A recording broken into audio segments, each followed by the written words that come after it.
Nithyanandeshwara-samarambam Nithyanandeshwari-madhyamam Asmadacharya-paryantam Vande Guru-paramparam.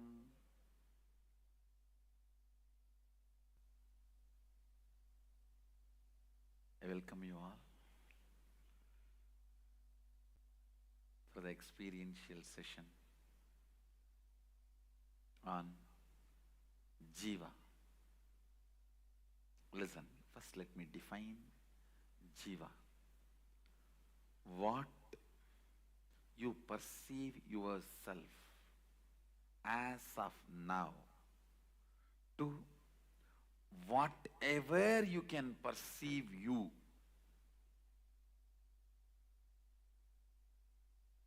Till that level, you are called Jiva.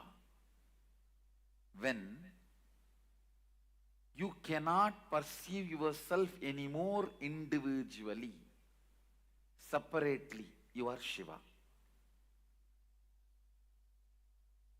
Listen, let me repeat once more. Whatever you perceive as you, as of now, from this point to whatever you can perceive as you, whatever you are perceiving as of now, to whatever you can perceive as you.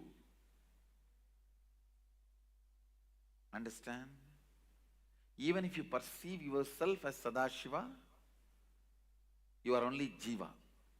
It's within the matrix. There will be a space where you will not perceive yourself as an individual. Only then you are Shiva. Listen carefully. I'll repeat once more. Whatever you think as you as of now, from this to whatever you can think of you, perceive you, all that put together is Jiva. There will be a space where you can't perceive you separately. That is Shiva. The basic unit of Jiva, I'll explain now. Listen carefully. Basic unit of Jiva.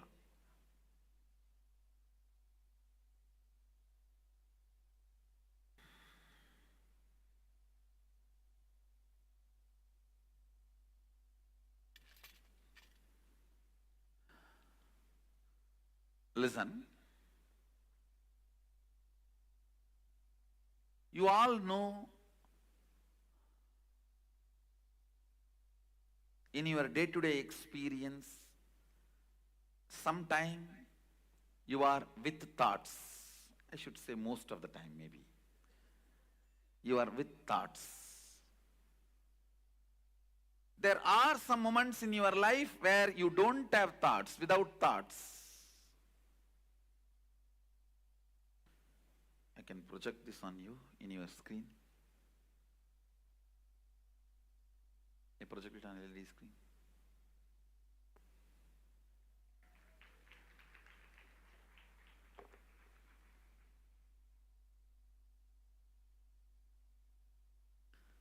Listen. With thoughts. Now,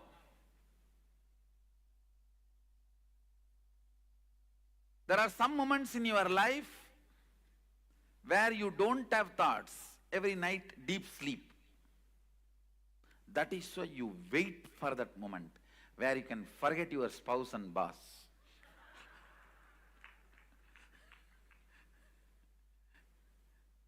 There are some moments in your day-to-day life without thoughts.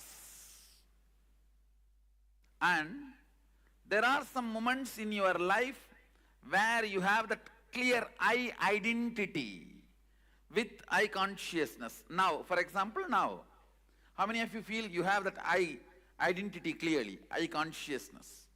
If you have not raised the hand, you don't have. Okay. Waking state, you have that I, that idea. Listen carefully. In the dream state, you don't have that I clearly. That is why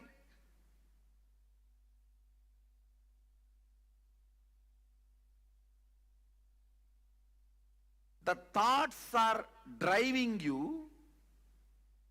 The I is not able to do anything in your dream.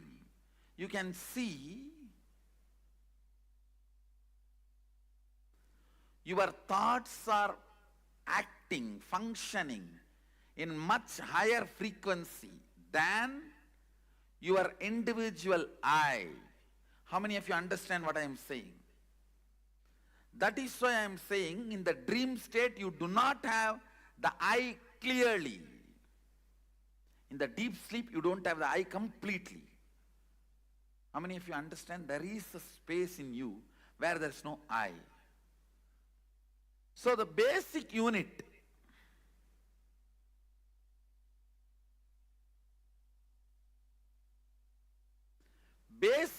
of your life is with thoughts, without thoughts, with I consciousness, without I consciousness. These four crisscrosses each other. I'll explain. When you have thoughts and the identity, idea, I, both, it is called waking state, where almost 80% of you are. Not 100%, I'm seeing still. Some are in Pongal Samadhi, some are in Puri Samadhi, some are in Vada Samadhi, some are in Pav Bhaji Samadhi. I don't know what is the evening snacks. Huh? Mixture. Okay. Mixture and bundi samadhi. Whatever.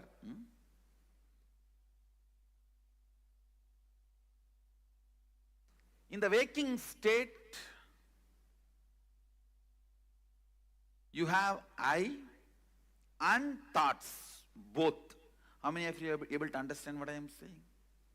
I want you to come along with me so that when I explain the 25 states, it will be literally experience for you. First understand, step by step.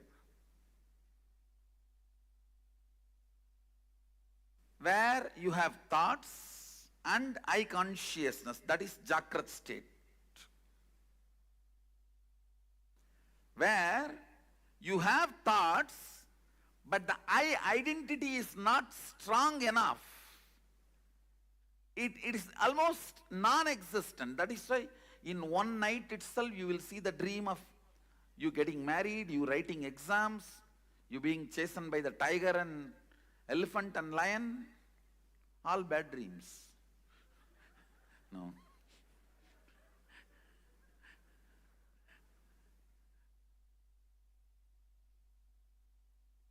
The I is not that clear. Thoughts drive the whole happening. Thinking, thoughts are there, but I consciousness is not there. That is what I call dream state. If you have any doubts, I will further give you more examples and give you clarity. There is a space where you neither have I thought nor have thoughts. You neither have I consciousness nor have thoughts. That's what I call deep sleep. I think 20% of you are there.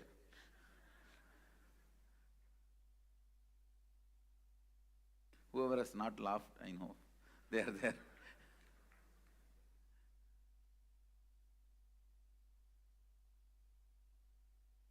Where you do not have I consciousness and you do not have thoughts. Both are missing. That is what I call sushupti, deep sleep state. Then there is a fourth state, very rarely you experience, where you have I, but you don't have thoughts. Very rarely, when you are having energization.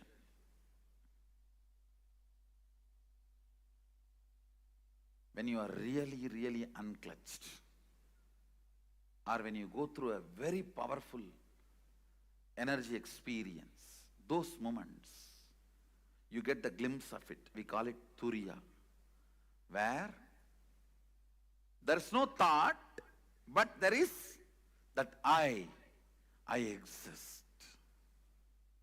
The whole Buddhist enlightenment is only up to Turiya.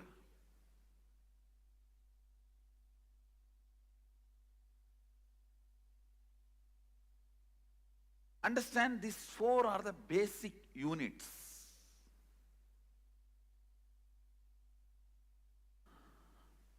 of consciousness.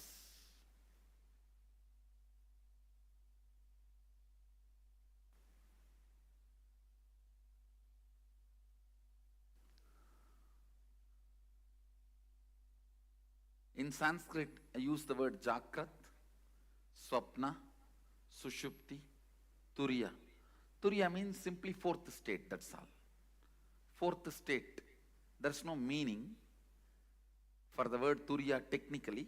Technically, Turiya, if you translate that word Turiya, means fourth state.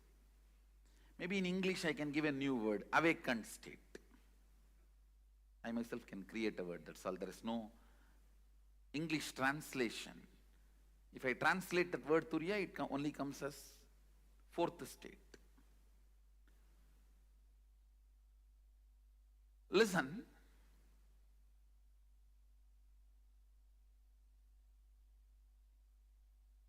there is a fifth state on which all these four states operates. All these four functions, that fifth state is almost like this board. Board on which all these four happens in you. The idea of I, the awareness, the consciousness, whatever.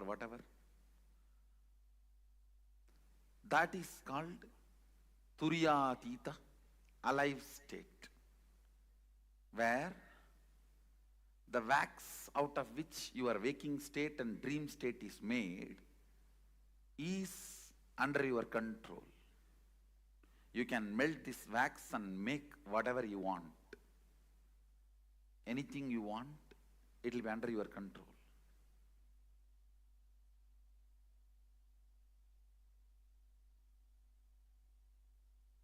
I'll try to repeat once more. Waking state is the state where you have the idea I and thoughts. Dream state where you have thoughts but no idea I, stable I. That is why in one dream itself you will feel you are writing examination, and same way you will feel you have your son next to you. You would have written examination much before your marriage. And this examination fear is one of the strong wedge inserted into your consciousness. How many of you, after 3-4 years of your education got over, used to have a dream that you missed your examination? God, please keep the hands up.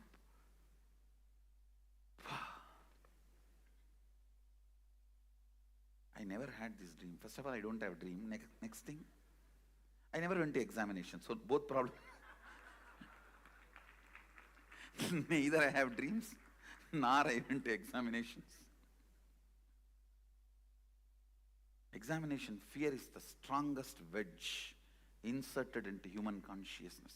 If we can remove examinations from our education system, world will become non-violent. Really, world will become non-violent. examination is the worst thing.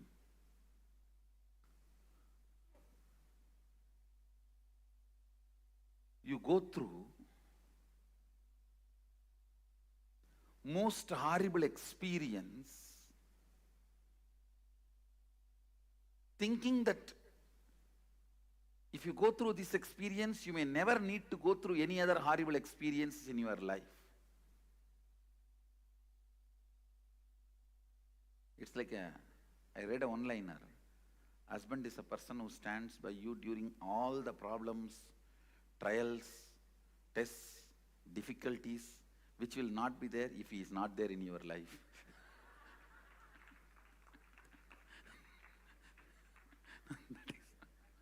Now, examination is almost like that only.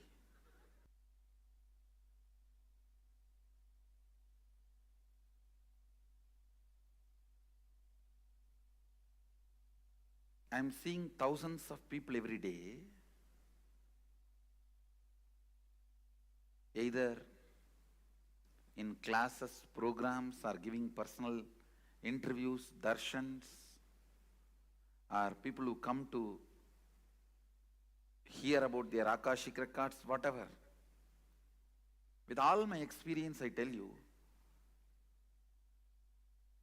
the largest reason human beings suffer without experiencing the fourth state is examination fear. The human beings I dealt with, mostly Indians, I can say,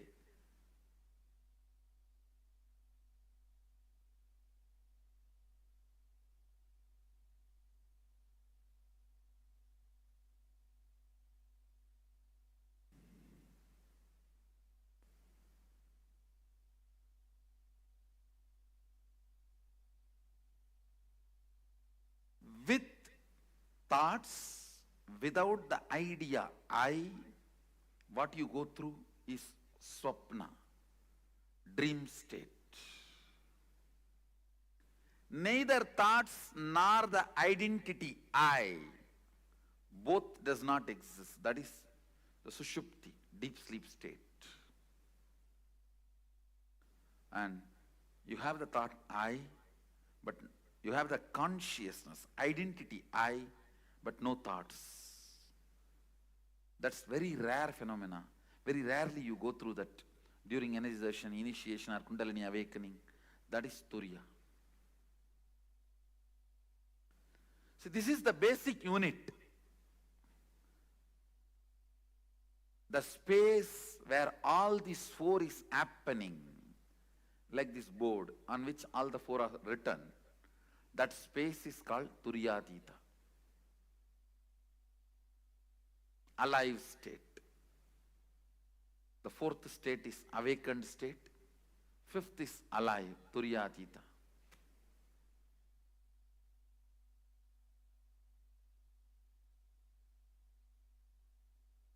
I want you to take few minutes and take notes.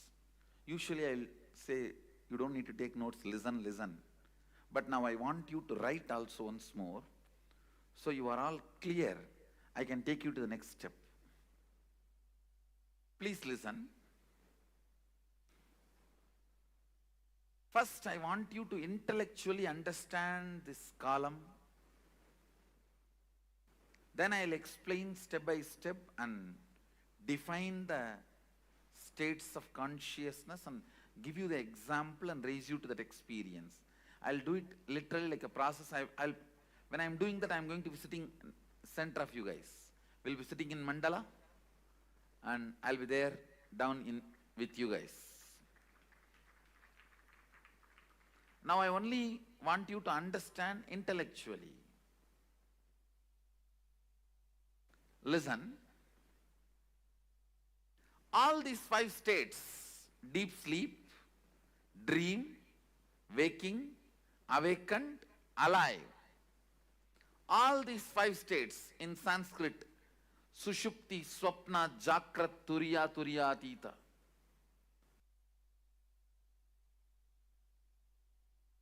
all these 5 states cross each other. You may ask, how? Because you are no more a single integrated being. All the time, one part of you is planning, strategizing about your future and possibilities. The other part of you is just interested in denying you, which is strategizing. The part which goes on strategizing about you and your future is called mind, head, intellect, logic. The part which goes on denying you does not want the direction. Not because it is right or wrong, just it does not want. It's like a tantrum throwing child, what you call as heart emotion. Please understand, you have been given a very wrong idea, your heart and emotion is always right. No. Both are corrupt. Understand, both are corrupt. Both carry deep incompletions. Heart wants something just because it does not want that. Heart denies something just because head wants it. It's not that always heart is right. No. If you feel heart is right, no. You are wrong. Head is wrong. That does not mean heart is right. Head is wrong does not mean heart is right.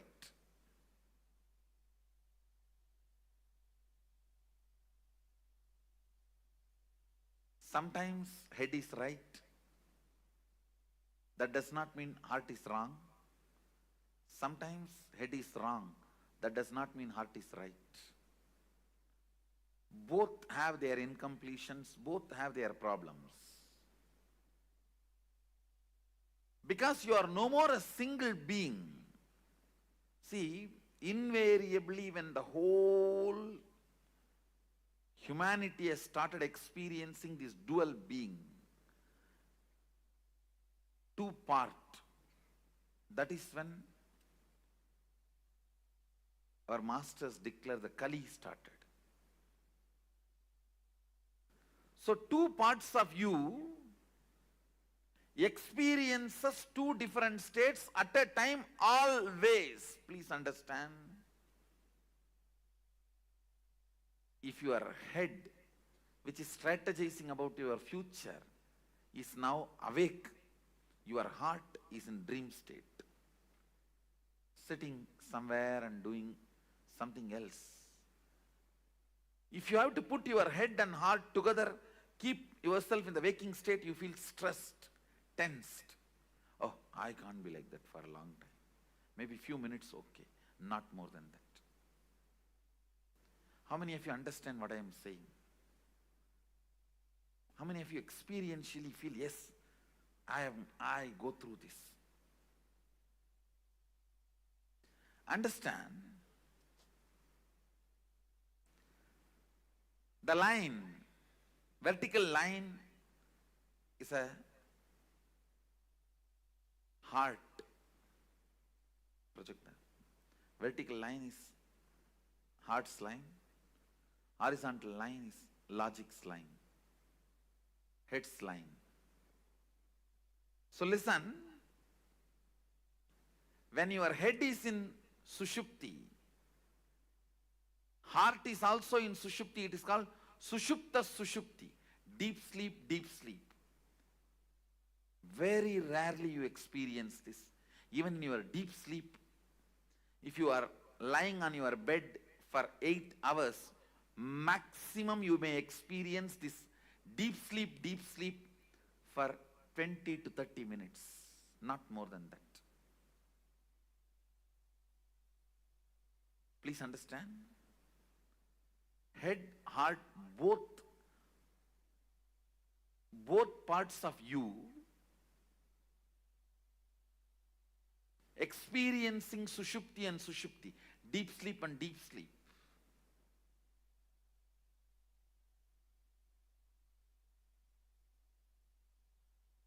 It may happen just for a few minutes in the whole 6 hours or 8 hours.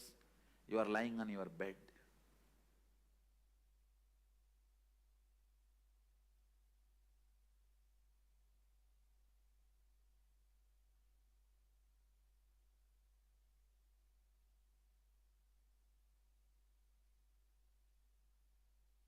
When your head experiencing dream state and your heart experiencing deep sleep,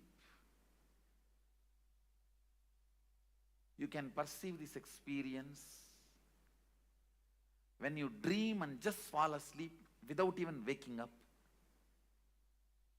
you will dream something and you will fall asleep without waking up.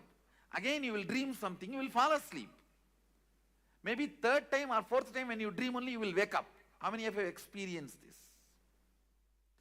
When you wake up you will remember all the 3-4 dreams. That is what this state, that Sushupti and Swapna. Then Sushupti and Jakrat, Sushupti and Turiya, Sushupti and Turiyatita. Understand that horizontal line is line of logic, mind. What is your strategy? See, one part of you constantly strategizes about your future, your life, logically goes on analyzing right, wrong, how to get the maximum out of everything. That line of head, logic line. And the other part, heart, emotion. Even the word heart may not be right word, because somehow unfortunately you have that very good idea about heart. I will develop some other word. The crying child, the immature child inside you, which goes on throwing tantrum. Whatever your father says is wrong. Once you decide, just goes on saying no, no, no, no, no. That becomes mantra. The no becomes mantra for one part of you. A complete frustration about everything. Anything which can be seen and which can't be seen. People get frustrated because they can't see Sadashiva.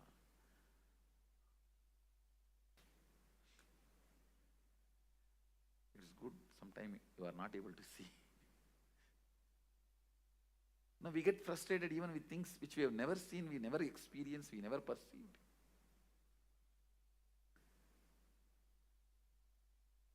That tantrum throwing child. So better I will use the word TC, tantrum child. The tantrum child is the vertical line. The tantrum child in you is the vertical line, and logical, strategizing mind, that is the horizontal line. Both of you go through, please understand, some of you are small family inside, some of you are joint families inside, some of you are apartment complex inside. Please understand, do not believe you are one person. If you think you are one person, even you will not be able to answer many of your questions about your own self. How many of you feel there are many things which you are not able to answer about you? Then how will anybody else find the answer? That is why if somebody questions you too much, you get angry about them. Even I don't know, how can I explain to you? How many of you feel many times even you are not able to handle yourself? Raise your hand. That is what I mean exactly, the tantrum throwing child. Just saying no, no. I will face whatever it may be. Whatever comes, I'll face. But when it actually comes, you will not be able to face that. Now, how many of you do? Listen carefully. Clearly, you take a very stupid decision with the thought current. When it comes, I will face. Whatever, come what may. And when it comes, you will collapse, you will not face. How many of you? That is what I'm calling tantrum throwing child. Just saying no. Does not bother even about you getting lost something. You just want to collapse, destroy everything. Even if I die, that is okay. Let me destroy the world and die. Let me pull the whole thing down and die. The tantrum throwing child experiences different state, and the logic, strategizing logic, which constantly plans for your life. That personality experiences different state of consciousness. That is why you go through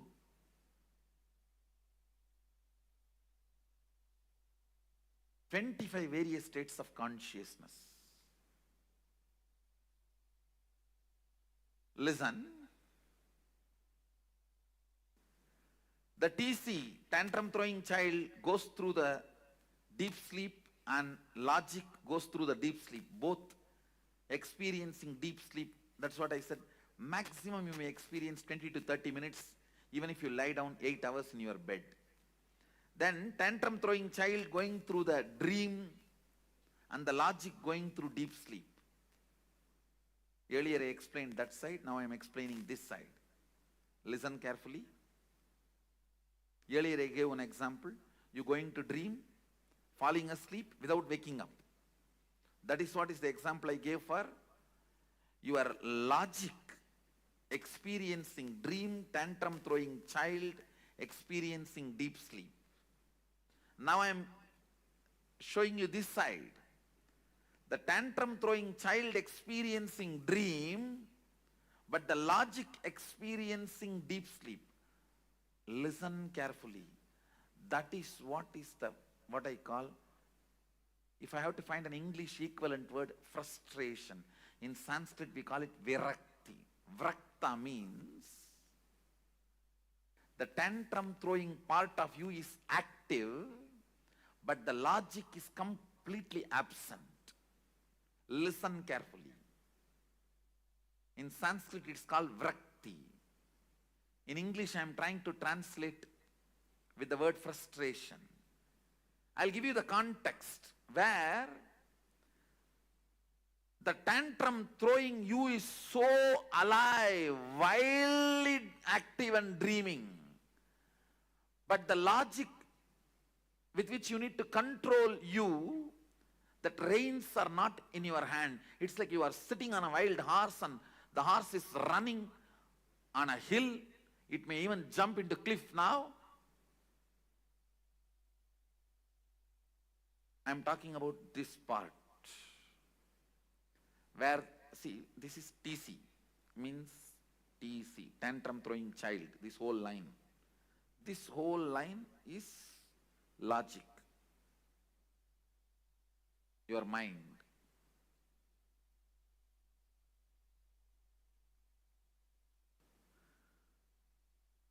I'm talking about this state. The tantrum throwing child experiencing swapna, dream, wild, going literally wild. And your logic, which is supposed to control, put a rein, is sleeping. It's like you are sitting on a wild horse and you are not able to control the wild horse. It is running. It may jump anytime off the cliff. All the decisions you take in frustration, please understand, all decisions you take in frustration will destroy you. Even if you think it is good decision, I tell you, do not do permanent damage to you because of your temporary sadness. Just don't take decisions when you know you are frustrated. Whenever you know your tantrum throwing child is wildly active and your logic with which you need to control your perception is absent, don't decide. You will be overloaded with frustration. Don't decide. How many of you understand you went through this in your life? How many of you are able to catch what I am describing? Please raise your hand. Next, the tantrum throwing child is in waking state, but your logic is in deep sleep. It means you are not frustrated, you are very destructive. Understand? Very consciously you agree for destruction. You agree for the kind of a tantrum throwing lifestyle. You agree to be in denial. What can I do? That's all. Very consciously you wind up. You withdraw. I may use the word self-denial for this state. The state now I am circling. The state now I have circled, I'll call that as self-denial, where the tantrum throwing child is awake. I should use the word wake up. It's in a waking state. But your logic, the strategizing mind, the strategizing component of you is completely asleep. The next, the tantrum throwing child entering into Turiya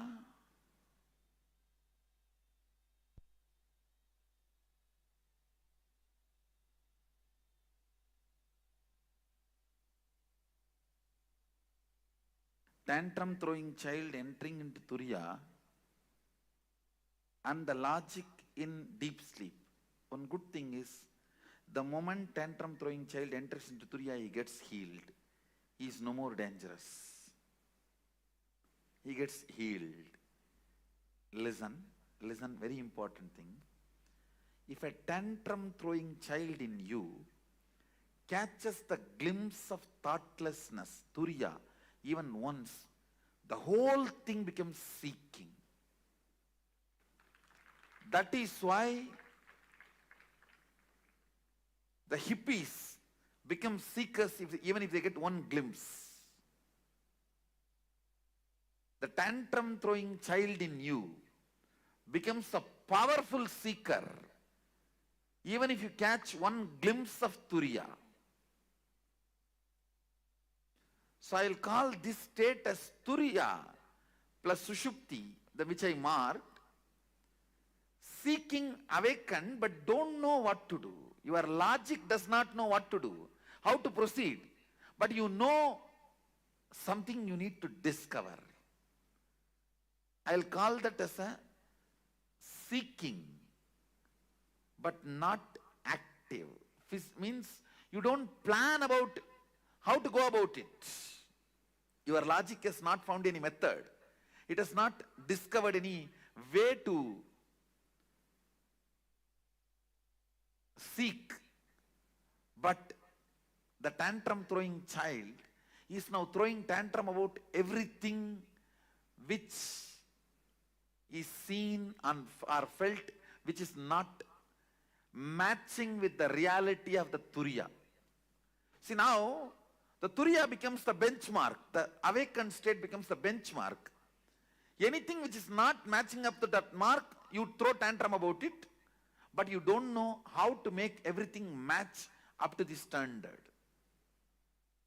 Understand? At this state, you will say a big capital letter no to everything external. But you don't know to whom you should say yes.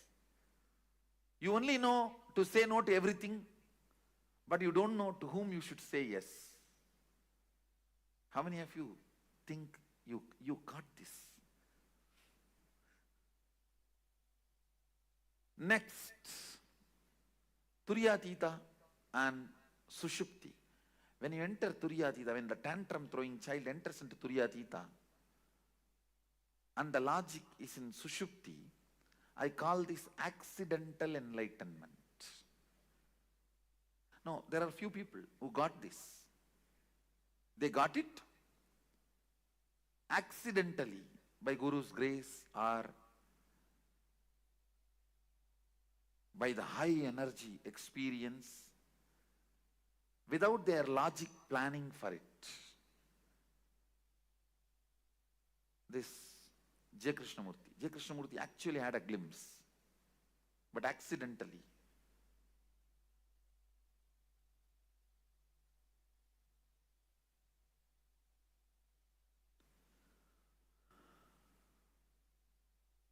The next,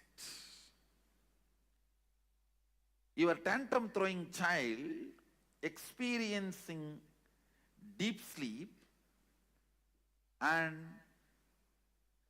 your logic experiencing dream state. Understand? This is very interesting. Just now I explained. Where you dream but go back to the deep sleep, again dream and go back to deep sleep. You need to know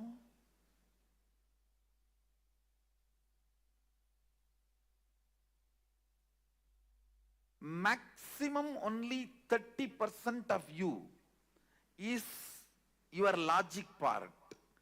70% of you is the tantrum throwing child inside you. That is why how much ever you strategize, always that tantrum throwing child wins in your life. How many of you agree with that statement? How much ever you plan, finally this tantrum throwing fellow wins the game.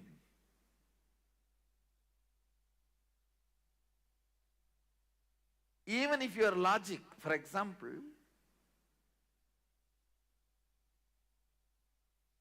tomorrow you have to give a presentation. Your logic is planning for your presentation even in your dream. But the tantrum throwing child pulls you back from the dream to deep sleep state. That is what I will call this Sushupti Swapna, what I marked.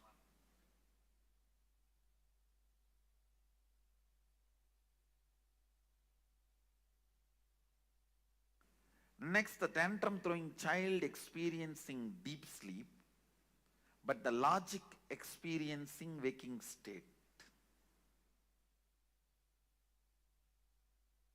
I'll say in this state, your logic thoroughly plans for your future. You will sit and think, nicely plan. But within next 24 hours, you will forget the whole thing and you will start thinking again the same thing and do the same plan. As if the whole thing got control deleted. How many of you experienced this? Your logic's plan, but your tantrum throwing child is not even interested in looking at it.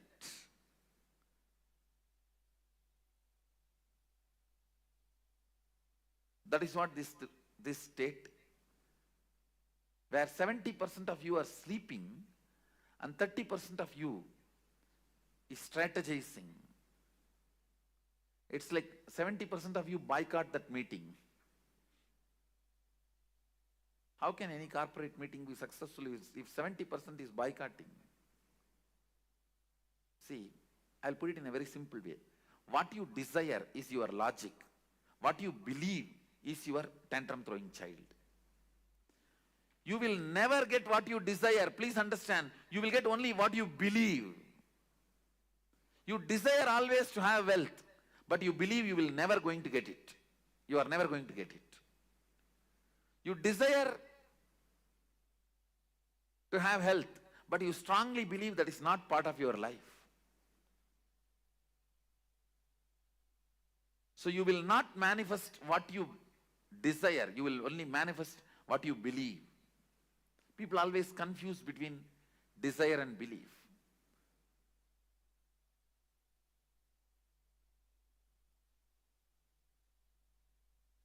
Your desire is your logic, your strategy, your future plan. Your tantrum throwing child is what you believe as you. I think now it's too clear. How many of you are catching what I am saying, this statement? Understand, next, your tantrum throwing child is in deep sleep, but your logic is in Turiya. During these moments only you get the darshan, vision of gods, goddesses, guru. But it goes away. It doesn't stay permanently, because anything only if your tantrum throwing child also cooperates only stays with you. For example, if your tantrum throwing child means the TC, if he enters into Turiya,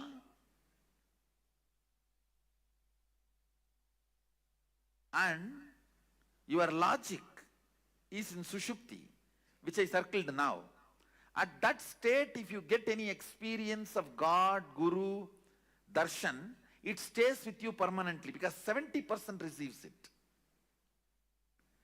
But this state, anything you get will not be permanent. It will not stay with you. It doesn't stay with you. In both states you get, but this, only if your tantrum throwing child enters into Turiya and you experience something, it becomes permanent. Means your belief enters into that state, not your desire. When your desire enters, your belief will pull you back. Ramakrishna gives a very beautiful example. All his examples are completely from Bengali villages, because he lived his whole life in Dakshineswar, which was a village in those days, and he was born in Kamarpukur, which is a remote village. He gives a very beautiful example. These boys will catch the mungus. Am I right? The pronunciation? Mangus or mungus? How you pronounce? Whatever. The boys, when they play in the paddy fields, they catch the mungus. If they catch more than 5, 6, they can't keep them under control. So they will tie a rope in their tail and put a brick in the other end and leave them to go for further hunting. These fellows, they will enter into their home, which is like a dug below the ground. Even if they enter and hide in their nets, in their holes, the boys will come and just pick up the brick and pull the rope. They will come out, they will carry them.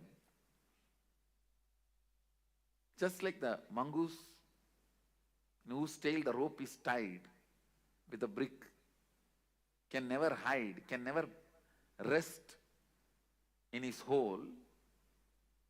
If your belief is holding you back, just your desire cannot take you anywhere.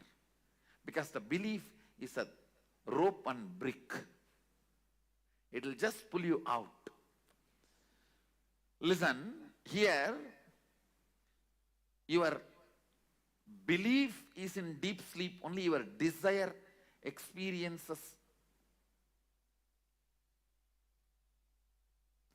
higher awareness. Then it doesn't stay permanently. If your desire, even if your desire is in deep sleep, if your belief enters into the higher consciousness, you don't lose it. Next, the tantrum throwing child in Sushupti, and you enter into Turiya. The logic enters into Turiya. Again, this state also will not be permanent. It will not be permanent because the tantrum throwing child is 70% of you. That's more powerful. It will pull you out. But very good introduction, because with your logic, deep seeking, sometimes you catch the glimpse of unclutching. You caught the glimpse of unclutching, but you lost it. How many of you have that experience? This is the state you experienced. The state I have circled now, that's the state you experienced. If you got, unclutching comes by your desire, not by belief. Bhava Samadhi comes by your belief, not by desire. Understand? Unclutching comes by your desire, logical seeking. Bhava Samadhi comes by your belief, a deep feeling connection. The tantrum throwing child, when he feels connected, you experience Bhava Samadhi.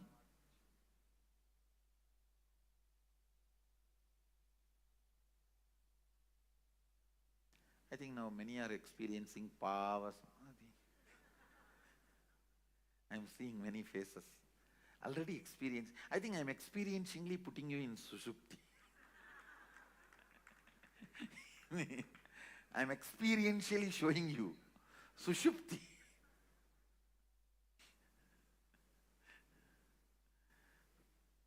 If your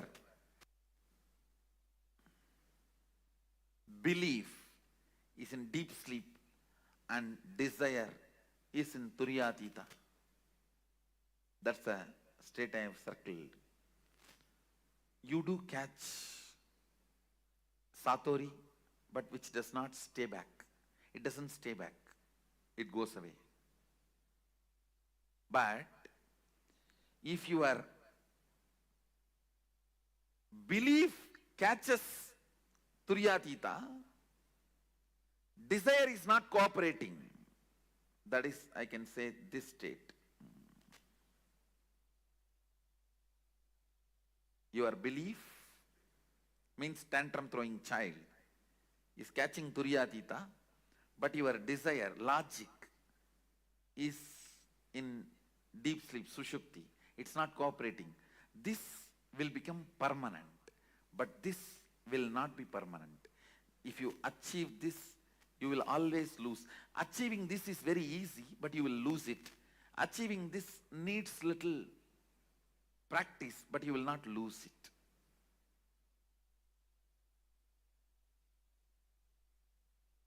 This comes by Bhava Samadhi, feeling connection. This comes by unclutching, your own effort.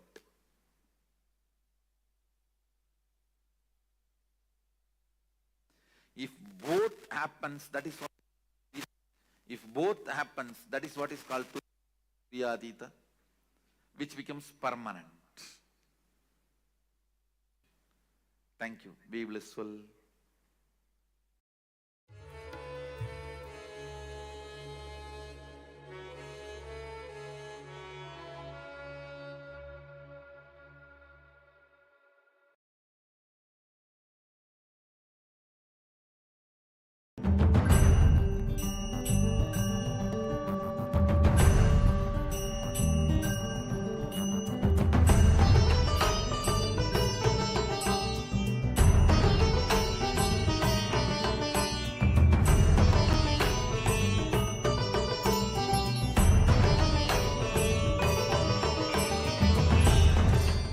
Space, kasha.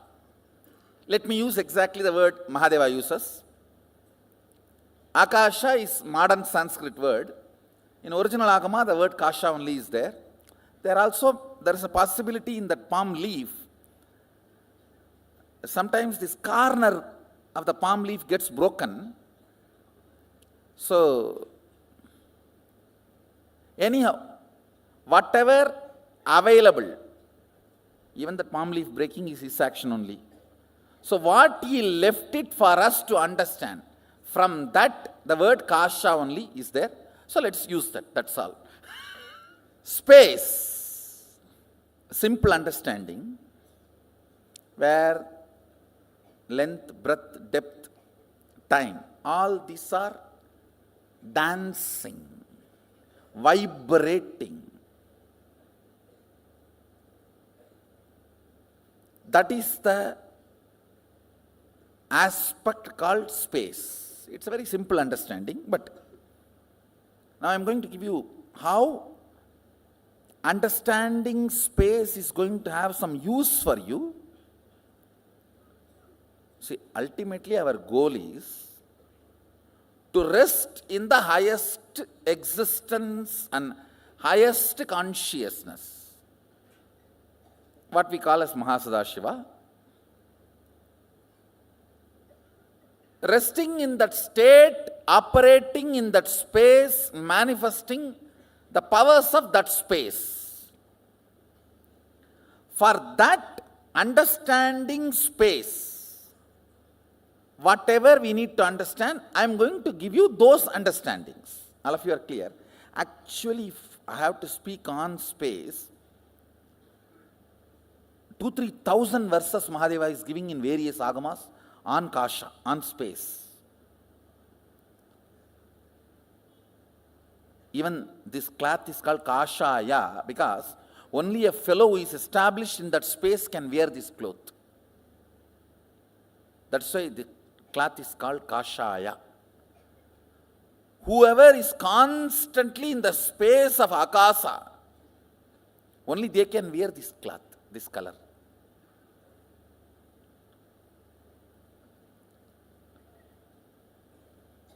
2,000-3,000 verses he explains about the space. I am going to give you some maybe 20 ideas which is useful for you to manifest powers of Sadashiva and to understand the space of Sadashiva. See these simple words: feeling suffocated, irritated, I am not okay with all these simple words. Only by uttering them again and again, you create that feeling. How many of you understand this?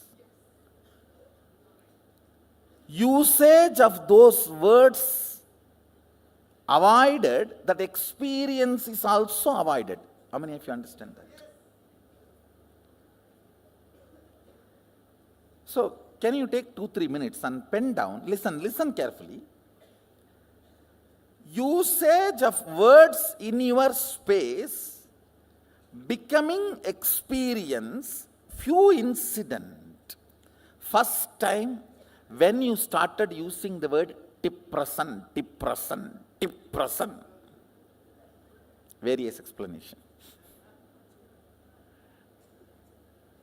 It is nothing but Shiva, Sadashiva, Mahasadashiva, like that. Depression.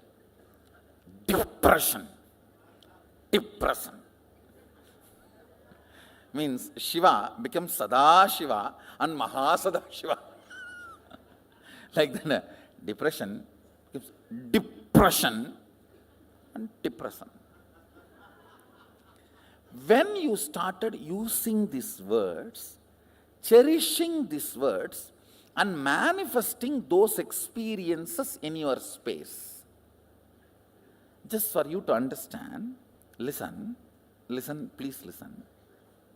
If two objects are stuck, sound is generated.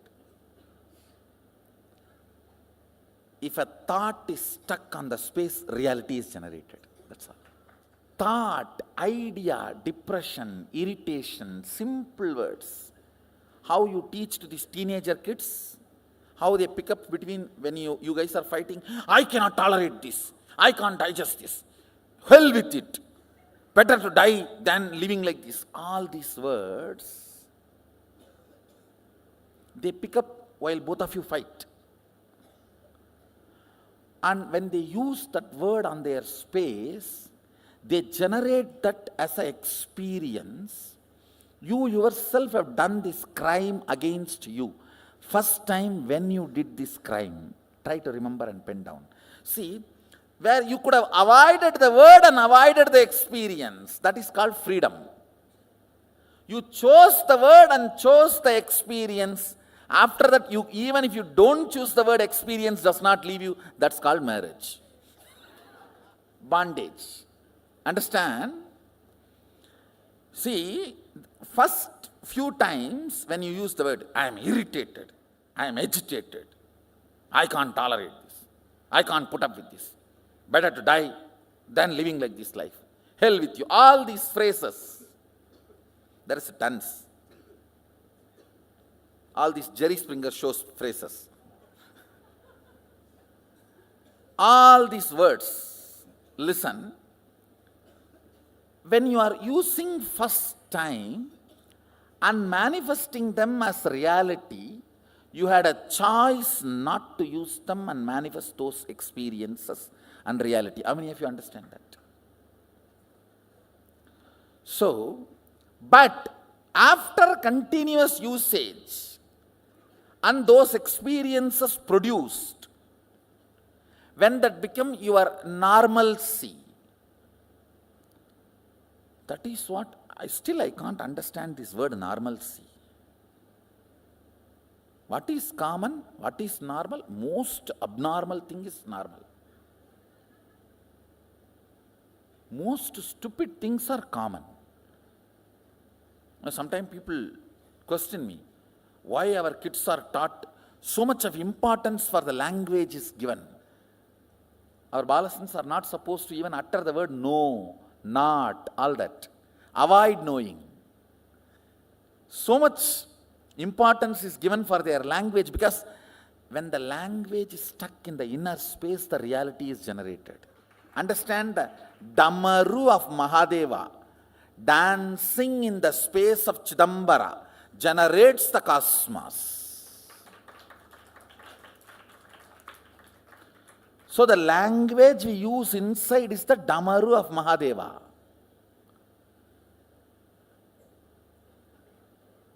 Whatever is generated here becomes reality. Just remember one or two incidents and write so you will understand when you started doing this big crime against you, using strong words and generating those ideas and experiences in your inner space stupidly. And same way, even when you use the good words. See, when I go to the temple, such a peace happens to me. Initially, it may not have been that big experience. But the good words repeated, third time when you go to the temple, really you will have that peace. How many of you have experienced this? That's all.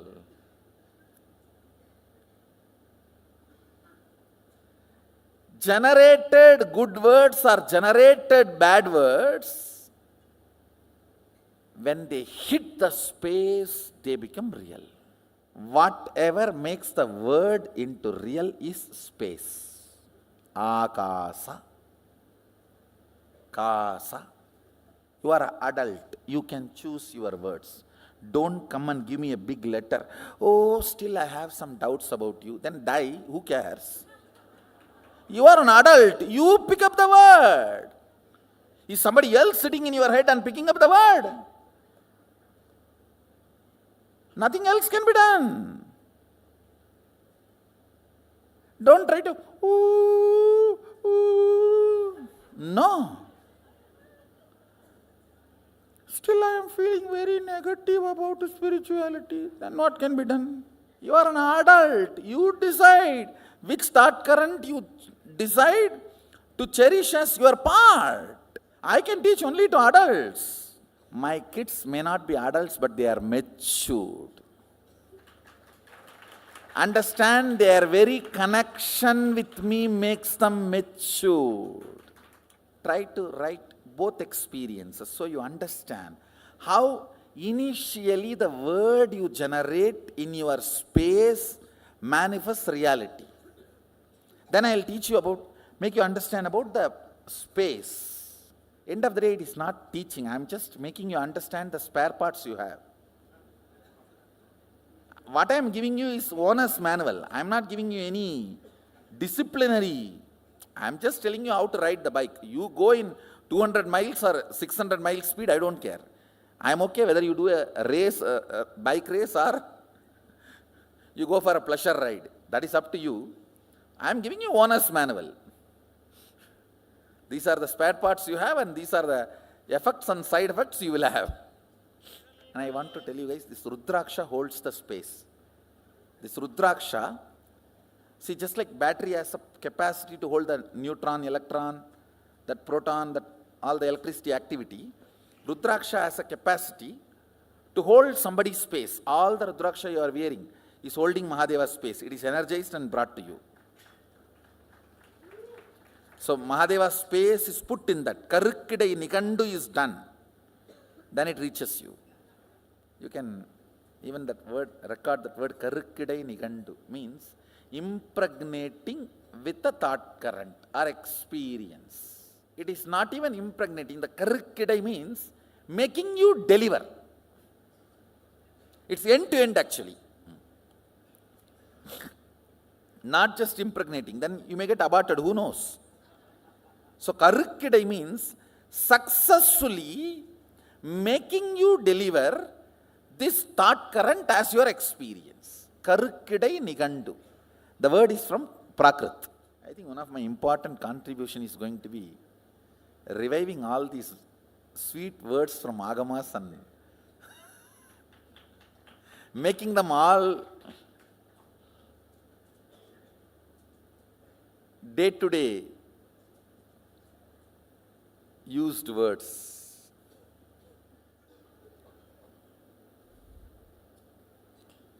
Listen. Next, one simple understanding. The space inside you, space in which you are breathing, and the whole space. Listen, 3 words I am uttering. Space inside you, where you are alive, where you feel you are alive. The space you are alive. The space where you are breathing. And the whole space where you are living. Taharakasha means where your life is pulsating. Taharakasha. The realization science, self-realization science is called Taharavidya. Taharakasha, where you are alive inside your body frame. That space. Where you are breathing. This is Nithyananda Sabha. This is called Katakasham. The whole is called Mahakasham. The words you reverberate inside decides the quality of your state. The words you generate in your breathing space decides quality of your space and life. The words you generate with the cosmos decides your existence, mantras. The words you generate here, I can't tolerate, I am irritated. You understand the examples? Now you understand why I gave those examples and made you do the homework? Taharakasha. Along with the power manifestation, I am programming this whole thing inside you as a powerful cognition. See, goal is actually you manifesting powerful cognitions only. Power manifestation is to inspire you to manifest powerful cognitions. And it is not that it is something wrong. And Mahadeva, such amazing software developer, his whole system is only to the level of enlightenment you will manifest powers. Because it is from there he is making you manifest. See, in the Yoga Vedanta Sampradaya, towards enlightenment you manifest powers. But here, from the grounding of enlightenment you manifest powers. So the whole software Shaktipada is different. And one more thing you need to know. You need to be very careful about whose breathing space you are breathing and listening to these great ideas, because Shaktipada happens. Understand? You need to know, when you take any help, you grasp, you imbibe the foundation context on which they are sitting, they are standing. All of you are clear? If you go to a guru who says siddhis are wrong, they come during enlightenment and they stop your enlightenment, and you heard that is hell for you. Because he knows only that science and he is doing Shaktipada with you, only that, and that will be your reality. If you go to a guru who says, hey, it is from established groundedness of Sadashivatva, the powers manifest. Understand? When you become Shiva, Shakti manifests in you. That's all. When you listen to this truth and manifest powers, this is your Shaktipada and this is your reality. So you need to be very clear from where you are getting Shaktipada, from whom you are getting Shaktipada, and is that system authorized by the Shastras? That is too important. Siddhi is stepmother. In Tamil, Siddhi means stepmother. Shakti is mother. Adi Shakti. Understand one more thing. For you to manifest Shakti, you need a strong Shaktipada with a master who has already mastered this science. When there is no master to give the Shaktipada, teaching yoga is the best. You can do it from manual book. Why do you think yoga became very popular? Because you don't need masters. Teachers are enough. But for Shakti to manifest, actually, only if you manifest Shakti after the Shaktipada, it is called Shaktipada. Otherwise, it is Verum Pada.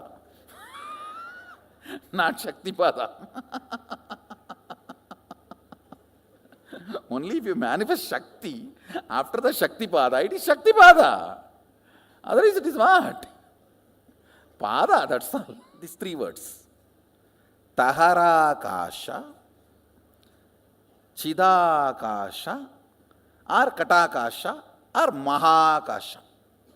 This has two words, Chidakasha and Katakasha, both. Why I am using both words, If you don't manifest what you want as a reality in your space, it is called Katakasha. If you manifest your life as you want, it is called Chitakasha. The state, space where you live. The state. Space where you operate. As of now, all of you are operating in this Nithyananda Sabha. Am I right? So this is called Katakasha. If you don't manifest what you want as reality. But if you manifest what you want as reality in your breathing space, it's called Chidakasha. Conscious space. Katakasha means mud space. Katam is a mud pot. The space inside the mud pot has no use. The mud pot has any use of the space inside? No, you are saying Gatam. No, Gatam is used for us, not for mud pot. For mud pot, it is a beating. Kailasa San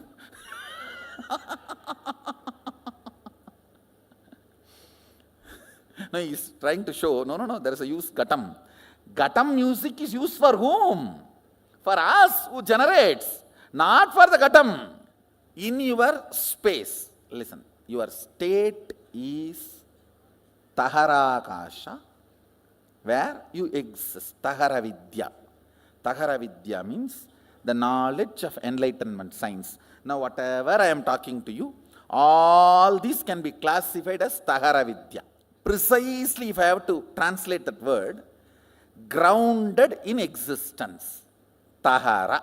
Grounding you in your soul, Atman, enlightenment, is called Taharavidya. Where you are grounded is called Taharakasha. the space of your life, alive, your state. The words you generate there and hit you decides the state you are in. Feeling experienced, expanded, joyful, or suffocation, all is within this. How many of you are understanding?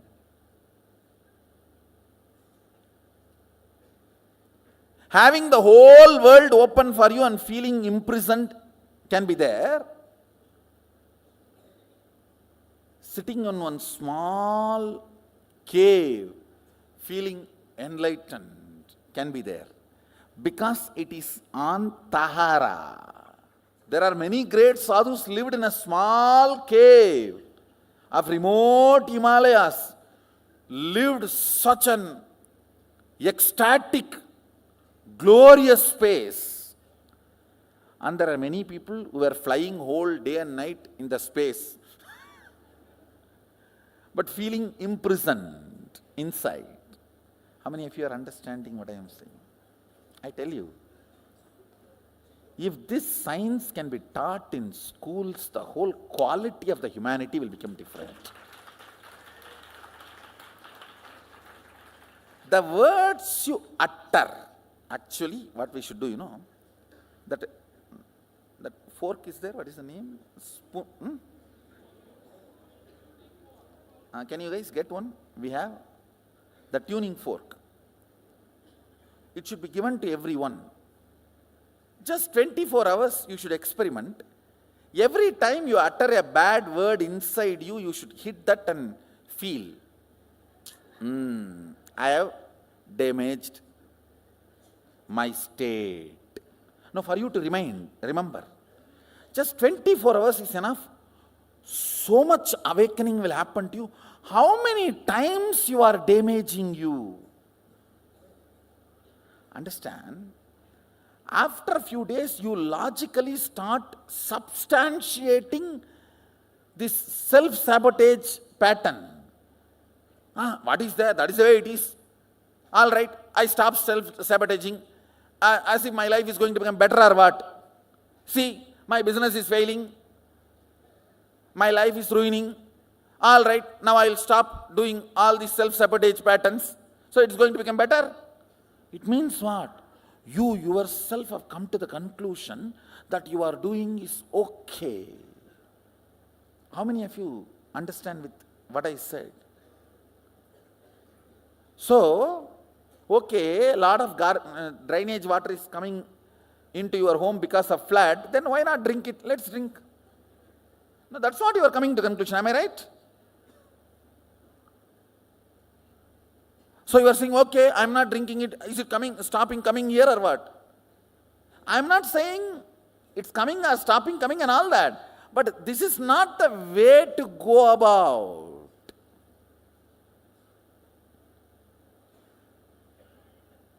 Understand, even if it is not immediate pleasant, do only right. Kathopanishad says, right, not pleasant. Even if it is not immediate pleasant, do right, not pleasant. The words you utter, that creates the space you operate. That makes your breathing space as Katakasha or Chitakasha. Chitakasha means consciously generated space. Means if you are uttering all the words consciously, tuning to your life's goal, you create Chitakasha. If you are uttering why without knowing why you are uttering, or because of compulsions, and manifest default reality by fault, that is called Katakasha. Listen, default reality is Katakasha, conscious reality is Chitakasha. These three words, Taharakasha, Katakasha and Chitakasha and Mahakasha. Mahakasha is whatever exists that you don't know anything. You don't know ABCD of Mahakasha. Please understand, just because you have seen some movies, some chakabuk, no. We do not know anything about Mahakasha. It's only a word you need to be introduced. That's all. Whatever is Mahakasha. That's all. See, one more thing you need to know. One good thing about Akasha is it can never get corrupted. It can be easily programmed. Like electricity cannot be corrupted. It may be helping you for last 100 years, but it will not bother to kill you in 1 second if you do something wrong. Same way it may be killing so many people in so many places if something wrong is done. It will not bother to help you if you do it proper circuit. No qualities acquired, no favoritism and no corruption. That's the quality of space. No favoritism, no quality acquired. It is all about what you want to do from now. That decides the whole programming of the space. That's all. The next few understandings about cosmology. Actually now it's not even understanding, it's bomb. Mahadeva says you don't have a soul till you get enlightened. Now this is the most funny thing. He says, till you are solidified with the consciousness manifesting, you are only the accident of play of Katakasha and body-mind. Not Taharakasha. Listen carefully. I'll explain. See, only when you are initiated, you use your will. With that will, you manifest something consciously in your space. Only then soul enters into your system. Till then, soul means the jiva is not operative in your system. Your body is alive and functioning because of the vatavarana, not because of the individual soul. He calls it Pratyagatma Chaitanya Jagratam. I will be using this word many times in the satsang also.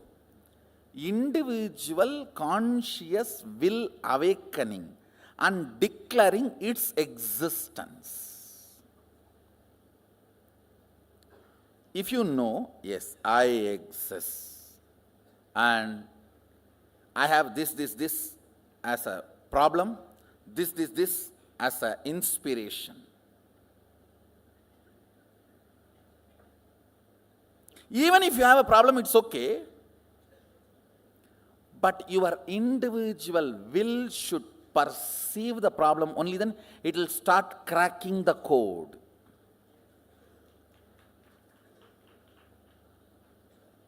Listen. That is why Agama says, only when you are initiated, life enters into you.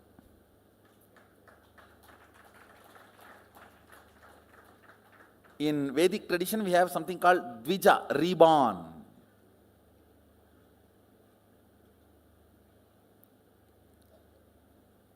By birth, only the Katakasha keeps you alive, not Taharakasha.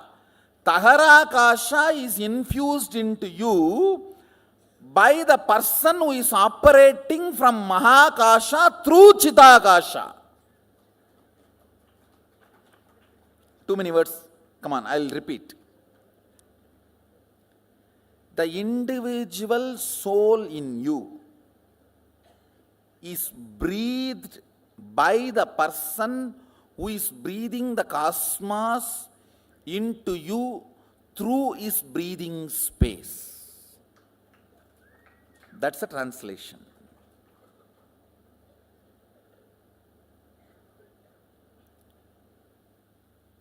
Till then, your perception of existence is because of the ambience of the Katakasha, like in your mother's womb, even though you kick, hit, move, do everything, you cannot be called as individual soul.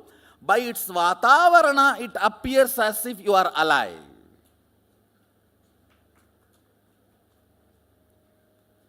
So, it is only substandard of consciousness. I should not even use the word consciousness.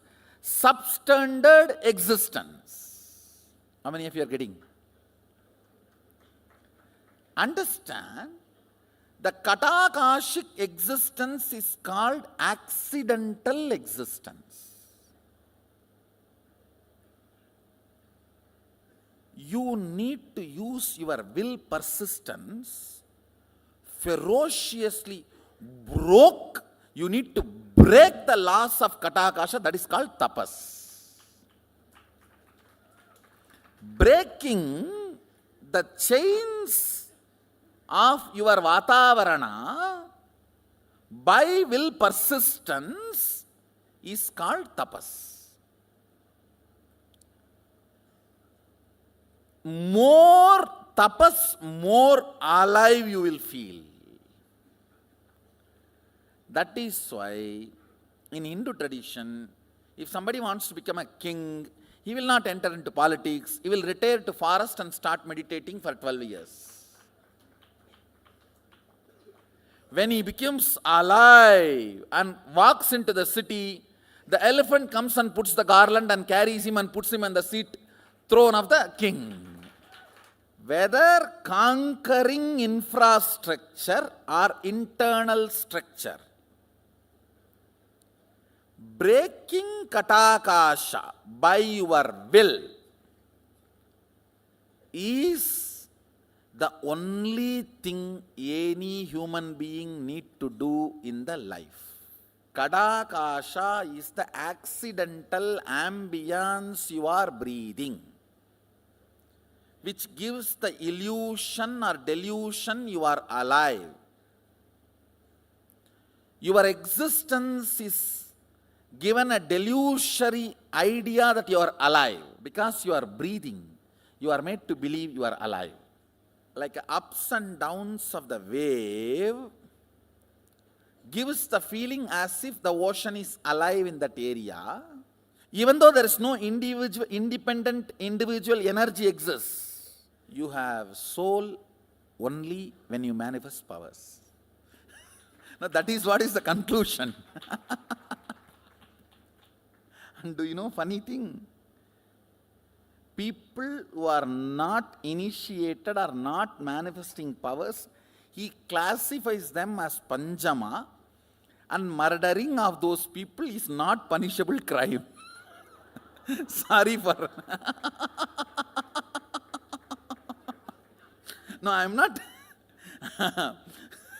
not saying we should take this literally, but I am saying the importance he gives for power manifestation and awakening the Pratyekatma Chaitanya Jagratam. You should read in this way, not in this way. You should read the importance Mahadeva gives for power manifestation. You should not read in this way, saying, oh, he doesn't have a respect for life. Now let's come to the point, what is will persistence and what is will? Listen. Will is not astra, it is shastra. I'll explain these two concepts. Astra means a weapon loaded, pre-planned pre-programmed and operated. Shastra means power is generated and immediately released is Shastra. Will cannot be programmed earlier and kept unused. No. Now you generate and you release. The good news is, does not need training. Will. To manifest will persistence. And will.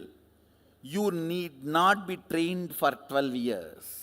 Person who has tried to have will for 22 years and who is beginning today, both will have the same will.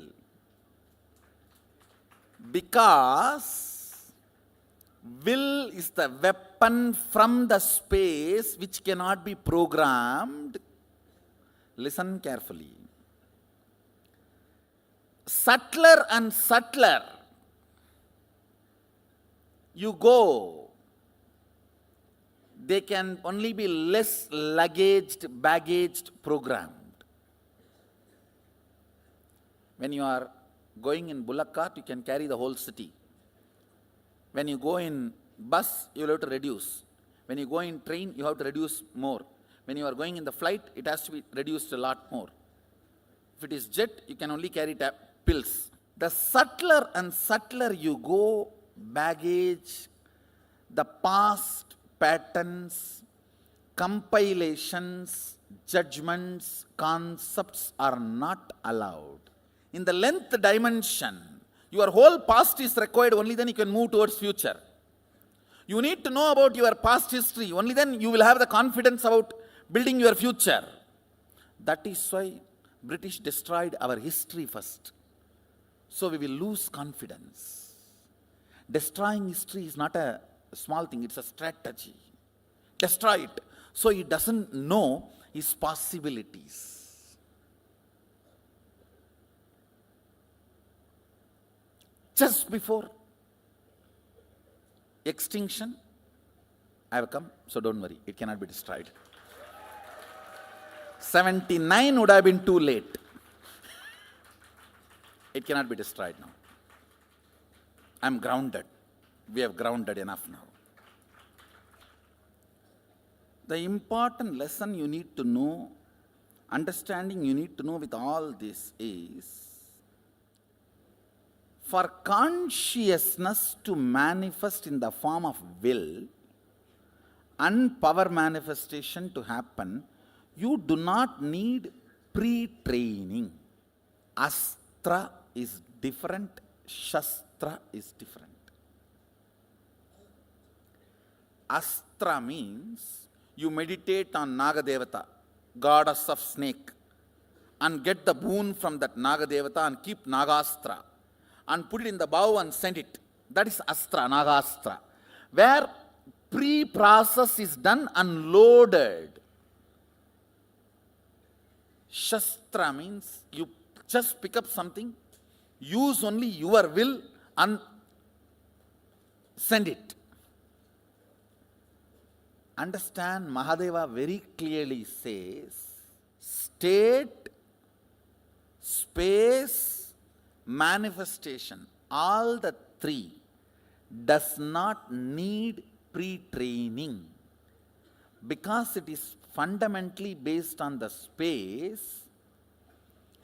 Will power, will persistence is enough. Means you deciding now, from now what I want to do only matters. Till now what I have done does not matter.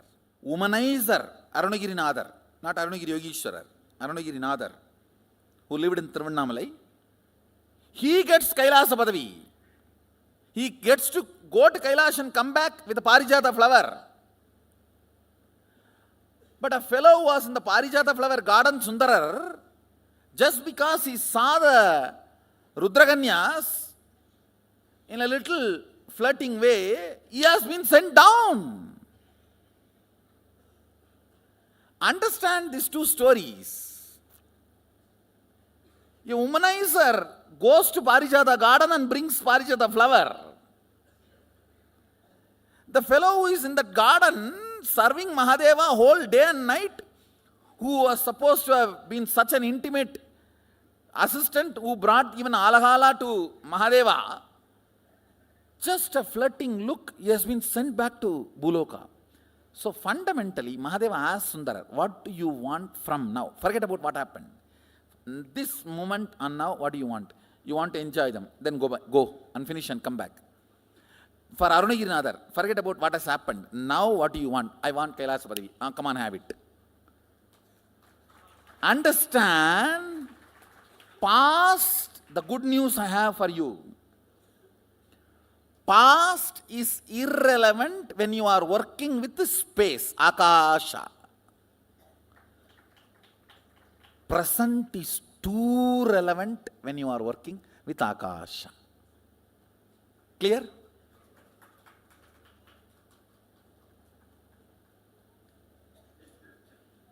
You have been 20 years devotee, 25 years devotee, or born and brought up along with me, does not matter. Or yesterday only you entered the program, does not matter at all.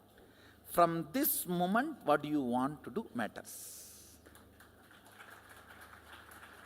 Now do you want to manifest power and cognize what I am sharing with you, not believe. Because I am not talking some stupidity you need to believe. I am talking science. You don't need to believe. Come on. Cognize it. Belief is a prerequisite if some stupidity is going to be dumped on your head.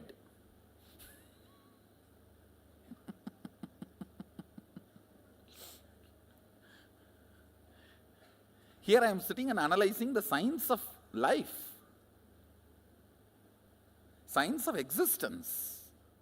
Taharakasha means your soul is infused into you in the form of Shaktipada as a will. Will means experience. I exist larger than what I was feeling as me till before the initiation. How many of you are catching what I am saying? How many of you feel? Listen carefully. After the initiation and power manifestation, even the way you feel you is much larger.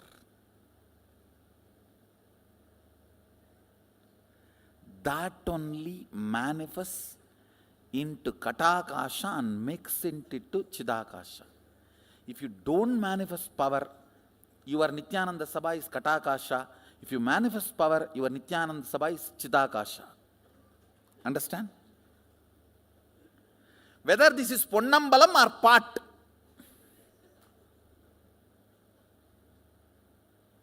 Kata or Chita is up to you.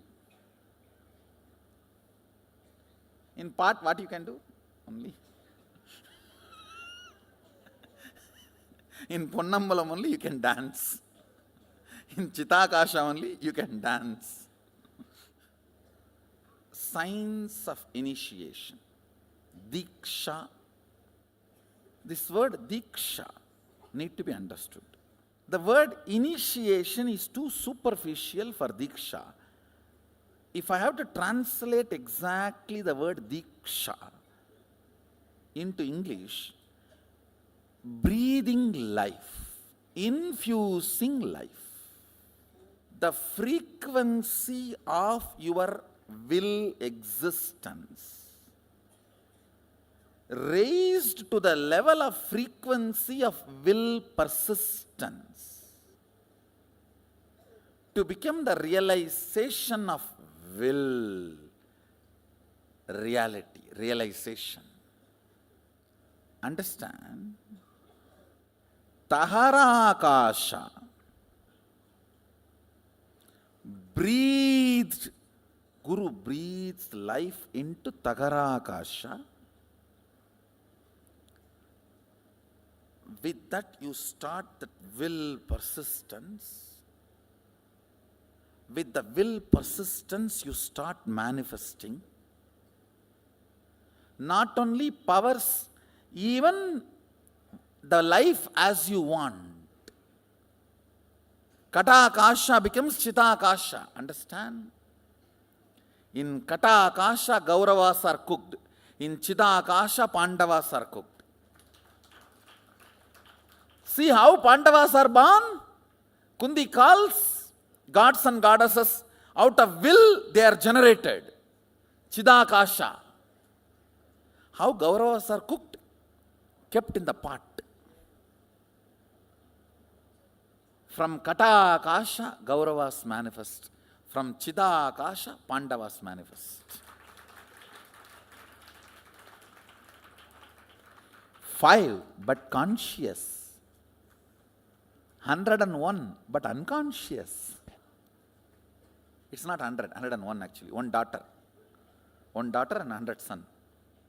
I don't know how many of you know Pandavas also have one sister, but before born she's dead. She was dead then.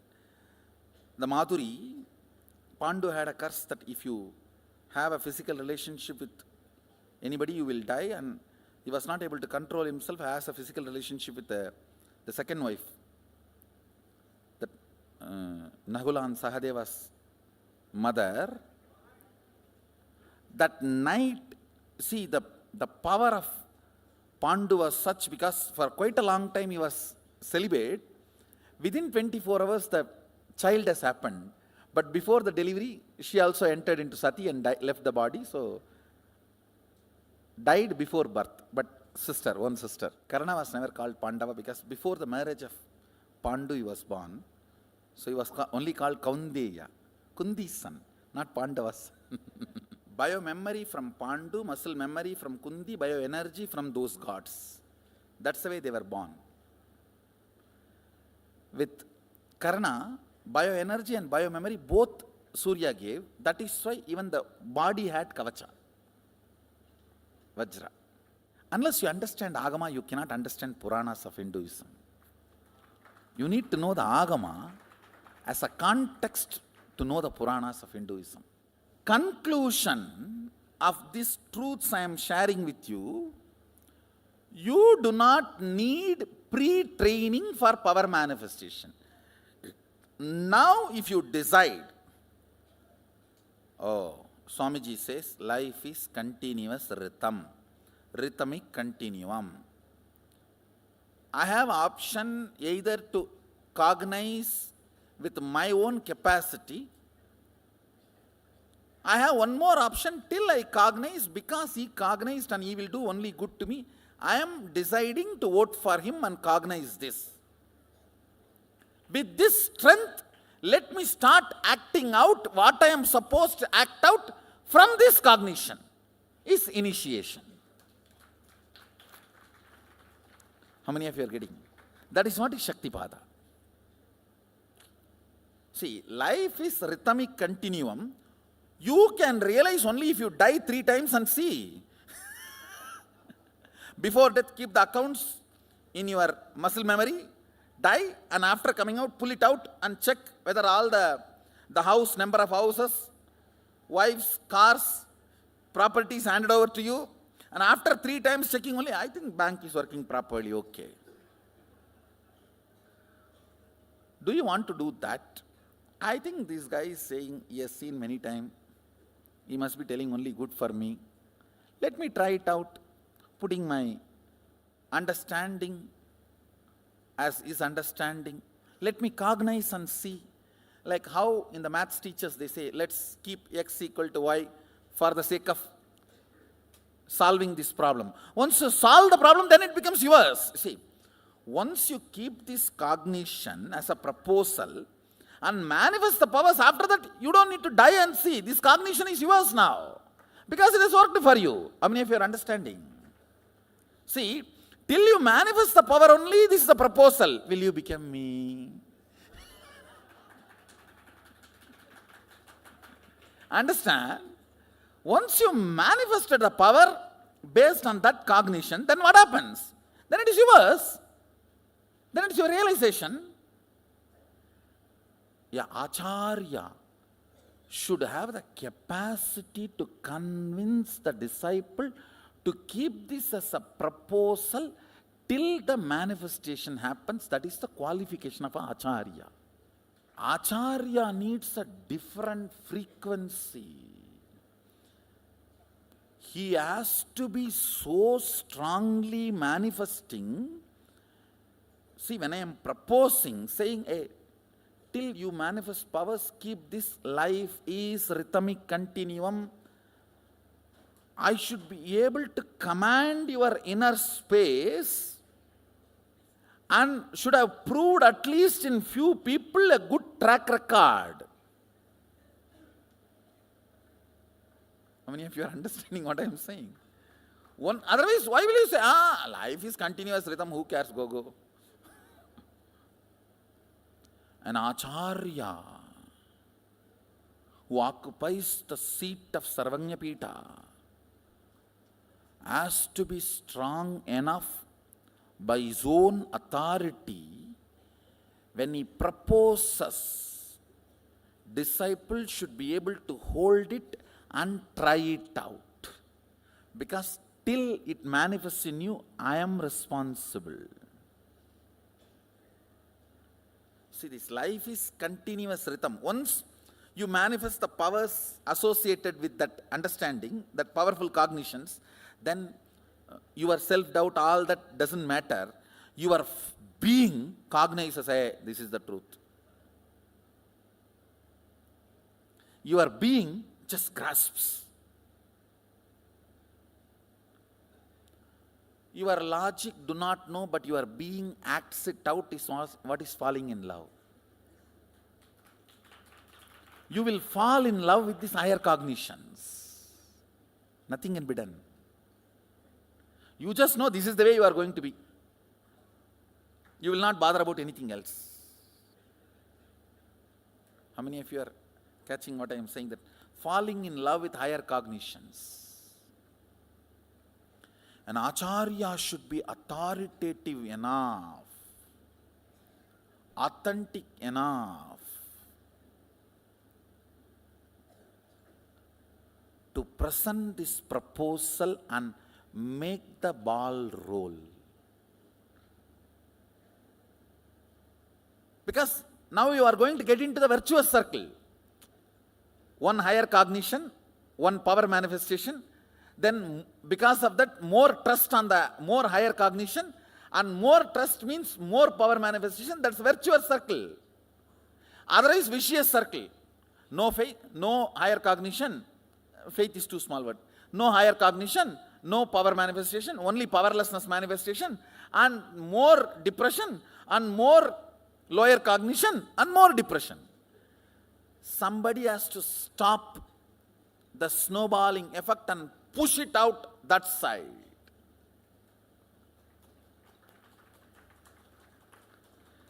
From Taitriyaredas, somebody has to push it and send it to us Urtvaredas.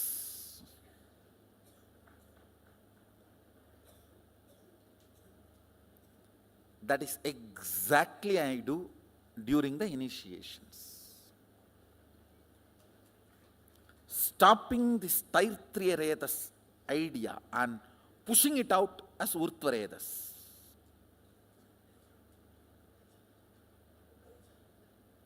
Listen. With this cognition I am giving, life is rhythmic continuum. First thing, powerful cognition. Fear of death is not there. Second, responsibility. I have to come to completion with this wife, otherwise she is going to come back. No, with any situation, not wife or boss, completion is the only freedom. Till then it is going to be continuum. Freedom and responsibility both. You do not need earlier training. Decide now. Life is a continuous rhythm. Then, what all is the effect and side effect of the way I cognize me and my fears, my desires? my understanding, my goal, my vision, my mission, my existence. I think that is where fear comes. Oh, too many things are at stake.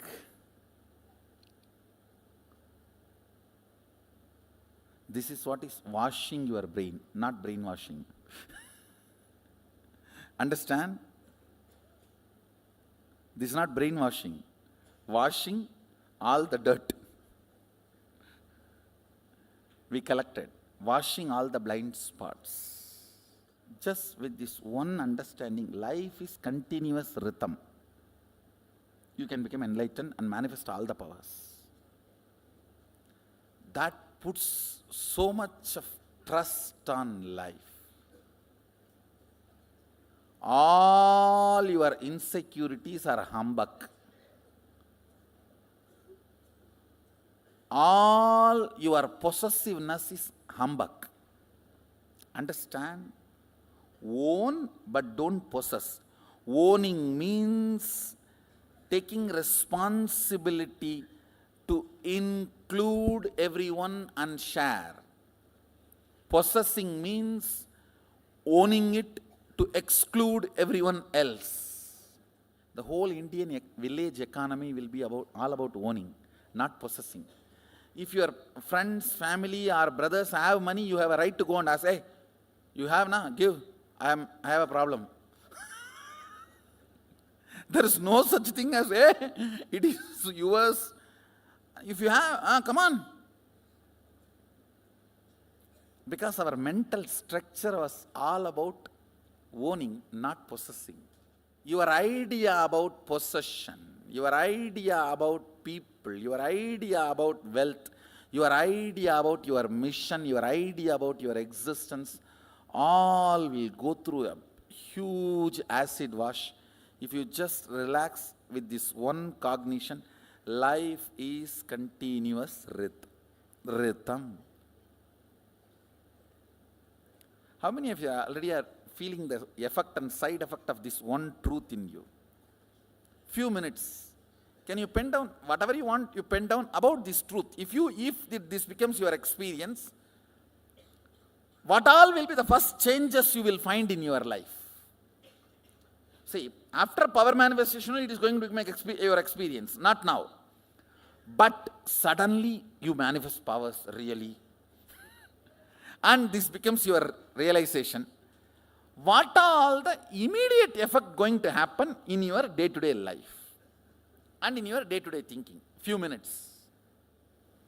What all you may want to do, or what is the changes you think will happen if you experience life is continuous rhythm?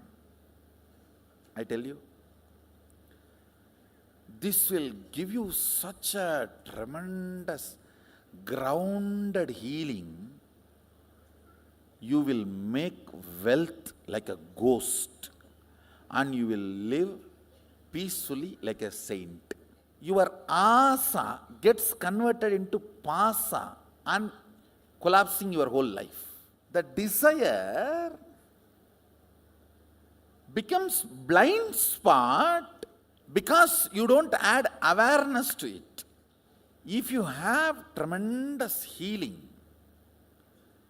trust on life, desire becomes Icha Shakti. Icha becomes Icha Shakti. I tell you, Icha is not wrong. Making blind spots out of Icha is wrong. Life is rhythmic continuum. If you avoid this boss in this life, it's not that you are going to be liberated. You will project the same boss in your life continuously till you come to completion with the pattern why you are projecting the same type of people in your life. Karma sabalyam is janma sabalyam. Not changing place, person, situation. No. Karma sabalyam is janma sabalyam. Means Completion of the karma is completion of Janma. But always what we think, somehow if I escape from this boss, I am saved. If I escape from this person, I am saved. If I escape from this situation, I am saved. Sometimes we say, okay, I need to escape from karma, but let me first escape from the situation, then I will plan. Listen, if you decide to change the karma and want to escape from the immediate problem, God will support you completely. Any man who decides for completion, the whole cosmos supports him. Cosmos is not interested in taking revenge on you. It is interested in rejuvenating you. Listen to this important truth. Let me solve my karma pattern, but immediately I want to get rid of this few mess up. How many of you have that kind of a thought current and request? Raise your hand. Pen down that. Because I'll invoke enough energy that you are immediately rid of that messes as miraculously. With the commitment, you are going to get rid of the karma pattern once for all. The moment you want to transform, I have authority to use all my powers to empower you. Because all these powers are to transform you. Yesterday I made the statement, life is continuous rhythm. How that and space is connected. Listen. There is a part of you again and again forgets you are going to die. Gives confidence to you as if you are going to exist forever. How many of you understand that? Again, there is a part of you which always puts you in fear of non-existence, that one day everything is going to go away, what will happen to you? How many of you understand that? Both of you are getting, all of you are getting it? One group of people always scream, oh, people are forgetting they are going to die, that is why they are doing all nonsense. No. People are forgetting they are going to be there forever, that is why they are doing nonsense. Listen carefully. If you remember you are going to die and all the decisions you take, it is called dharma. If you remember you are going to be there forever and all the decisions you take, that is called moksha. Definition of dharma and moksha. Dharma, mental setup, and moksha, mental setup. Listen, all moral teachers need to remind you are going to die. All moksha teachers need to remind you are never going to die. All moral teachers will torture you saying you are going to die, don't do this, don't do that. All liberation gurus need to teach you, you are never going to die, you are never going to die, you are never going to die. How many of you are getting this dharma thought current and moksha thought current? When you think you are going to die, the decisions you take is morality, dharma. When you understand you are never going to die, the decisions you take, the space you enjoy is moksha. Moksha thought current. All moksha thought current leads good to you and to others. I am not blaming dharma thought current, but that is not ultimate. When you don't have moksha thought current, eat dharma thought current. When you don't have idli and chutney, eat the burger and die. When you have idli and tamarind rice, why will you eat burger? When you can enjoy nice sugarcane juice, all these, why will you go for burning alcohol, which literally burns your system? Mahadeva defines dharma thought current.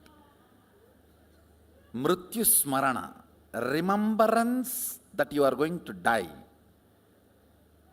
Whatever actions, decisions, feelings invoked in you develops dharma,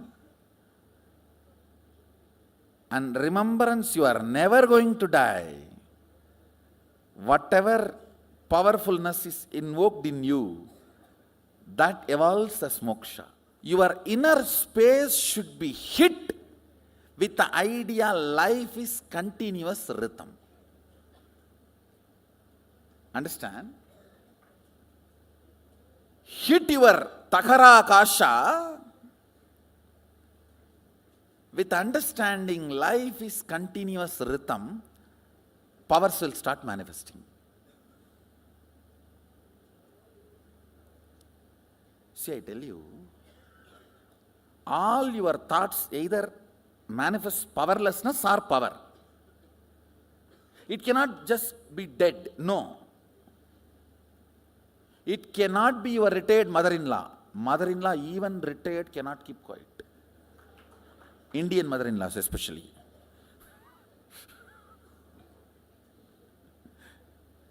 I am seeing many people are looking this side and that side. I think if your mother-in-law is here, you are confirming. Indian mother-in-law cannot keep quiet even after retirement. Any thought invoked or provoked in you cannot keep quiet. It has to generate powerfulness or powerlessness. Hitting your inner space powerfully with the sacred truth, life is continuous rhythm. Akanda means unbroken. Kanda means broken. Akanda means unbroken. You may think, how can power manifest if I just think life is continuous rhythm? It will manifest because I am telling you to do that. Because you never understood power of your will. You always have been clouded.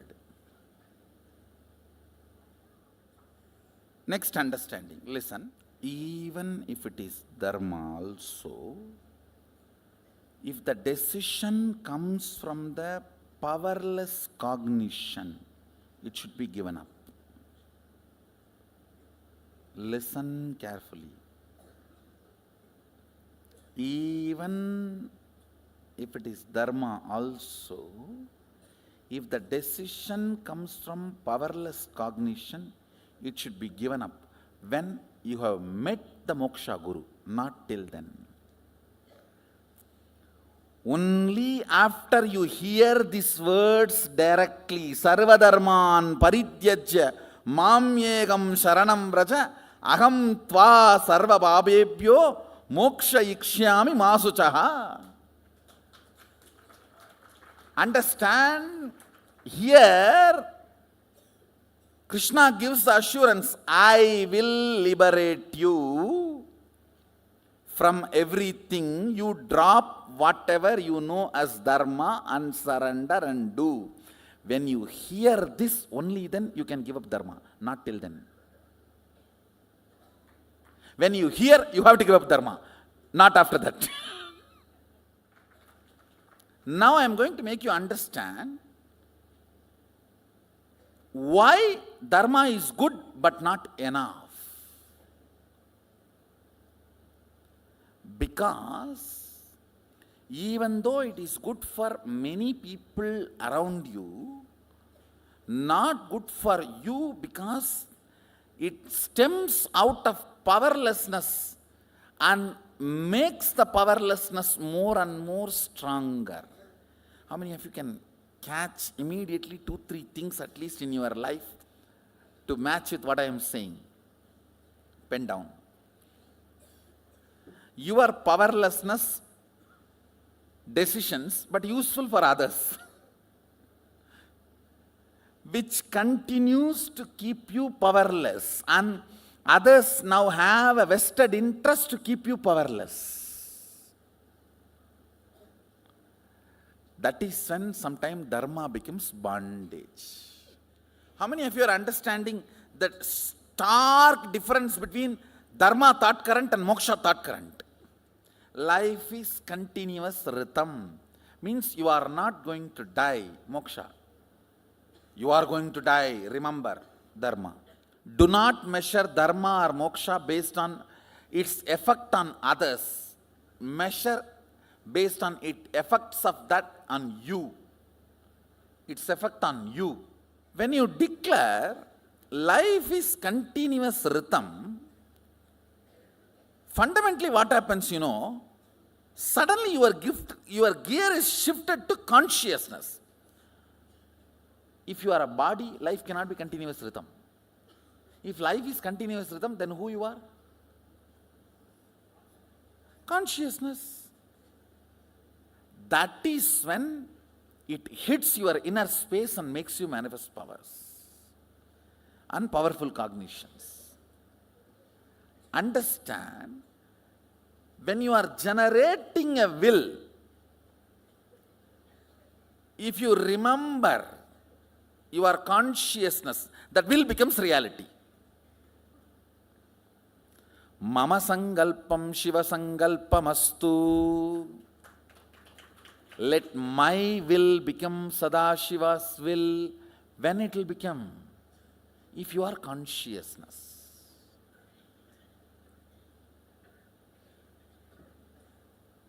You may think all this can happen just by thinking. Life is continuous rhythm, shifts your existence from body, mind to consciousness. So from that moment, before any clouding starts in you, the will you generate starts manifesting powers. How many of you are catching what I am saying? See, if again cloud comes and you remember your body, your mind, and your husband, your wife, your man, you are this, you are that, then all mama sangalpam, kada sangalpam astu. That's all. That fleeting second,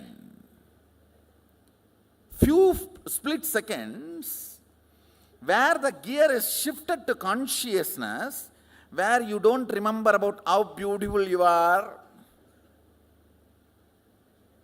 the makeup you are supposed to put to make you more beautiful, and how rich you are, and the money you are supposed to add more to your bank to make you more rich, where you don't remember all this taritriyata. Daritriya means nothing. See, listen, the word means not enough concept. The idea of not enough, that's all. Taridra means the idea of not enough, that's all, nothing else. It is the idea of not enough pulls you out of your conscious space. You cannot do anything directly about that. Forget about it. But from conscious gear, when you declare some will persistence and manifest powers, your inner space starts enjoying and romancing with that idea, your consciousness. See, my only job is I need to create a cherished romance inside you about your conscious existence or conscious part of you. That's all is my job. Are you all getting? See, you have a lot of cherished romance about you existing as your body, you existing as your mind.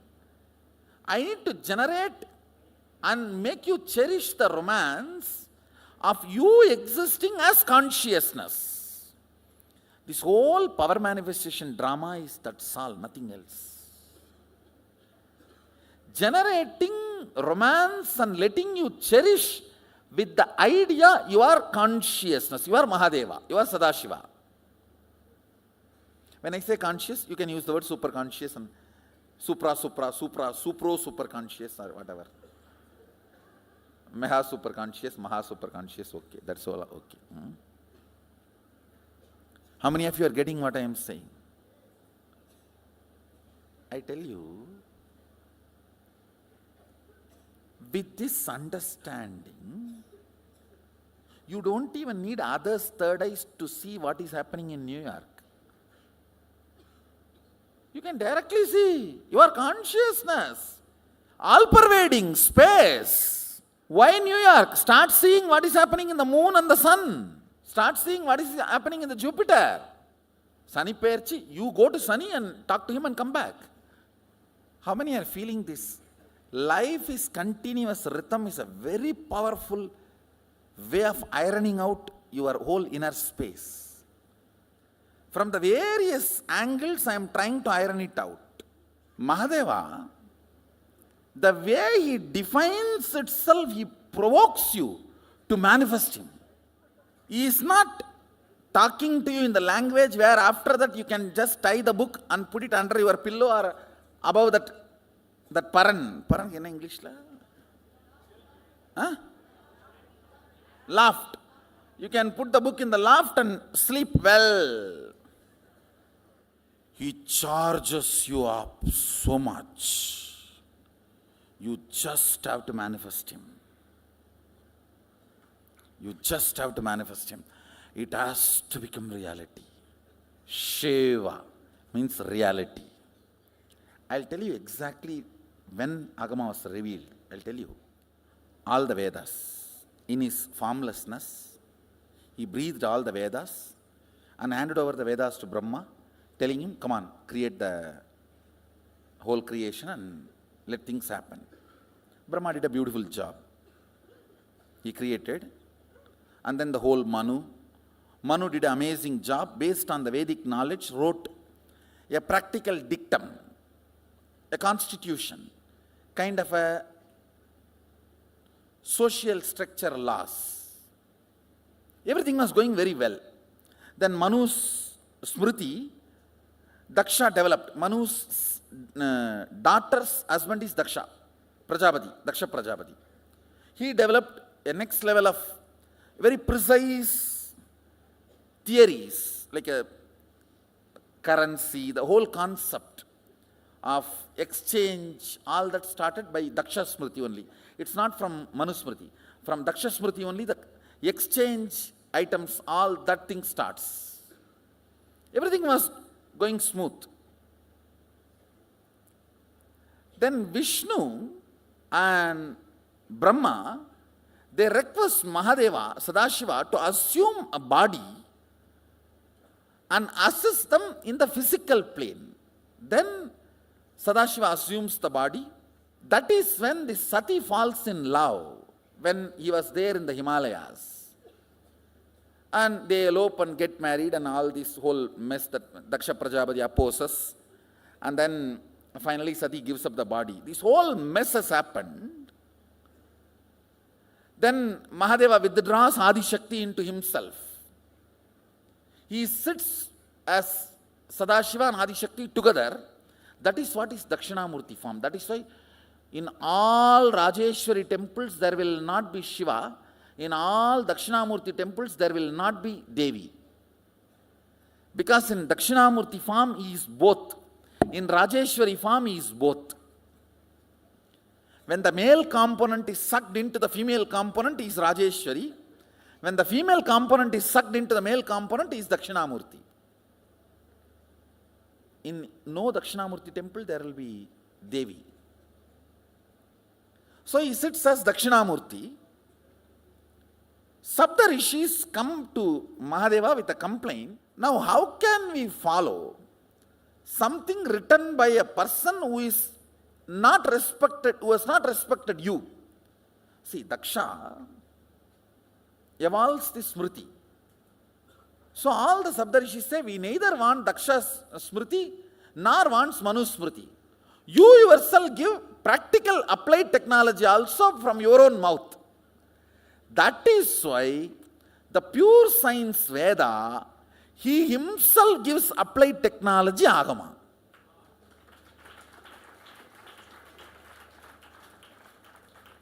Otherwise, earlier the applied technology was given by Manu only. Manu and Daksha Prajapati only evolved the social system based on the original Vedas. Because of this situation, Mahadeva teaches to Sabda Rishis in Dadiji's ashram.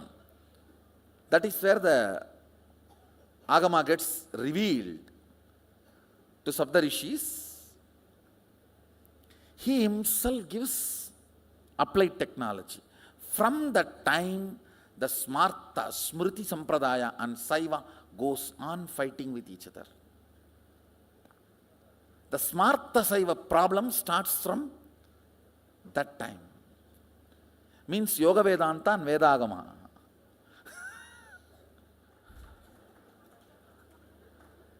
Started from there till now it is continuing. Even though always Shaivism means end of the day, it is continuing. See, all of you know this tuning fork. One, if you just beat one and keep it near, other one also will start vibrating. And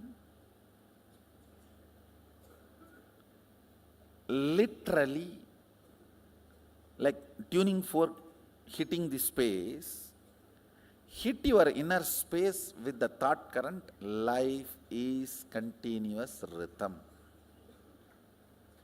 And I tell you, just like how vibrating fork, if you bring this near, this also starts vibrating. I am a vibrating being, consciousness. When you come near, your space also starts vibrating with that very frequency. And I can comfortably vibrate all of you. Few minutes. Let's vibrate our brain with this one truth. Please understand. Most of your space is not here, it is here. Because 99% of you live in length. Shall we vibrate us few minutes with this truth? Life is continuous rhythm. Life is continuous rhythm. Actually, the description of this only is Nainam Chindanti Shastrani, Nainam Dagati Pavaka, all that you read. With this description, with this understanding, I am going to make it as experience. Akanda Paripuranam, the continuous rhythm.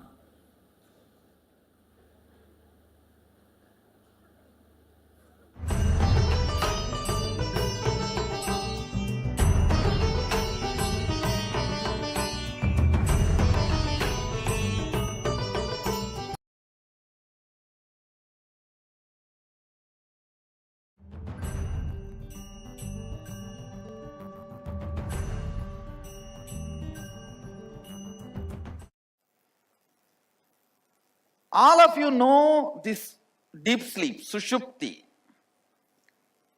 Swapna, dream. Many of you are in. Waking. You know what is the waking state.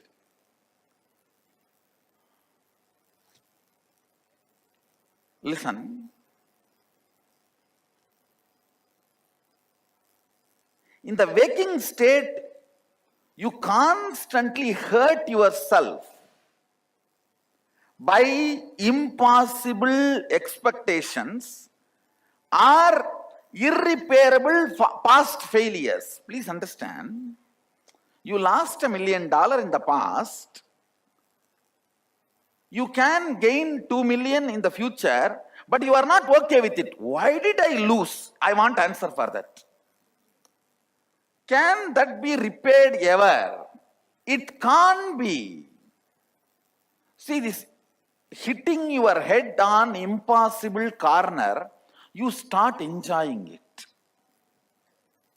Listen, listen. I want you to know, all the abusal you do in the waking state to yourself is the reason why you are afraid of higher awakened state. Listen, because in the waking state, you constantly hurt yourself. You try to bring impossible dreams or irreparable past failures. Either you are all the time hanging around irreparable past failures. Come on. Hanging around irreparable past failures means saying no to life. Looking at the future possibility means saying yes to life. That is what Isavasya Upanishad says. The demon, the difference between demon and God, only one thing. If 51% of you is hanging on the irreparable past, or 51% of you is hanging on the possibility of the future. Person who is always looking about the possibility of the future will not collapse himself and others and the whole system. The fellow who is all the time hanging about the irreparable past will not bother to collapse the whole world. See, please understand, Isavasya Upanishad elaborately describes the difference between the demon and God. If you are all the time looking about the future possibility, you are God. If you are all the time hitting your head about the irreparable past, you are a demon. If somebody is all the time hanging on the irreparable past, he will be so frustrated, he will not be bothered to collapse the system. He will feel, let the whole world be destroyed. If I am not happy, let the world not be happy. Let it be destroyed. Listen deeply. This hurt which you create on you, you get frightened about moving to the higher awakened states. Turiya is the higher possibility state. In Turiya, you will feel a strong oneness with the whole. In Turiyatita, you will be able to manipulate everything as you want. See, in Turiya, you will feel one with the whole. Like this wall, this hall, this whole universe, planet, with everything you will feel one in Turiya. In Turiyatita, you can do as you want with all of this. It's all in your disposal. Listen, I am not talking two big things. Whenever I describe something like this extraordinary, you always have a feeling, okay, nice story. In the waking state, you may have 100 ideas about you. Roughly, it is not 100, sometimes it is even 2,000-3,000. I am giving you a rough example. In the waking state, you may have 100 ideas about you. In the dream state, you will carry only that 4 or 5 ideas from this 100. When this 100 idea calls these 4 or 5 ideas identity back, you wake up from the dream. When that 4 or 5 idea is freely roaming around, it is called dream. Listen. When this 100 idea identity calls that 4 or 5 idea identity back into itself, it's called waking up. Dream may be 5 ideas. Waking may be 100 ideas. Awakened state will be 1,000 ideas. I should say 1,000 possibilities. Alive state will be 10,000 powers. Listen, this 5 calls the 100 back is waking state. 1,000 calling that 100 back is awakened state. 10,000 calling this 1,000 back is Turyatita, alive state. How many are, if you are able to understand, if you understand this Swapna and Jakrat, you will be able to understand. See, in the dream state, you can never imagine you can do what you can do in the waking state. Do you remember all the capacity you have in the waking state, in your dream state? Now, if you remember, you will wake up. Forgetting your capacity is lower identity. Listen, I am giving you the formula. Forgetting your capacity is lower identity.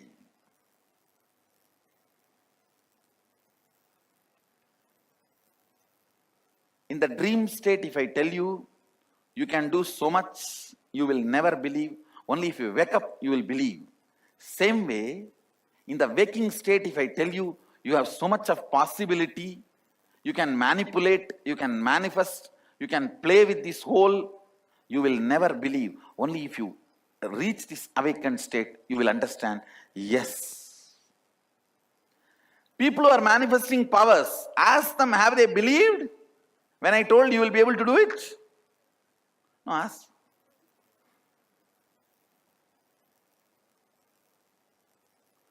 I tell you, actually when you start manifesting, first few days even you will have confusion about it. Is it happening placebo effect?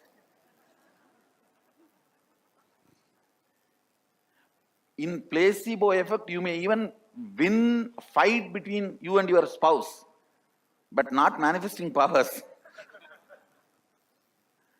The percentage of the placebo effect and the power manifestation is totally different space.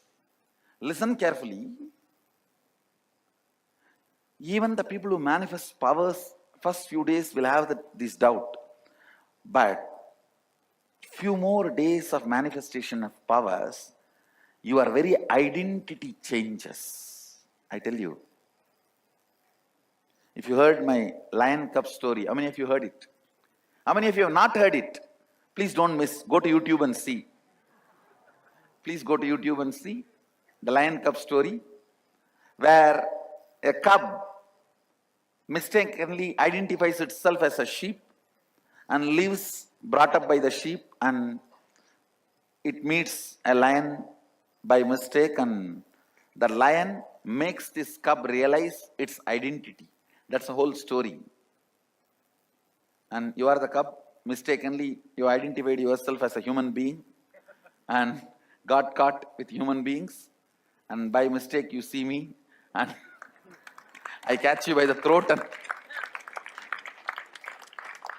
in that story there's a beautiful part where the lion is trying to feed the cub the flesh, the animal flesh.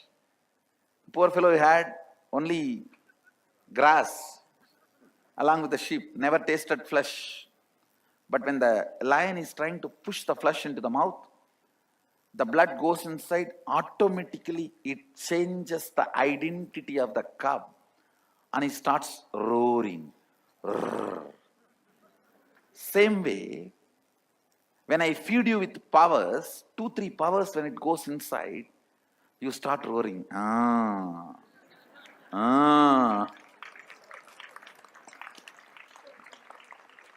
Eating powers transforms your identity.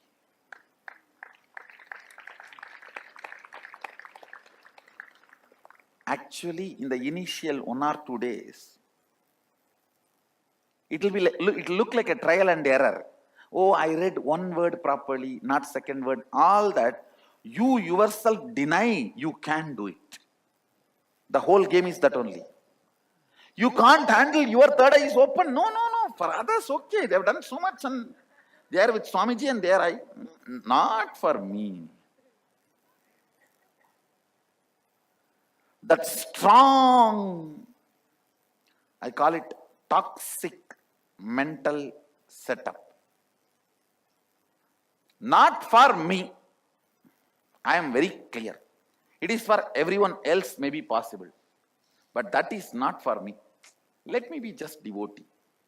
And it will be very humble. Let me be just devotee. Oh God.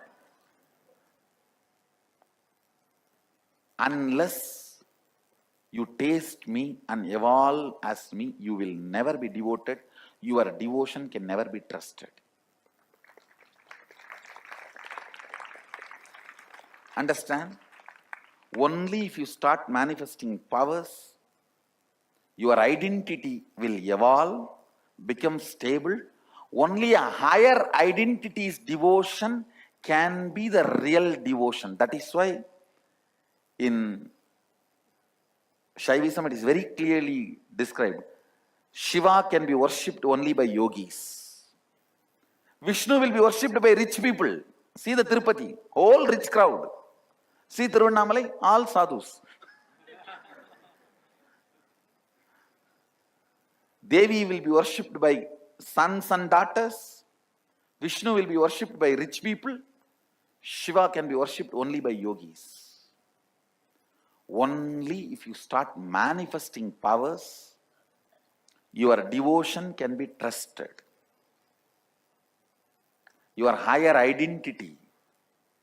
Your higher identity forms the foundation of your devotion. Higher identity should be the basis of your devotion. Listen. When you are in that 5, Swapna, actually Sushupti is 0, complete 0. Swapna, when you are in the 5, you can never trust 100. When you are in the 100, you can never trust 1,000 is possible for you. When you are in 1,000, you can never think 10,000 is possible for you. Only somebody from 10,000 has to call. Come on. That is what I do. Kundalini.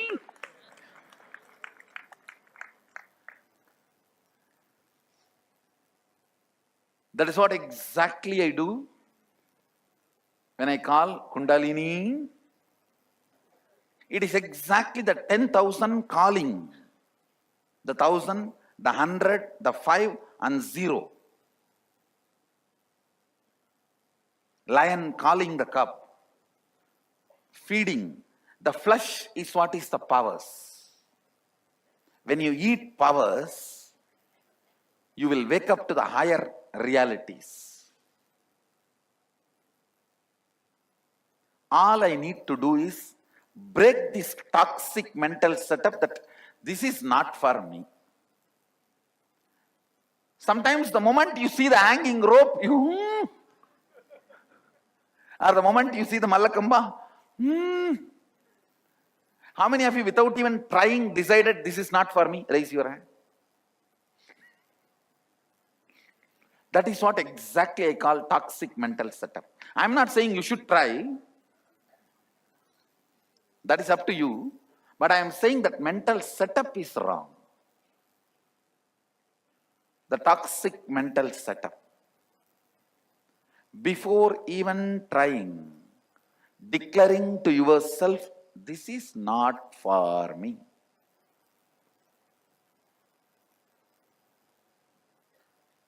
Anyhow, I will poke holes into that setup. One good news is that toxic mental setup, even if you drill 2-3 holes, it will collapse. It's like a huge concrete floor. Even if you drill 2-3 holes, if I just puncture your logic, it will collapse.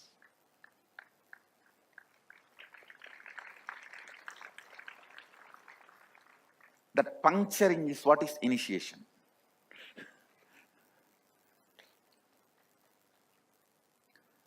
This Turiya and Turyatita.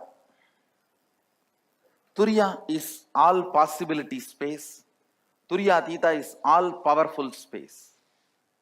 Actually, this word awakened and alive is not equivalent word for Turiya and Turyatita. We can replace it with all possibility space and all powerful space. That can be the much better equivalent. Even then it is rough equivalent only. In Turiya, you will feel oneness with everything. Buddhist enlightenment is only that much. In Turiya Atita, not only you will feel oneness, you can play with it. In Turiya Atita, the space of all powerfulness, not only you experience the state of oneness, you can also manifest it through the system you are carrying. More understanding, more clarity you have about you, the higher the consciousness you experience. Listen. I'll repeat. More clarity, more understanding you have about you makes you experience higher states of consciousness. If you only have 5 clear understanding about you, you will be in dream state. If you don't have anything, you will be in deep sleep. If you are carrying 5, dream state. If you are carrying 100, waking state. If you are carrying 1,000, all possibility state. If you are carrying 10,000, all powerful state. I also want you to understand, humbleness is not thinking low about you, it is thinking less about you. Listen. Humbleness is not thinking low about you.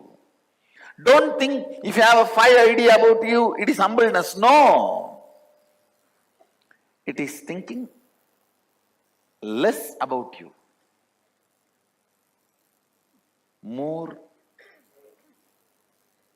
You should be thinking more about your possibilities, less about your conflicts. But the so-called socially humble people, you will see they will have so much of complications inside. They will torture everyone with their humbleness. See how humble I am? Why he is not that humble? No, their humbleness will be such a torture for everyone around them.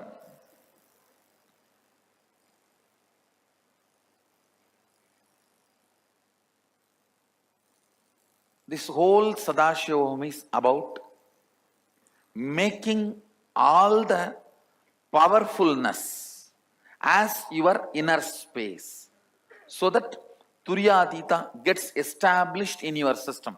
Turyatita means the tantrum throwing child in you and the desire you have about you. Means strategizing logic, desire. Tantrum throwing child, belief. The tantrum throwing child in you is your belief. The desire, logic, strategy making mind you have in you. Both components experiencing Turyatita is the goal of Sadashivaham. I commit with you guys, I will make it happen. See, ultimately,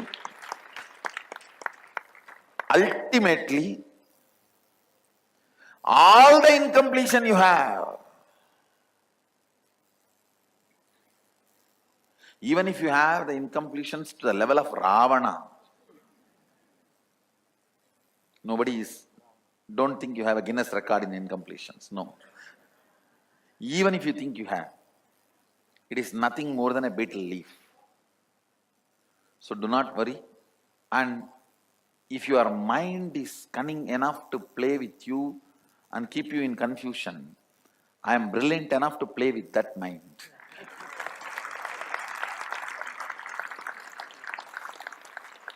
Basically, your desire part, your logic part entering into Turiya or Turyatita is easy, but will not be stable. But your belief part entering into Turiya or Turyatita will take little time, but once it enters, it will become permanent. It will become stable. I am only working on your belief part. See, even one or two powers starts manifesting and the Kundalini Shakti starts happening, immediately your idea about you will start getting reorganized. Not in your logical mind, in your very belief system. In your very belief system, it will start getting reorganized. Wow. If this one or two powers are real means, then whatever he is talking, the whole thing is real. That reorganizing will start happening when your belief enters into Turiya. See, your belief is the area where you have anchored yourself. If your belief is in Turiya and your logic is in Swapna, you are anchored in Turiya. The ship goes to Swapna but will come back, will be pulled back to Turiya.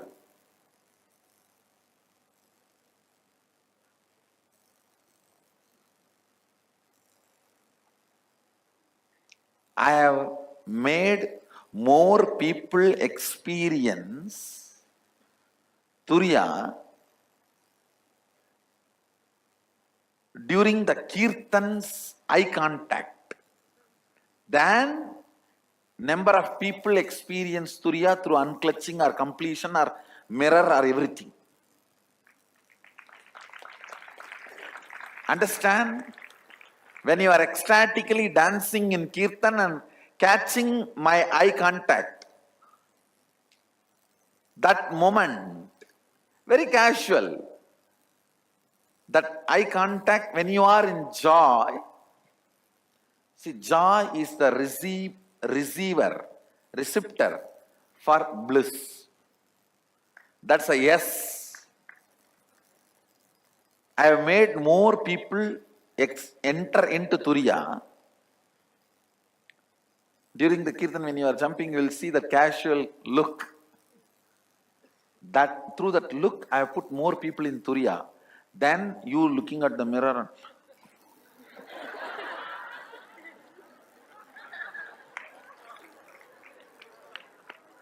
Now, I have seen people doing this mirror completion.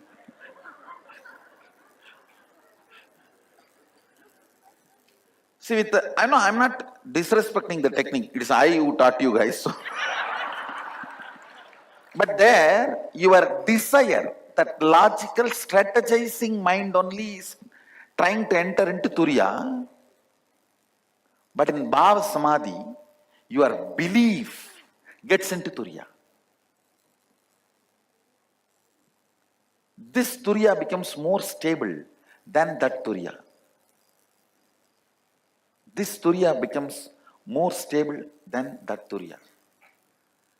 If you enter into Turiya through Bhava Samadhi, you get anchored in Turiya and go to any state and come back. But if you enter into Turiya through the logic, you may enter but you will be pulled out. Because where you are anchored, see, whether good or bad, right or wrong, you are anchored where your belief system is. If you strongly believe, nothing can be done. That is where you get anchored. Please understand. For one full life, if you believe, there is no rebirth. There is only one life. That is the biggest damage done to your consciousness. Actually, when the death happens, when other states of consciousness opens up, you will get overwhelmed and you will not move into any of that. You will be just like a stone, get back to your body. And you will be hanging around like a ghost. Hindus don't become ghosts because they know there is a next Janma. And for the sake of Godel, do not believe in this one life theory. That is the worst conspiracy done against you. Please understand this one life theory is the worst stupidity. For example, if you start believing that, you will not be prepared for the different doors opening. When you are not mentally prepared for the different doors opening, actually when those doors open, you will get overwhelmed. Then what will happen? You will just reject them and get back to your body. Hindus, we don't believe in that. Only if you are enlightened, your body is preserved so that it continues to radiate the highest bioenergy. Other than that, as quickly as possible, we get rid of your body.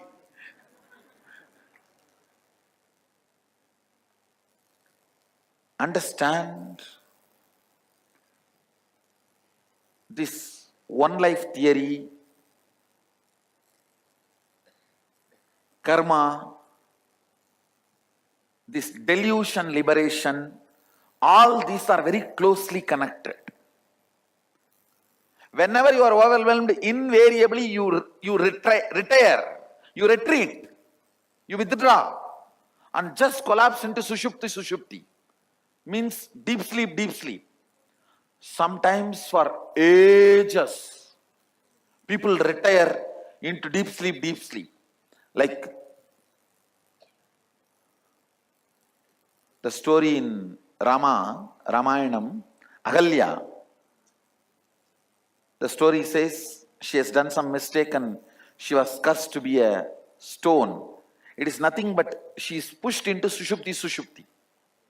Deep sleep. Ages time is wasted.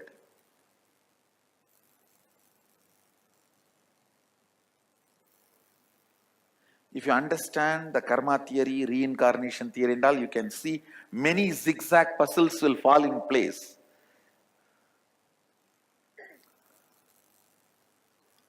Whatever you believe,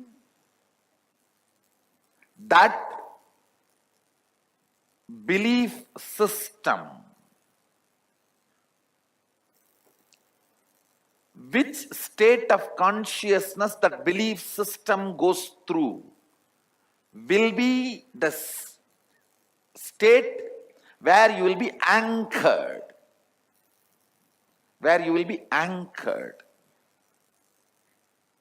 Yesterday I explained, the horizontal line is the desire, logical mind. Strategizing logical mind, what you want to be. The vertical line is your belief, what you are going to be. Please understand, I wanted to reiterate once more. You will not manifest your desire, you will only manifest your belief. I am not saying your belief is right or wrong, your desire is right or wrong. I am only saying what is going to be reality. What is going to be reality? With this whole understanding, ultimately you need to experience turyatita means the belief component of you and desire component of you both should experience turyatita and duryatita. In the turyatita and turyatita, what kind of a brain activity will happen, that only I have captured in this spiritual alchemy product. And I will push that into you, into your system, when you are not fighting with me continuously. That actually happens when you just relax or rest or fall asleep. You will not be fighting with me. The watchman will be out. So this can just get into your system, and the same signals actually, maybe as early as possible, I can even establish, if the science evolves some system to study all the electrical signals happening in the brain, when a being is in turyatita, exact this meru is constructed in your brain through electrical signals. Exactly. exact this Meru is constructed, the same line which is there in 3D, but actually it happens in 3D, not in 2D, in 3D. It gets constructed, that electrical signals going, that exactly gets constructed in the system. If this construct is done in your brain and maintained for 21 minutes, that's enough. After that, it cannot be removed, it cannot be erased, you cannot fall back. This whole process, from morning I am sitting, just for the 21 minutes only. Understand? Only when more and more spending time, you will start relaxing. You will become unarmed. You will stop keeping all your guns, your AK-47, AK-57, everything. That is why Sadashiva says, Guru should eat with the disciples, rest amidst them. The disciples should see from morning till night all the personal life, the way Guru lives, behaves, attends to everything. Only then your being starts resting. He is also like us only. He is not going to. We can be in peace. Only with the long hours of sitting, the entanglement starts happening. Your brain also starts vibrating. Only then I can construct this whole electrical signal in your brain and keep it for 21 minutes. Otherwise, I can construct maybe for 2-3 minutes, you will be out. He is doing something to me.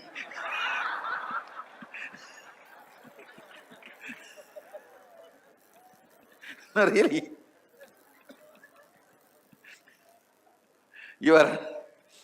That belief part will start throwing tantrum. It will start raising the black flag. But once this high energy is actively kept within you 21 minutes, you will start tasting it. It is like a lion has to force the flesh into cub's mouth only first time. After the blood goes inside, the flesh goes inside, the moment it crosses the throat, now lion need not put the flesh into the mouth. Actually, he need to take his hands off quickly. Otherwise, the cub may bite this hand. After that, I don't need to do anything. You will start tasting it. Oh God.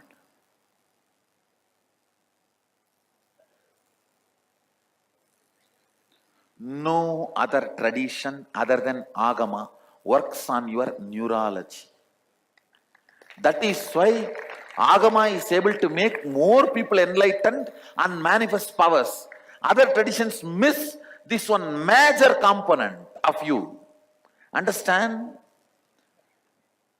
Your psychology cannot create an independent reality and make you feel something exists completely independent of the external world. Your physiology cannot create a different reality and make you feel something exists completely independent of the outer world. But your neurology can do that. How many of you are understanding what I am saying? Your neurology can do independent. You see, externally everything can be great, best, smooth. But your neurology can make you believe everything is in conflict, all bogus, nothing is right. Prime Minister is wrong, President is wrong, country is wrong, army is wrong, and my wife is wrong, my husband is wrong, my brother is wrong. I think even I am wrong. No, neurology is capable. It can create a separate reality, independent of everything happening around you. Good or bad, both. Good or bad, both. Same way, it can do good also. Everything can be bad around you, but it can continue to retain the good and manifest that good by attracting that good into you. Your neurology is the core magnet energy. Whatever that generates, that decides to generate, it can go on attracting that kind of a relationship, people, situation, power, energy, and it can go on manifesting that as your reality. Understand?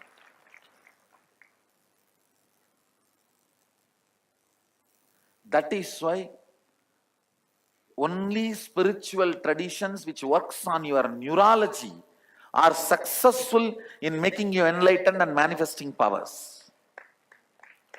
This whole Agama system addresses your physical, physiological, psychological and neurological.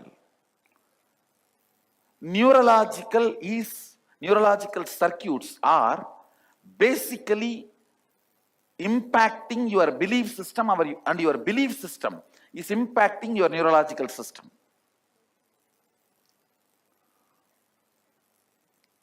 The whole work is about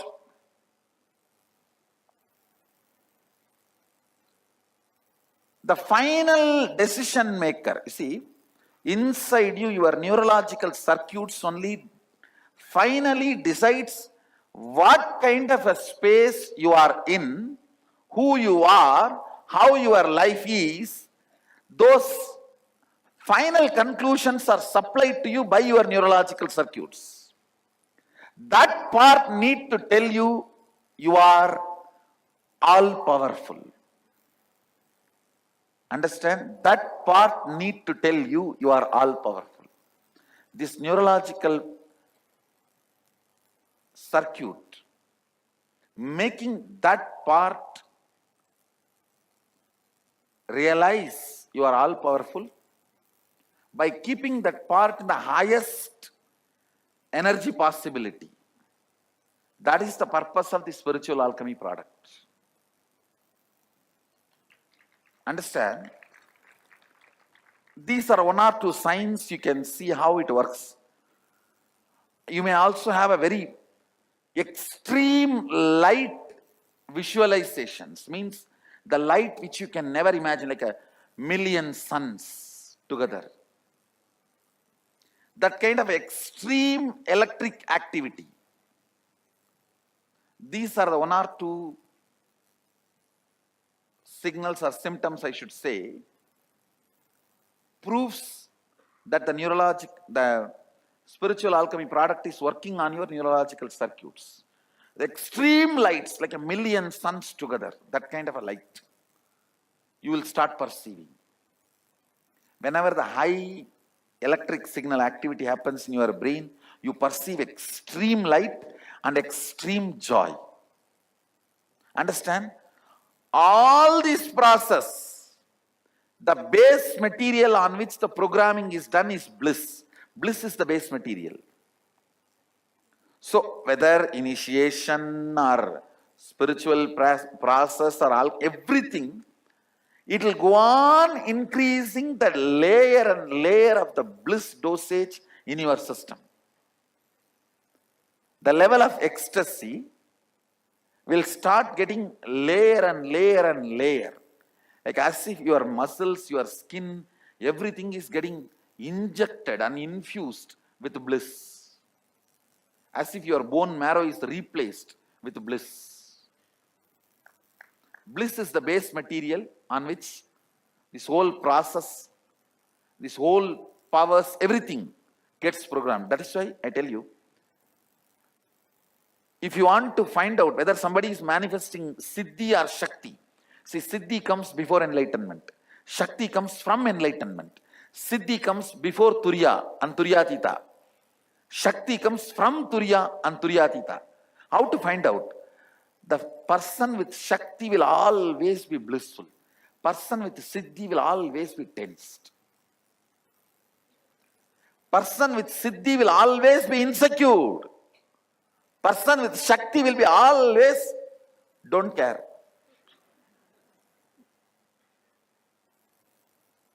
He will always be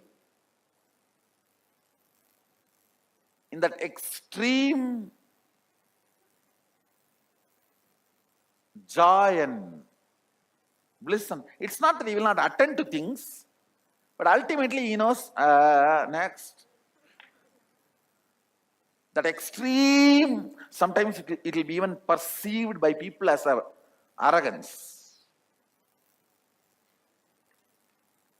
The extreme powerfulness becomes your belief system when you taste powers and Turyatita. I have a question regarding the Turiya state, and I know the gentleman before me, I have not experienced the Turiya state.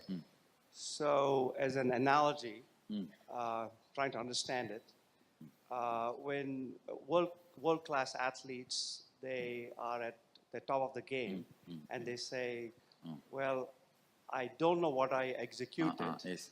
Actually, that is Turiya. At least 2-3 people who experience that zone, I've even checked their biomemory, it is Turiya. Just body moves. Just body moves. I have experienced it during my Parivrajaka state. By walking, sometimes I just know my body is just moving. I am there all around.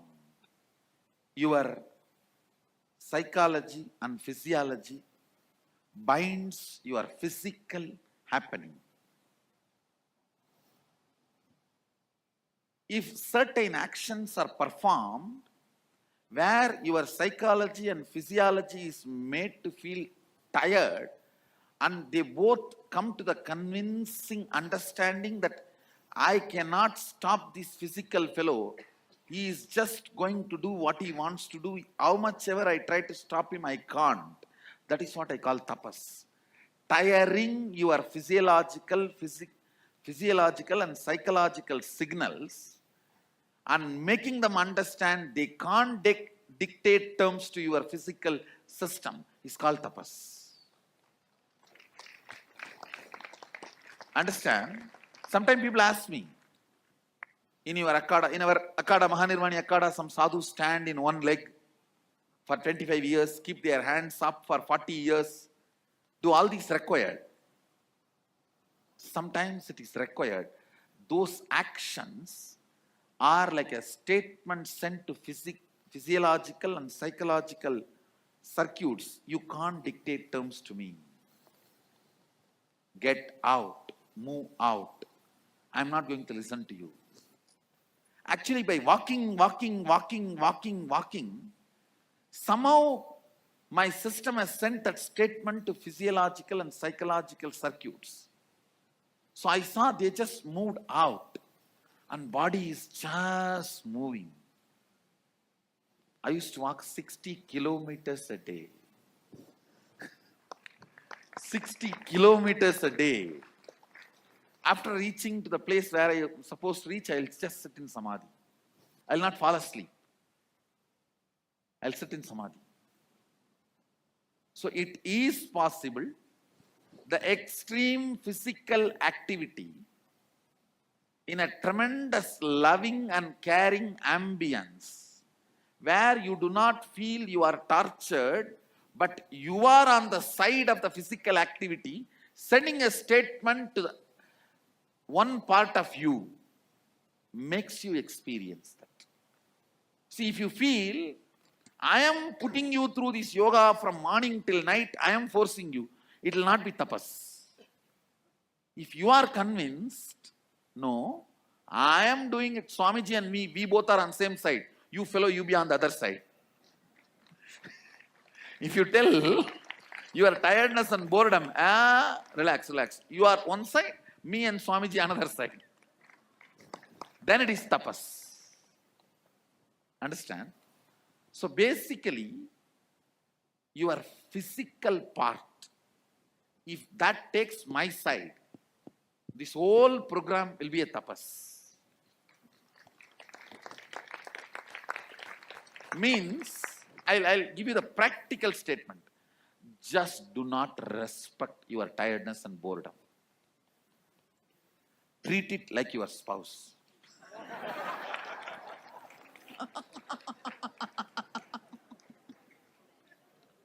How you secretly want to treat it.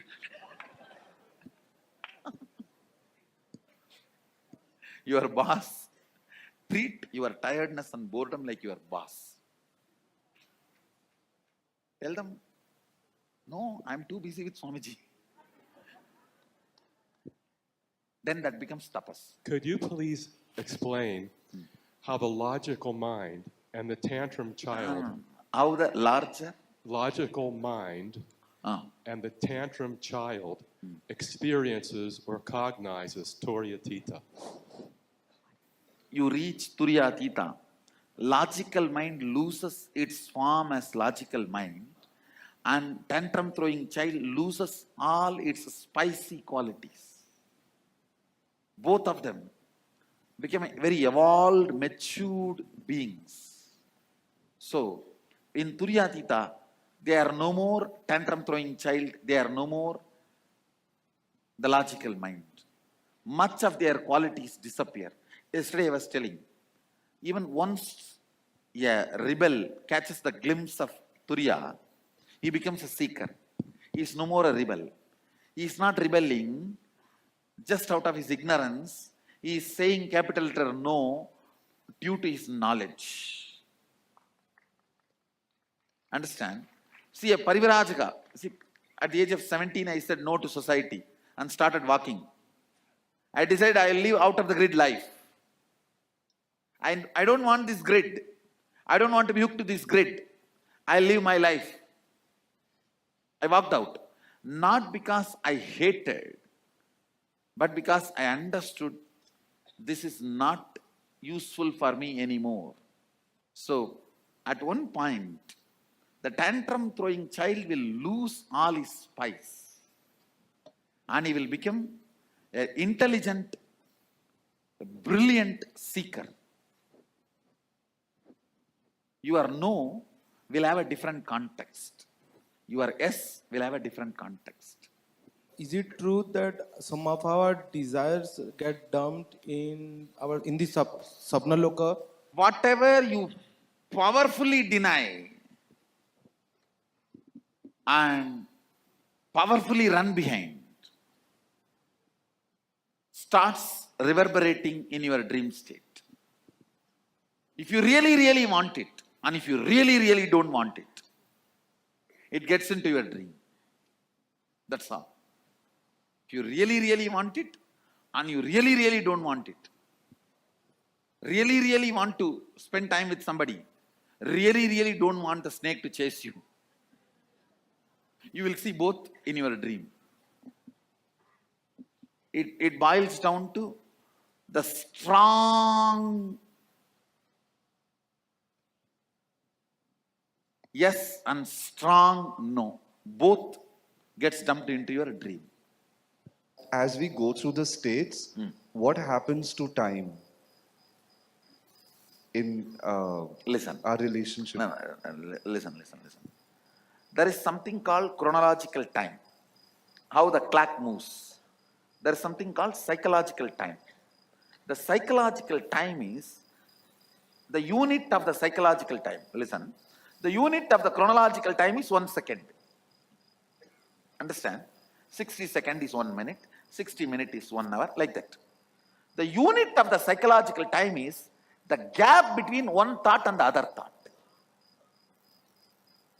If it is more, means you have a lot of inner space. You take life sweetly. A rich man. Understand? Even the word rich is too small. I'll say, a man who has enough of inner space to take his life is a royal being. Means the gap between the one thought and the other thought is more. If the gap between one thought and the other thought is too less, you are a worker, Shudra. And if there is no gap and you are not even able to handle what is going on inside you, you are a Panchama, Chandala. If the gap is more, you are a king. If the gap is too much, you are a Brahmana. The psychological time, the unit of the psychological time is the gap between one thought and the other thought. The ultimate richness is the inner space you have and the way you take the life. The way you take the life decides whether you are a royal being or not the zeros in your bank balance. Not the zeros in your bank balance, the way you take the life. The way, the inner space, the amount of inner space you have, and the way you approach the life, that decides your royalness, your bigness. I would like to know how does meditation and pranayama and repetition of mantras affect the states of consciousness? All that is like a using toothpick and trying to move Everest. And after achieving, okay. You see, all of that may be initial help, but not after coming here. So after that, we don't have to do I meditation. think from now you don't have to do any of that. What you need to do after the Sadashivam, I will tell you at that time. Thank you. Understand, most of these techniques are very preliminary level.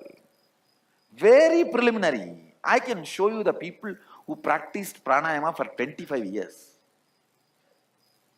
They may be having good lungs. Nothing more than that. They may be having good physical heart. Nothing more than that. I am not saying that is wrong. I am saying that's not enough.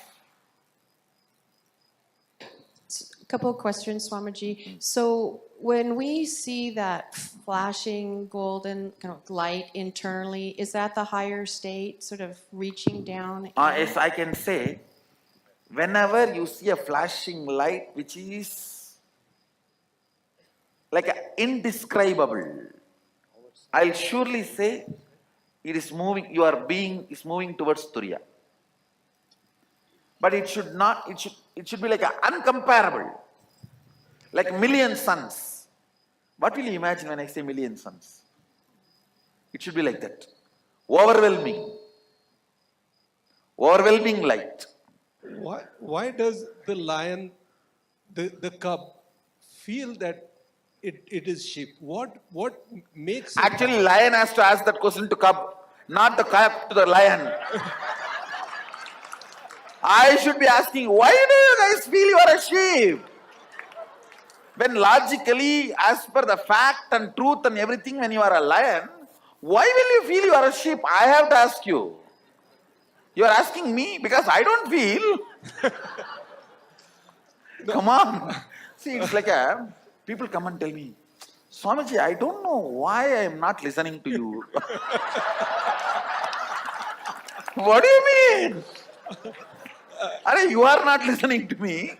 And I should be asking you, why are you not listening to me? And before I ask, you put the defense. I don't know why I am not listening to you. I know you are right. I know whatever you say is right. I don't know why I am not listening to you. I agree. Will. Swamiji, one other thing. I tell you, Yes. one thing.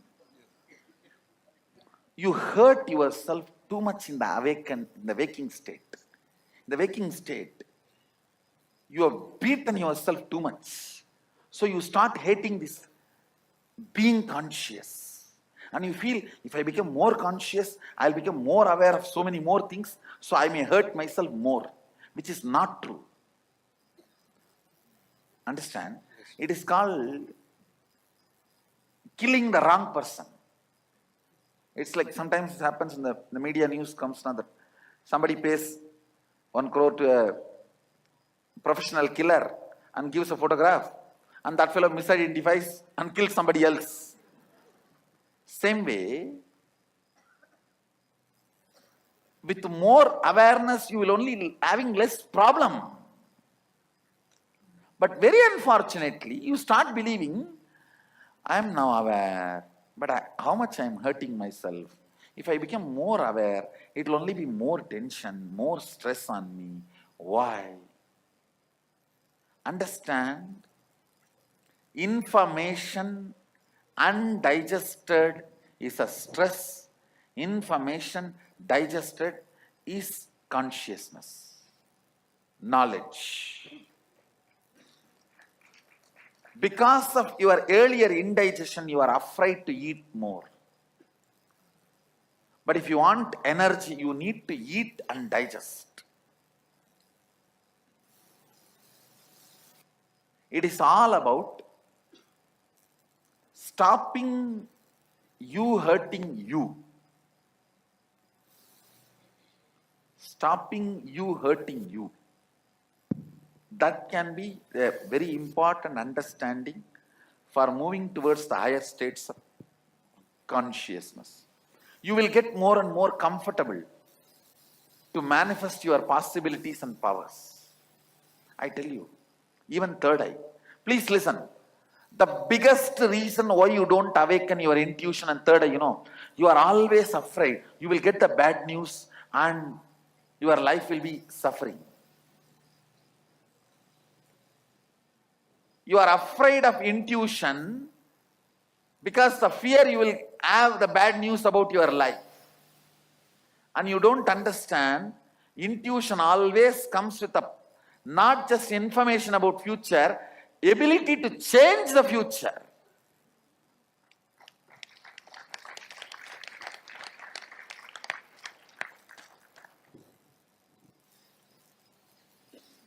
It is your own pains and hurting. The self-hurting need to be stopped. You don't need any enemy from outside. No, really, I'm telling you. You don't need any enemy from outside. You have so much of hurting patterns. Even if everything is going well, you cannot enjoy. Who knows tomorrow what will happen? Usually, whenever everything goes well today, next day I know what happens to me. Strong belief.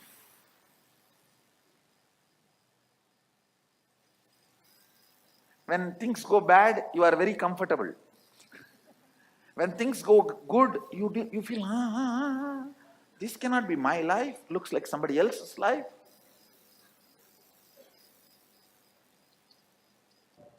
Five years ago, I was practicing astral projecting. Oh, even all those things are, But it damages the consciousness. It took me 3 months, and the first time I popped out of my body, and I was able to see through the concrete walls. I saw the vibration of everything, furniture, walls. See, these things are like you are pushed into the Turiya and Swapna, means the dream state and Turiya club. But unfortunately, they damage your circuit and the system more than they help you. See, help means they should be making you reach the ultimate. Damage means whatever little investment you have, it is being blown away. So it's not good to practice. Surely not good to practice. See, these powers should come from oneness. It should not be practiced as a separate technique. When you now practice this oneness, when you start manifesting this oneness, from this, if the powers manifest, good, no problem. They will never damage you, you will not be drained. You will never be drained. More you practice, that itself becomes a practice of oneness. But without the base of oneness, all these practices are like sucking your investment. It is like you are drawing from your 401k And there's one and more spending thing. it. All of you understand? See, all of you have certain good karma, 401k. You withdrawing from 401k and spending, that is exactly when you play with these psychic powers without having the oneness foundation, means enlightenment initiation. Without this basic system, any play with any of these powers are drawing from your 401k and spending. All of you are able to understand? I think Americans will understand this 401k. Yes. And the other thing that happened, it was an incredible experience to see, because I saw what I feel is the Matrix. I saw literally the Matrix. But the scariest thing I saw, what happened at the same time, I saw an entity feeding off of someone's energy. And this thing saw me and came after me, and I woke up after that point, but I never been more scared in my life than when I saw this thing come at me. See, what you saw is matrix, no doubt. That entity is what is called Maya, delusion. Without the foundation of oneness, when you play with these siddhis, these psychic powers, this kind of encounters will damage the system once for all. Not only that, after that getting frightened, you will never be able to repeat those powers again. It will almost cripple you psychologically. These are the reasons. Never enter into these things without having the foundation of oneness. Now the whole process you are going to go through will be based on the oneness and the power of oneness initiation. So even if you manifest powers, that itself is an enlightenment practice. More and more you will be grounded in oneness, more and more powers, with more powers, more grounding in oneness, with more grounding, more powers, it will be like a virtuous circle. Making you roll towards virtuous circle is initiation. Initiating that virtuous circle is initiation. In the karma webinar, you had said that first we deal with our thought current, then the families, then ultimately the cosmoses. So what is that? Does that push people into the Turyatita? I should say, I will put it in this way. The higher the karma patterns and thought currents you deal, the higher powers you manifest. Higher oneness manifests through you. The larger responsible you feel. I can say, higher problems if you tackle, your consciousness will become higher. When your consciousness goes higher, higher problems you will be able to tackle. But they will not look like a problem anymore. For sure you know you are going to win the game. Winning is guaranteed. So when the winning is guaranteed, it's more like a leela, playing. That is why, please understand, if you lived and then it is written, you are a man. If you have written and then you live, you are God.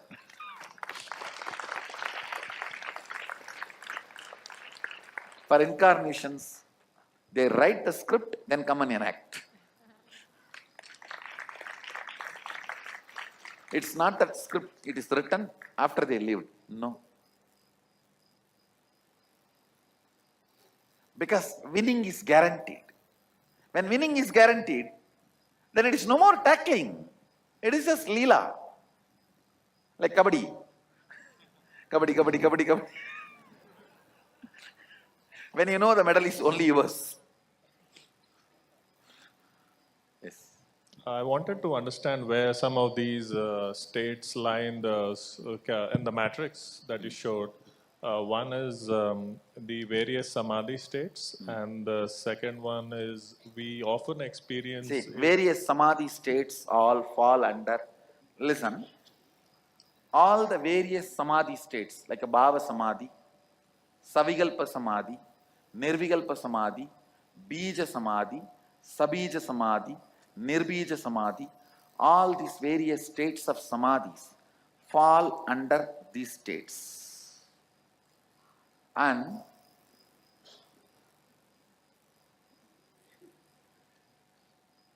this is the Nirvigalpa Samadhi, Sadashivatva. The TA plus TA, Turyatita is the Nirvigalpa Samadhi or Sadashivatva. And all the other Bhava Samadhis, Bija Samadhi, Nirbija Samadhi. For example, if your belief means the vertical line, If that falls into Turyatita, I should say this line, that will be called more like a Bhava Samadhi and Savigalpa Samadhi and Sabija Samadhi.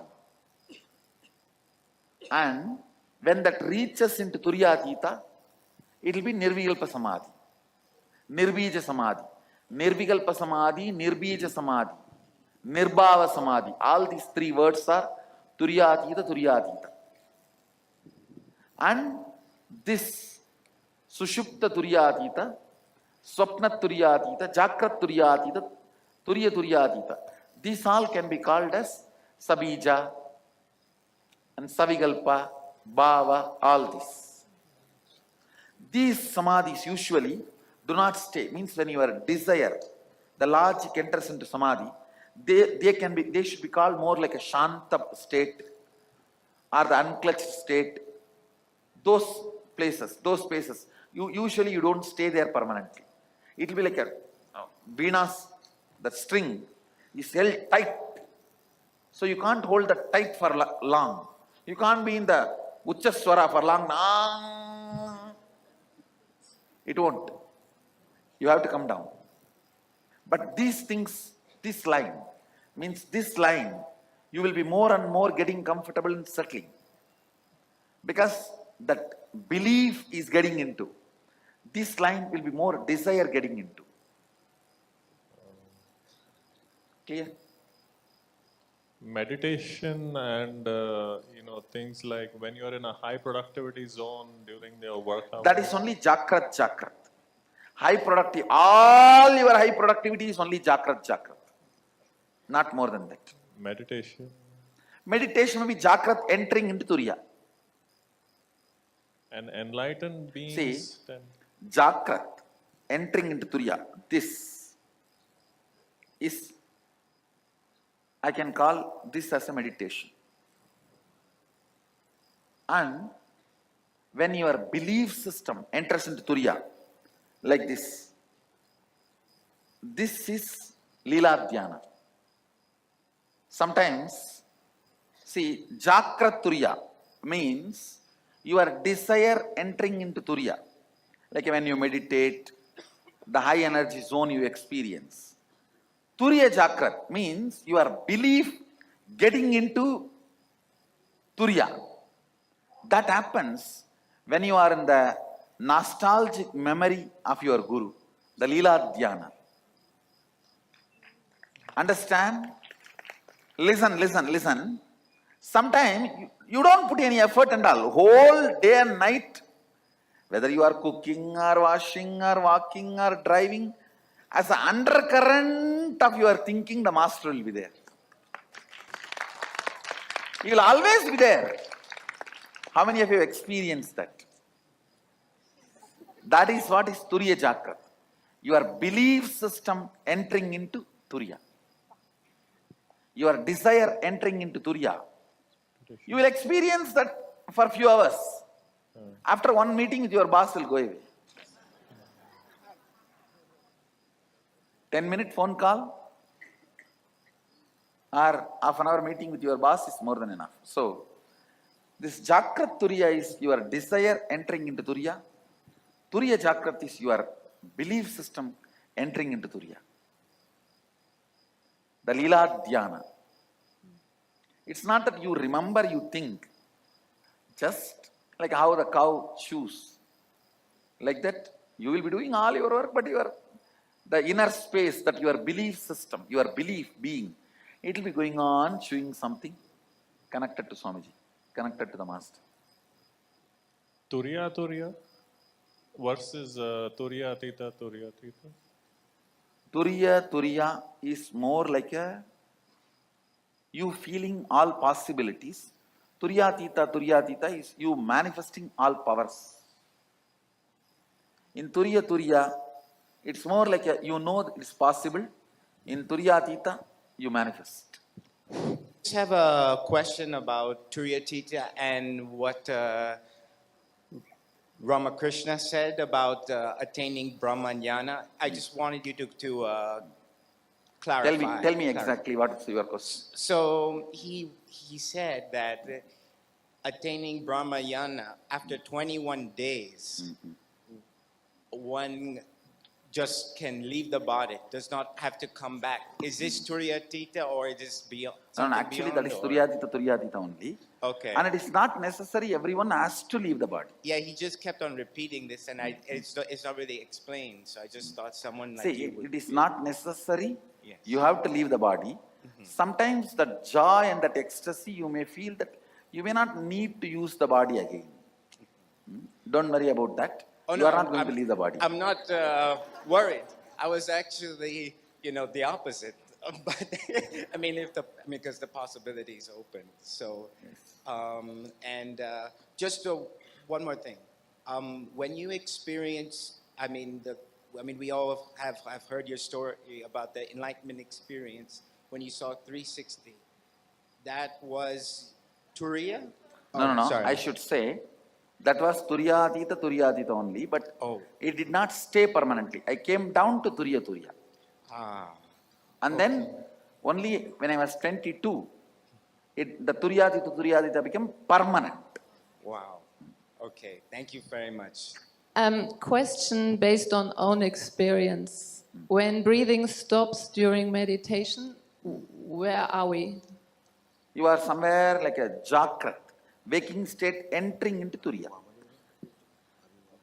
Okay, and second question, when sense perception enters a kind of 0 point field, example, morning shower with ice cold water turning inward and suddenly the water has no temperature, only liquidity. So Or smell that is also again your waking state entering into Turiya. Huh. And why would one experience that if it just stays for a very limited amount of No, time? because only your desire experiences. Your belief is not experiencing it. Okay, what's the benefit really then? That not much benefit. You can have faith about that state. That's all. Thank you. As we realize the Turiya or the Turiya Tita state, we have not changed our way of life. What kind of conflicts should we expect? Don't worry. When you experience that, you will have a simple, straightforward answer for all these problems. It's like the born blind person is asking, Doctor, I know you will give me my vision back. After that, how will I walk without my walking stick? Understand? When you have your eyes, you will have answer for all these problems. Don't worry. Thank you. Swamiji. Intuition, melting the wax, and how it relates to the 25 states of consciousness. Yes, listen. Intuition is from this Turiya and Turiya, this state. All of you listen carefully. Whether swapna, dream or waking state, come near this Turiya and Turiya, the intuition is experienced. It is like a Turiya and Turiya is like a huge fire. And dream and waking, both states are made of the same wax. Dream state is little polluted wax. Waking state is little pure wax, but both are same wax. When that wax is brought near the Turiya, not only Turiya gives the information about your future, it gives you also the energy to change the wax as you want. Manipulate it as you want. Move it as you want. Please understand. Intuition means not just information about your future. Ability to change as you want and execute it without effort. All these three put together is intuition. For example, if you are having an information about some problem going to come in your business or some benefit going to come in your business, if it is a problem, you will have the intelligence to change.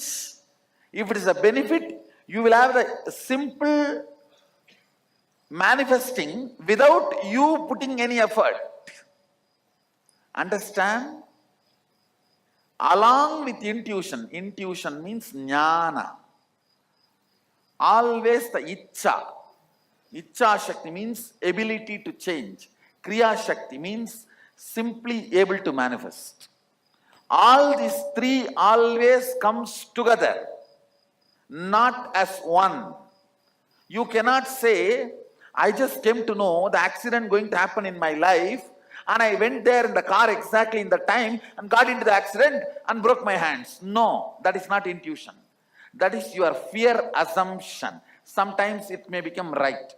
Fear assumption sometimes becoming right does not mean you have intuition. If you are having information as intuition that you are going to have a car accident, you will simply be able to change it. Same way, if you are having intuition, you are going to have $1 million. You will manifest it without any effort. Any intuition always comes with Icha, Kriya, Jnana, all the three Shaktis together. Jnana means knowledge about the future. Icha means ability, desire to change. Kriya means ability to manifest without effort. All these three, if it comes together only, it is called intuition. Otherwise, it is not intuition. So, a person that experiences epileptic seizures while sleeping, are they in sleep or dream state? I can say the dream state is being strongly attacked by the deep sleep state. It is like a belief part is in the dream state, but the desire part in the deep sleep state. A war between these two. Yes. These 25 states have dependency on desire and belief system. Are this belief and desire are the byproducts of your biomemory and muscle memory? Yes, I can say it is a byproduct of your biomemory and muscle memory. So we And cannot these 25 states are not dependent on that. Actually, your desire and belief is dependent on the 25 states. The self-realization mentioned in Bhagavad Gita is in which state it falls? So the self-realization Bhagavan talks in Bhagavad Gita is Turiya Turiya. Nirvikalpa Samadhi he talks is Turyadita Turyadita. Self, when he uses the word Jivan Mukti, he talks more like a Turiya Turiya. When he says about Nirvikalpa Samadhi, he talks about Turyadita Turyadita.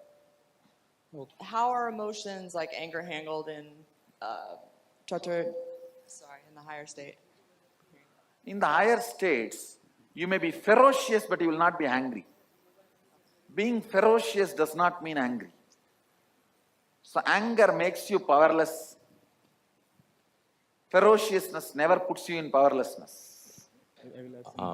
My question is that currently when we manifest things in the Brahma Muhurtam, which state are we in? And once you put us in Turyatita, how will Brahma Muhurtam manifest itself? See, Brahma Muhurtam as on now is only used as a technique for you to manifest. In the Brahma Muhurtam, what state you are in is deciding, it is decided based on what you want. If you want to be having Turiya continuously, and you put that word in the Brahma Muhurtam, put that idea, you start manifesting Turiya.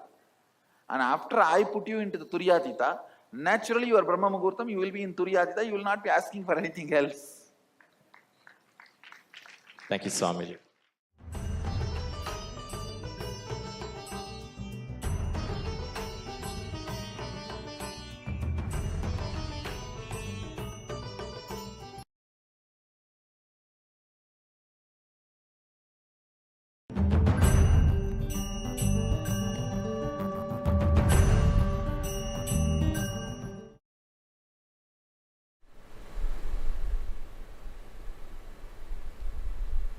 Nithyanandeshwara Sadashiv समारम्भां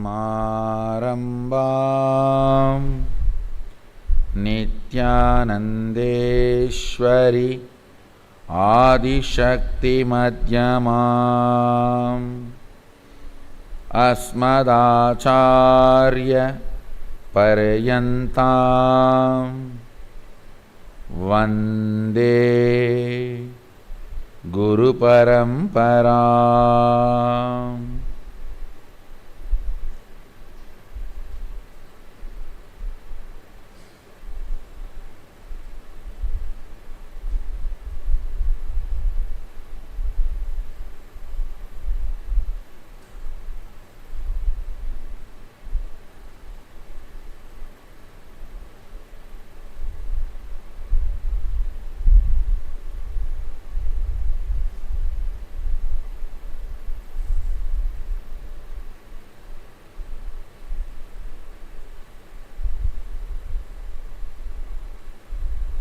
I welcome you all with my love and respects. I welcome all of you, all the MSS participants, MSS graduates, Inner Awakening graduates, the Inner Awakening participants who are still here, few, and MSS graduates and the people, devotees, visitors, viewers, samajis, satsangis, here for MSS continued education session. I welcome all of you with my love and respects. Today I will explain few fundamental principles about the 11 dimensions. Then I will initiate you. See,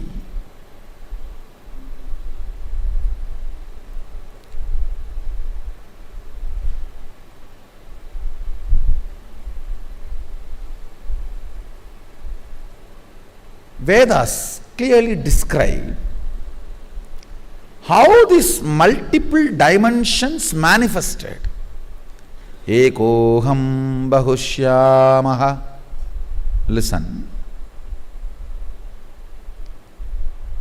Let my one become many to celebrate me. It actually goes further and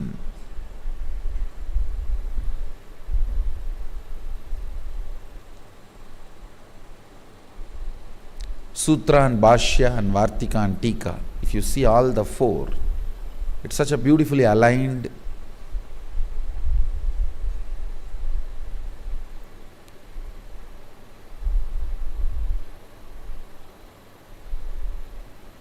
I should say, truth is revealed in a very beautiful way,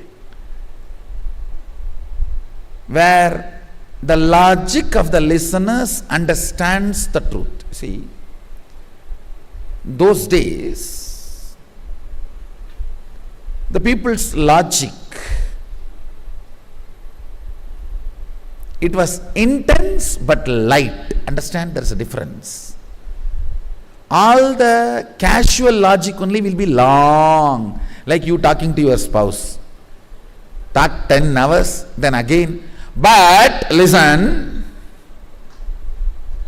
she will start from the same point, or he will start from the same point. It means throughout, it was a casual logic. There was intense logic. Will be light. Means the time need not be spent, or more words need not be spent to make an intense logic understand something. That is why the time of the sutra, Vedas, just few words only sutra, the truth is revealed. Egoham bahushyamaha. Then the time of the commentators, Bhashya, logic has become little casual and little longer. So you need to interpret and make them understand. Then comes the time of the Vartika. Means commentary on commentary. You need to use more words. Then comes Tika. Commentary on the commentary of the commentary on the commentary. Then huge words. See, sutra is like a call between boy and boy. Hey, come to the messenger, or we'll talk there. That's all.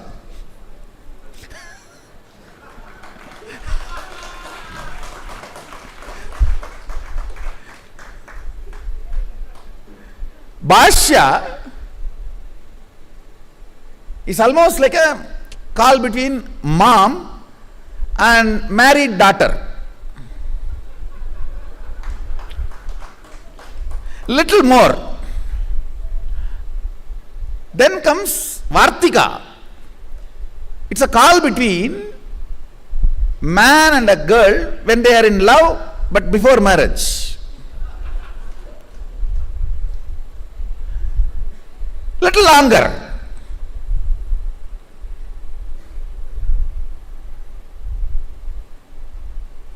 Then comes Tika. It's a call between two girls who are trying to catch the same boy.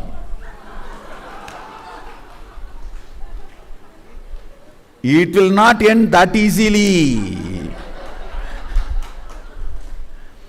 Both trying to get more information about him from other without telling the purpose. So it will go on and on and on. She will talk about every person in that college to come to his roll number. Because directly if you ask about him, then she will know that you are interested. So you start from the person 2. You see, that number 2 fellow, roll number 2, his glasses are so rare. What do you think about that roll number 3's jeans pant?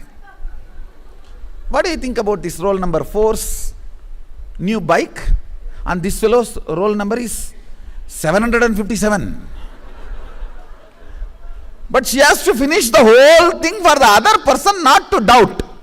And this one will also be sitting and waiting when she can come to this roll number. Then comes Kali Yuga.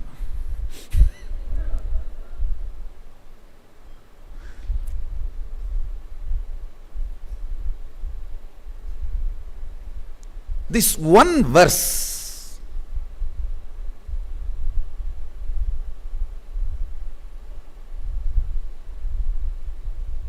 if you are in that depth level of logic, you will understand this one verse. Let my one become many, not my oneness. Understand? Oneness never becomes many. Aham.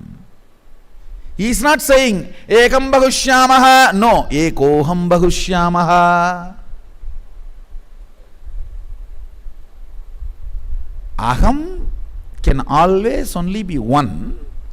Let that one become many. Listen to every word I am talking, because I am going to give you solution for almost all your problems based on this one fundamental principle.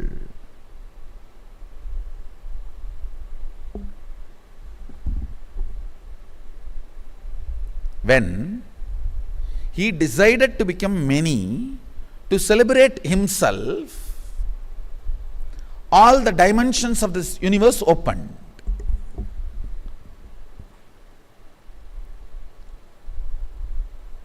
Understand, your whole life is nothing but you deciding. See, at one point in your mother's womb, you decide, ekoham bahushyamaha. Only then you open the womb where you were residing for 10 months and come out.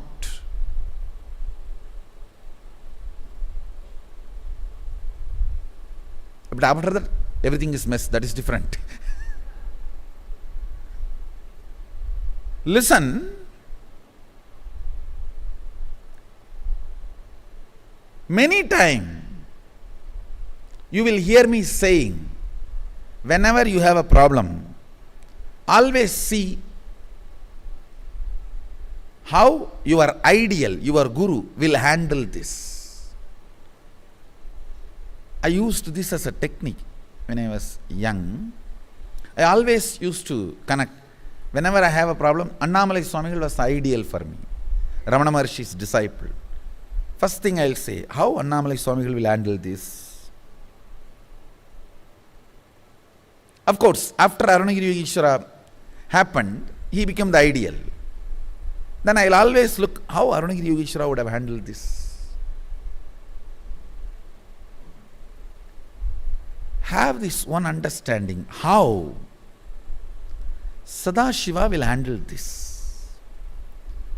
The moment the one became many, all the problems you have, he also started having. Don't think he does not have a problem. Yes, all the organizational problems you have, relationship problems you have, everything you have, yes. He solved it. You have not. That's all.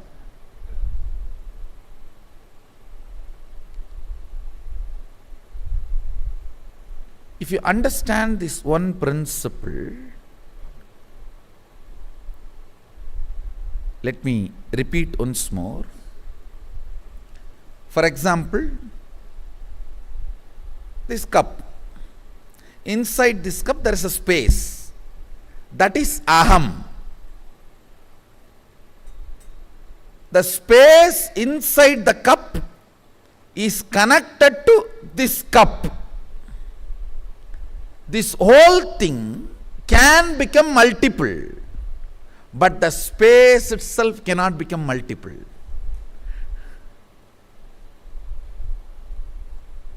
Anything which has become multiple,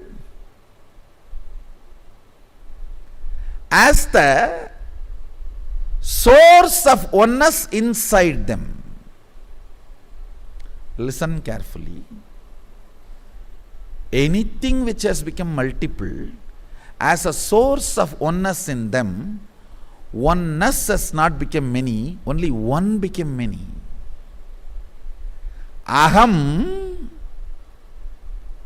associated with oneness, one associated with oneness has become many, but continue to be filled by the oneness.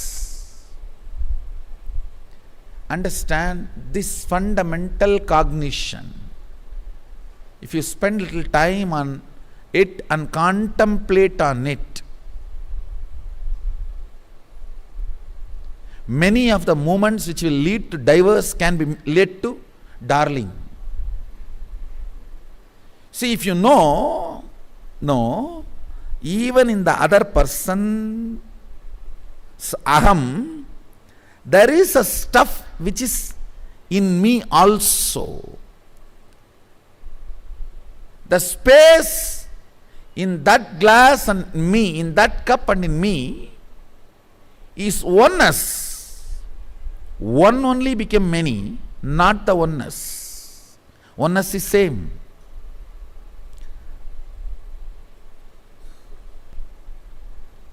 Understand? Actually, all these things are only proposals and theories. Rosy word proposal. Proposals are not equivalent to matured relationship. Proposals cannot be equivalent to the life lived without divorce for 100 years. So his words are proposals. But I will tell you, conclusions by the owner who created.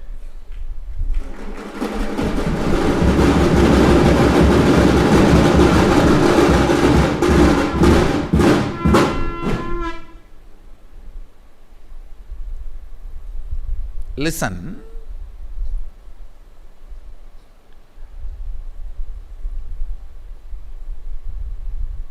Simple understanding. You know, if you go late from office, in the house there is going to be a small Kurukshetra. When you go, if you are preparing yourself with aham, that one, it is going to hit each other and can lead even up to divorce. But if you go with understanding, the oneness which is in me making me feel the self of the selfishness is same in that self also. Understand, the self of the selfishness which is here and there is one and the same. If you go with that understanding, end of the Kurukshetra, it can even become Ardhanarishwara. It is not necessary it should become only fight or divorce. Understand, everything, if you are in a dimension of anything other than you is your enemy, you are going to be in Naraka, hell.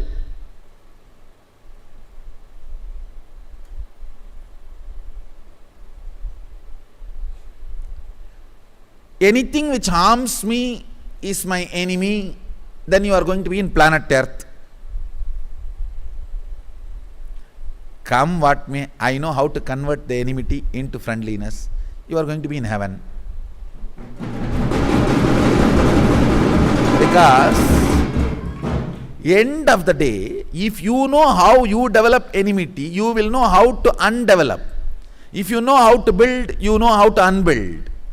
Then you know how he has built, why he has built, and you can unbuild.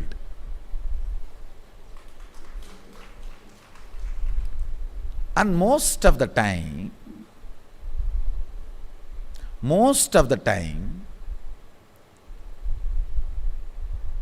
I should say not most, almost all of the time, even if you have ideological differences and make the other person understand, you have your space, I have my space, let's live our ideology, problem is solved. There, the space can sort out the issues. Please understand, even organizationally, look at this whole cosmos. The moment Mahadeva declared, Sadashiva declared, let me become many, he has manifested a company, an organization. Let me become many to celebrate me. But the whole thing is so smoothly going. If you bring the same fundamental principles for your organization also, let first of all you become clear what do you want to do is completely integrity and enriching. If you have some agenda and talk something else, nobody is going to do what you want because why you want. They will do what you want because what they want, not because why you want. Understand? Organization becomes organism only when people do what you want because why you want.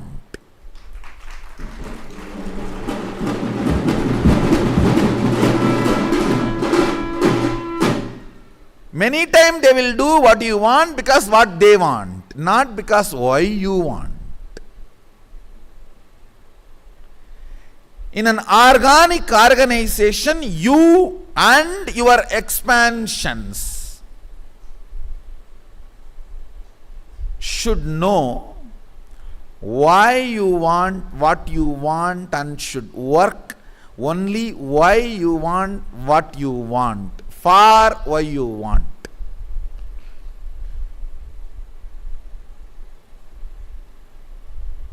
Then I tell you, not only you, even your whole organization, people will live like teenagers. There is no aging. Aging is conflict of interest. What is interest?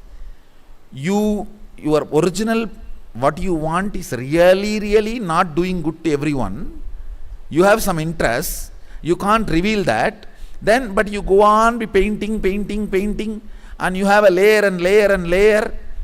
The way you talk, describe everything as its own layers. Then what happens to the listeners? What happens to the people whom you manifest, whom you attract? Then they also say, all right, you tell what you want, we may do what you want because we have to be obeying you, but not for what you want. Letter will be followed, not the spirit. That's the best way to collapse a law. Just follow the letter, missing the spirit. The law will become outlawed, useless. Look deeply. First, let you be very clear what do you want. And if you are convinced that is best for you and for others, you can manifest more and more people who can be sharing the same conviction. First, share the conviction before making them part of the organization. Appointments have to be done after appointment. Convictions need to be shared. Powerful cognitions need to be shared. Then money, remuneration, all other things become secondary. Organization will become successful. If other reasons are primary, you may have an organization with a lot of friction and stress. You will also age, they will also age. Working with the people with whom working or living with people with whom you have friction ages you. Working with people, living with people with whom you don't have friction matures you, never ages you. Working with people and living with people with whom not only you don't have friction, you have a overlapping boundary joy. You live like a teenager.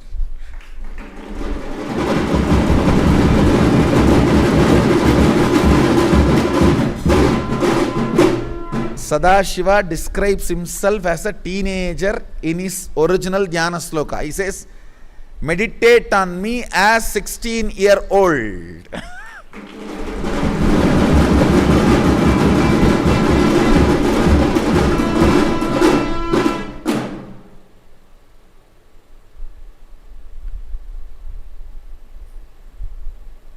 If you are running a company, organization, home, or a team,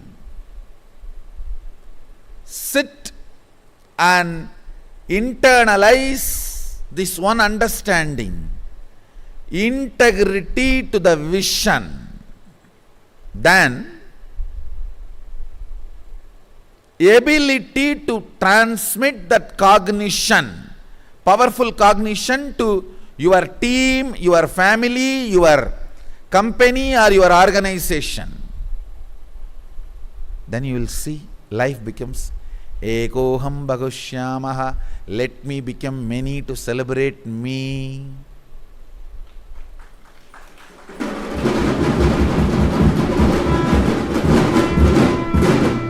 Understand carefully. There are multiple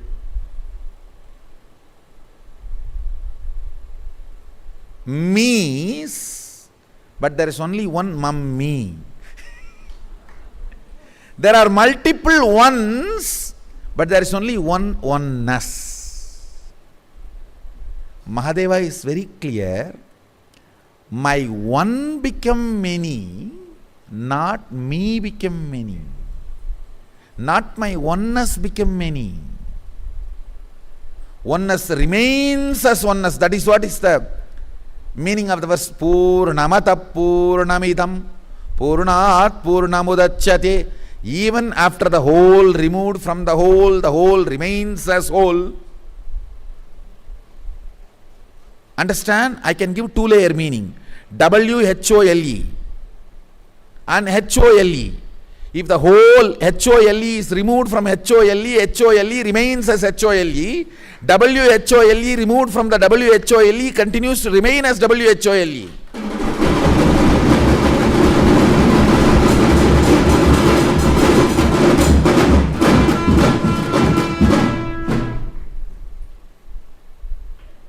See, actually, through the Big Bang, matter manifests, through black hole, antimatter manifests. When I held the Rudra Veena straight, I sent intense vibrations, sounds, and raised you to the state of Shivoham by Kundalini awakening. When I held the Rudra Veena other side and played, I created an intense minus decibel and sucked your patterns out.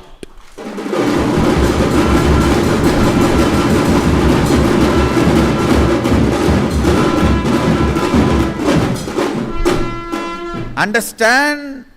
Decibel lower than zero. Anti-sound, like an anti-matter, anti-sound. That vacuum just sucked all your patterns. All your patterns can be stitched into your consciousness only through sound. Either by higher decibel or by minus decibel. Higher decibel, your energy is awakened, so that stitch gets broken. In lower decibel, by thread, it is pulled out.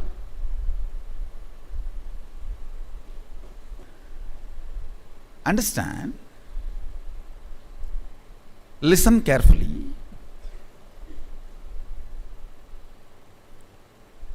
Whenever your inner space opens its wings, like a moods of joy, positivity, courage, exploring, creativity, art, love,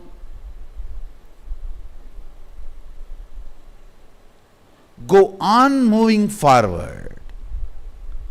But remember one thing, fundamentally, till your brain is trained to continue to retain that state, it needs certain kind of a grounding. So it comes down, unable to maintain the same chemical and electrical structure of that experience. Listen, you don't come down because you are not qualified, you come down because your body is not ready. Listen carefully. Many times you think, oh, Swamiji gave me energy darshan, he gave me powers, I manifested, it was ecstatic. After a few days, it went away. Then, if you start having guilt about you are going to create so much of obstacles for you to reach it again. Be very clear, the system has too much of toxins, so not able to retain that electrical and chemical structure. If you put the blame on the right person, you will work on that problem and solve it. Do not put the blame on you, put it on the body which is holding the toxins, so you will work on detoxifying. If you put it on you, you will come to a conclusion, this is not for me, he is separate, I am separate, diverse. Guru diverse is the worst thing can happen to you in your life.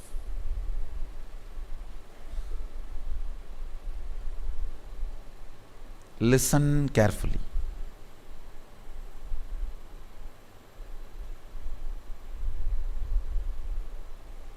All these points are connected with one thought current. I'll give you one by one.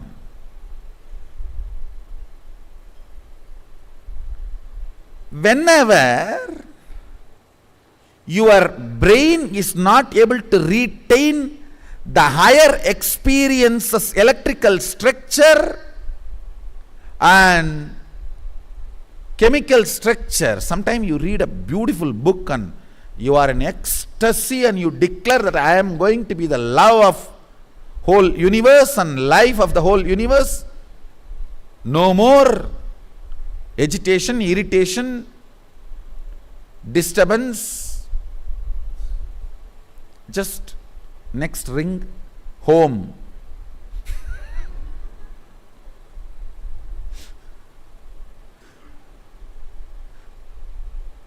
The whole thing becomes different. Call from home. Understand?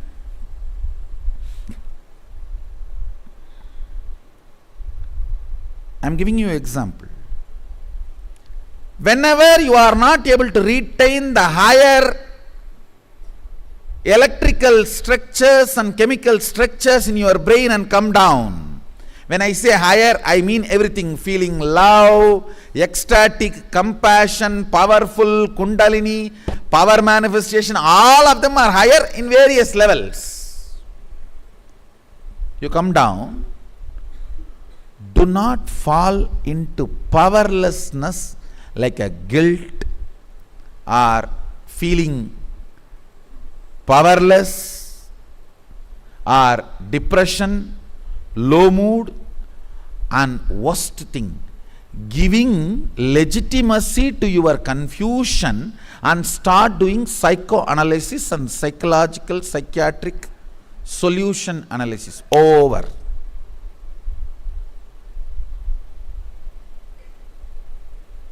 The only thing you need to do, all moments of down, use it for prayer. Prayer is the best alternative for any of the low mood. Understand?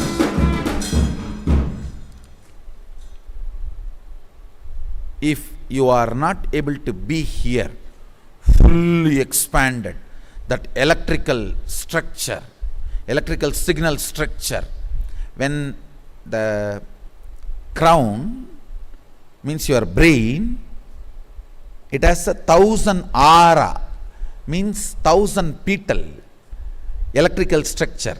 If all 1,000 are lit, that is what I call higher emotion, higher electrical structure. It releases a unique chemistry in your system. Intense dopamine, the pleasure chemicals are released. Your whole system is in a different space. Whenever you are not able to retain yourself there and come down, it comes to this neck. Immediately, don't start allowing any other emotion or logical analysis. Straight prayer. Straight prayer.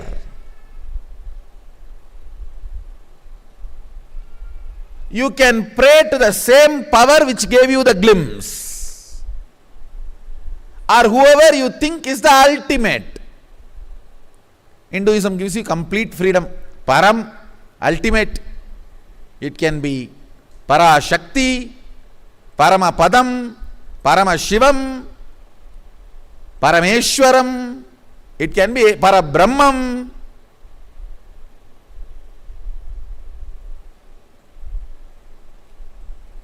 It can be anything ultimate.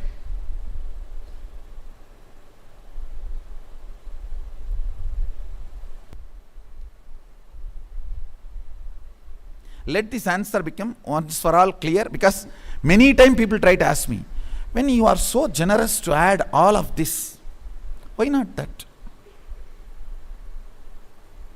Followers of all this don't have a problem if we keep all of them in one temple and one place. We don't have a problem. Actually, I don't know how many of you know, all the properties of Arunachaleshwara temple is in the name of Krishna. The Venugopala Swami just behind the Arunachaleshwara shrine.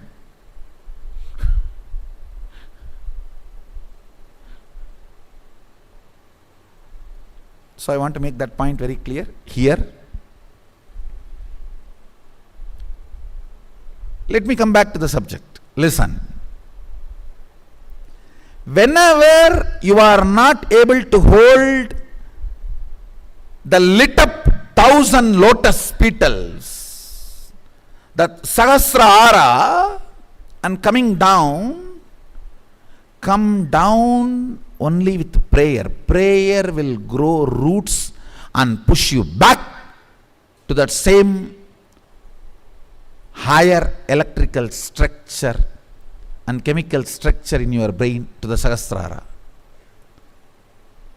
If you start analyzing, why am I not retaining? Maybe all the sins I have done.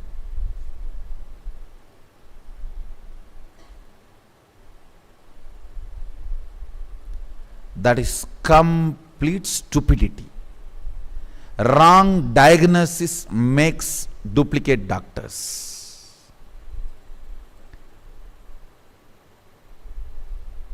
Quack doctors begin with a wrong diagnosis.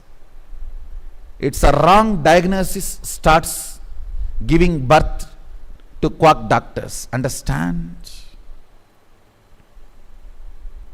Little raw, but let me tell what to do. All the raw things have to be told. Playing with the confusion of the patients or playing with the ignorance of the patients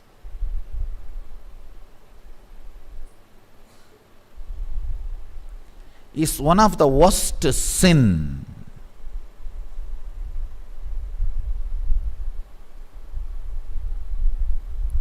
Whoever starts that is a quack doctor.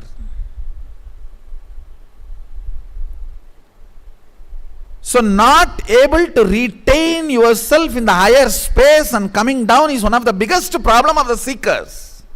And I am not going to play with your confusion. I am not going to play with your ignorance. I am committed to Kala Bhairava only to enlighten you.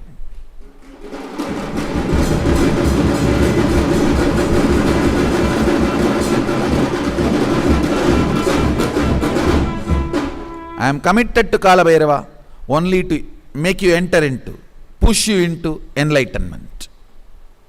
I am telling you the truth.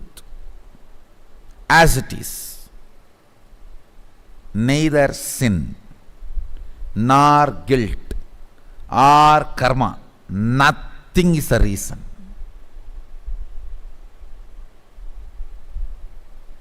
Let's go for straightforward, simple diagnosis. I tell you, I usually tell, whenever you define something, it should always be solution based. Definition.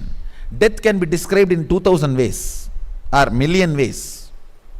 End of life, getting married, heart stopping, breathing stopping, body stops moving. Million ways you can define death. But if you define the possibility to restart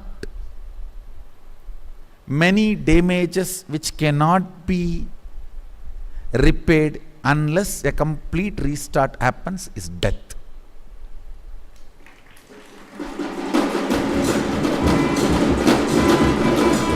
The very definition is a solution.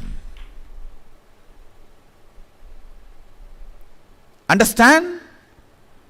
In Sanskrit, there is a word called Nikandu. It has two meanings, dictionary and solution. Go and check.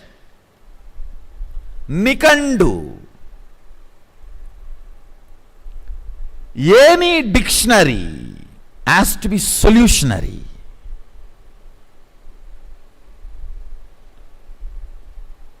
You can Google the word Nikandu in Sanskrit. It has two meanings. Dictionary, solution. I am actually sitting and working. 3000 words all the important words like a life, death, sex, law, country, nation, earth, cosmos, major 3000 words which we use in our life. Solutionary dictionary.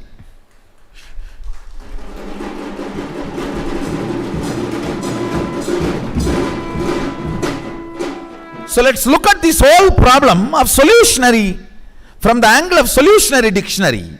This not able to retain the higher space and coming down. Understand? The right diagnosis is the brain and the system has certain toxins which is not letting the same higher electrical signal, the structure to be alive, the same chemical structure to be alive, it's pulling down. The solution is detoxification. Till then, engage yourself intensely in prayer. Prayer grows roots for you which no other psychological suffering can grow. If you don't do prayer, you will fall into pain and you will start thinking it is mandatory. Pain grows you roots if you don't use prayer to do it. You would have seen my quote. Don't create pain, but don't hate, because pain also grows you roots. Now I am upgrading it. Pain grows you roots only if you don't use prayer to grow it.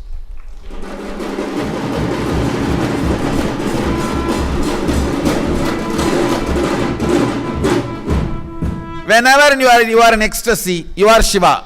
Shivoham. Whenever you are in low mood, Dasoham.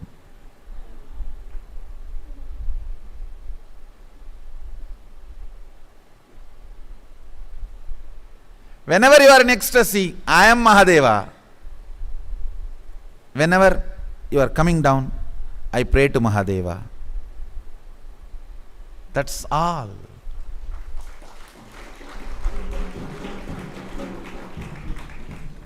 I tell you,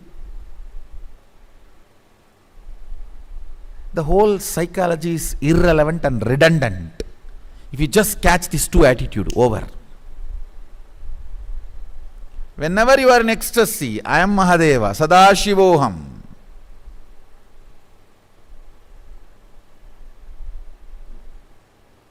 Whenever you are not able to retain due to the toxins, till the toxins are eliminated, when you are coming down, Sadadasoham. That's all. The whole problem of which is right, Dvaita or Advaita, I have finished it.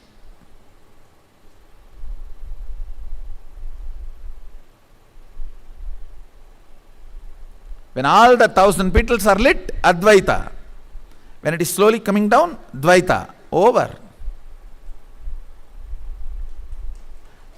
If you land only in Dvaita and prayer, you will again and again be pushed back to Advaita. Neither Shankara lived without realizing, experiencing Dvaita, nor Ramanuja lived without experiencing Advaita.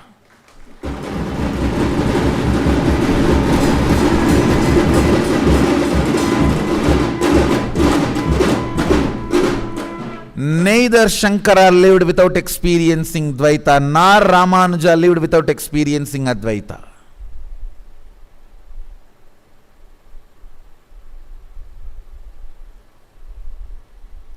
It's a states you cross till you become the space of oneness.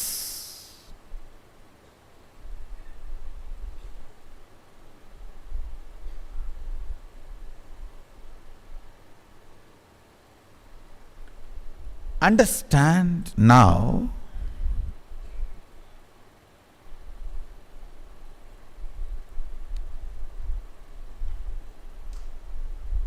it is your decision about Your existence gives you access to various dimensions of the universe.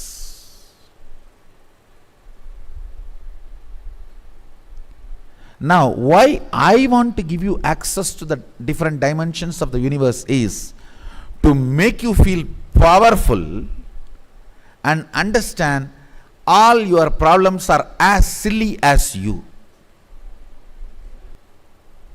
Even few solid experiential access, see, when I say experiential access, you should get into that plane, that dimension, see some object and bring that here. When you open your eyes, that object should be there with you. Only then it is called experiential access. Otherwise it is imaginary access. You had your stupid dream, and even if you see Kali in your fantasy, it will be only the another version of your wife.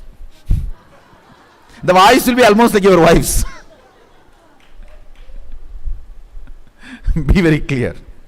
So it has to be experiential access.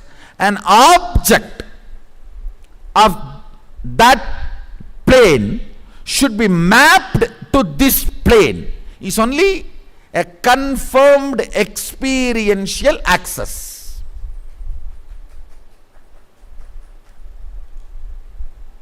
Now is the bomb. This whole batch of MSS participants, I commit with you guys, I will give you that.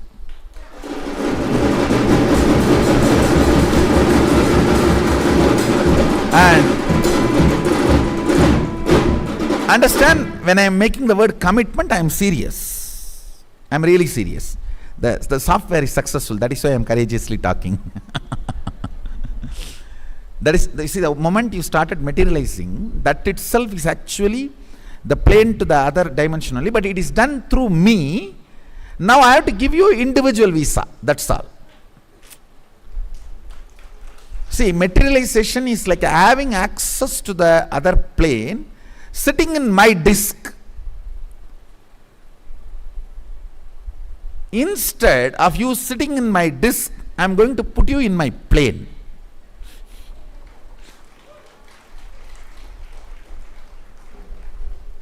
Something which you see with your eyes in that plane and you pick it up, when you are down, that item also should be mapped into this.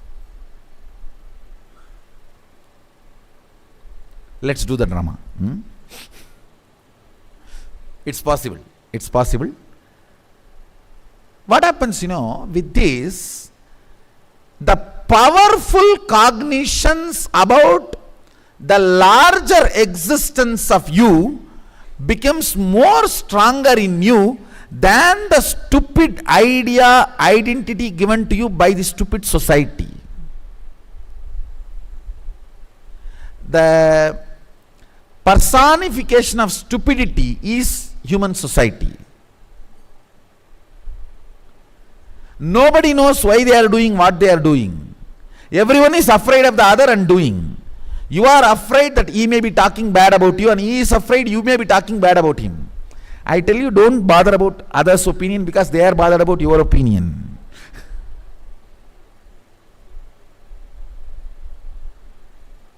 This collective bullying is media. Why they always do it collective, because they are afraid to come alone. Sheep. The same word for singular and plural. Because they are always plural, but not powerful.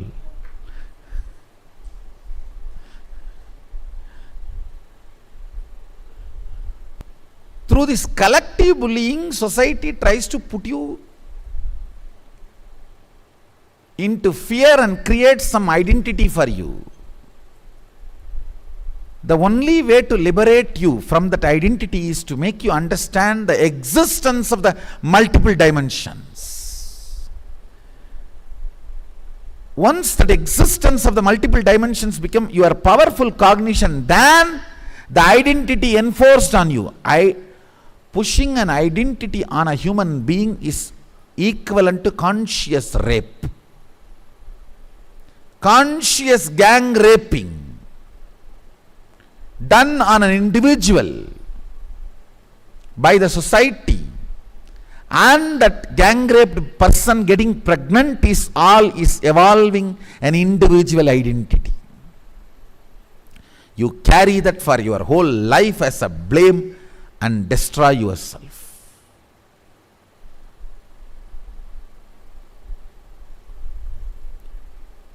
All of you look back.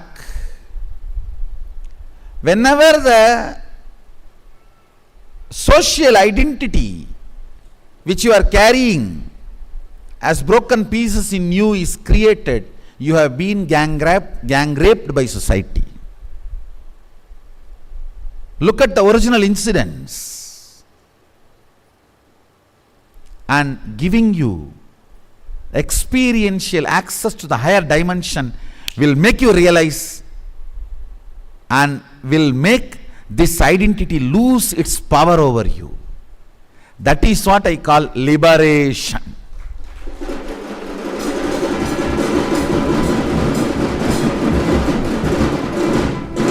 Swatantratva. Life starts, education starts with this initiation, with this liberation. Yeah. A child, when he enters the Gurukul, this satsang should be seen by him, and he should understand when he was gang raped and the identity was inserted into him forcefully, and decide to renounce it. He should be given access, conscious experiential access to higher dimension. With that Swatantratva, only he can be allowed to enter into Gurukul.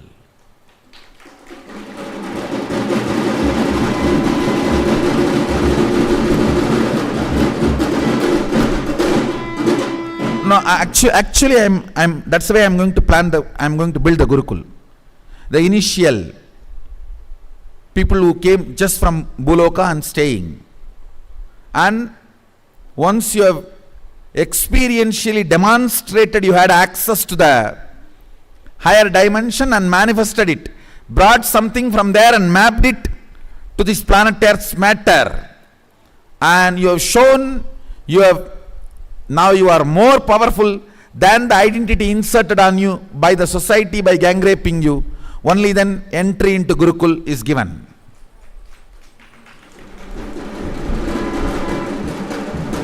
Actually, even the construction I am going to do it step by step like that. Then you stay there, you stay here, then after you have the next access, next success, you come here. That's the way it is going to be.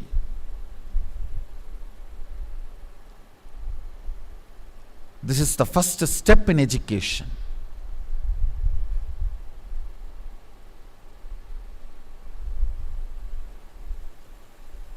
I am not telling you stories. I am giving you my vision, and I will make it happen.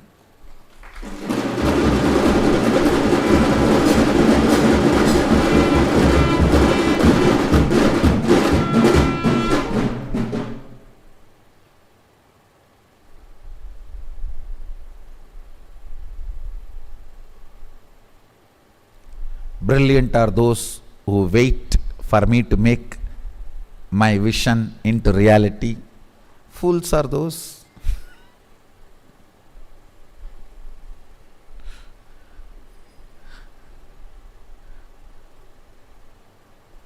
who don't give me a chance. Stupid are those who leave halfway.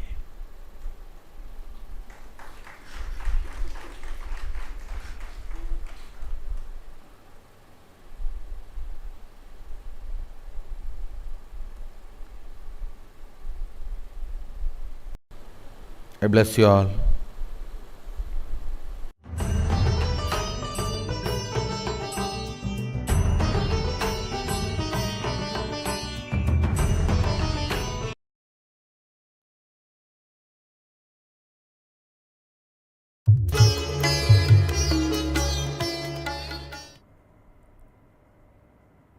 Nithyanandeshwara Sadashivasamarambam Nithyanandeshwari आदिशक्तिमध्यमाम् अस्मदाचार्यपर्यन्ताम् वन्दे गुरुपरम्पराम्.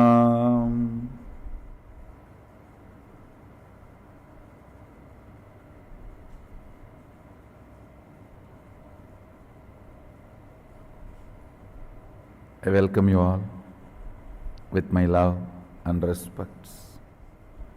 I welcome all the devotees, disciples, samajis, satsangis, participants, visitors, viewers, sitting with us all over the world for this program, Experience Kailasa.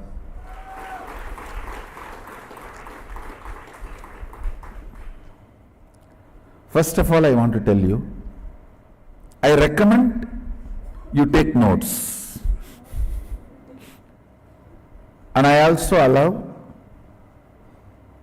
anybody to video record, audio record. So all this should make you understand how important this session is going to be.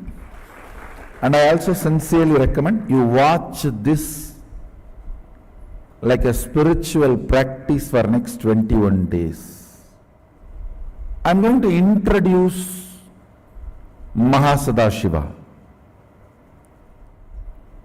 Everything possible which can be introduced, dimension or cosmology, understanding, I'll introduce in every possible way.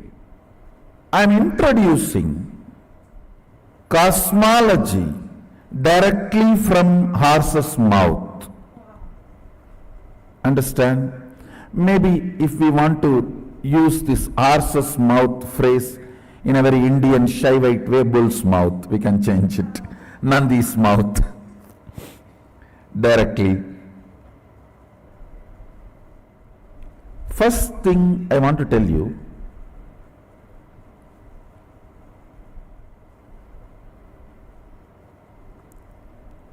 people feeling,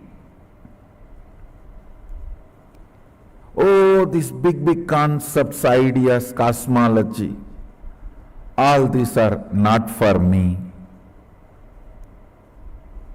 This idea is not cute. Please understand.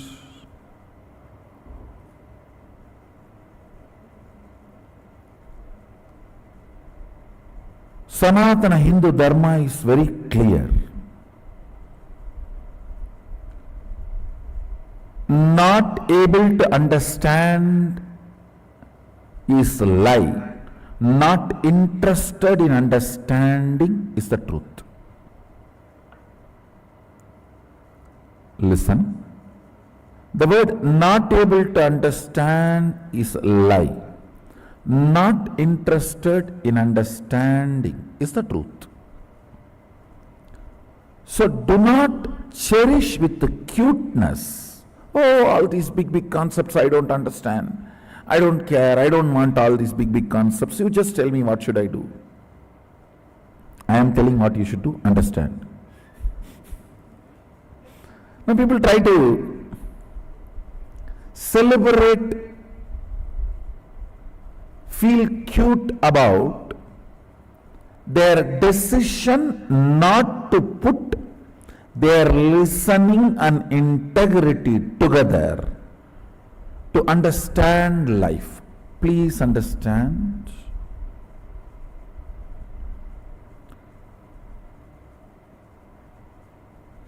If you are in this cosmos, you need to understand this cosmos.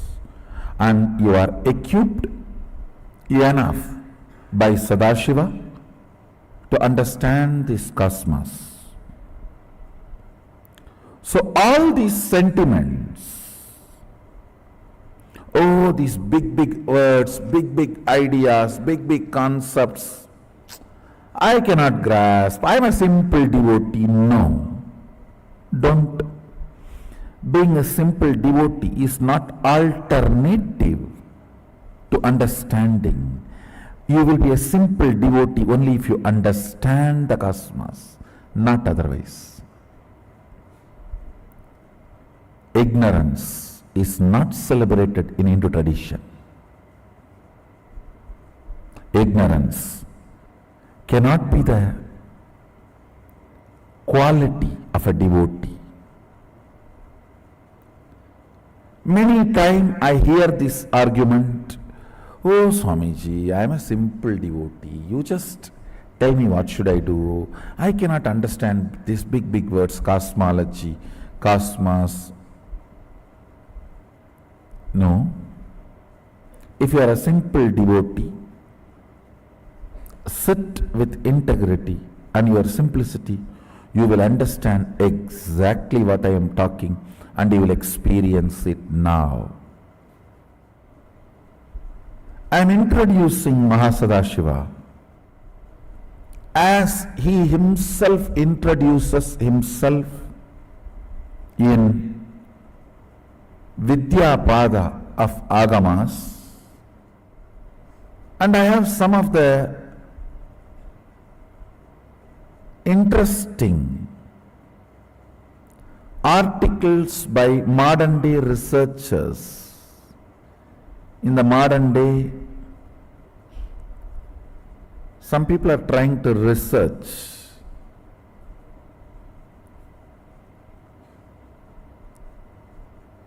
from the angle of neuroscience and brain, possibilities of brain and the universe. I have a bunch of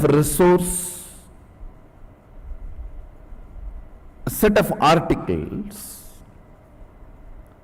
I will highly recommend all of you read all these articles today after this session. So please read these articles which I am recommending. You will understand many things in the language you cognize. I am not saying these researchers have grasped everything of what Sadashiva talks about cosmology in the Agamas, what Sadashiva introduces. I don't want to say these researchers have got everything, but I can comfortably say that they are moving in that direction. For example, whatever, let me first give you the reference of those articles. It is like a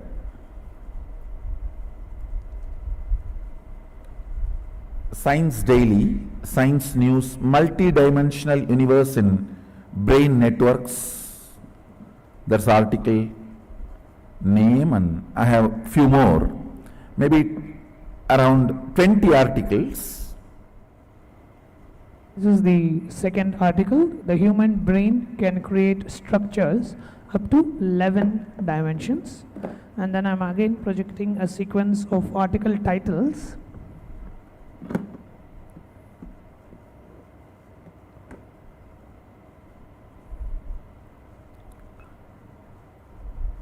The next is multi-dimensional universe in brain networks. You can actually take a screenshot of the screen here. The next is new mathematical method reveals structure and neural activity in the brain.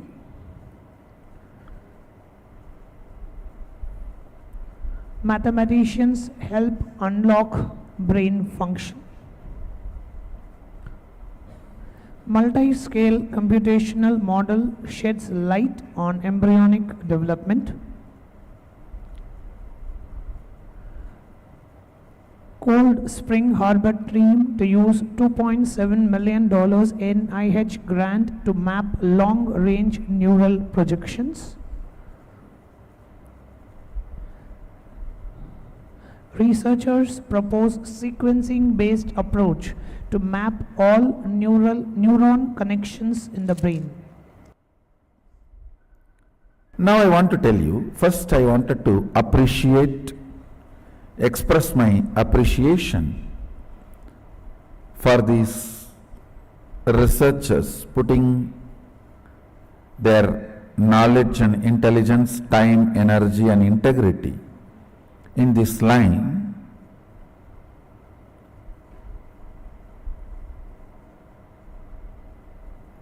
And I will really recommend to them to spend little time on Vidyapada of Agama, where the cosmos introduces cosmology. Mahasadashiva talks about cosmology. It will really be wonderful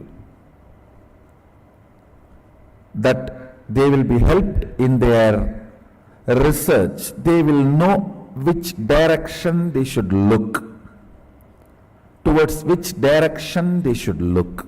Okay, now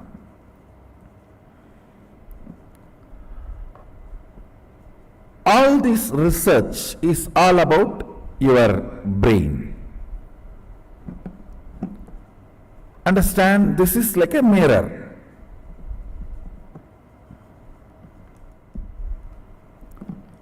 This is the mirror in which the cosmos reflects, and this is the organ. I can't even use the word organ, it is little more than organ. This is the system through which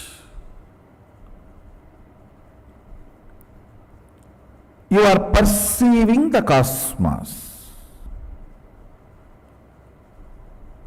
universe, existence.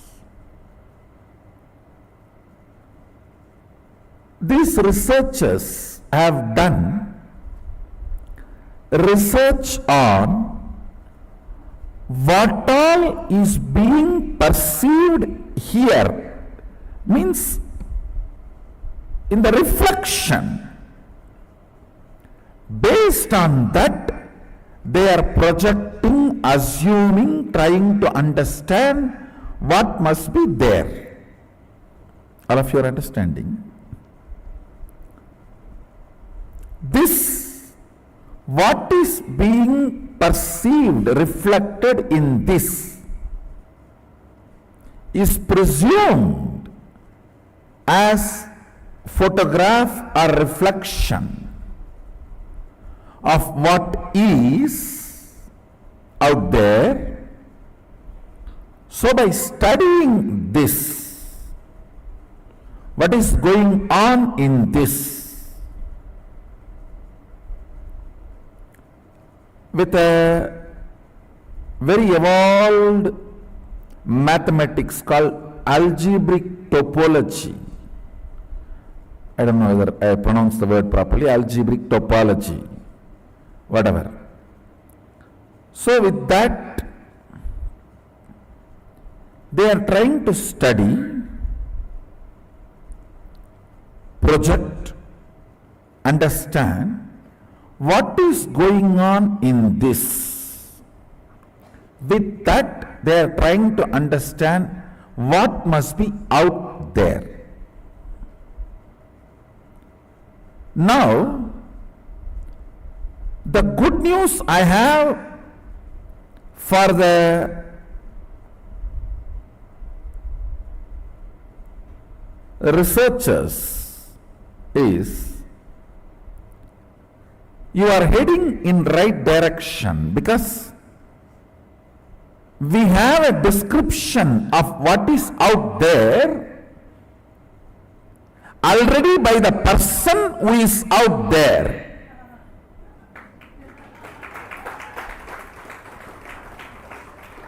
We have description, a very elaborate and very detailed, Bhur, Bhuva, Suva, Tapa, Satya, all the lokas and dimensions. We have description by the person who is out there about what is there. Your algebraic topology, which they are trying to use, which acts like a telescope and microscope together. Understand? Algebraic topology is like a telescope, can project into the space to study the Big Bang and black holes, and it can be microscope, can be zoomed into inside a forest, a python hiding in the hole of a tree, and the blood group of that python, whether that python has some bacterial infection. It is like it can zoom into the networks.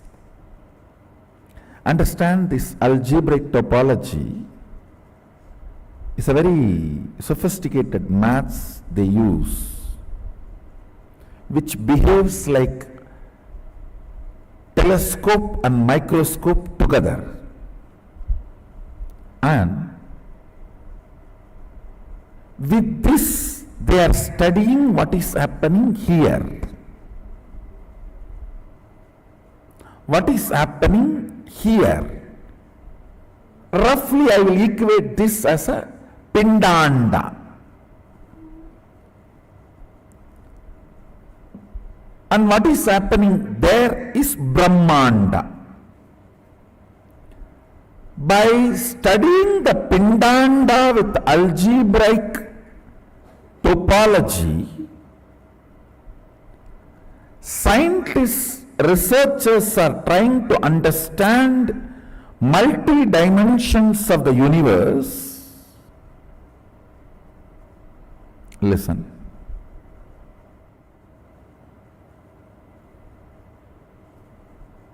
Sorry if I am presenting too complicated things. I'll try to map it down to your language and the way you can grasp.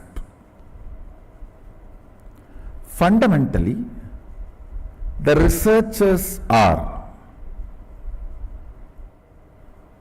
trying to convey the various dimensions. 1D means rod, 2D means plank, 3D means cube, and the fourth D is the spatial dimension called time. The scientists are trying to explain, researchers are trying to explain through this algebraic topology, which works like a telescope and microscope together. It is not just this 4-dimension alone our brain is perceiving. Our brain is able to perceive higher dimensions, multiple dimensions. Because of that, they come to a conclusion, multiple dimensions exist, because the reflection shows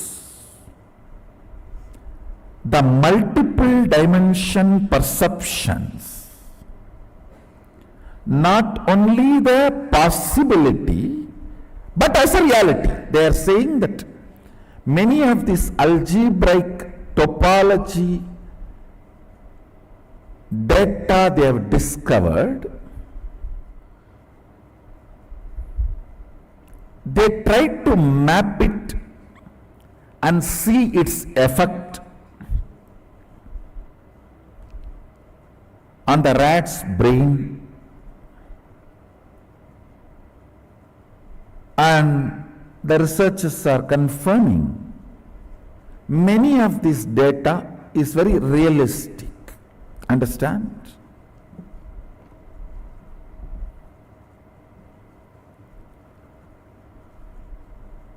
This is where I wanted to suggest to them.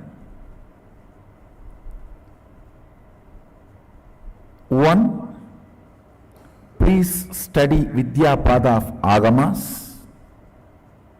You will have lot of input, support and direction. That is one. Second, if you are really interested only in research, if you are not interested in any vested interests, come. You don't need to waste your time on putting your algebraic topology projections, mathematics on the rat's brain and study. I'll give you live brain. You can study mine.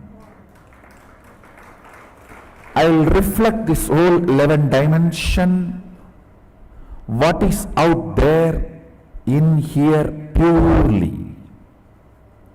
Study all the 86 billion neurons and its activities simultaneously. I am not interested in any of the pride, all these, that. I am saying, let's do something good to the world. Not only me, I can recommend and request many of my disciples also to support you in your research. We can live reflect. Understand? Scientists are equipped with a algebraical topology which functions like a telescope and microscope together for microcosm, brain, pindanda. We are equipped with third eye penetrated by oneness, third eye opened by oneness, can be used same way algebraic topology is used in microcosm. We can use the third eye penetrated by the oneness in macrocosm. Understand? Scientists with their algebraic topology, which can function like a telescope and microscope together, study the multi-dimensional happening in the brain. We Shaivites, empowered by Mahasadashiva, whose third eyes are penetrated by the oneness, can show precisely what is out there in here.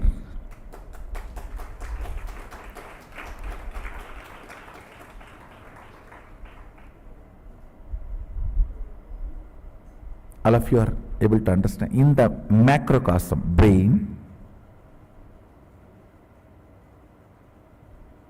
algebraic topology helps, like a telescope and microscope, to study what is going on in this. With that only they are coming to many understandings. I am telling them, please come here. We have cosmic algebraic topology, third eye penetrated by oneness, which can function a cosmic telescope and microscope together. I can project and tell you precisely what is happening in the sun now.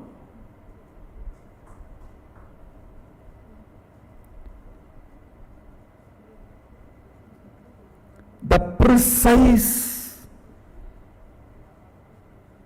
temperature change or precise happenings of the sun, and precisely what is happening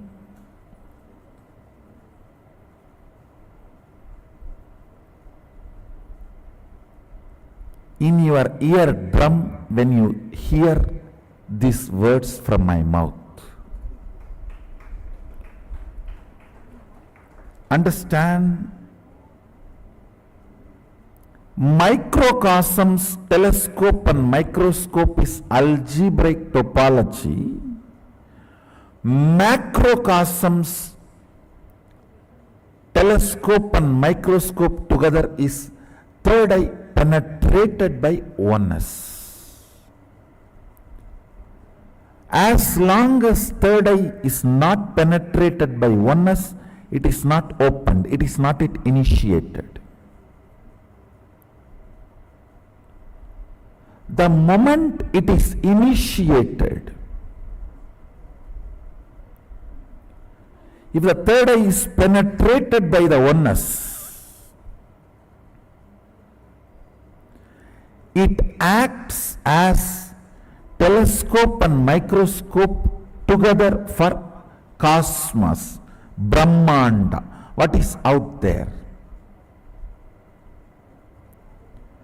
I can provide true help to these scientists by giving the documentation about what is out there by the person who owns everything out there. It's an owner's document.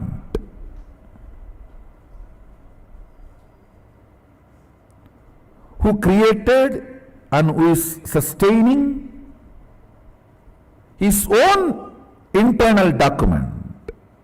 That is one. Second, I can provide direction and evidence of whatever is out there by making the pure reflection of that in here. Live human brain. You don't need a rat and rat's brain. We have now enough of powers, empowered human beings who can just through their brain show you precisely what's going on now in Kailasa, what's going on now in Tapoloka, what's going on now in Bur, Buva and Suva, in all the different lokas.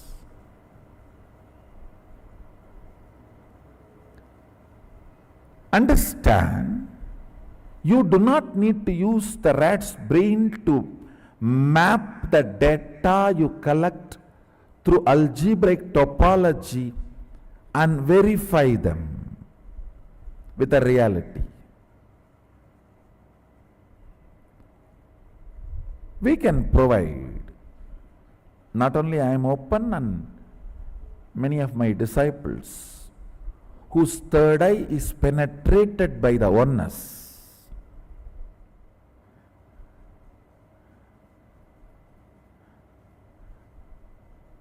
I have not even entered into what I am supposed to share today. I am only introducing the fundamental understandings.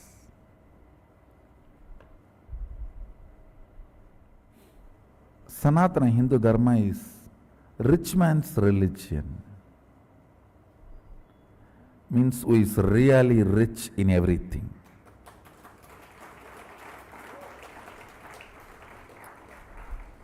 It is not created to control the mass with certain ideas and concepts and like a mental prison. No. This Dharma teaches you mind is a prison. So it never was generated. So whatever I shared now, I'll give you the essence in few lines. What is out there reflects here. Some of the scientists and researchers who are studying the reflection have found the reference.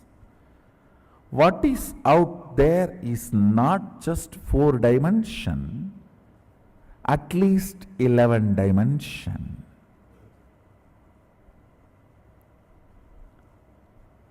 And the methodology they used, algebraic topology, and the informations they have, they even tried to map it down on the brain of the rat and confirming many of the informations they have make sense.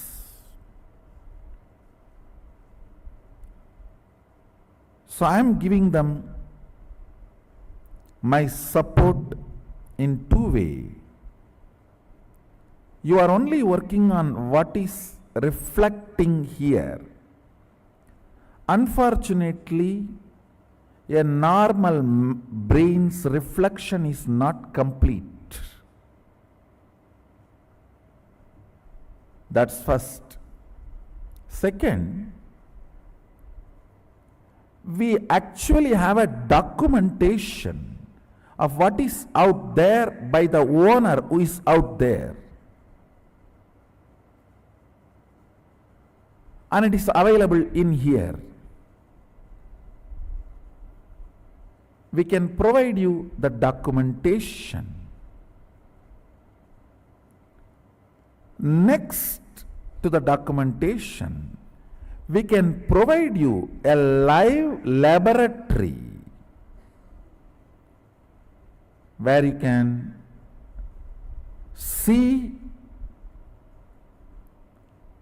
the reflection, a pure reflection of what is out there in here,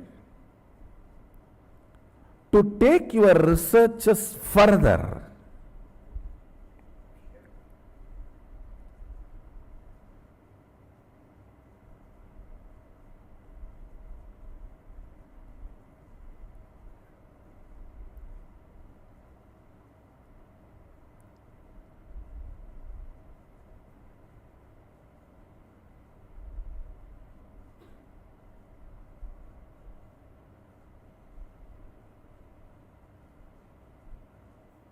So you can try to understand what is in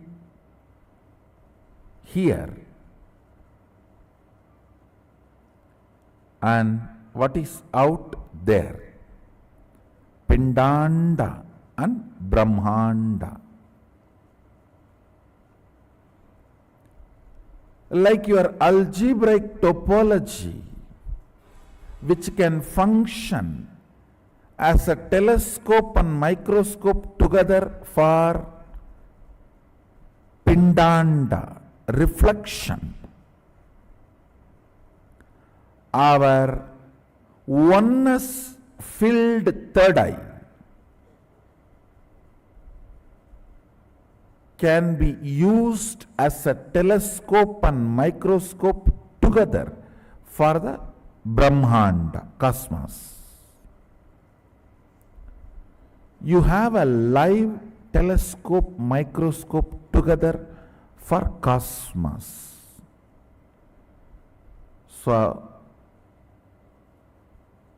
the live telescope, microscope together for cosmos is inviting you all to support you all in further researches you want to do on this 11 dimensions aspect. So with this, let me start the program. I started the program saying I am going to introduce Mahasadashiva.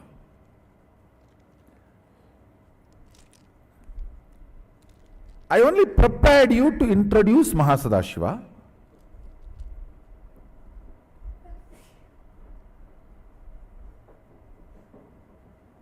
I need to convince you why such complex understandings about cosmos and life need to happen. Understand?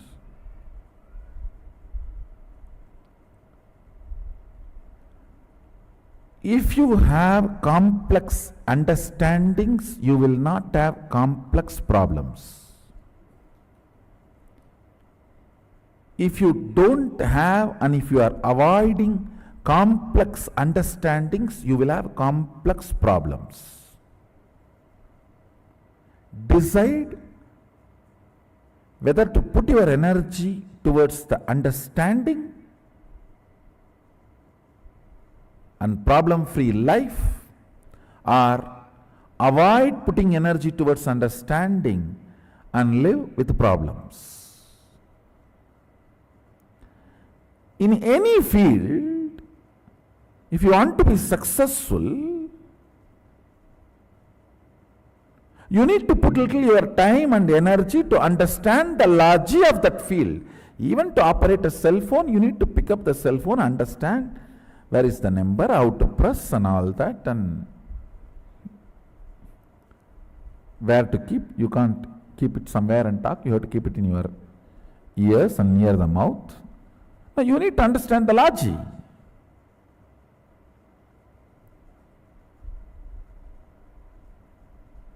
So if you want to understand and manifest the powers, want to experience Kailasa, you need to decide, you should understand Kailasa. You can't say, oh, I am an innocent devotee and I am a simple person. Just no. Your ignorance is neither cute nor welcome. And you are not created for ignorance. Be very clear. Be very clear. All you need is your decision to complete with the pattern of celebrating your ignorance as cute, as if something right, as if it's okay. No, it's not okay. It's not okay. Seeker is a person who is trying to understand cosmos. So you have to understand cosmos. You can't say, I want to go to Kailash, I want to experience Kailash, I want to understand the whole cosmos, I want to manifest all the powers, but I am very innocent, little ignorant, very innocent, old devotee. That's not cute. That's not cute. Complete with the pattern of celebrating ignorance, because I am going to introduce some of the very important truths of life. We need to understand cosmos because we are working and living, functioning in the cosmos. Making it as simple as possible and mapping it in such a way your inner space grasps it, experiences it, is my job. That is my job. I will do it. But not even interested in entering, holding my hand to come along with me is not right. So hold my hand and come along with me. It means sit with integrity and listening and come along with me. I'll take you to Kailash now.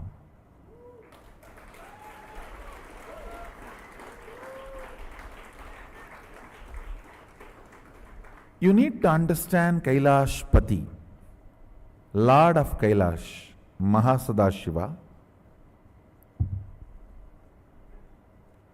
Only then you can experience Kailasa. It is actually a beautiful painting here. I am showing, projecting a painting of Mahasadashiva. It's a traditional painting done as per the introduction of Mahasadashiva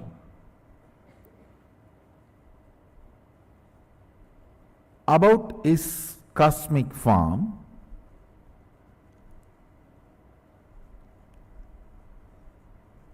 In a way we can understand.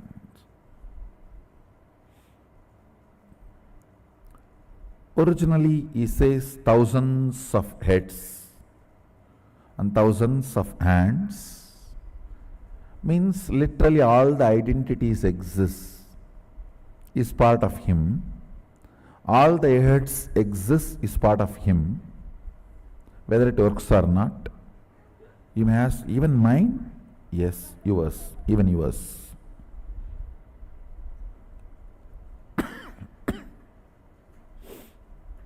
That's the good news. Even yours is.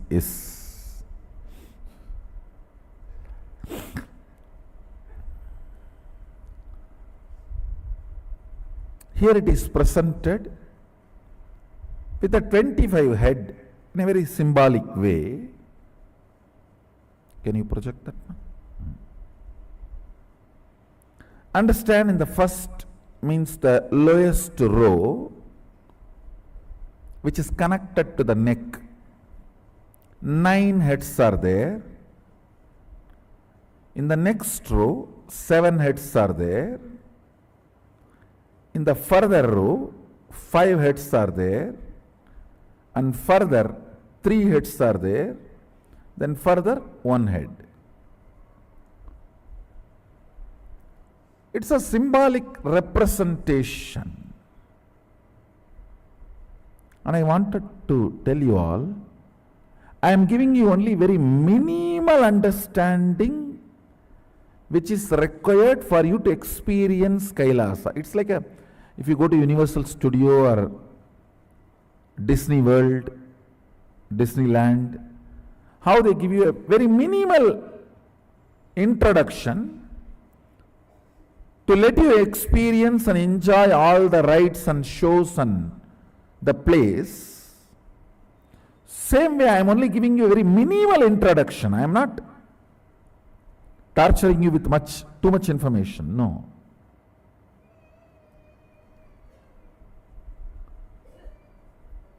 I am trying to make everything user-friendly as much as possible. As much user-friendly as possible. The row of the heads connected to his neck.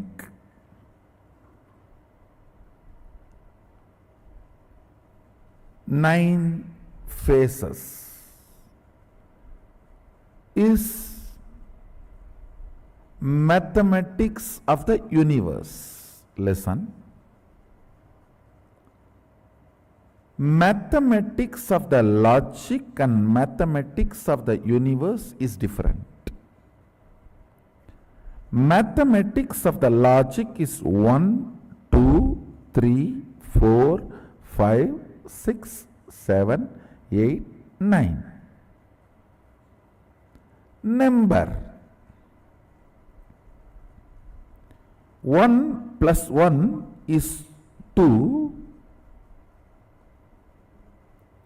When you do this addition, subtraction, it is all whether the work or the result is only in your logic. For example, like a paper. If you put 1 plus 1 is equal to 2, that is only in the paper. But the cosmic mathematics is the actual dimensions. Like when I say the first phase, it is not equivalent to mathematical 1. It is a cosmic 1. Means the first dimension of the universe, length.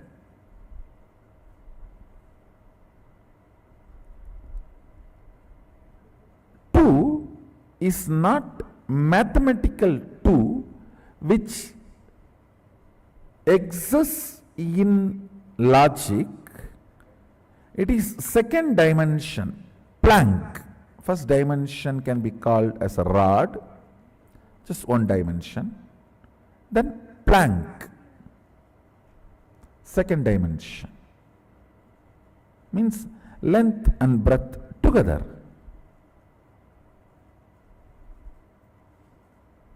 3 is third dimension, the length, breadth, depth together. Listen. I think many of you are seeing new me. Who is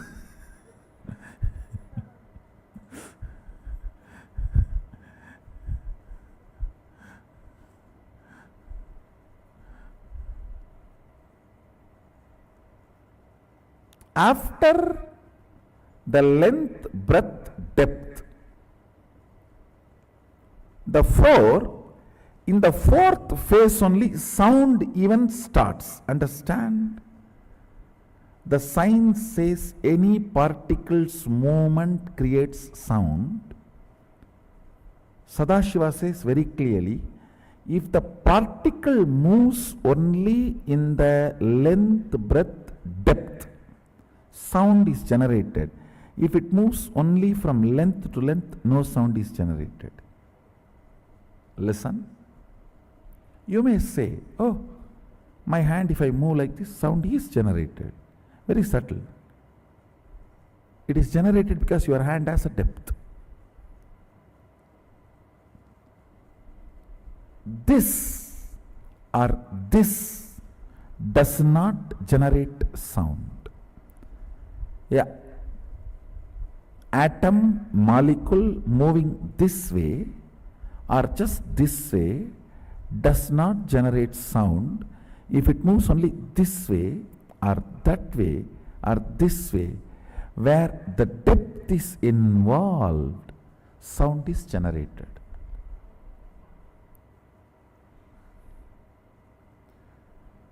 So only after the third dimension, Sadashiva, Mahasadashiva introduces nada, sound. This information is very important for you because the mathematical 1, 2, 3, 4, 5, 6, 7, 8, 9 is not cosmical 1, 2, 3, 4, 5, 6, 7, 8, 9. In mathematical 1, 2, 3, 4, 5, after 3 suddenly you cannot introduce something extra. 1, 2, 3, it has to be 4. cannot be 4.5. That is mathematical, numerical. But in cosmical, 1, 2, 3, 3.5, 4. I don't even want to say 3.5, 3, something more than 3 and 4.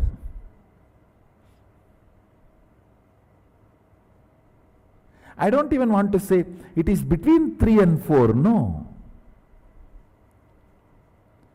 Because after the 4, that what came in between is getting added as a load on the 4. That is why, understand, in the 7-9 phase, only after the 3rd phase the upper phases are sitting, means now no more the phases are linear, they are multidimensional.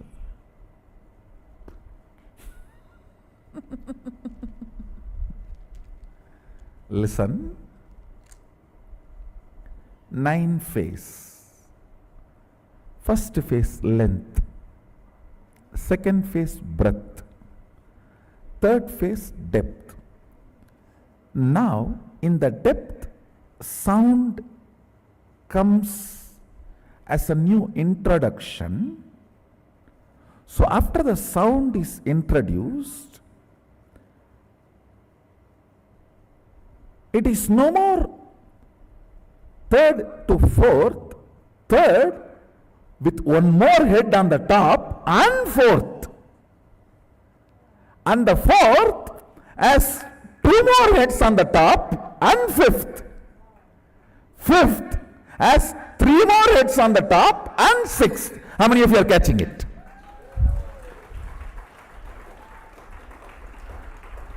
Understand?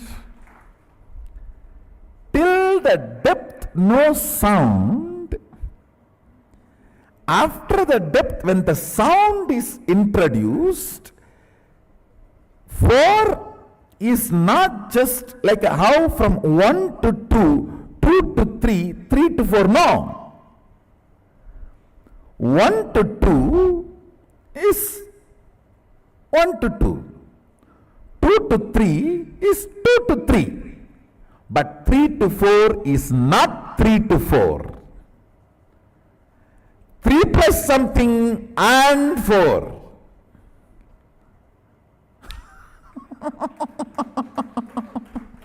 Listen. In the depth starts happening sound. How many of you are grasping what I am saying? You see, you need to understand this, because when you explore you will manifest so much. I tell you, all values come when you know you are a valuable person. That is why it is value. In Tamil, Nanayam, Tan Nanayam Therindaldan Varum. If you know your value, your worth, only then you will manifest values in life.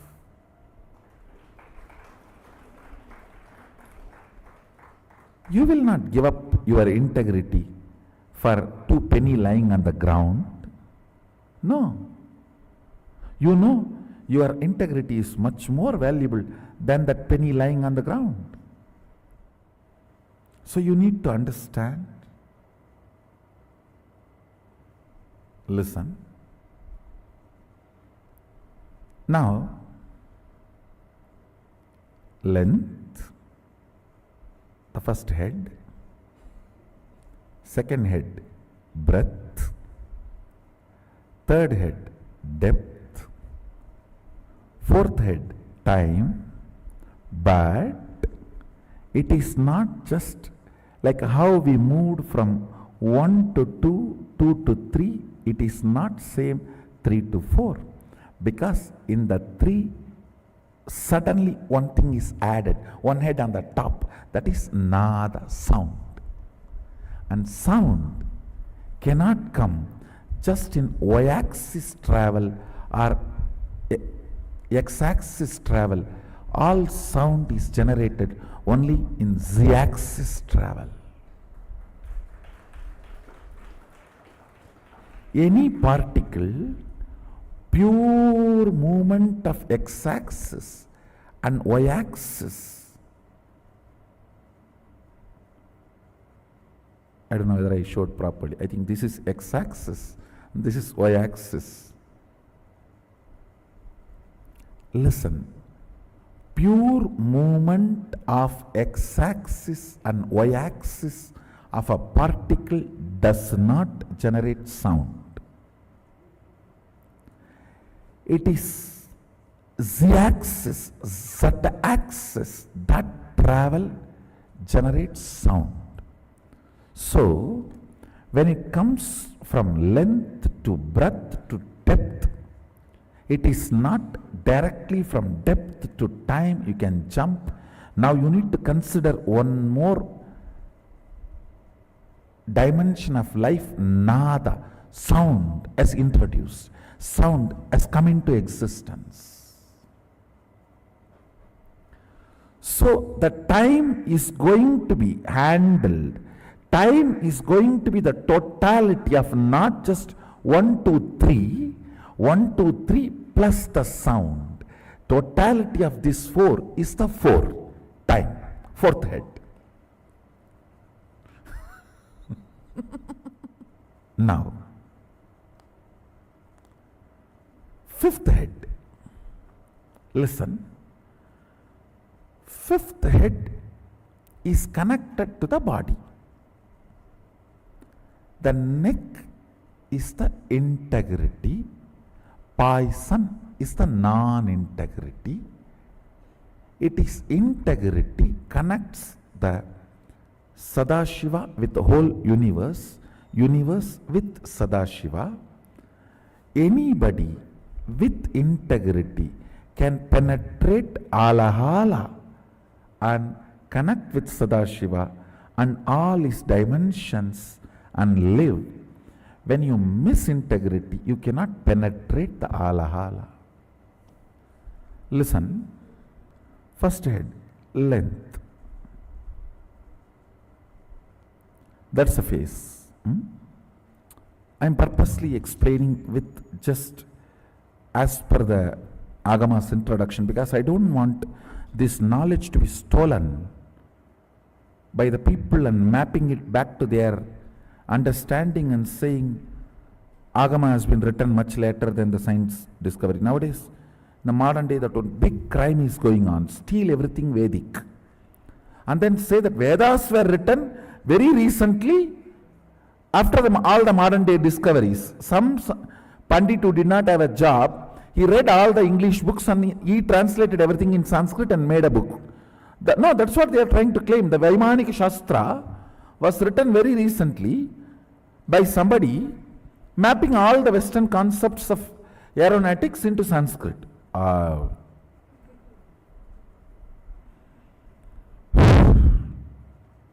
Okay. So that is the reason I am presenting it with the original visual map as it is.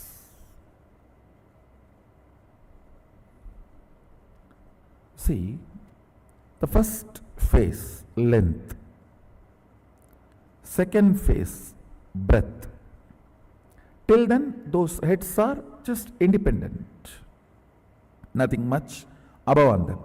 You see, here they have put it like a tower, but actually when Sadashiva Mahasadashiva introduces himself, he says after the third head starts on the third head starts the next dimension.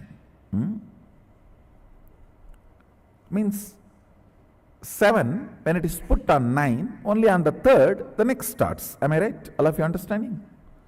All of you are catching it? So the third is the depth. In the depth is what? Nada. The sound starts. That is above head. The head which is above the third head. I don't want to say fourth head, because the fourth head is next head only is going to have the title fourth head. All of you are catching what I am saying? Above the third head, which is the side effect of 1, 2, 3, is sitting, which is sound, nada. Above the fourth head, two heads are sitting. Listen. Above the fourth head, which is Kala, sound, listen very carefully.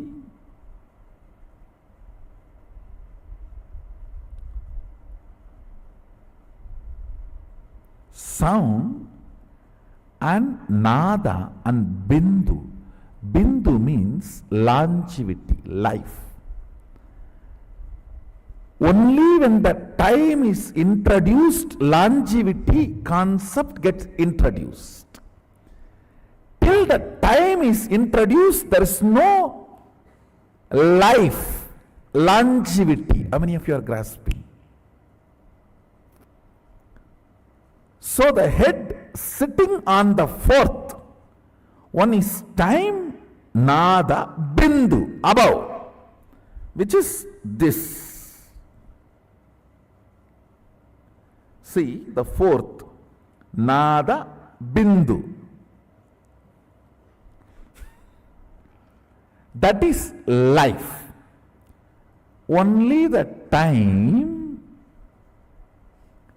dimension in, see, the depth dimension introduces sound in the cosmos. Time dimension introduces sound and life, longevity. Kala is kala kala. Kala is life and death. Am I able to make you all understand? The fifth head, listen. The fifth head is what is connected to the body. Body is the universe. All these heads are units, identity. Understand? Your identity is the unit of your consciousness. If your consciousness, listen, all the identities with which you play as a father, mother, brother, sister, son, daughter, victim, aggressive, all your identities put together is your consciousness. How many of you understand that?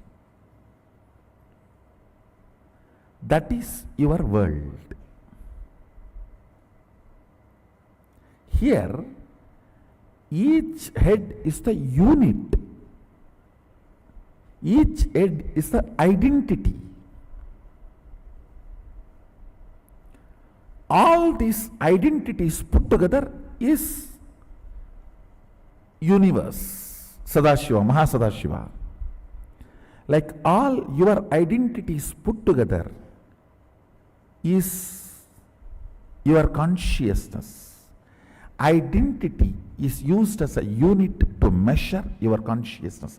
If you are entertaining more unit of father identity, that will be the lifestyle of your consciousness.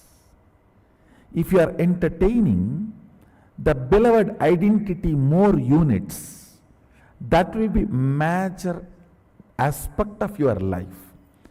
So measurement of your life, who you are, the Jivatma, Pratyagatma Chaitanya is done by the units of your identity. For example, if I have to write a formula about you, 7 unit father, 8 unit mother, 3 unit being a son, 4 unit being a brother, and 1 unit of being a charitable person, 2 unit of being a beggar, and 7 unit of victim, and 8 unit of courageous person. Identities you use is the unit with which formula about you can be written. How many of you are grasping this statement? Now, the identities of Sadashiva is the unit of the cosmos. See here, first phase is length, second phase is breadth, third phase is depth. But the depth does not just keep quiet as depth.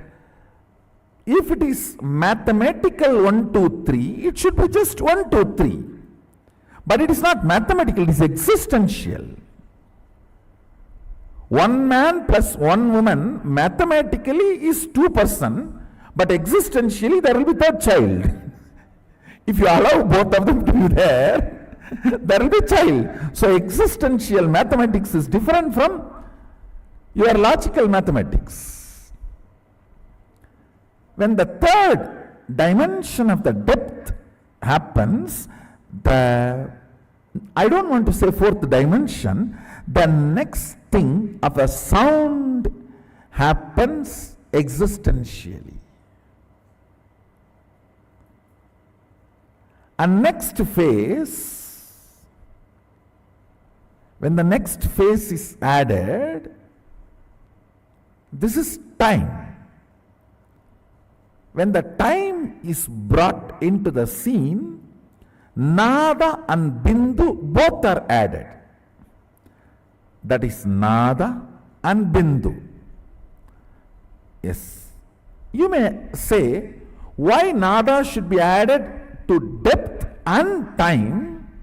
When the Bindu is added, Nada is no more an ordinary Nada. Sound which is not created never dies. Sound which is created dies. Sound which happens only with the association of length, breadth, depth can die, but the sound which happens with the association of length, breadth, depth, time and space does not die.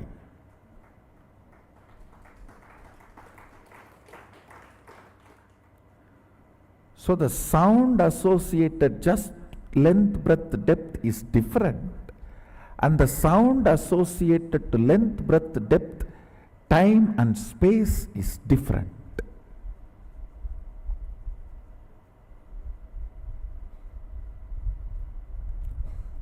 Just the sound generated by length, breadth, depth. Like I am moving this. This sound is different than the length, breadth, depth, time, all four create certain sound that is different. I'll give you the example. The sound generated by the two objects hitting,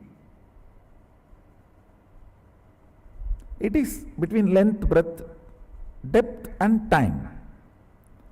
But the sound generated by my inner space, where length, breadth, depth, time and space is also involved, this can create the same space I am in you. But this sound cannot create the same space it is in you. How many of you are grasping? So the head which is sitting on the depth can only be called as Shabda. Head which is sitting on the time between the bindu is called nada. Shabda cannot create effect, it can only exist. It can survive, not reproduce. Impotent man. He can exist, he cannot create. But nada can exist and create because bindu is added, life is added into it.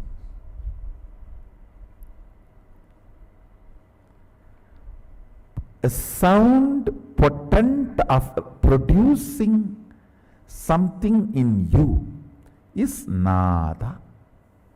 Sound impotent of making any impact on the universe is shabda.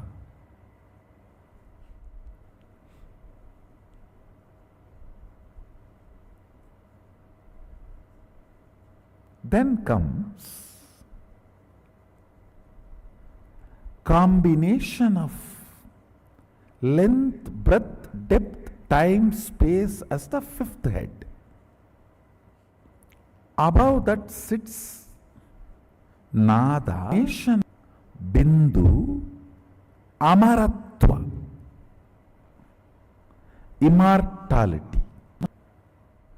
Above sits nada, bindu and immortality, amritatva.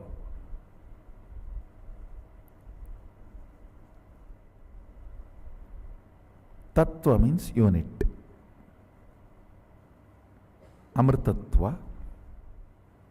In this dimension only, the gods and goddesses who don't get into non-existence live. So from here, there can never be a non-existence. There can only be the transformation, but no non-existence.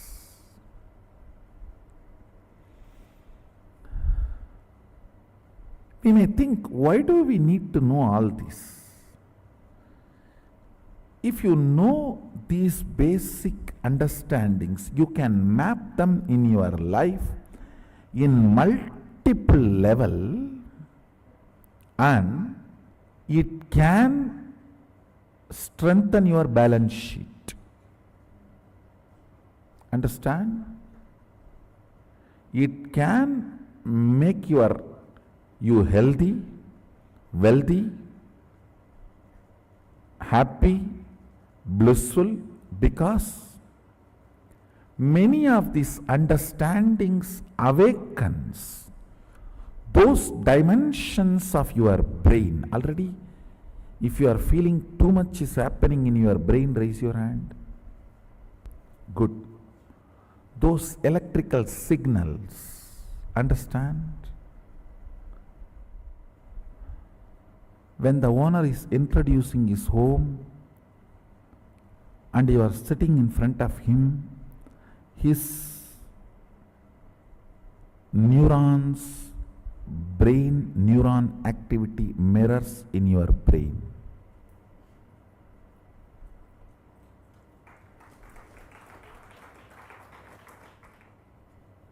Bindu is life, Amritatva is life which cannot be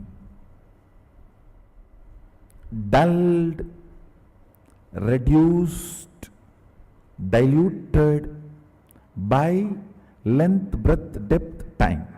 Kala kala. Amritatva is the space on which time does not have a say. A cloth, even if you lock it inside a vacuum box for 10 years and then take it out again, you will see it has already withered. No weather would have operated on it, but time operates on it.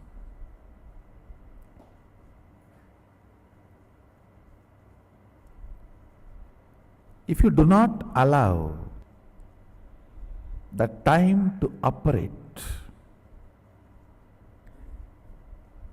on you, you don't die.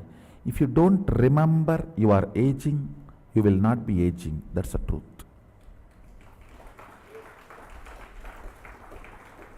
A remembrance of aging ages you. The number of time you remember you are aging makes the aging effects on your system. Sadashiva gives an instruction in Agama. Remember, Sadashiva is ever 16, and remember you are he.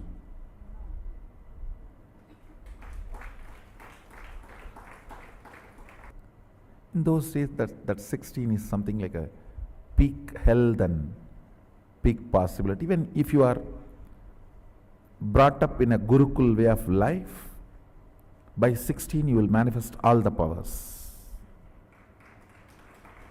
So that is the reason that 16.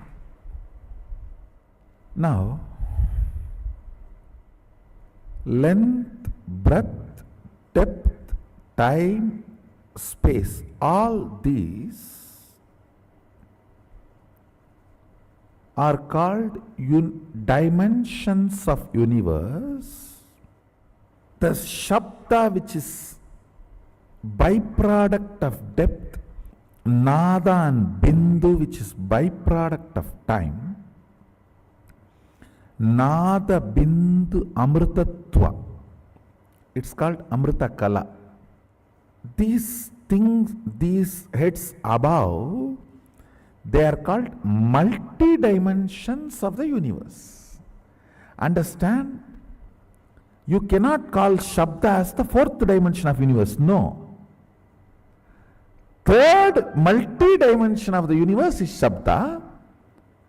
Fourth multi-dimension of the universe is Nada Bindu. Fifth multi-dimension of the universe is Nada Bindu Amritakala.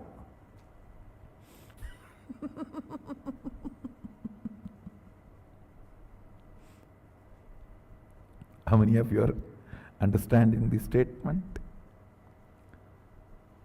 First dimension is first dimension. Second dimension is second dimension. Third dimension is not third dimension. Third multi-dimension. Because with the third, the new dimension of Shabda is introduced.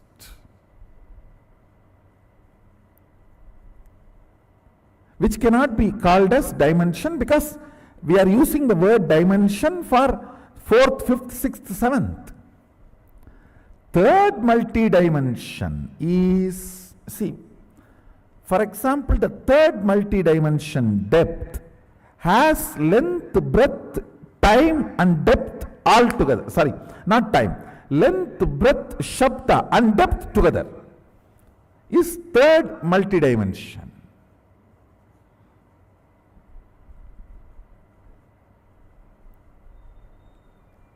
You should know why our masters describe gods with multiple heads. Fools are those who criticize the forms of our Hindu gods, who do not know the universe. They say, why so many heads, so many hands? You don't know. You know only handicapped persons. You do not know multi-handed persons. You know only headless chickens. You do not know multi-headed beings.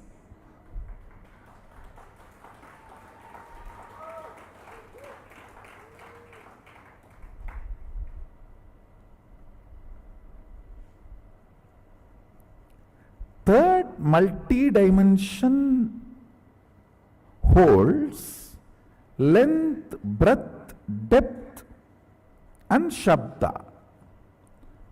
The fourth multi-dimension holds length, breadth, depth, time, Nada and Bindu.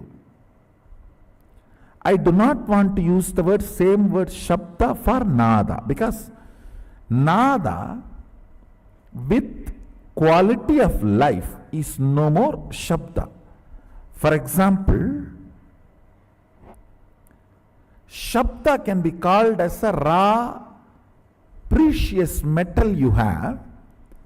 Nada is like you sold that metal and have a currency, cash in your hand, which is more active and useful and available for you. Shabda is raw, Nada is refined. And when it comes to the next space multidimension, there that Nada also I don't want to call as Nada, Nada Kala. It is no more just Nada, it's Nada Kala. It is not only the cash you have, it is become an object or a product what you want to have directly. It's like a 3D printer.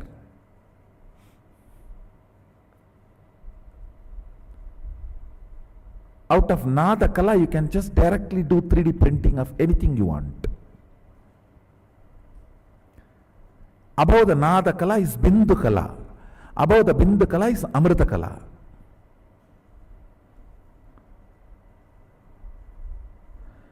The qualities, units, understandings about this multidimensional universe as two important use. One, please understand, all of you are now going to meditate. What meditate? Going to remember your original Swabhava Swarupa of Mahasadashiva. I am not just introducing me, I am introducing you to you.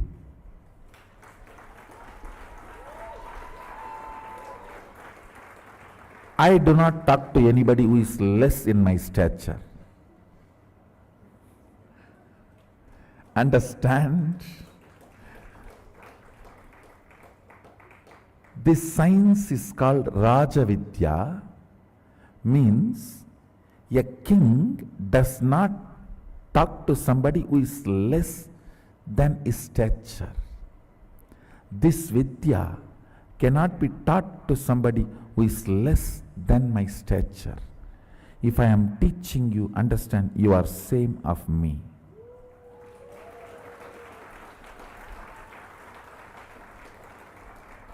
The moment you decide to learn, you are same of me.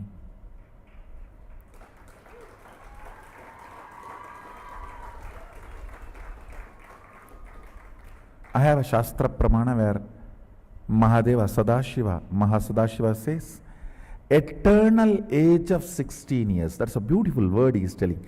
He is not saying the 16 which comes after 15 or before 17. He says eternal age of 16. If he says meditate me as 16, you may think before 17 and after 15, that's 16. No. Just pick up the 16 and freeze it into eternity.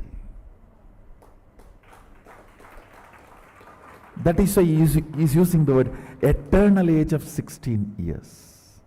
The quality of the 16 should be absorbed and frozen into eternity. Let me read out the original verse for all of you. Panchasyam dasadur tandam spatigabam trilochanam shantam chandrakala chutam sarpasannada sajjatam mantrasimhasanasinam Svedapatmo paristitam kundalaihi karanai haraihi కటిస్తుత్రో దరబంతనైః కేయూరైః కటైకైశ్చైవ చన్న విరైశ్చము సంయుతం షోడశాయుతం కంఠం సుప్రసన్నం స్మితాననం శూలం పరసు కట్కంచ వజ్రం వగ్నిం చ దక్షిణే అభయం పాసమాన్యంచ కంఠం నాగన్కుశౌ తథా వామహస్త కటం ధ్యాయేత్ అన్యతా చ నిగత్యతే ప్రసల్పాయ కట్వాంక శక్తి స్థూలస్తు సవ్యత వామే డమరు సర్పాక్ష మాలేందివర పురకైః. Eternal 16 means the 16 which comes before 15, before 17, after 15 has its innate quality of becoming 17. He does not want the 16 which will become 17. He says the 16 should be picked up and made it into eternal. All right, let me come back now to understand. Length is the dimension of universe. Breadth is the dimension of the universe. Depth is multi-dimension of the universe, not dimension of the universe. How many of you are grasping? Length is the dimension of universe. Breadth is the dimension of universe. Depth is multi-dimension of the universe.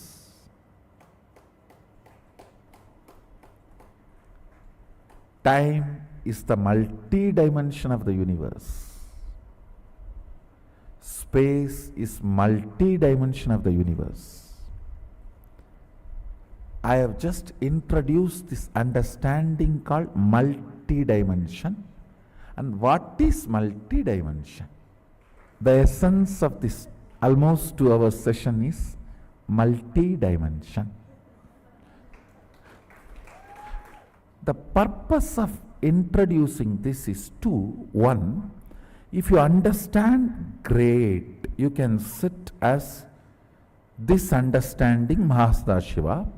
If you don't understand, your confusion is one of the dimension. Sit with that. Whatever I understood is one, half understood is one head, and completely not understood is another head. Let me sit with all these heads.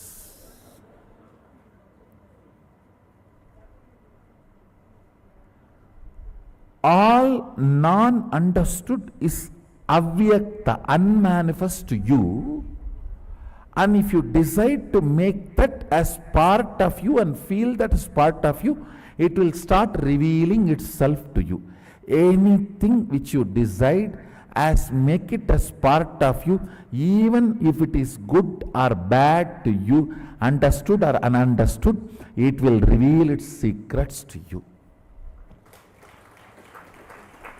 If you keep something as evil or ignorant as outside, you will be God. If you decide to keep that also as part of you, you will become Godal Sadashiva. If you decide to keep something as ignorant away from you, you are a Deva. If you decide to have that also as part of you, even though it does not reveal its secrets to you or friendly with you, you are Mahadeva. That is why only Mahadeva is worshipped by Devas and Asuras both. Good and evil both worships Mahadeva. He gives boon to Indra and Ravana both.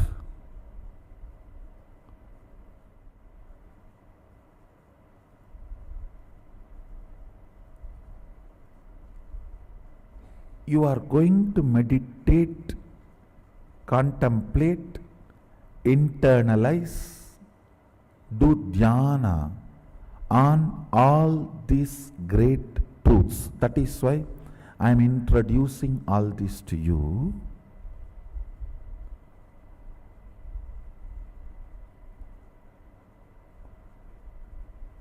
These understandings are only called as Somarasa in tradition, Hindu tradition. So when they enter into your system, you experience Kailasa. You feel real high.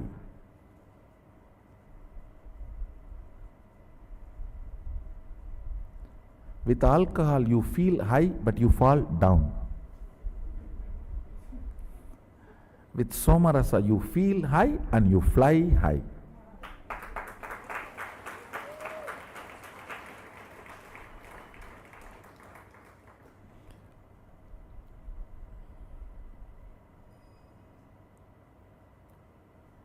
With alcohol, everything will look very tall and big because you are on the ground. With Somarasa, everything will look small and down because you are on the high.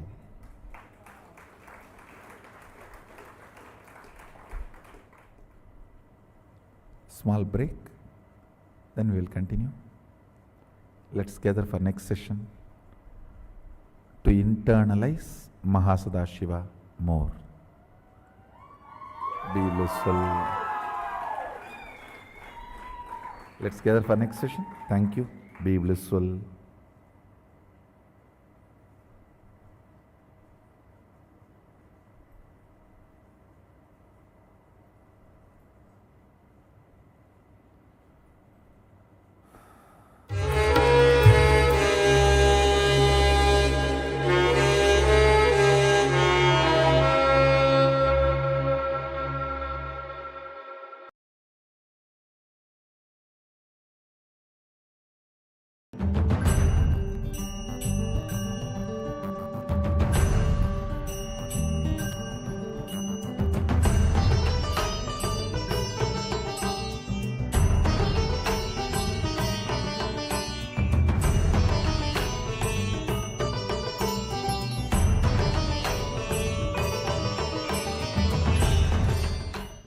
Listen.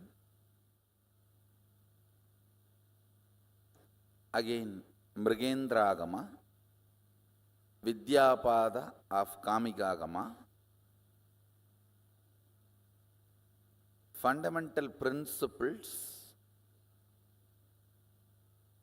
and understandings about the cosmos. Listen, first thing you need to know about the universe because you are living in universe.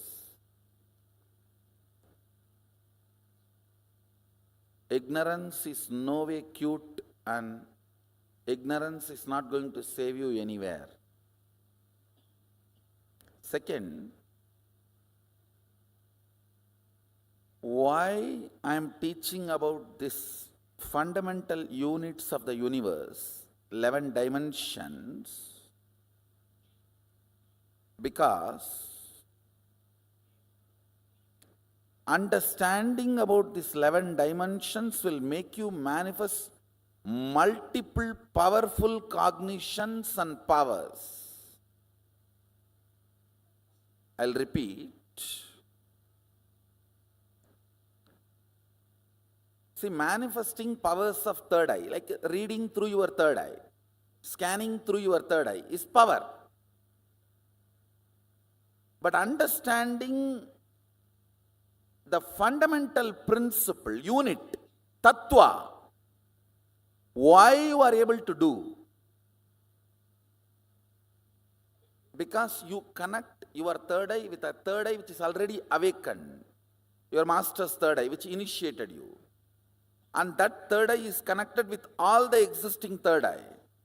Then The power you manifested through your third eye is not limited to your third eye. You can read through any third eye. That is what is powerful cognition. Understand? So today you are going to manifest powerful cognitions.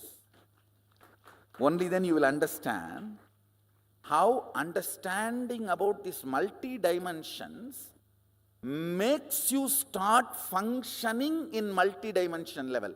Understand, Mahadeva very clearly says, Brahmavit Brahmaiva Bhavati. There are some Vedic verses he exactly repeats in Agama.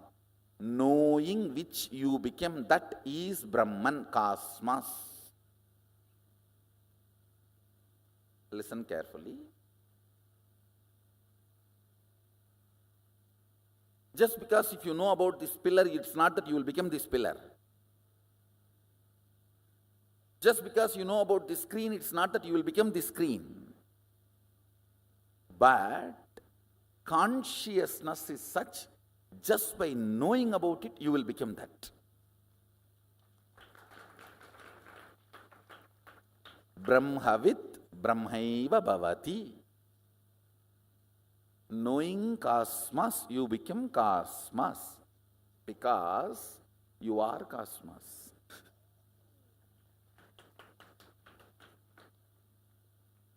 It is like you remembering some of your qualities. I am going to introduce the next principles or the next dimensions of the cosmos.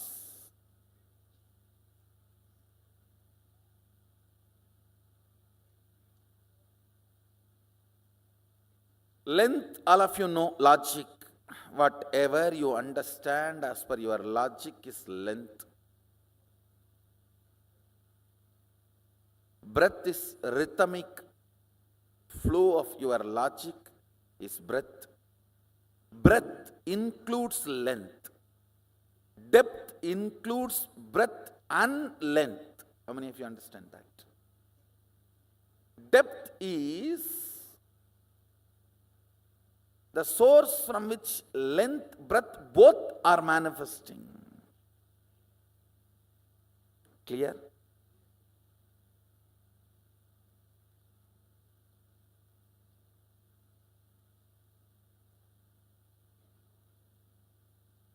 Listen, I am defining time.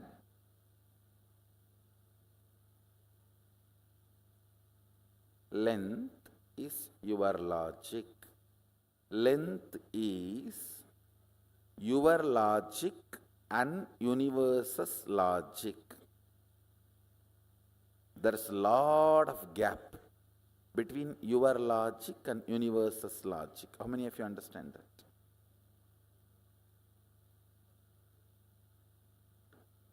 Breath is your rhythmic flow and universe's rhythmic flow. Again, there is a lot of gap. Much less than length, but there is a lot of gap. How many of you understand that? In depth, your cognitions and your cosmos cognition is one and the same. Listen. In length, things are different. In breadth, close but different. But in depth,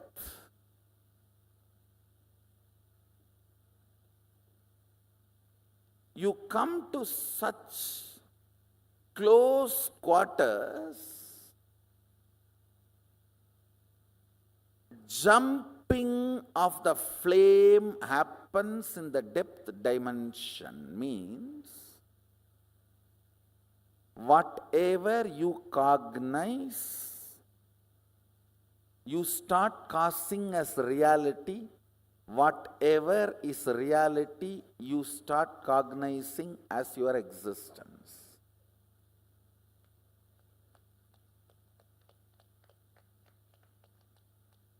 Listen.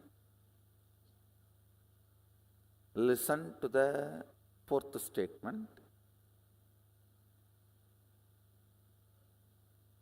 time, kala. Time is a rough word, English word. Let me use the word kala directly. Kala, that's the fourth dimension. No difference between your kala and kala of the universe. Tell me, is there any difference? Your kala and kala of the universe? You know the gap between your logic and logic of the universe. You know the gap between your breath and breath of the universe. In depth, both come near. Means shadow falls on each other. Your shadow falls on universe and universe's shadow falls on you. But in time, there is no separation. I don't want to say there is oneness, but there is no separation. Your time and universe's time is one and the same. Listen.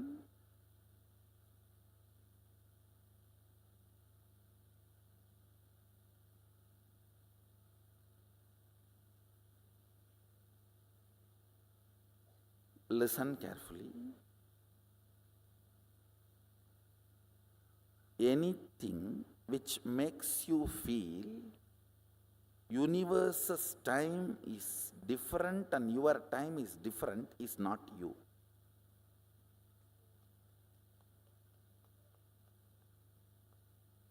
If you feel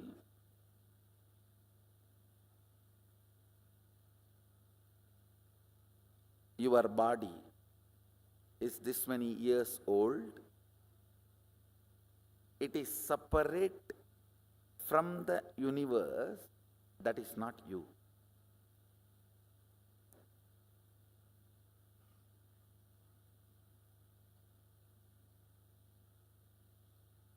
Listen. I am telling you two things.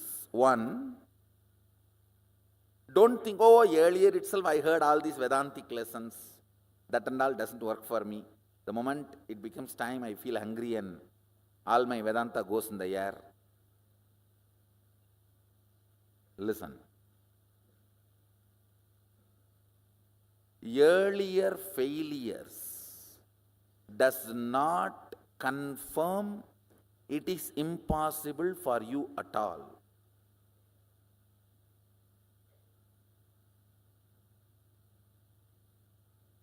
Earlier you might have failed due to various reasons.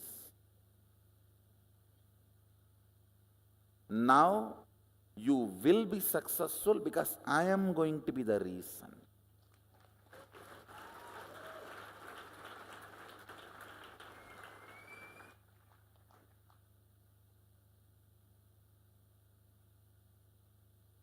Listen, I may be ferocious, but I am a go-getter. I'll make you get it. I am integrated to my job. I'll either convince your logic or confuse your logic, but I'll make you get it. I'll make you to come to the conclusion and this cognition. Let me put it in this way. Listen.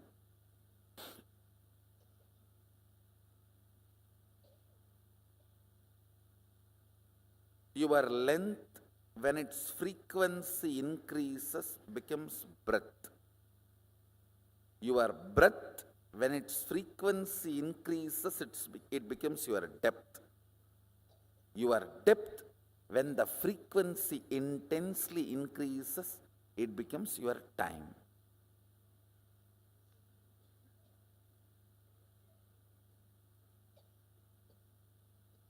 In breadth, length is included. In depth, length and breadth is included. In time, length, breadth, depth is included.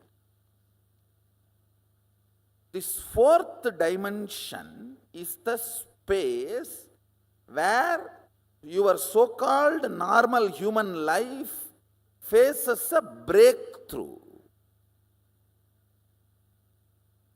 Listen carefully.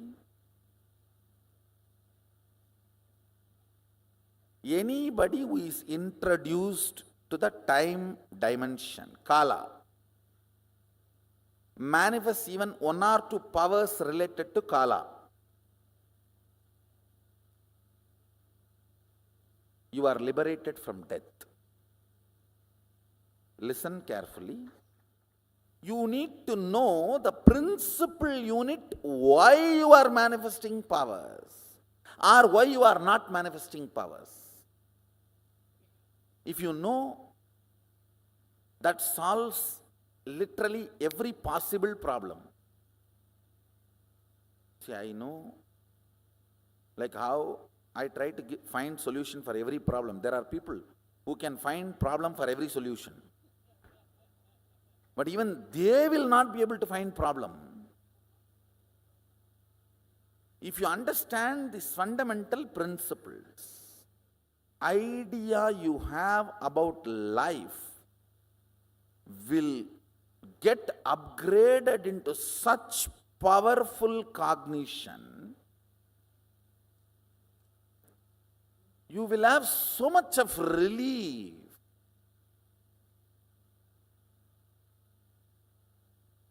Not just from worries, so much of relief from powerless cognitions which can be source for future worries and problems. I am not married. Once I get married, my problems are all solved. See, people are laughing.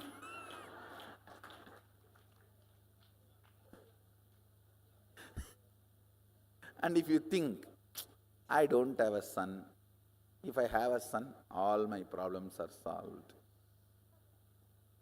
See how many are laughing? I don't have money. If I have money, all my problems are solved. No. As long as powerless cognitions are sitting inside you, you are not going to taste life. These powerful cognitions not only liberate you from present sufferings, it liberates you from the possibilities of future sufferings. Actually, liberation is too cheap. Very, very cheap actually. It's not at all costly. Just listen to this one fundamental truth.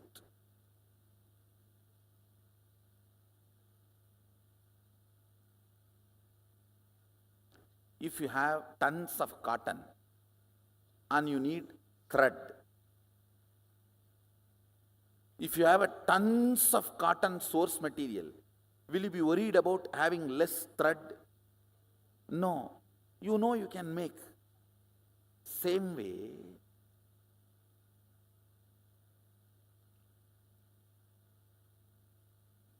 if you have understanding about Kala, you know you can make any amount of time for your body and mind. I'll give you the secret given to Bhishma by Ganga. Bhishma is Ichamrityu. How many of you know that? He can choose death when he wants. I'll give you that understanding. Listen. This is the lesson Ganga gave for Bhishma. Exist with what you think as purpose. Listen carefully. Exist with what you think as your purpose. work only for purifying your cognitions about purpose, not bother about whether you have time to fulfill your purpose or not. Listen carefully. I am not giving you a teaching, I am giving you an understanding.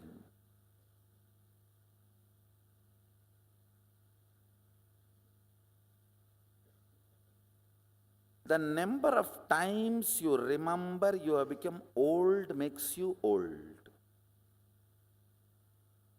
How many of you understand that?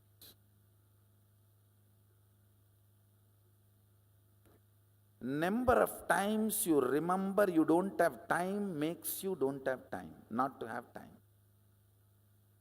How many of you are getting what I am saying? Now the next statement I am going to make is little mystical, but listen. If you die as a billionaire, when you assume the next body, you will be born in a billionaire family and whatever you left will be with you. It's a law of cosmos, understand? You don't get cheated. Listen carefully.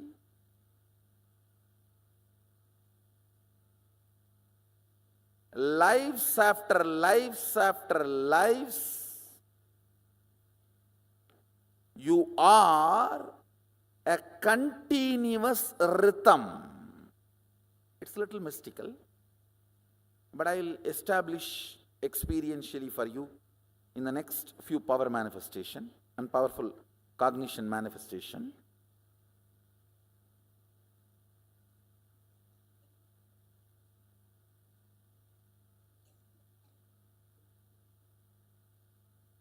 Sometimes in the mathematical class they tell, oh, let us assume x is equal to y till we come to the result. When we come to the result, you will understand x is equal to y. Like that, let's assume this proposal. Your life is a continuous rhythm.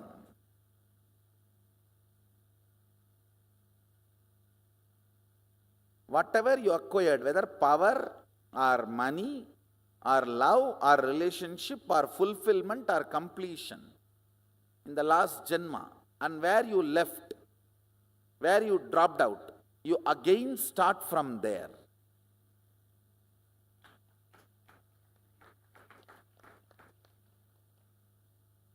It's a proposal now. It's not an experience for all of you. It's a proposal.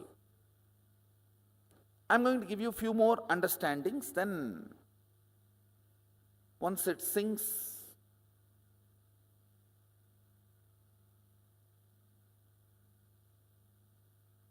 you will understand time. There is no crowd in front of me. There is only one and one and one. All of you are sitting alone with me.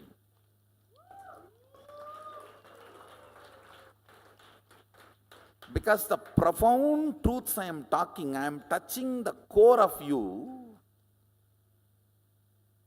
I am addressing your individual cognitions.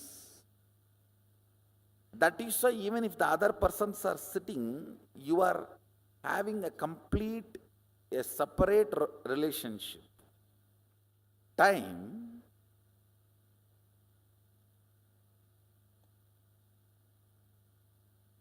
is a frequency, dimension of the universe, aspect of the universe,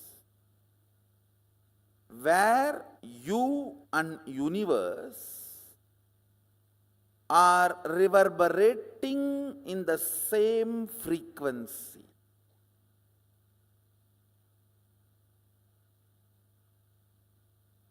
Unit of time of the sun, moon, Kailasa and you is one and the same. Listen, yesterday I said, our 1 year is 1 day for them, but unit is same. Only quantity difference. How many of you are understanding? It's only quantity difference, but not. So in Tattva, principal unit, listen carefully, your logic and logic of the Devatas are different. They are not same. Your breath and Devata's breath, not that far away, little closer. Your depth and Devata's depth, little more closer. But in time, your unit of time and their unit of time is one and the same. There is only quantity difference.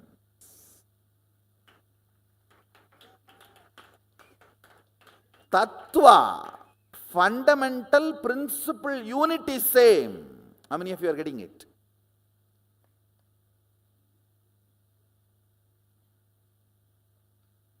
Yes. For us 1 year is their 1 day, but our 1 year is 1 day for them. It means what? Unit is same. If I give you some of the utility values of time dimension, you will understand, because man is such, only useful things he will listen. If I tell this is the use, dabbu ochindi, then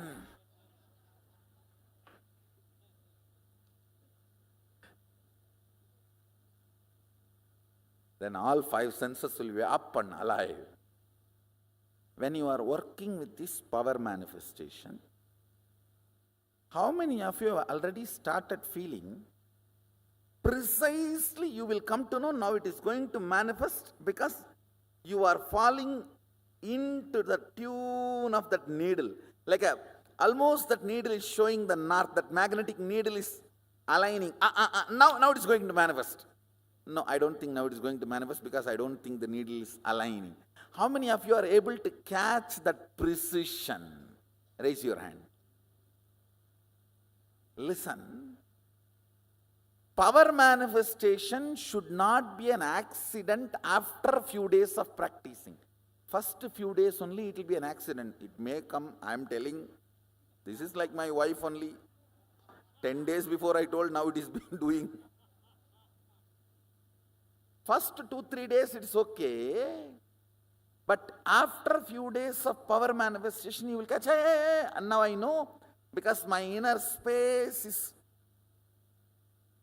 connecting. I know in my spine what usually happens. Now it is going to happen. How many of you are able to catch that? Listen, all of you can catch what I am saying. Listen carefully. Now sit up and come to that same moment, same space. Come to that same space of oneness. Tell yourself, declare to yourself, whatever Swamiji is trying to teach us, let me download and manifest. Come to the declaration, then it's easy for me to download bunch of understandings into you. If you do not understand the fundamental principle unit, even if you manifest powers, you are only part of cult. Some cult. Only if you understand the fundamental principle unit and able to manifest powerful cognitions on your own, you are part of the culture. How many of you are getting what I am saying? That is why I insist so much on you understanding this fundamental principle. Only if principle cognitions, why things are happening the way it is happening, is cognized by you. And you design your own powerful cognitions and manifest few powers which I did not teach, but on your own ability, you are part of the culture. How many of you are getting what I am saying?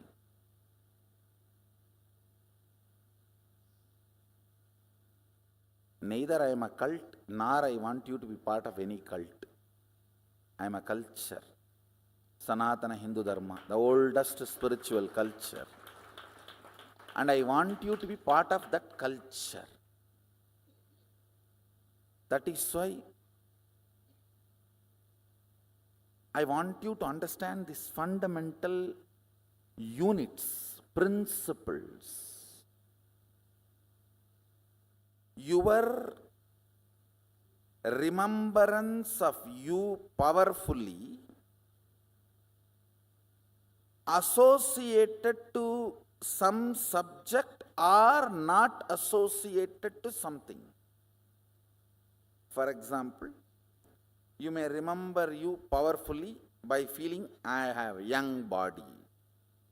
You may remember you powerlessly feeling, oh, I don't have a bank balance. If you associate yourself with some things, you remember you powerfully. If you associate yourself with some things, you remember you powerlessly. How many of you are understanding this? This binary is time. That's all. Catch it. Listen. This binary is time. Kala.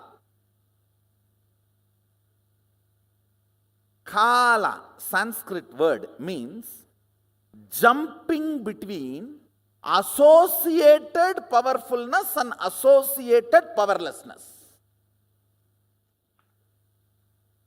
By remembering your body, do you feel powerless? By remembering your mind, do you feel powerful? With what association you feel powerful? With what association you feel powerless? This binary. And please understand, the number of times feeling powerless when it is increases, it's called depression. Number of times you feel powerful, when that increases, it's called joy. This feeling powerful or powerless by association, this binary is time. That is Kala. By remembering your Guru, if you feel powerful, you are in oneness.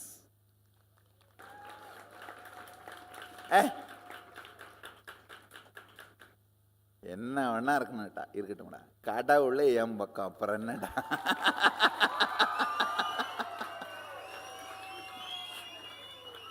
Whatever it may be, the ultimate decision maker knows my name. That's all. Leave it.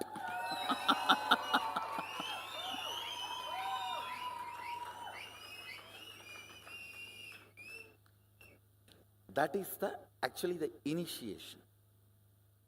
That powerfulness behaves like a shark and swallows all the other powerlessness. How many of you already started feeling powerful when you remember power manifestation? Hey, I think I can do it. I think I am making it. I am cracking the code. I am catching it. So when that starts happening, so in that binary, the power manifestation starts adding more powerful cognitions in you. But once the manifestation starts, that binary will change. This power manifestation will start making you more and more confident, and the moment you remember power manifestation, you will feel confident. You will feel, I can make it. It's powerfulness. Understand,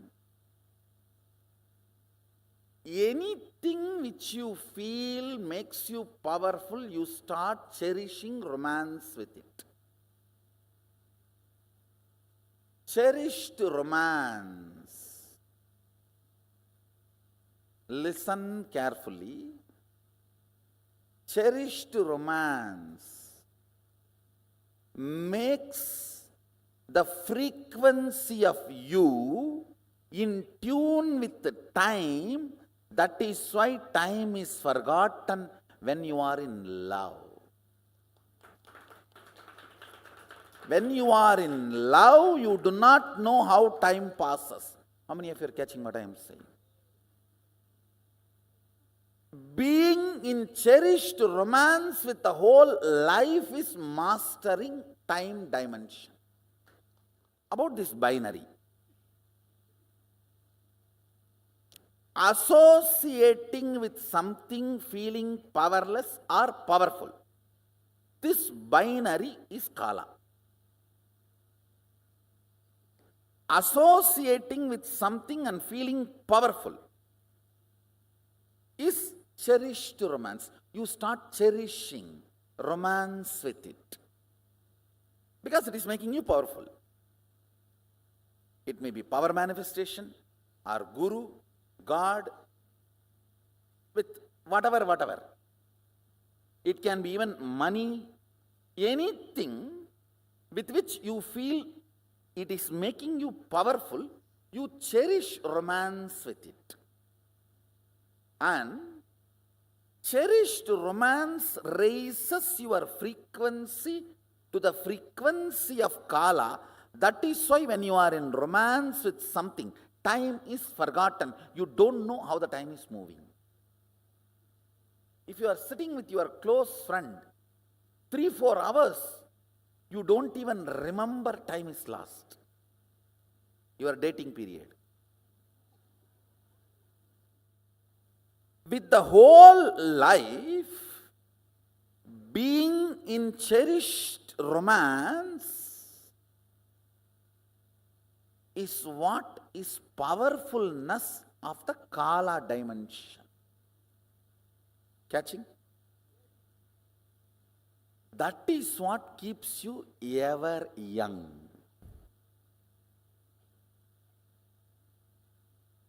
That is why Sadashiva describes himself in Kamikagama as eternally 16. In his Dhyana Sloka he says, I am eternal 16, all my disciples will remember you as me as eternally 16.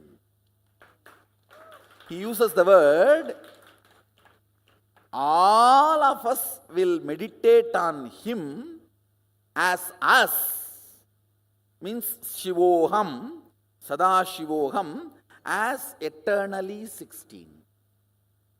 I think intellectually I have given you some understanding about this Kala and its flow in us, this binary. Actually even now, like I am heating and beating. How many of you are understanding that? I am not taking any class. I am just talking to somebody who is inside you. Somebody who is deciding for you, because stupidly you don't decide for you. There is somebody else sitting inside you who is deciding for you. I am talking to that person. Ideas. Listen carefully. See, this is not elephant. This is an idea representing elephant. Am I right? This is not elephant. Elephant cannot be so small. This is idea representing elephant. Am I right?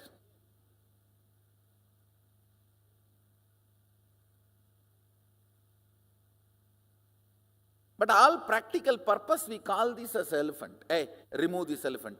Bring the elephant. Keep the elephant. Stupid are those representing things are considered as equivalent to the real. If you start equating it to real, you are stupid. How many of you are understanding that? This body represents you. Don't say it is you.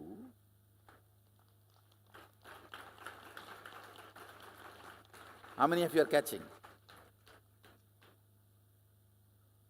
Why, you know?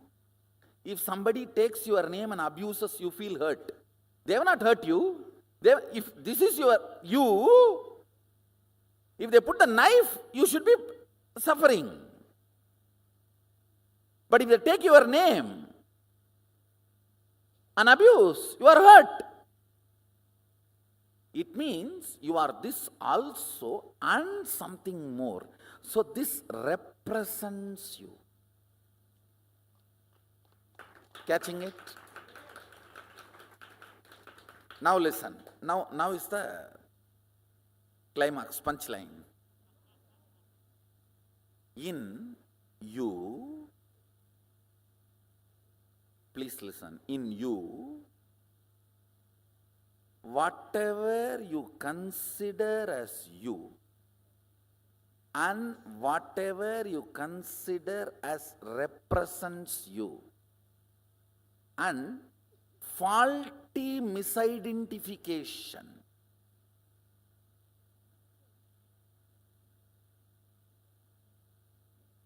this represents you, but most of the time you go on cognizing this as you.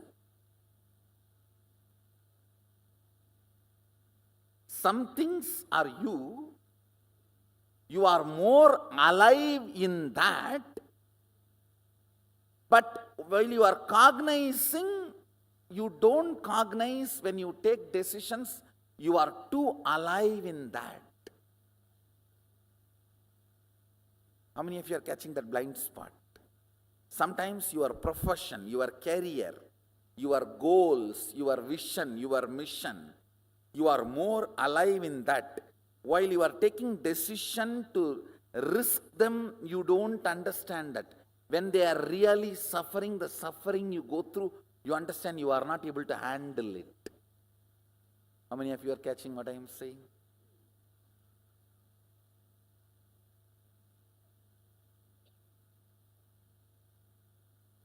Now listen. How this and time is connected. Listen.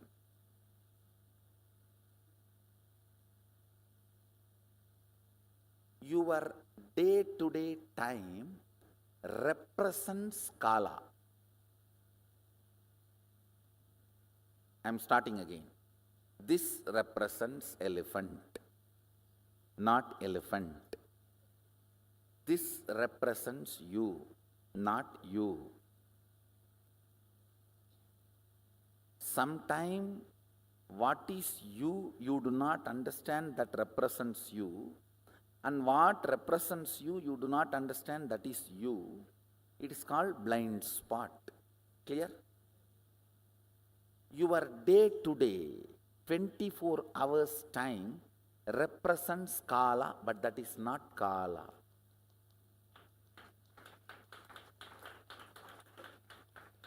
Your Kala is your life vision. Your time is your life mission.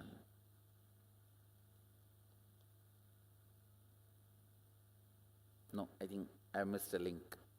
Listen.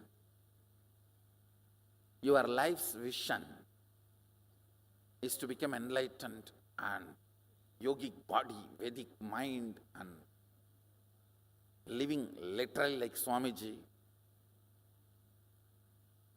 Mission, morning till 11 o'clock sleeping. And 11:30 rolling on the bed once and 12 o'clock thinking how it penetrates you and where is the gap, these few things. I'm not talking any morality. I'm talking about some of them. How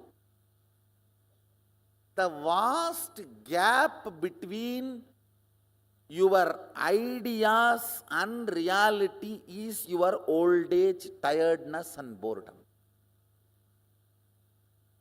Why you are not in eternal romance with life? Because what you want, what you do is different. So what you want nowhere even the horizon is seen. And you are thoroughly convinced nothing is going to be done, at least in this birth. And you blame your wife. I am married to you now. Over.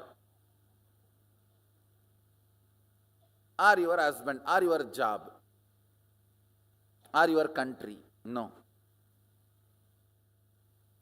Mahadeva uses a word called pasha in Agama.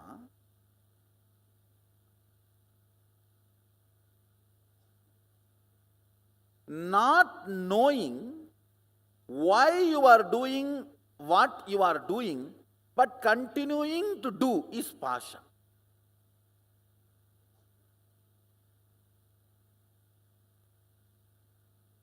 Your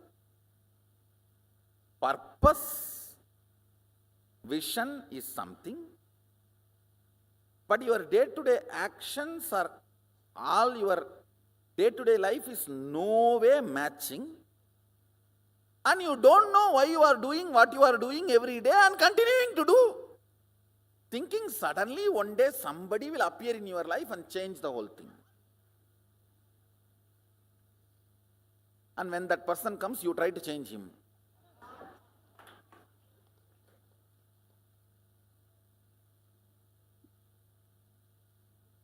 How many of you are getting what I am saying? The blind spot between your kala and time is pasa.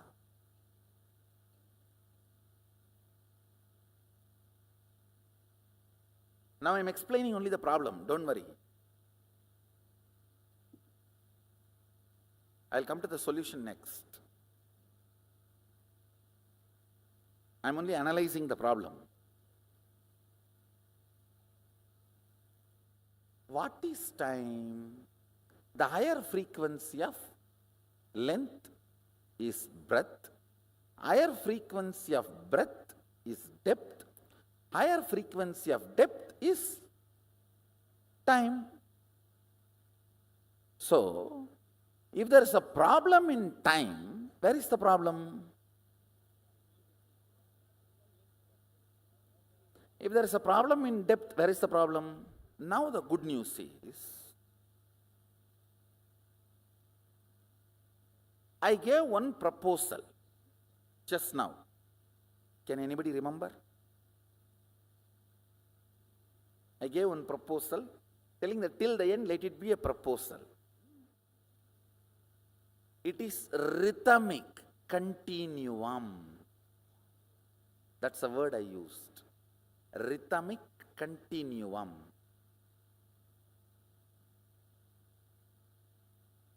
For example, if you developed a very high quality of completion with you and others, but suddenly died before getting enlightened, you will start from this and move towards the next step. Same way, you developed a wealth cognition, an accumulated wealth, suddenly died. You will be empowered and endowed with this wealth, and you will start from there.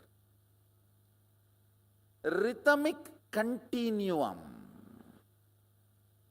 Listen.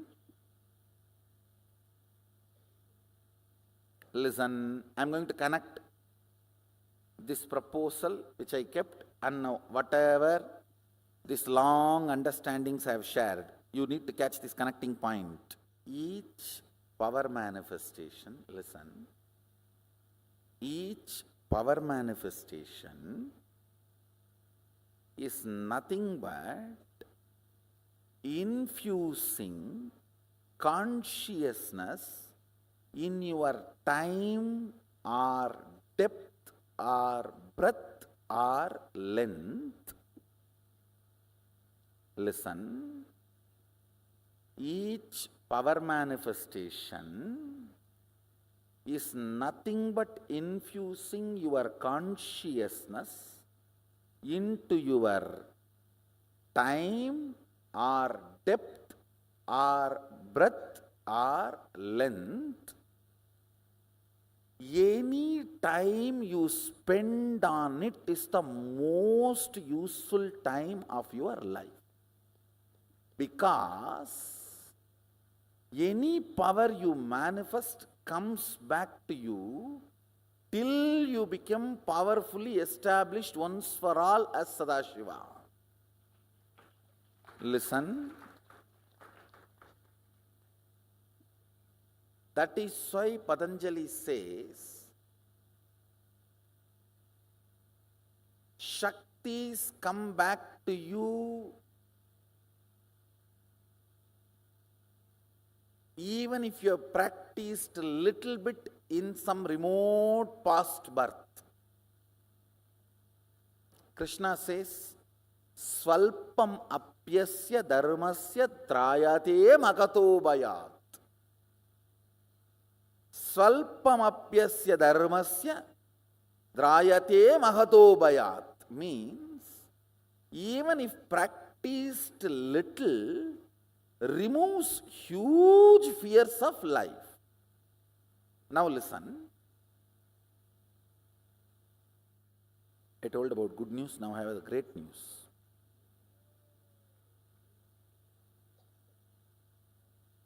Fortunately, your time is lower than my space. How many of you are getting? I can just chew your time like a beetle leaf, swallow or spit it out, both.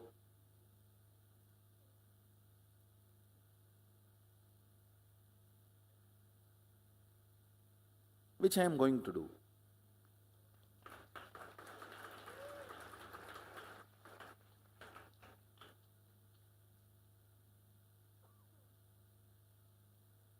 I want you to know these powerful cognitions you manifest, you are going to manifest now, is because the higher space is breathed into your time. These cognitive shifts will make many of your past memory not just redundant, just erased.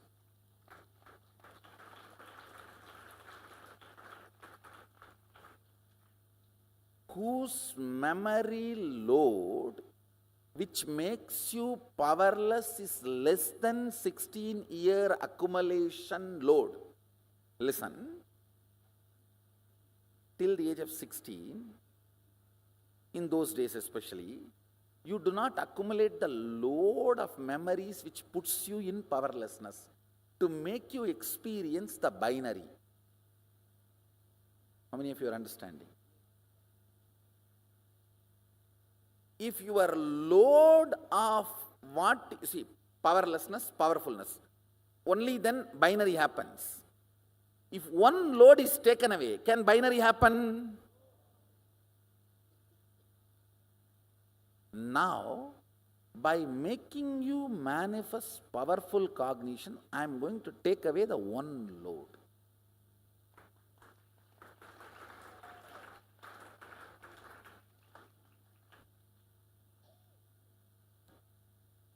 The principle why the powerful cognitions are manifested and what is the side effect and after effect of that in you.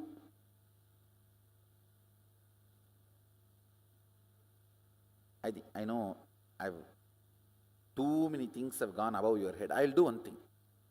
I'll give this whole discourse, this whole understanding as a video. Watch 4 or 5 times. Because I have cracked too many codes. Higher frequency of length is breadth, and higher frequency of the breadth is depth, and higher frequency of the depth is time. Time, by its very existence, is having binary effect on you. associated powerfulness or associated powerlessness, binary effect, makes you experience time as your existence, and when the associated powerlessness volume is reduced, the number of hours you spend in cherished romance with the life increases. That intensifies the quality of life in you, which in turn manifests as powerfulness and powerful cognitions. If you manifest powerful cognitions, that makes you feel more cherished, romantic with the life. In turn, that reduces the powerless cognition's weight and stops this binary oscillation.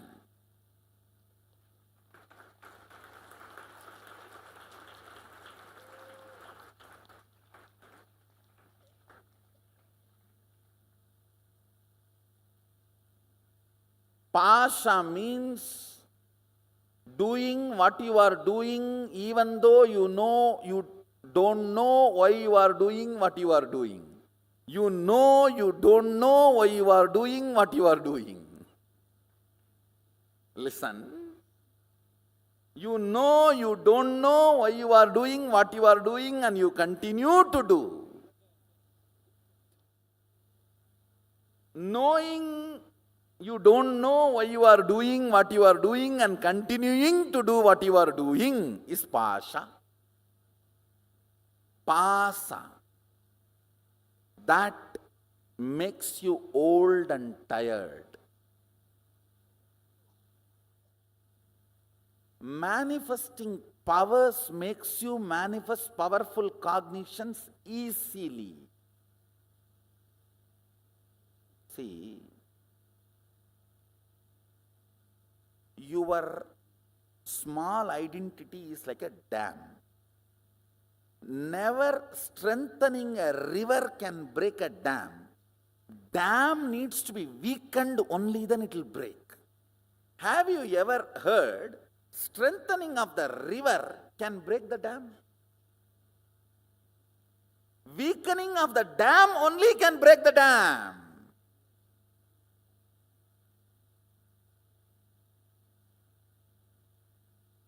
Weakening of the dam means poking on your SDHD. That can happen only by power manifestation. It is power manifestation questions what you think about you is right or not. Understand, I am not disagreeing. Manifesting powerful cognitions is the goal, but I am deeply disagreeing. Manifesting powers is wrong.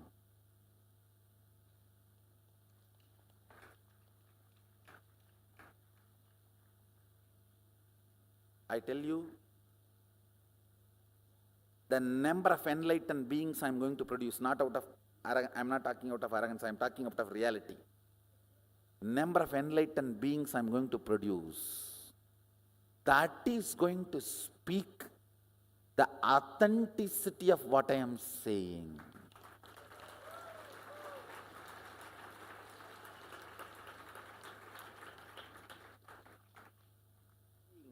By increasing the quantity of the river cannot break the dam. Dam doesn't care damn about river.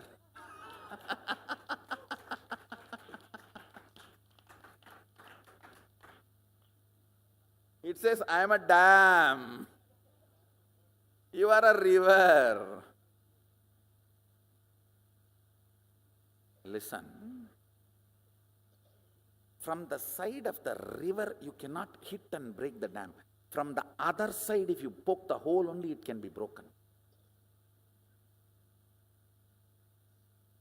Power manifestation is breaking the dam, drilling the dam.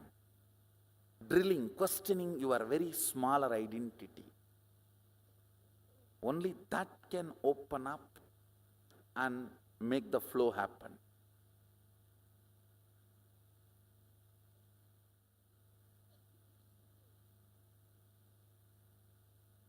Now listen.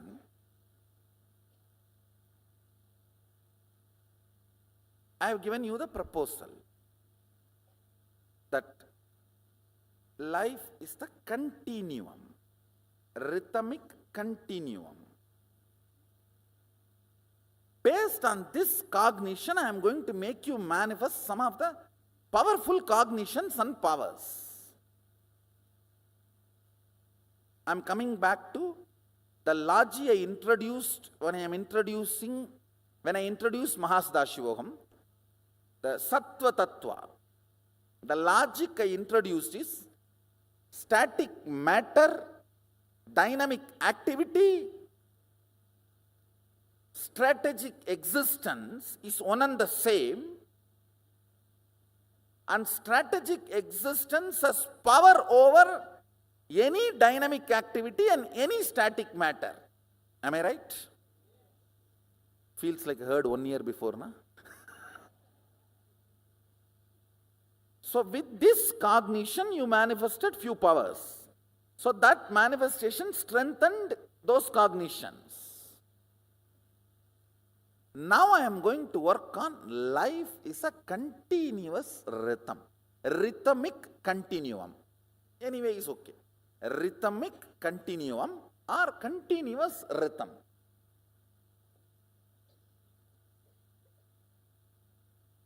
Now the cognition with which we are going to work to decode the time. Listen, with power manifestation and the powerful cognition manifestation, I'll make this into reality, means existential reality for you. As of now, it is a proposal I am giving you. In the West, proposal means different meaning. With that flower, they say, "Oh, will you marry me?"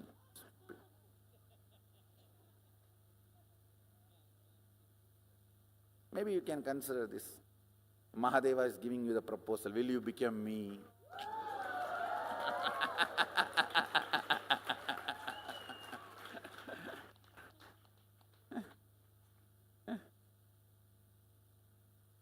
Marrying is a cheap word, 4-letter word.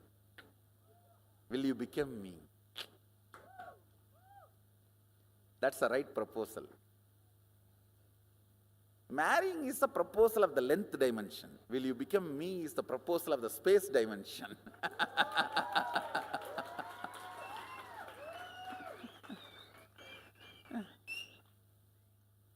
Thank you guys. Be blissful.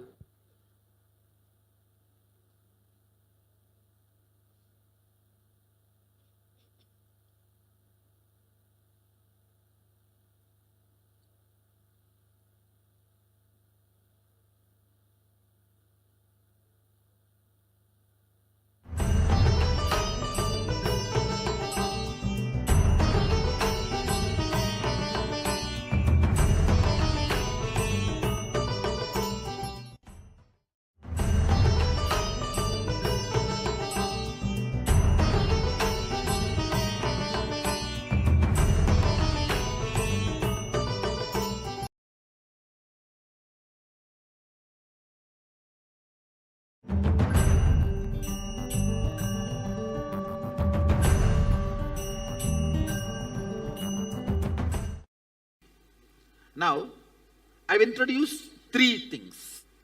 Length of this walking stick. This is length. This is breadth. And this is depth. In us, the logic which moves and makes conclusions is length. Breadth which influences the matter means the cognition influencing the matter, spirit influencing the matter. your activism or involvement influencing the matter. Logic, that zone is called breath. Like art, poetry, music, sculpting, where your spirit influences matter.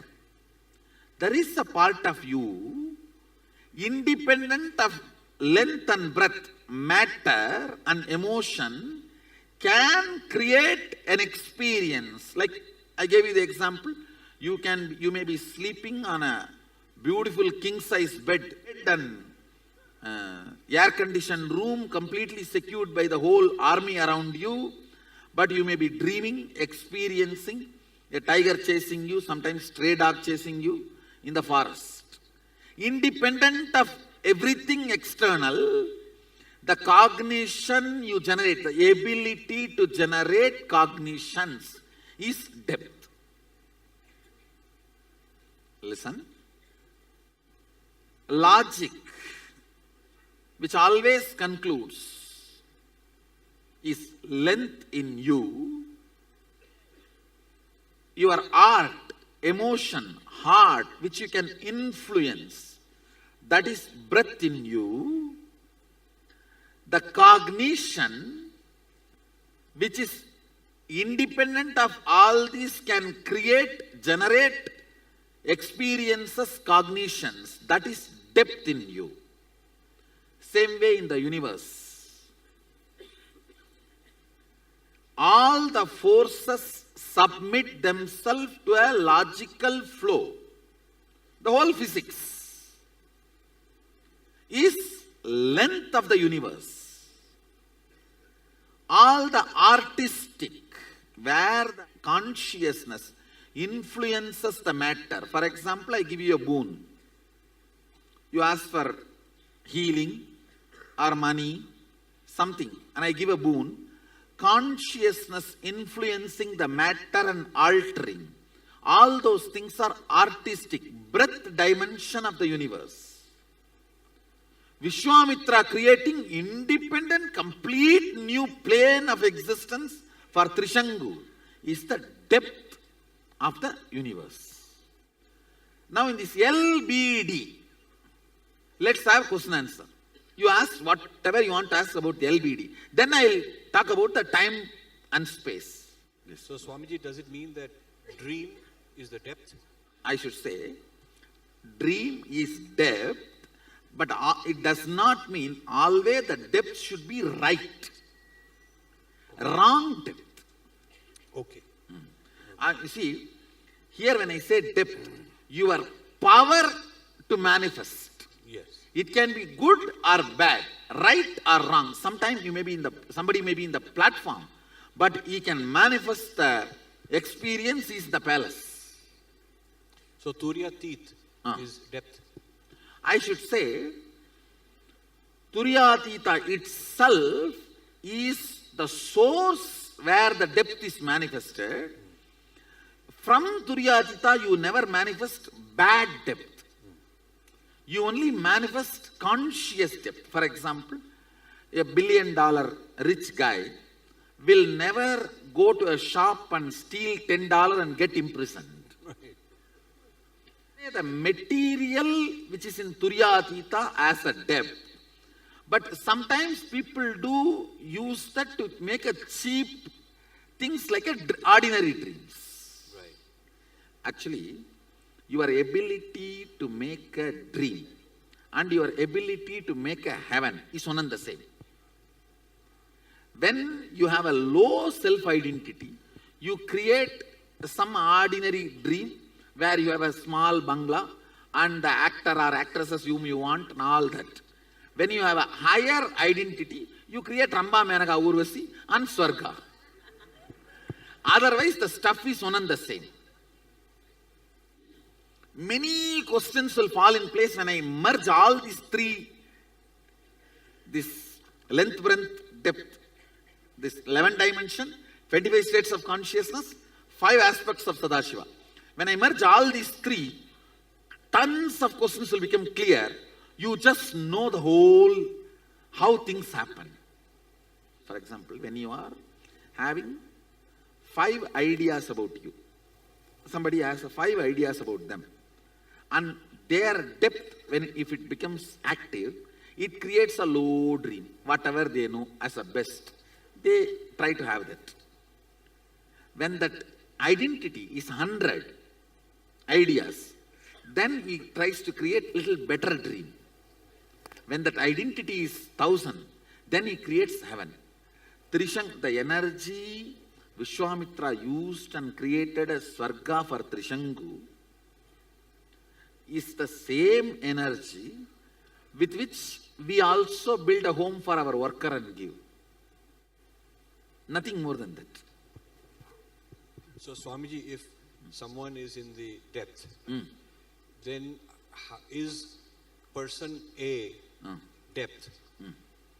How does it relate to other people, or is it just private reality? Does it really affect other people? What I am saying, as long as you have control only over you, your depth influences only you. Okay. When you master your whole biomemory and muscle memory, and even push that energy through your biomemory, muscle memory out, even the universe's depth listens to you. So how was Vishwamitra able to manifest? Because Vishwamitra's tapas, he has mastered himself and the nature around him. He can manifest anything he wants, not only for himself, even for others. It's just like giving a boon. It is the mastery of tapas. So when you have mastered your depth, you can also master the depth of somebody and create a different reality for them. Means, which I am doing in Kalpadar Darshans and all, when I give a boon. Swamiji, can you give one more real life example of length, depth and the breadth? Which way? As object or as a being or as a universe? As a being. You logically think, calculate. If you work this many hours, this is the salary you will get. It's a logic. That's a length. How to get the salary without working is breadth. And how to take vacation and give a medical certificate and give the salary get the salary is depth. So one view of ourselves is body, mind and intellect. Will that fit into just the length, or does it traverse? No. Body, mind, intellect. Mind and intellect are actually one and the same. I should say intellect, emotion, being. These 3 can fit into length, breadth, depth. I should say it's a rough equation. So depth is being, and breadth is emotion. Emotion, and length is logic. Intellect. Not intelligence, just intellect. Thank you. The difference between intellect and intelligence is that one scientist trying to make 2 holes in the door for cat and kitten. As per logic, he is right. As per the intelligence, he is wrong. This, the length, breadth and depth of a being is defined by the Panchakritya of Sadashiva. So, where is the question of ability that the jiva has? Now, please understand. You see, it is like you have been given 30-meter rope. You have the freedom to keep 3 meters as length, 5 meters as depth, remaining as a depth. Or all 30 as a length and cry that I don't have a breadth and depth. That freedom is with you. 30-meter rope is given. You can decide whether I want to spend more of my energy only in length, intellect, or only in the breadth, emotion, or only in the depth, being. The more amount goes to being, more alive you will be. If somebody rolls all 30 meters into being, he will be independent of anything of the external world. He will be the king. he will live like a god. Okay. Means, even his logic will be the expression of being, depth. His breath will be the expression of depth. See, unclutching, completion, all that is nothing but rolling more of you into depth. The length given is by Sadashiva. Decision to share is by you. Suppose the being doesn't know how much to allot where, because again that is coming under the Panchakritya, whether it's more of delusion, whether the being is deluded, in which part the being is resting. The moment you feel the suffocation, delusion loses power over you. 24 hours you have the freedom to be logically thinking constantly or emotionally influencing your life and living in breath, or spending more and more time to be sitting in your being, strengthening the depth. You do have freedom. Surely you have a freedom to play within that few meter rope you have. For example, that few hours you have, you do have freedom. Okay. That few hours, how you spend, you strengthen that dimension of you. Okay. That decides, are you going to have more freedom or not? When a child is given a knife and that child is very brilliant and it is nicely cooking, doing only the right job, he will be given a bigger knife. If the child is by mistake, knowingly or unknowingly cutting his finger or hurting himself, the knife will be taken away from the child. So, all of us surely are endowed with certain freedom. How we play with that freedom, are we using that freedom to hurt others and hurt ourselves? Then it is curtailed. If we are using that freedom to free us and free others, then it is expanded. Okay. So is that called free will? That is called free will. Okay. And surely we are all given enough free will to manage our life. Okay. And one more thing, whenever suffocation is felt by you, Sadashiva is Karunya Murti. The moment you feel the suffocation, liberation starts in you. Okay. It is like a gold touching the mercury. The moment gold and mercury comes in contact, gold starts melting. Okay. Same way, the moment you feel the suffocation, it starts melting. Okay. And sometime we ourselves ask Sadashiva this as a boon. I may not be able to handle myself pushing me towards liberation. You better appear in the form of suffocation to me and go on pushing me towards liberation. Why Tirunavukkarasar got the stomach pain? He actually asked Sadashiva, till you fill my heart, let my stomach torture me. So that is the way he got that disease. He feels, in the world I may forget the whole purpose. So better you be available in the form of this suffocation. So till I become completely enlightened, you be driving me from the stomach. Oh my God. Sometimes even we ourselves make this happen. Oh. And we will not be aware of this at all. I tell you, there is something called soft sufferings. Soft suffering means actually without any problem you will be suffering. Those soft sufferings are usually boons. You take it and come down. Okay. For example, actually somebody is handicapped. Actually somebody is in the poverty. Actually somebody is like a mad or that and all is actual karma. But there is something called soft suffering. Actually there is no reason. But you will be going on suffering. It's called soft suffering, which is boon. It's like a, for alarm clock, you give the key, and this is the key you give. So you yourself decide, I have to become enlightened within this birth. So my acceleration speed is not enough. Okay.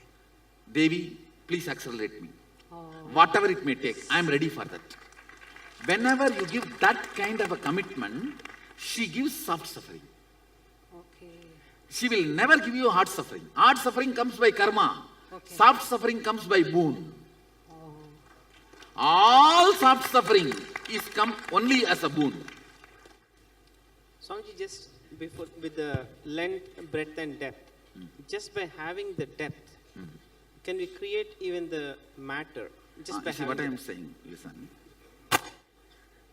If you are just a sandalwood tree, naturally you will have a smell.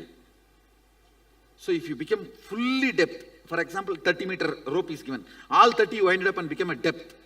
Your smell itself will be length and breadth. Your presence will be breadth and length. I am telling you, no way I can be so logical from my background. I am a high school dropout. No, as per the international standard, I am a high school dropout. I never went to university, I created university, that's all. No, I am telling you practical. Never went to any university. Never know any protocols of the university. So, from logic, if you see, I cannot have this logic. It's my depth, and the smell of the depth is logic. So each of this session is one PhD thesis. And surely, I am not exposed to any of these physics, quantum physics books and these, that, to catch the essence and chew and spit it out. See the morning satsang. Whether it is a quantum physics, chemistry or alchemy, everything just gets chewed and gets... So no way, logically it is possible. No way logically it is possible. Depth, if you wind the whole thing into depth, I tell you, bluntly if I have to put it, completion makes even your logic extremely beautiful, extremely sharp. And anything you see, you just behave like a grinder and grind and spit it out. For example, first time when I sat in the flight, I just looked and I know the whole circuit, how it is working. I know it looks like a too big claim, but what would I have to tell you? With all my integrity, I am telling you. First time when I sat in the flight, maybe I think it is 2002 or only at that time. When I sat in the flight, I just looked around. I just know the whole circuit, how it works. Not by any logic. Always try to entertain yourself with your depth, means completion. Unclutching, completion, all these are beautiful entertainments. A lot of time on unclutching, you will have amazing business strategies. Amazing business strategies. Amazing negotiation words. You will just know where that guy is sitting. You will just know where you need to relate to him.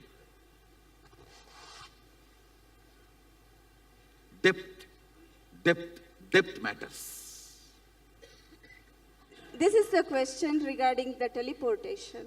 So this involves the matter and spirit. So would it be treated as a breath? Or all teleportation comes under breath. All materialization comes under depth. Okay. Thank you, Swamiji. Yes. So, I have a question about the nature, the environmental systems, the natural systems. So, are they the breadth? They function within the breadth because they have their own intelligence of how they interact and work. I should say, plants and all of them work only in the language of length. Their involvement and the things does not matter much. But the animals and all work in the line of breadth. Their involvement matters. Only human being can handle depth. See, animals do not have the power to manifest something completely independent of length and breadth. For example, your dog can dream only what he has seen with a little alteration.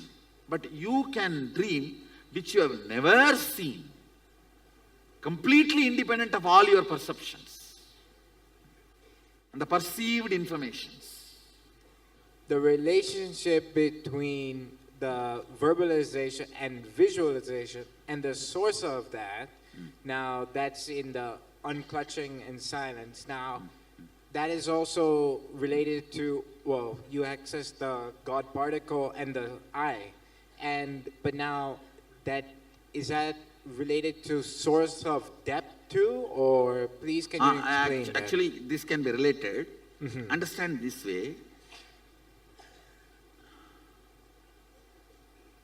Intense carbon.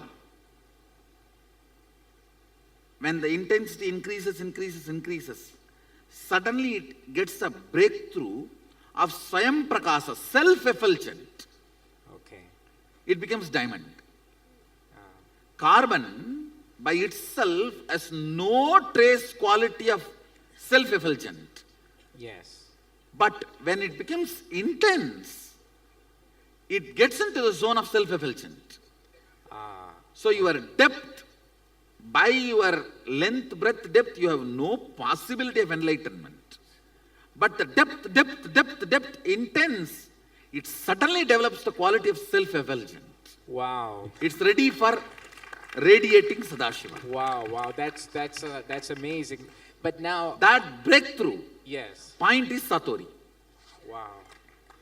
Another thing just hit me now. But then we also use sound and light in like Shivoham process or mantra. Initial level, as I said, initially I have to silence your length and breadth. Your length and breadth is too much running around. Okay. And if I ask you to control, you will create another one mess. That's why I say use it, I will control. Yes. Okay, so the sound and light can only control length and breadth, but the... See, listen. Sound and light I consciously generate. Yes. Nullifies your unconscious sound and light. Yes. The depth I consciously generate, Kundalini Shakti, nullifies your unconscious depth. Wow, that's amazing. Thank you so much. See, your dreaming is bulldozed and filled by the Kundalini I am awakening. Depth can be bad and good. The bad depth is the wild, the worst nightmare. Yes. Good depth is the Kundalini awakening. Kundalini awakening is the antidote for nightmare. Okay, thank you so much. The will of a human being, where would it fall? In the depth? It will fall in the depth only. Okay. It's a depth and will is actually proportionate. Thank you. Swamiji, so the component of listening, is it operating, it seems like it's operating in all three levels. No, listen. 30-meter rope is given. You have 20 meters as length, 5 meters as breadth, 5 meters as depth. But you start rolling all the 30 into depth. That process is called listening. Oh wow, thank you. Swamiji Satya Jata. Swamiji, I have one more question. I've noticed many times when I'm waking up in the morning, I'm awake, but my body is dead as a stone. It's not moving. That is more of a breath, not depth. Okay. It is like a part of your imagination is not ready to settle with your body. Swamiji, it looks like that there is some correlation between the different states what we have, like Turiya Atita, and the depth. No. Huh? In every state, all these three are active in a smaller or higher level. For example, Okay. in the lower 9 states, more length, less breadth, and almost no depth. Okay. Higher states, more depth, very less breadth, and almost no length. Now, with all my integrity, I am telling you, I do not have any words inside. The words I uttered gave a break, no word inside at that time. Now I did not have word inside. Yes. Only for uttering it gets generated and gets uttered. Then back. So it's a combination of a state and your depth, Swamiji? State alters the length, breadth, depth division of you.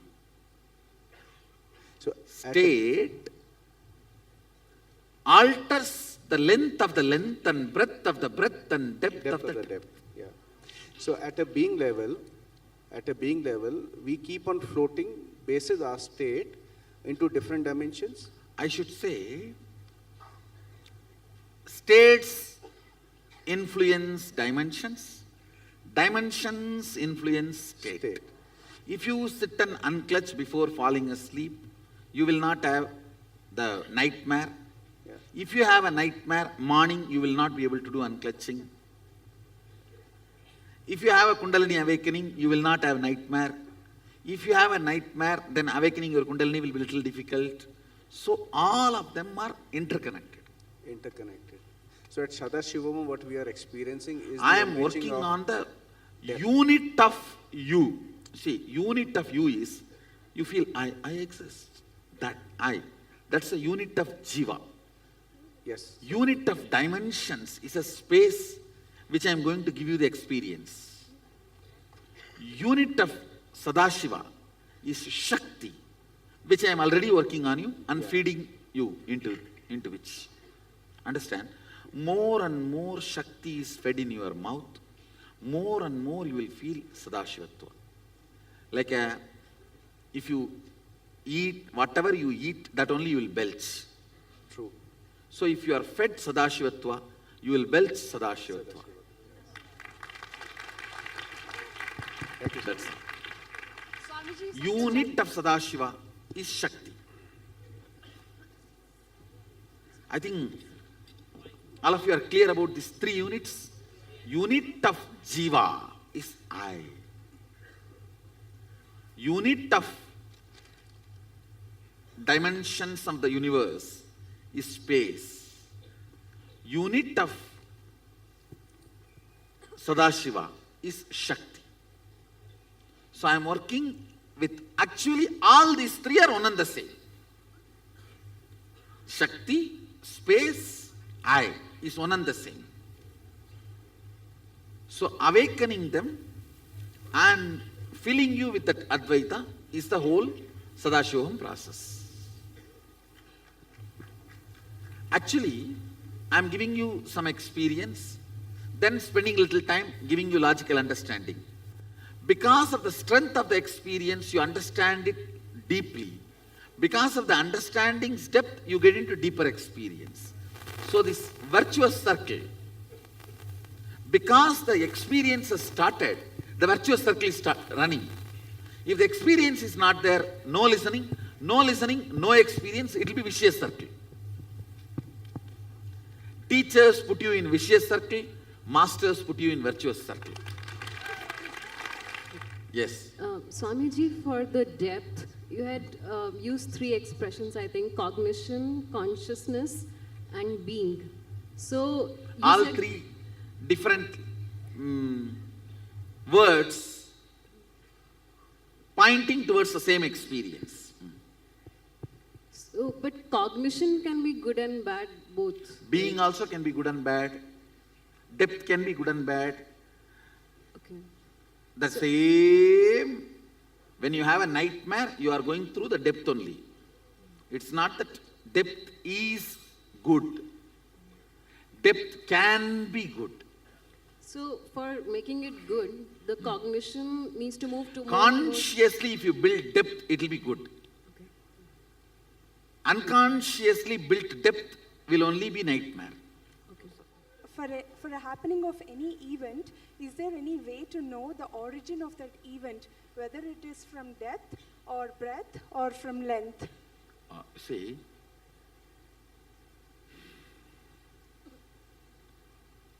never take a decision when you have a mood swing or depression.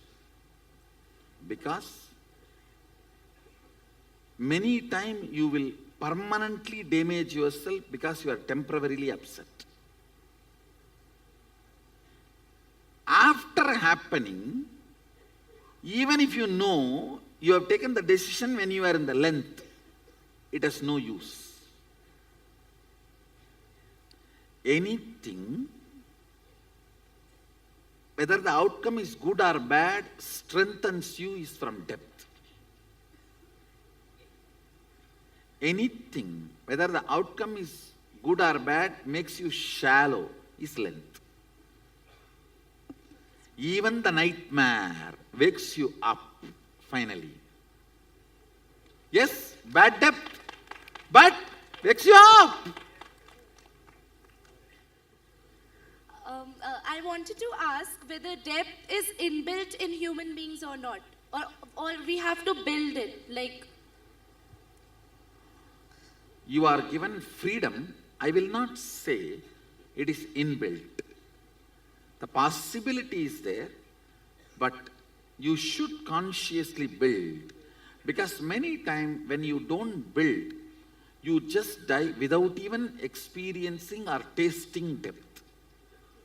Okay, and one more question. I can say integrity is also one of a powerful way to build depth. Can you Integrity is always the tipping point in your life.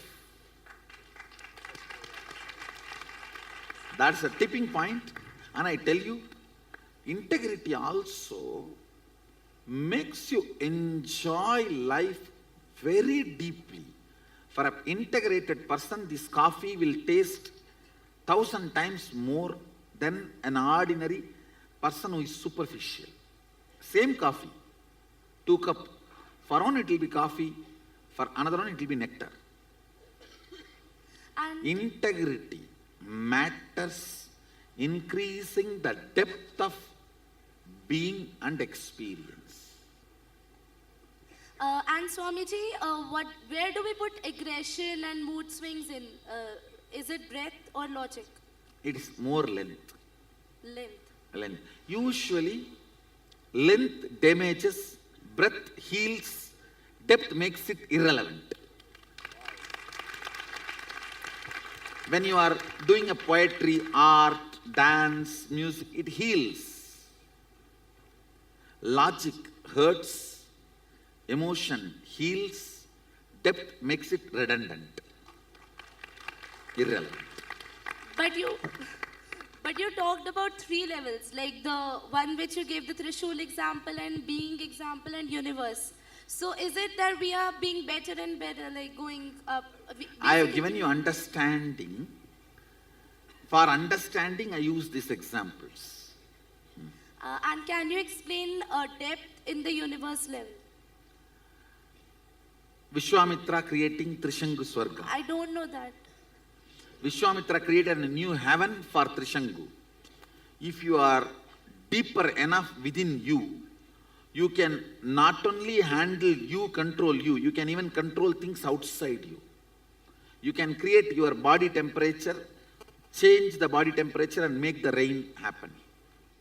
When we are not aware about this, and then what's our state? About which? About the dimensions.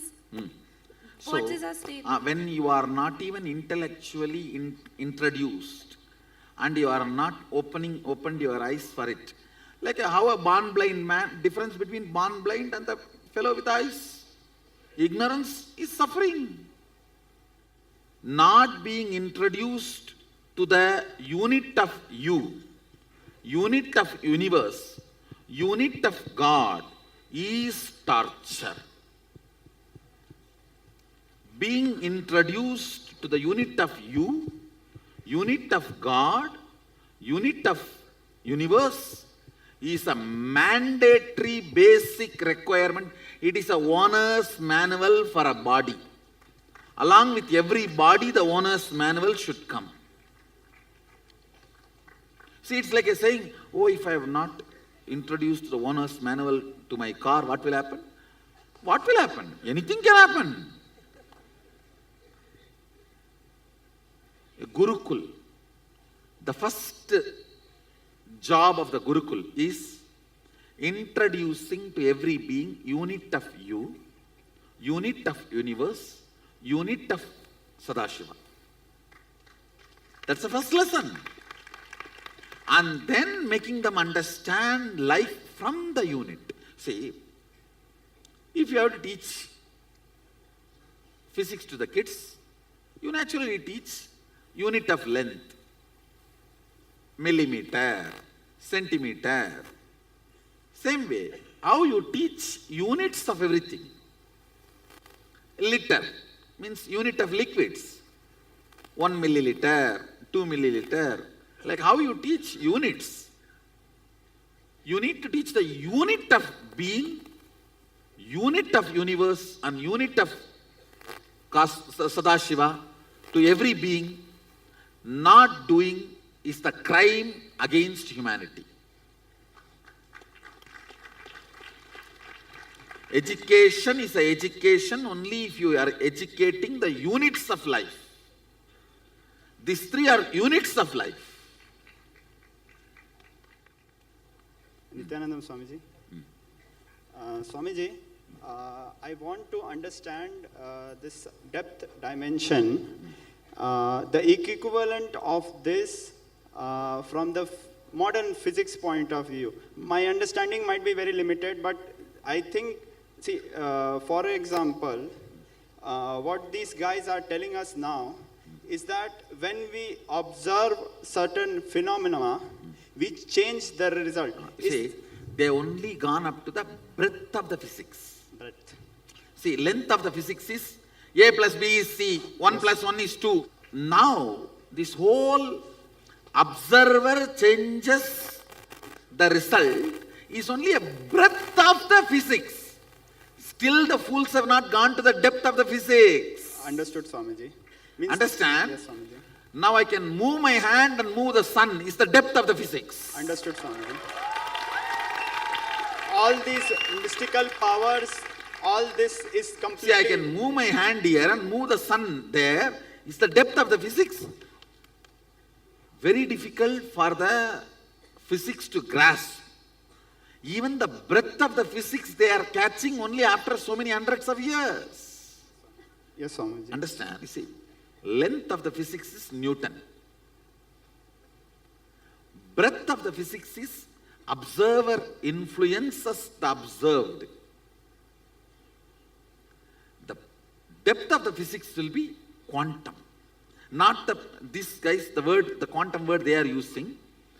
In this, the quantum word they are using, they are trying to show more an agnostic, atheist way of, this is the way the parallel universe exists, but they are not saying our will has a powerful role to play with the parallel universe. See, the moment you say there is certain will which plays, then the independent intelligence operating the whole mechanism need to be accepted, which is Sadashiva, yes. Which they don't want. Yes. That is why they are trying to keep the depth of the physics as agnostic as possible due to their unscientific stupidity. Understood, Swami. See, what is unscientific? Not exploring because of your vested interests. Agnosticism, removed from quantum physics, will make the scientist a genuine seeker, will lead them to enlightenment. Understood, Swamiji. Thank you, Swamiji. Anybody who has studied little quantum physics? Swamiji. You can, of course, there I know so many, Rajesh, it's agnosticism. Not letting the quantum physicists do the real scientific depth because of their vested interests of not letting the independent intelligence possibility of existence.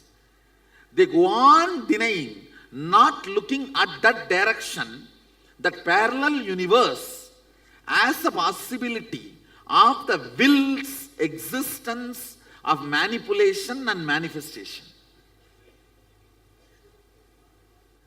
The difference between the agnostics and the Agama. Agama is very clear.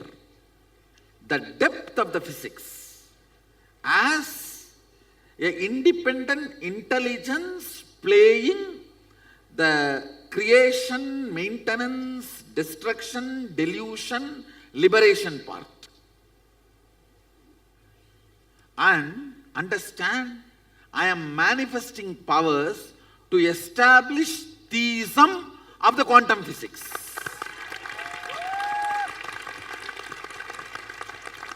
The theistic quantum physicist is my Balasans.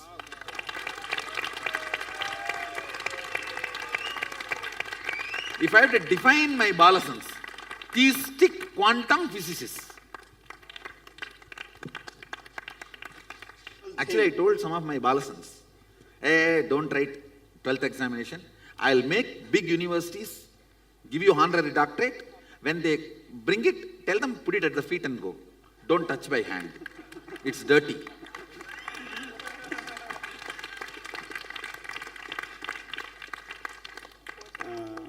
See, this world needs to know,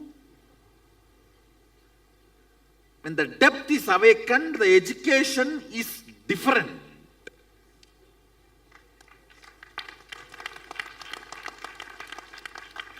Actually, I am going through the fluttering period of my Gurukul. Means, I am at crossroads. That is why I have to justify my Gurukul so much, and in few years, you will see 10 times longer queue. This middle class Indian parents will be standing here, like how they stand outside the US embassy for visa,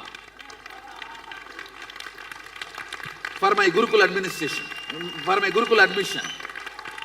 Now I am going through the crossroads, where I am yet to establish, see, I have established certain things, but I have not completely established the utility value of this in the regular life. Once I establish that, then these middle class Indian parents will be standing here in queue up to Bangalore. People will ask, what queue is standing? No, Biddi Nithyanandam Gurukul admission opened, so we are all standing for application.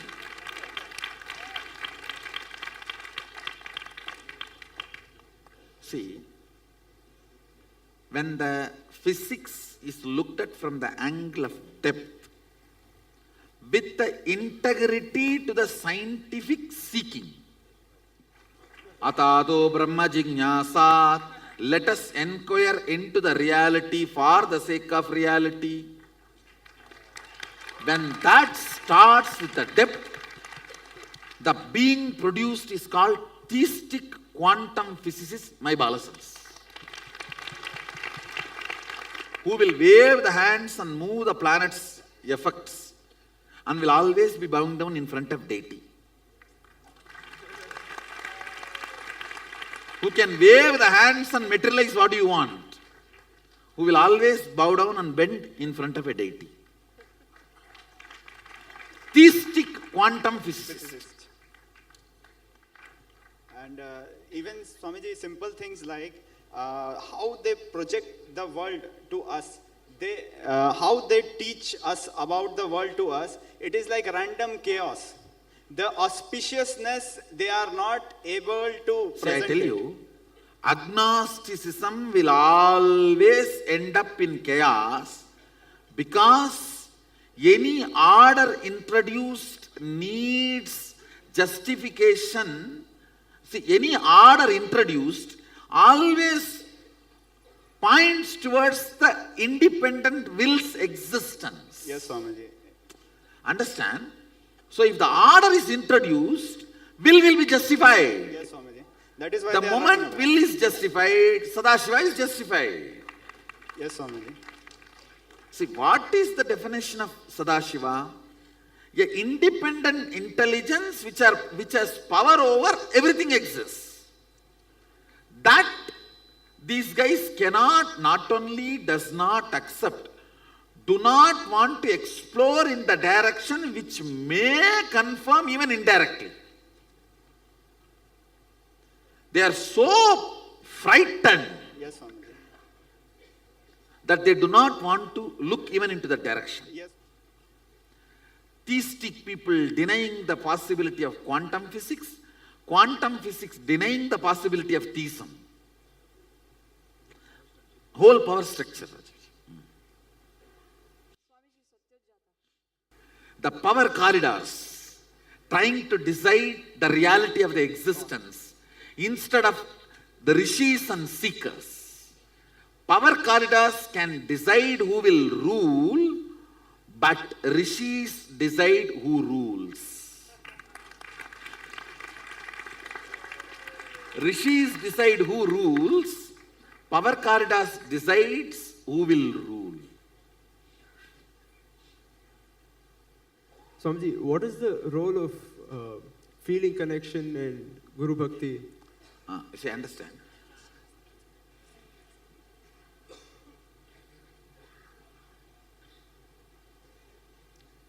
With anything you feel connected, love, your biomemory starts meditating on it constantly and it becomes that. For example, an egg from chicken is taught to meditate on snake. Snake will come out of the egg. See, Prahlada came out of Hiranyakashipu.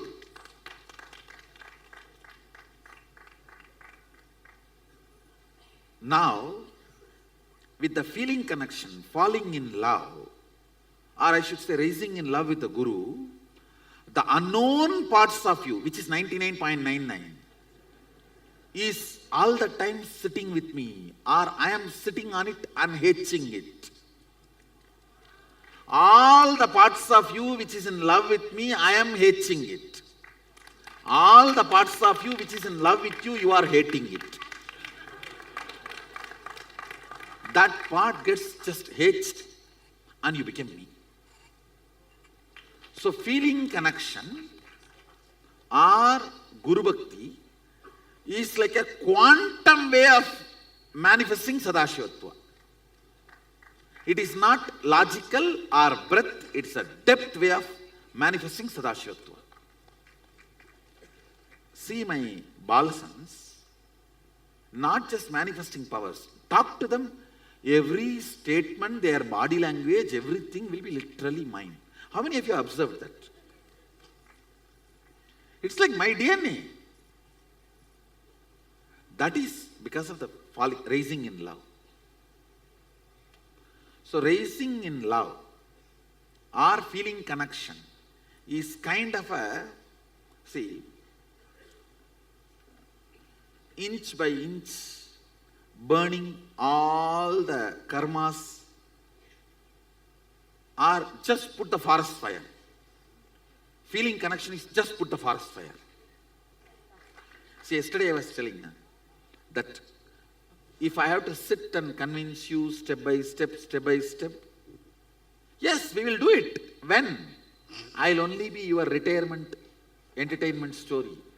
When you are retired, you will call all your grandkids, great grandkids, or the neighbor kids, and tell a story in those days, long, long ago.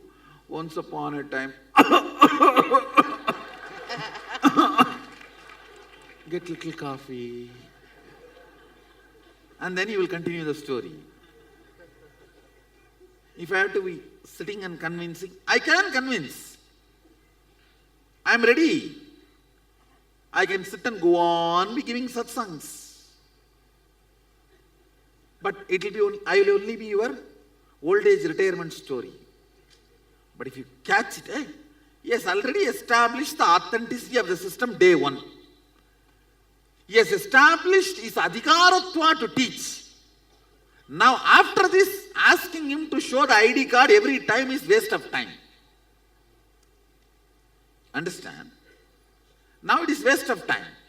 It is time to jump over, fall head over heels and go with it and make it happen. When you decide to fast track your Sadashivatva, that's what I call feeling connection. See, nothing wrong initially waiting for logical, convincing conclusion.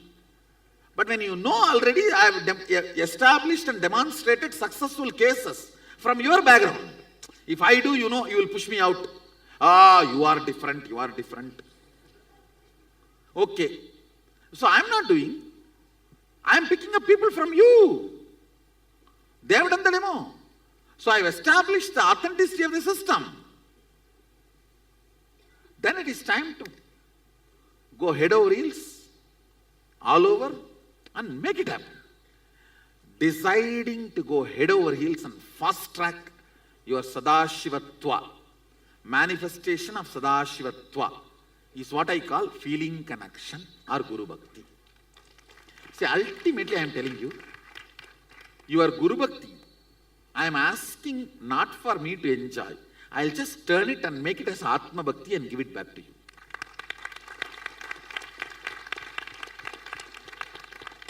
When you complete with GDHD, I will complete with your SDHD. That's all. I will just turn the energy, make it into your Atma Bhakti. It's like a cub bringing fresh grass for lion. Is he going to have a lunch or dinner with that grass? He may act in front of the cub, not to disappoint the cub. See, I am eating, and he will turn this side and maybe he will keep it there for the next cubs to come and have lunch. 1 or 2 meals they need to have before they realize they are lion. That's all. Understand? Somebody asked me in the Facebook from the Sadashivam team only, how do you handle all that attention and adulation? I am not. I am not receiving. I am only just turning it into your Atma Bhakti. Everything showered on me, the Bhakti, everything, I just turn that into your Atma Bhakti. Guru Bhakti is recommended only to be returned with multiple times. I should say it is more like a investment, not like giving it away. Always Guru Bhakti turns into Atma Bhakti. Swamiji, does it mean that an individual only has to focus on deepening the depth or the being so that the length and the breadth component automatically falls into place? Actually, you just need to, all you need to do is as much as possible, engage yourself in depth creation. Length and breadth automatically happens. People who created length and breadth neither will have length and breadth nor have depth. People who generate a depth will have depth and length and breadth.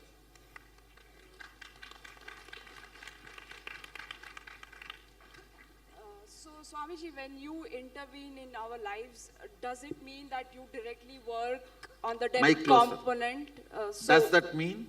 So, does it mean that you directly work on our depth component when you intervene in our lives? First thing I should say, I am not end up, I am startup. When I enter into your life, I am not end up, I am startup. That's the first thing. Second thing,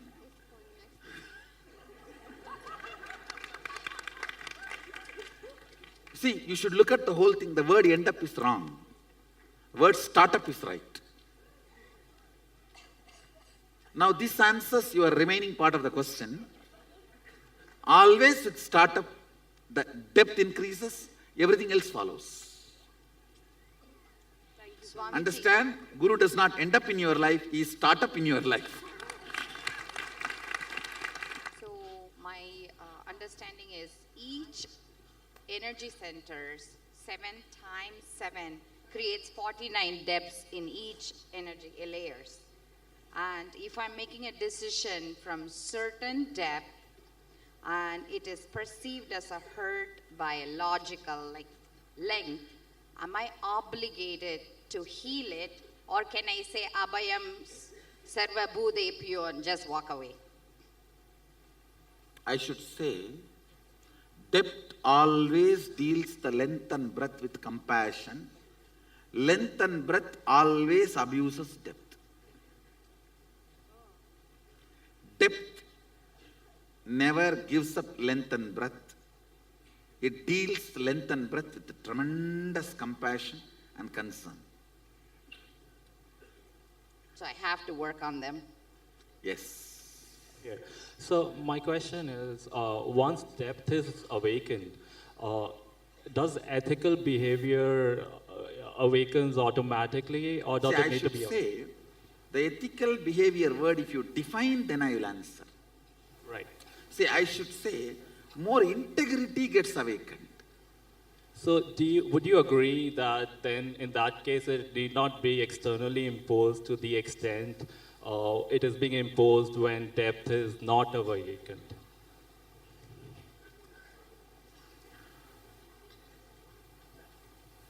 I should only answer based on the situation from which you are asking the question.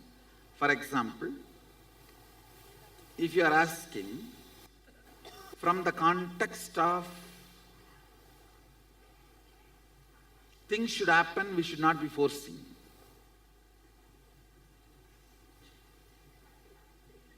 Like our balasans make the rose plant drop the thorn. They cannot touch it and remove. They can only send the inspiration and that should drop the thorn. But here, I may even take one step to deny non-vegetarian food for you here 21 days. For you to taste vegetarianism. So here, that doesn't work. So only based on the space, this question can be answered. Right. Thank you. See, for example, these 21 days, I assume there are certain things which you are not exposed. You will expect me to do R&D and give that best to you. Like understandings, food, preparing your body, in all that. So in that case, you can even perceive that as forcibly he is feeding vegetarian food into our mouth.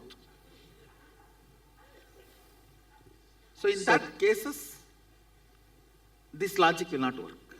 Right. Just on a lighter note, how does the institution of marriage affects your length, breadth, and depth?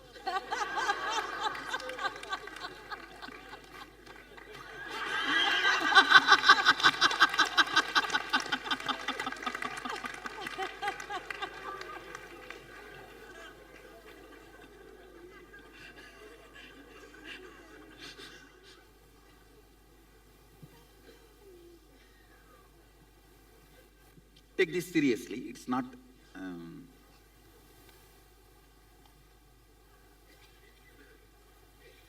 Basically, human being has a high possibility for growth. If both decide the possibility and decide never to deny, then I will call that as a life of Rishi.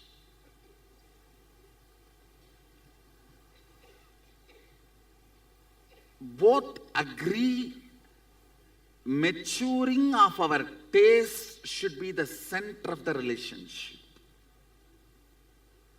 Then it's an amazing marriage, I tell you. As couple people who are connected with me, they live a real life of heaven. The maturing of the taste, if there is any imbalance, that's it. And I'm not talking even about the devotees whom I'm seeing. Even in the regular life, sometimes a person, when he grows little bit, his communist ideas may evolve into capitalist. When he has no responsibility, he will be communist. When an individual responsibility comes, he will be capitalist.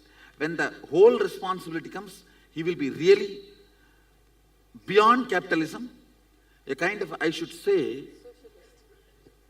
I should develop a new name for Sadashiva's economy. So he will move to that. So even in the life, your taste in the field of entertainment, your taste in the field of food, or your taste in the field of thinking, strategies, economy in multiple levels, the maturing of the taste is always nullified if the other partner is not willing to raise. It is like sometimes you will have such high, profound open up. But when you come back, you are expected to be same as you left yesterday. It is mandatory. And for the sake of the other person's consumption, when you try to get back to the older state, you also forget the opening ups happened. Marriage has killed millions of discoveries because you are mandatorily expected to be the same person, and this confirmation that you are a same person and you are still in love denies multiple opening up. And both understanding, we will grow and celebrate each other in every level, will be the real marriage. It all boils down to, let us be open.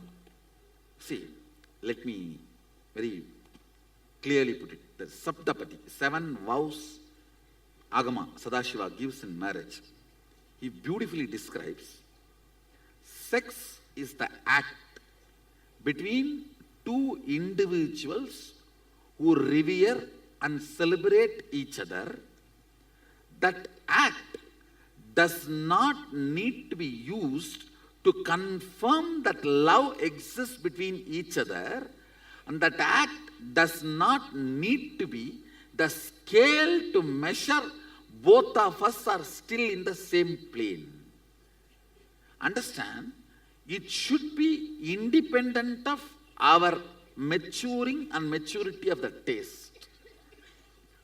It should neither be bonding force nor be confirming force, but be sharing act.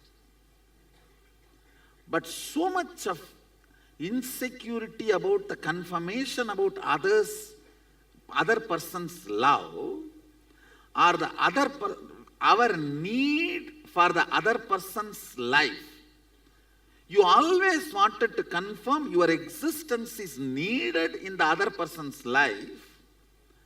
So this insecurity denies possibility of any opening or happening or growth.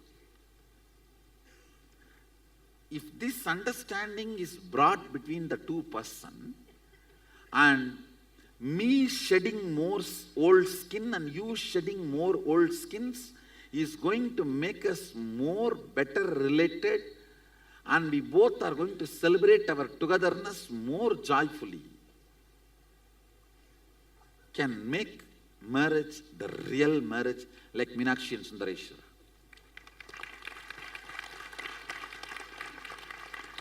Meenakshi and Sundareshwara.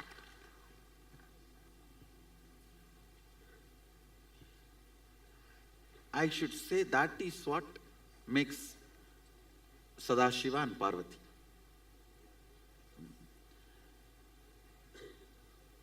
So always make sure before marriage, both of you understand the possibility of the opening up. Today your idea about money will be different, tomorrow it will be different. Today your ideas about love will be different, tomorrow it will be different. Today your idea about the entertainment will be different, tomorrow it will be different. So both of us, we will revere, not just respect, revere, reciprocate our maturities, and we will celebrate each other's maturity and respect the need for maturity to be alive. If somebody is listening to the same music for 10 years, the fellow should need to be buried as quickly as possible. No, the maturing of the taste has not happened. And that is what you are expecting from your spouse. Then you are living with a dead body, and that is going to torture you like a ghost. Understand? Maybe that understanding will, the first vow itself, let's grow everything together, share everything together. The second vow, let us do all the cultural, social, spiritual activities together and constantly mature and celebrate our maturity. The Saptapadi vows. Very beautifully, Sadashiva gives that 7 vows. So would it be right to say that the basis of marriage should be enlightenment? A journey together towards enlightenment? I should say, not even enlightenment, supporting each other in the growth. So it's certainly not a legal contract as it is seen in the West. Marriages should not be seen as a contract between two people to coexist and share their life. In Hinduism, no divorce. Till death you can't divorce. I'm sorry, I didn't get that. In Hinduism, no divorce. It is cosmic contract. So it's a sacrosanct. If you are afraid of legal contract, it is cosmic contract in Hinduism. Got it. No divorce. Thank you so much. Clear? Yes. Do you know Sanskrit does not have the equivalent word for divorce? We don't have divorce. I should say Hindu marriage does not have divorce. It has an important aspect of initiation and training before marriage, which is missing, is causing the whole mess to this country. Right. Premarital education which need to be done is missing. That is causing the whole mess. Otherwise, I strongly deny the very possibility of divorce. The very idea of divorce should be destroyed. Thank you so much. Thoroughly get educated, try once, if it fails, take sannyas. Now that is as simple as this. In a better attempt to understand and digest these truths of LBD, The first thing that came to mind was a film by Christopher Nolan, Interstellar. I was wondering if you had watched this film. Now, I watched the movie, but I'm not able to attest the whole thing. When I saw the Matrix movie, I can say at least 30% the concepts are true to the original. In the Interstellar movie, I'm not able to find more than 2-3%. So I'm not able to attest it. Okay. Yes. This unit of space, unit of Jagat is space. Can you explain a little bit more on that? Listen. Gap between one thought and the other thought is space. Here. Gap between one Big Bang, another black hole is space here.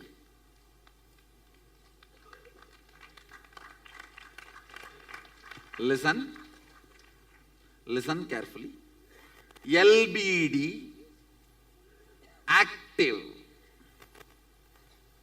LBD active on the space generates time.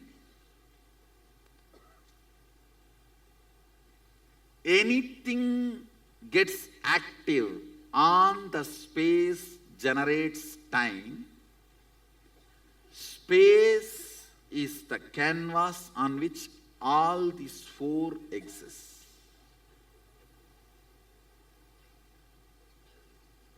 Listen. Whenever a mass rotates, it creates gravity. Whenever LBD gets active, it generates time. Where all four exist is space. Because you have space inside, you are able to perceive everything.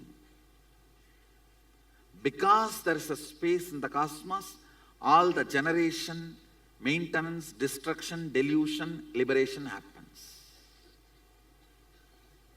The space here, Chidakasa, perceives everything. Space here, Parakasha, allows everything to happen.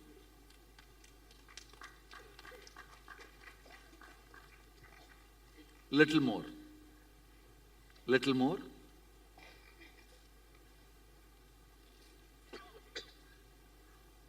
Eyes receive information, digitize it, I should call bio-digitizing.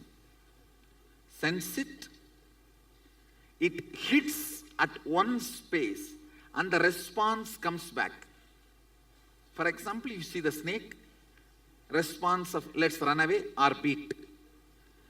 The spot where this information hits and the response comes back is called space, Akasha. The spot which responds to information is space. If the thought, the gap between one thought and the other thought is too little, you do not perceive the existence of space.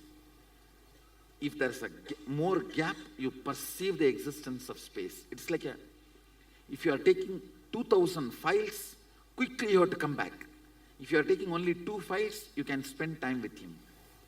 Ability to spend time with him is called luxury, Lakshmi.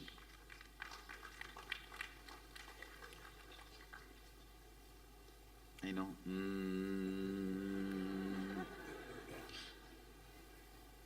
At least you are able to get what I am saying. That part, but you said the space between the black hole and the Big Bang.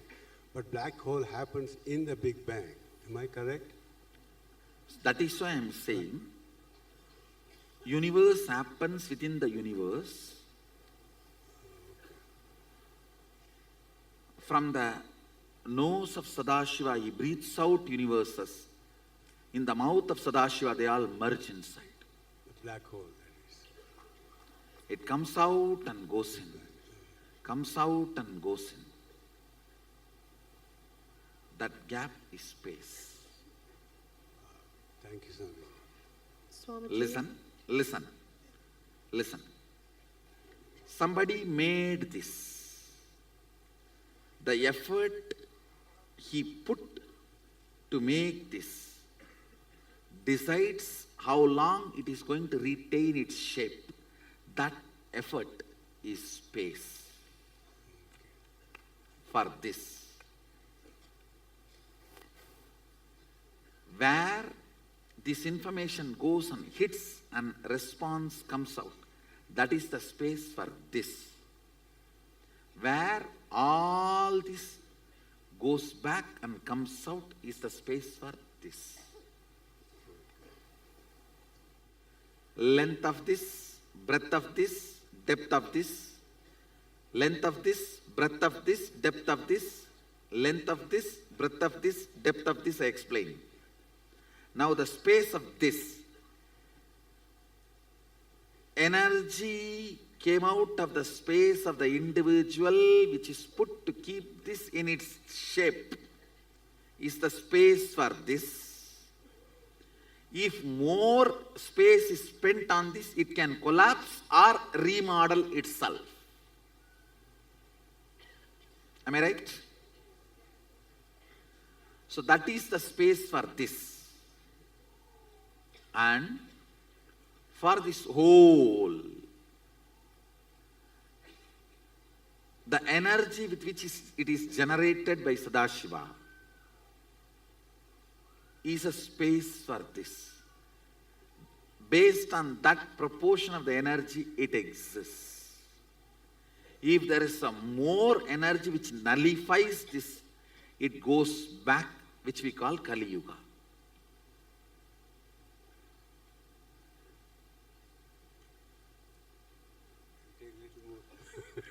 I'll give more examples. I am just translating precisely the Hindu cosmology verses. Swamiji. Listen. This has length, breadth, depth. When I move this, it generates time. On which I am moving this is space. Now, if there is no movement, this will stay for more time. If there is more movement, the time of it comes down. But even if there is no movement, the time is going to work on it. It's not that it is exempted from time. But if it merges into the space by samadhi, time cannot work on it. The only thing which has a capacity to merge into the samadhi, space, and avoid time working on it is human being, human consciousness.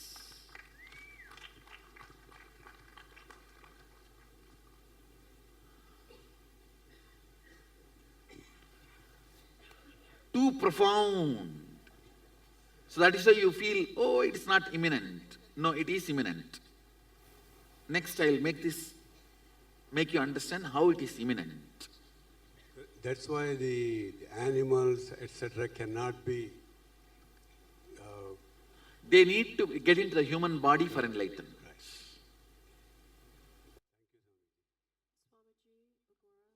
See, the statements I made are literal formulas. Now apply these statements and go on bringing more questions. Once I make these statements fit with your questions, you will understand they are not just profound, they are imminent. They have immediate effect, they have immediate utility value for your life.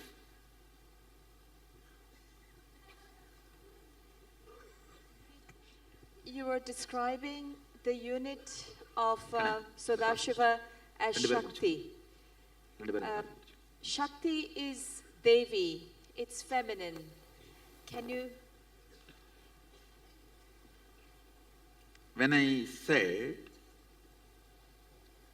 unit of Sadashiva is Shakti. I did not use it in the language of the Devi, which was a form. For her also the unit is Shakti. Understand? Out of clay, the elephant is made, rat is also made. You can't say the rat and elephant is same. You can say both are made of same material. Now you are trying to say both are same, which is not right. I was saying whether... Because the perception elephant generates and the perception rat generates is different. They may be made of same material, but the experience they generate in you is different. Is the material more feminine?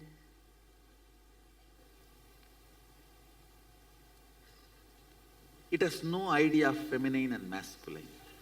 I am not going to be attesting feminist ideas, no. Even though I am a Shakta, the Shakti component does not have idea of masculine, feminine, thank God. Swamiji, something else you were saying of the tool to be... See, listen. The cricketer who is standing on the ground with bat, he is Sadashiva. The guy who is waiting in the gallery to substitute, if needed, is Avyakta Sadashiva, unmanifest Sadashiva. The power with which he is hitting the ball is Adishakti.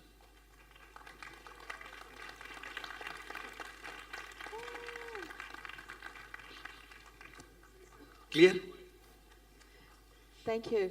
So surely I cannot say Shakti is feminine. Thank you. The other question was, you talked about being in depth, to be empty and downloading. So is it like being is like being a conductor where you're not storing? So I should say, the idea of storing very limited memory is from Google. Your body is not Google. The whole Brahmanda can be stored in Pindanda. Google has a business reasons to give a limited memory. Sadashiva has no business reason to give you a limited memory. Actually, he has all the reasons to give you infinite memory. You do not need to imagine there is a central server.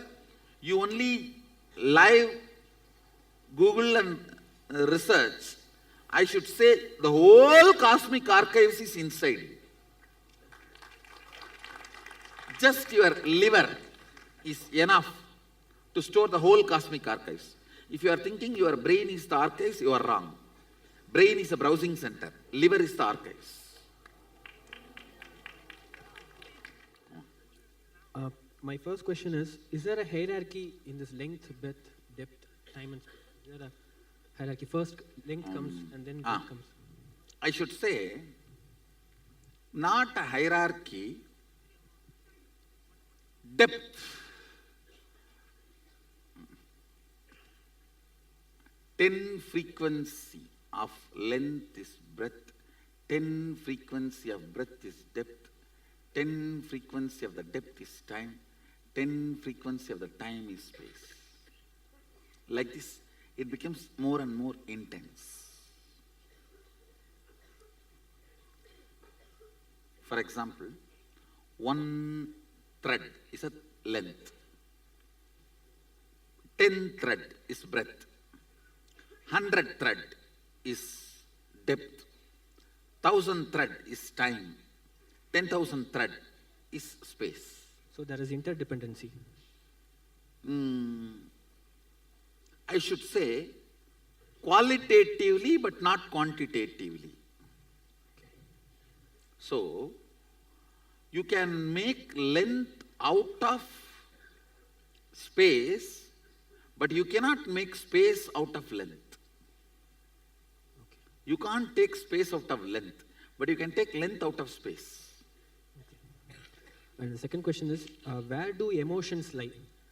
So we complete the emotion, so we relive and complete it. So where does that happen actually? That happens more in a breadth and depth. Okay, so cognitions, it is in depth or breadth? Cognition means depth. Okay, and cognition give rise to emotions, right? No. Then it's a confused breath only, emotion only. Cognition will be always certain, sure. Okay, so if I carry I am afraid kind of a cognition, so that will trigger fear in breath. Then it is a depth only. So in the manifesting powers, is that happening at space towards length? I should say from space towards, some powers are from space to time, some powers are from space to time to depth, like that. So if there is a block, if there is a manifestation happening and that is not getting expressed, means at what level is the block? In the more, say, I tell you, most of your blockages are not even worthy of called as blockages. Just unattendedness. You don't take it seriously. It takes 3 months for you to even recognize some place and importance of it. You are still, some of you are not expressing the power. Still you are feeling you are in a cinema theater. I need to tell you, you are in Adinam. That's all is the blockage, nothing else. Still you are thinking you are in a cinema theater having IMAX movie and different hero, that's all. No, that cognition, I should not even call it as a blockage, I should only call it as a slumber. Because none of your blockage is powerful enough to block me. Understand?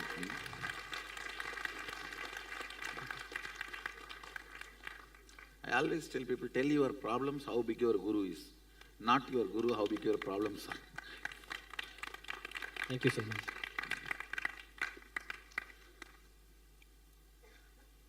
Yeah. So Swamiji, can we say that the 3 dimensions we discussed are 3 kinds of causation?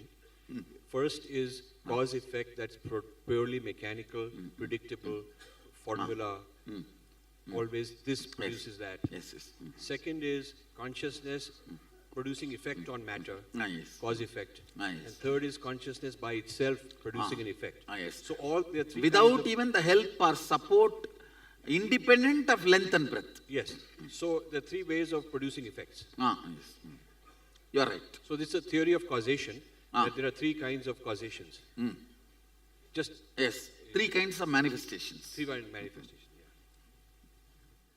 When a person starts falling more into depth, then the rules of how one operates on length starts to change, right? Yes. Actually, length reduces, breadth reduces, so your worrying and constantly soaking you in your worrying disappears. Because no energy left out for worrying. Understand? Otherwise, you worry about everything, and if you don't get anything also, oh, today everything is going well, I think tomorrow it's going to be hell.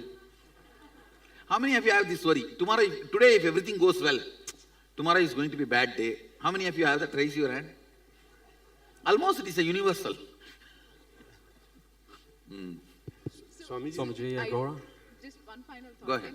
So then the idea that length is logic and intellect is also partially true, because it then is changing with the person where they are. Because the person also is losing his logic.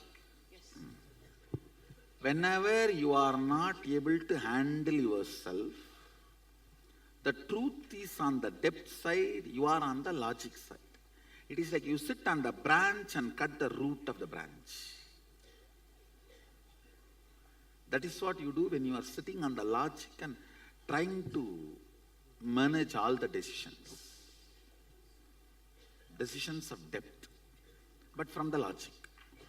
Yeah, Swamiji, my question related to medicine and disease. So the diseases... Medicine, the allopathic medicine and diseases. So the diseases that happen, that in length and breadth. No, it is not always. Actually, all psychosomatic diseases happen actually they happen in depth and manifest into length and breadth.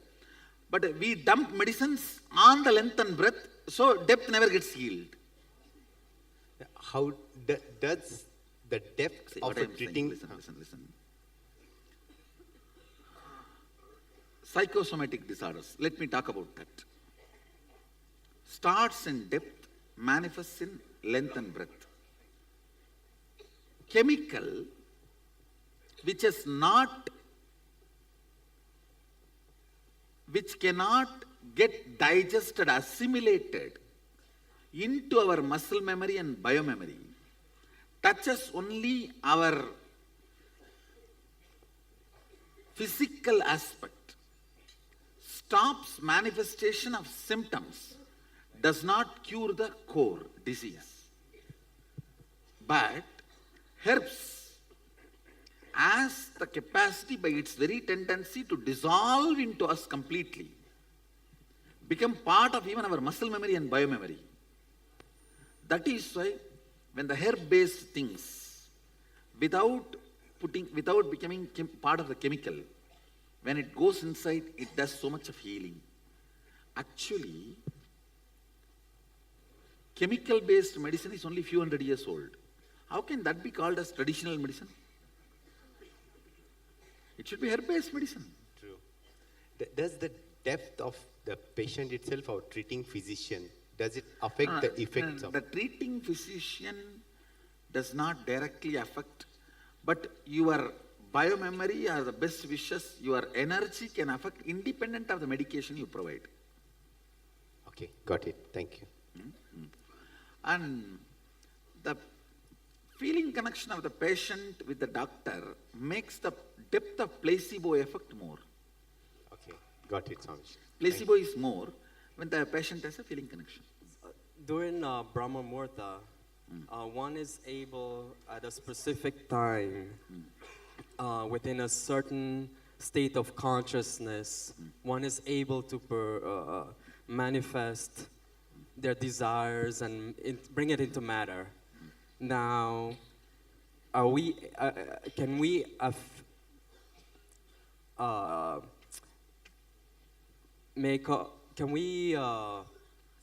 make our depth, influence our depth in that state of consciousness? During the Brahma Muhurtam, depth has not yet started becoming length and breadth. So anything added there also becomes length and breadth when the length and breadth starts getting operated. Okay. And we're able to positively influence that to grow deeper and more in a positive way. Yes. How the neurological experiences can be generated independent of outer circumstances and can be established permanently in us. First thing, do you understand neurological experiences are generated in your dream independent of outer circumstances? Yes. How can that be created, you are asking? See, I'll talk about this example of these alchemy products.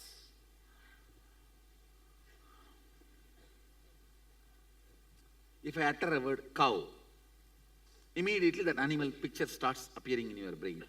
Am I right? Yes. So I instigate a neurological experience by my sound. Same way, there is something called Deva Bhasha. Through vibration, I can instigate certain experiences in you. Irrespective of outside. That is what is called Deva Bhasha. So those vibrations can be stored in a product. And it can go on instigating that in you constantly, whatever you are doing as your everyday routine. Whether you are lying down or sleeping or anything. That is what I am doing. How many of you already started feeling the effect of that alchemy products when you are sleeping with them? Raise your hand. This is the witness. Just see, that's all. That the experience can be permanent in us. Yes. Okay, sir. Neurological. When the effect is created, it's permanent enough. Now you understand that it's not waste of time and energy. It's all real science. I'm doing something real. Yeah. Swamiji, when a person is established in his depths, how he perceives the external physical reality of the universe, is it different Yes, than what he surely perceives? different from a person. See, person who is in length, all the time feels everyone is enemy. Person who is in the breadth, all the time tries to romance with everyone. Person who is in the depth, all the time sees the reality as it is. I just wanted to understand, this universe is infinite. Where is it doesn't understand, mind doesn't understand that. When it will understand? In what No. way? Mind can never understand universe. How can one thread understand 10,000 thread sari? Okay. Can one thread understand this whole shawl? No. Understand? Your saliva can never understand the whole ocean. So mind can never understand. Actually, if saliva enters into the ocean to understand ocean, it will lose its quality of saliva and become ocean. Thank you, sir. And so many things about Sanatan Vedic Hindu Dharma you revealed were so amazing. And I am going to reveal the Hindu cosmology. Thank you, Swamiji. As per Agamas, Hindu cosmology, Yes, Swamiji. Swamiji, one of the things about wedding. you also need to know, Hindu cosmology talks even about the plates on the earth which causes the earthquake. I strongly believe if we do little research, we will be able to predict earthquakes as per Agama. I only have to spend little time and do research and establish it to all of you. I commit with you guys in next 2-3 years I will do it. I'll do it. We will be able to, see, just like we are able to predict through our Panchika, lot of things like a cyclone, so many things. This cyclone, Varda, is predicted this year beginning itself in the Panchanga. Arkad Panchangam has clearly described the Varda cyclone with the date. That precise. And I am very sure Agama gives a detailed description of 480, the plates on the surface of the earth which causes earthquakes, with the description of the countries established on those plates. Wow. So if we just study and map it, we can do a lot of predictions Yes, Swami. of their movements Yes, Swami. and the speed with which they are moving and the direction towards which they are moving. Wow. I think for the Himalayan belt, like that Nepal earthquake, it will be a fantastic. Thanks, Swamiji. Swamiji, about the Panchanga also, the wedding, in India, we spend so much money, time, effort. If we create a small, I request you to create a small course for people who are going to get into wedding, so they understand this Saptapadi, Not like only me. course, I'll make it as a set of videos and upload it in the YouTube so that people, wherever they are, they can study it and then get married. Yes. I'll do that. Actually, I'm looking at the 7-8 projects before getting pregnant. Learn what you need to know from Sadashiva. Before getting married, know what you need to know from Sadashiva. Before getting into the school, know what you need to know from Sadashiva. Never get into college. Thank you. So, I really wanted to make this set of videos. Yes, Before doing this, Yes, Swami. please learn what you need to learn from Sadashiva. Yes, Swami. His inputs. Yes, Swami. Gurukul is the greatest gift you can give for your children.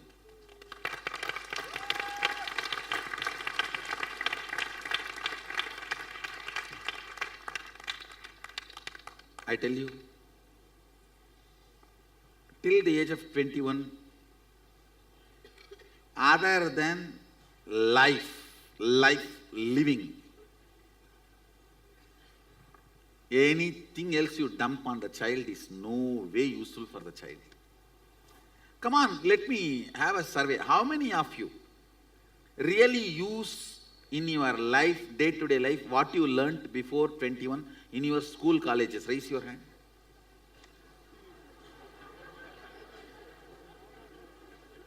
No, really? Hardly, maybe 5%. Maybe they have woken up between the question.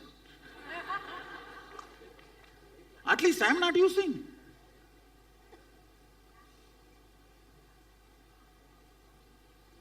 Maybe language by mistake. But 90% of it we are not using. Understand,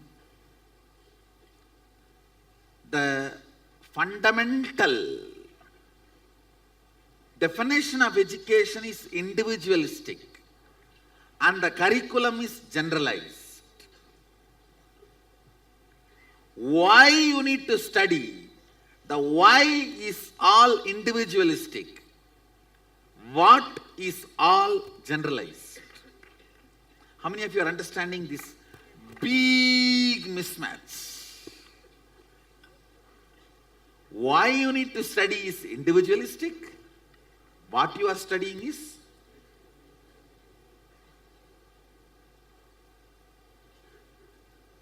Gurukul basically teaches life. See, that's what actually I'm doing.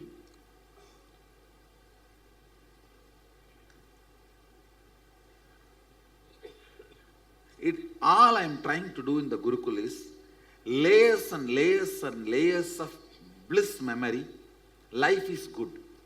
Be involved with it. If I put it in essence, layers and layers and layers of bliss memory. Life is good. That conviction.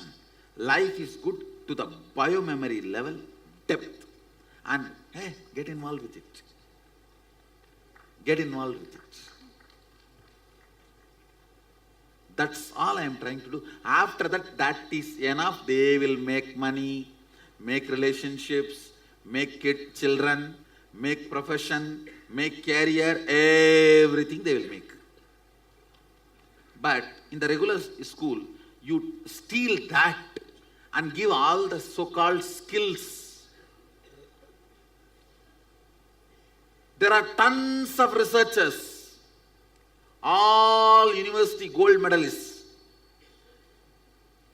become such impractical.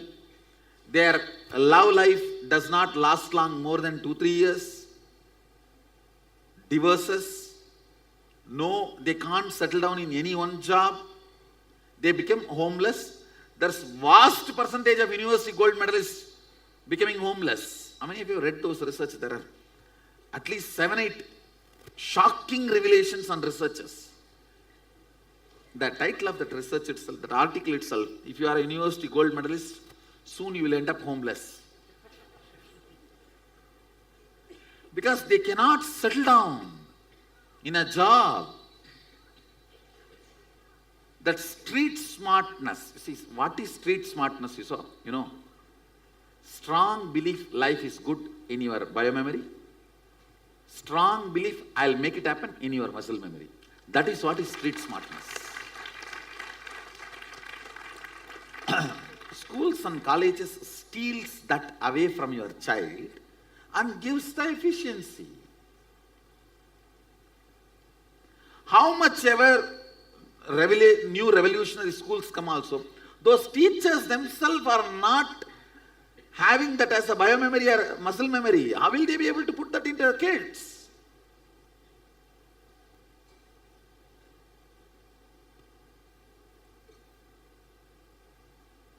Understand? Gurukul is the best you can do to your children. Actually, you have two choices. Either don't give birth be a sannyasi like me. If you give birth, at least make sure they flower like a gods on the planet Earth. They live like a gods on the planet Earth. Purposely I keep the academic standards of Gurukul low and education standard high. Indian middle class parents always mess up with these two. The academic standard and education standard. Academic standard is repeating the book. Education standard is affirming life positive.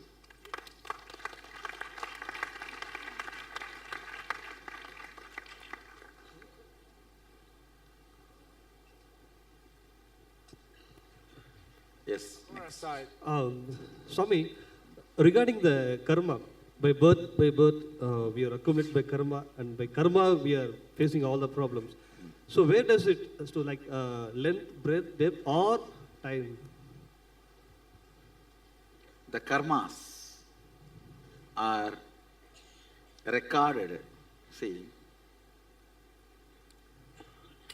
time is the paint, space is the canvas. Okay, sir. More repeated actions are carved in depth, less repeated things are carved in breadth, very less repeated things are put in the length. So now it is up to you whether your depth should be pure depth or your depth should be patterned depth. Whatever you repeat again and again will become part of your depth. It means the action, so much, the action. Action, even thought current. Thought current. Thank you. So now, if you feel suffocated by karma, you have repeated something 10,000 times. Now, different programming, repeat it 11,000 times. Okay, so done. Swami, and you showed a stick, right? If it is in samadhi, it is out of time. It means what, so much? Space does not get affected by time because space is subtler than time. But time gets affected by space. Nithyanandam Swamiji. So I'm wondering about the Western concept of time, which is linear. It's point A, you're alive or you're born, and point B, you're dead. So this concept is in the length and in a very superficial... Actually, it is not at all a concept. It is a utility understanding. See, dollar is different from wealth. Many places, dollar cannot be useful. What you get through dollar only is useful. Same way, the Western concept of time is as shallow as dollar. It is only some utility calculation value. Otherwise, how will you lose 1 hour, gain 1 hour? What a funny thing. Losing 1 hour, gaining 1 hour. A Hindu Panchanga can never understand this losing 1 hour and gaining 1 hour. Understand? Do you know, for us, even day starts with sunrise. So this concept of time ties into their concept of life and death, right? Whereas our concept of time is more cyclical, and thus we believe in reincarnation. No, what I am saying, do not even connect the Western concept of time to the ideas I am teaching. Better let me use the word Kala, that's all. Let's not even use the word time. That brings a lot of mess. Kala, over. Kala, Akasha. My question is quantum entanglement. Does that include depth, time and No, actually, space? no. Shaktini Pata. Quantum entanglement operates from space. Only from space. And that, Because the space is entangled, everything else gets entangled. so that would be the same as the realm of oneness, correct? Yes, you are right. And so See, that actually what I do, I just become one with all of you and tell myself, how you woke up in this body, wake up in all body, that's all. so it's the entire space of both Saguna and Nirguna, right? Yes. So the entirety, Entire. oneness. So from that one, the physicist would be able to connect the two, right? So that is the most direct way to Yes. connect. And the other See, question, okay. parallel universe is Visishtadvaita. Multiple universe is Dvaita. Oneness and cosmos, the concept of cosmos is Advaita. And pure oneness, infinite number is Shuddhadvaita. And the Shuddha Advaita is the quantum entangled space. Yes. Okay, great. Shuddhadvaita is the Sadashiva's teachings in Agama.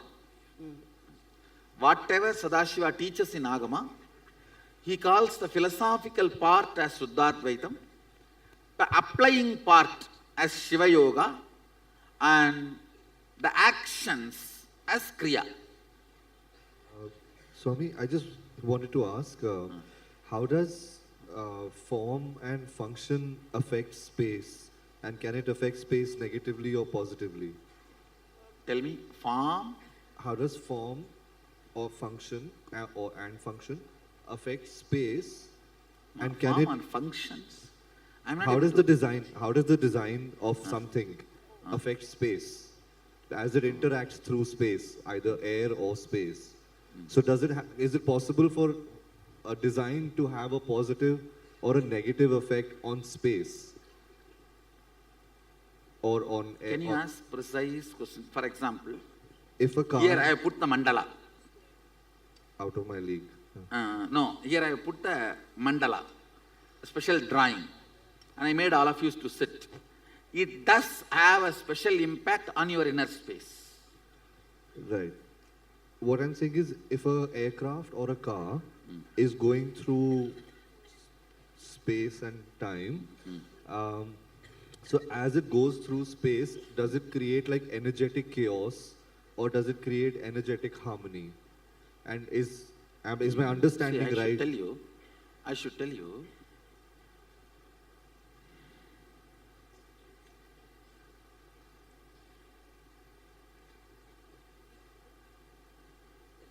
the aircraft,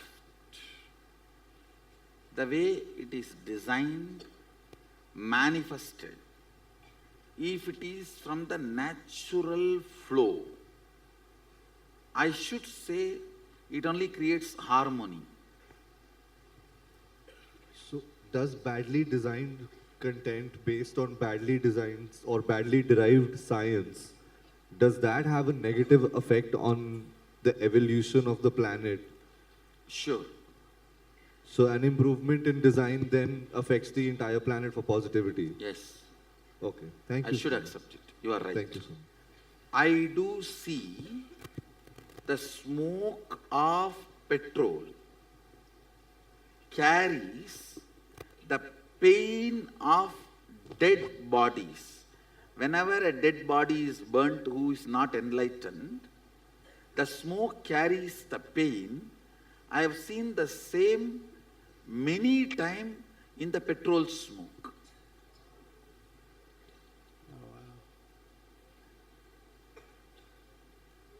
Because many animals got killed.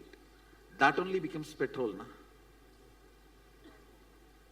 Not all the time. Many times I have seen this. Actually, you spoke of zero and infinity. And I think that in Hinduism, I feel one of the things that we've not distinguished clearly is the concept of positive infinity. And by this, I don't mean plus or minus infinity. So by this, Go ahead. I don't mean plus or minus infinity. I mean positive infinity. And I think that we've, somewhere along the line, we lost the idea of positive infinity, which is based on creating harmony, whether it's through art or any other action or design. And I think that that is now starting to come back. See, I'll tell you the Hindu concept of zero and infinity.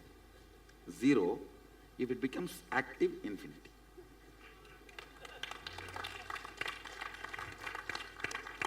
Zero, if it becomes active, infinity. Shakti.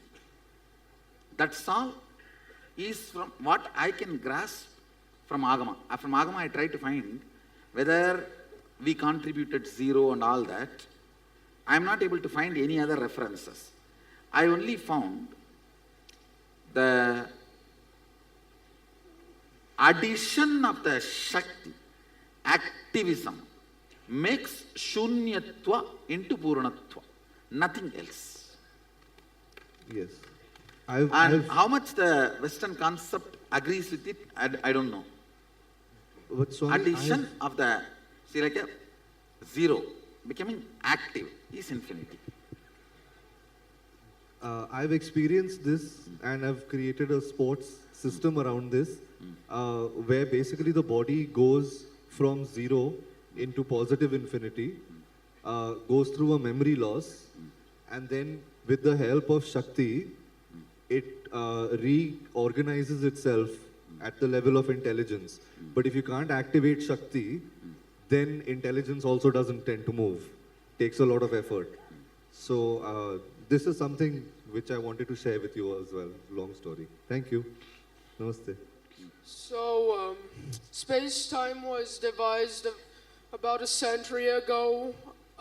It's a mathematical model that bridges space and time together. So I'm a little bit confused on how exactly it works.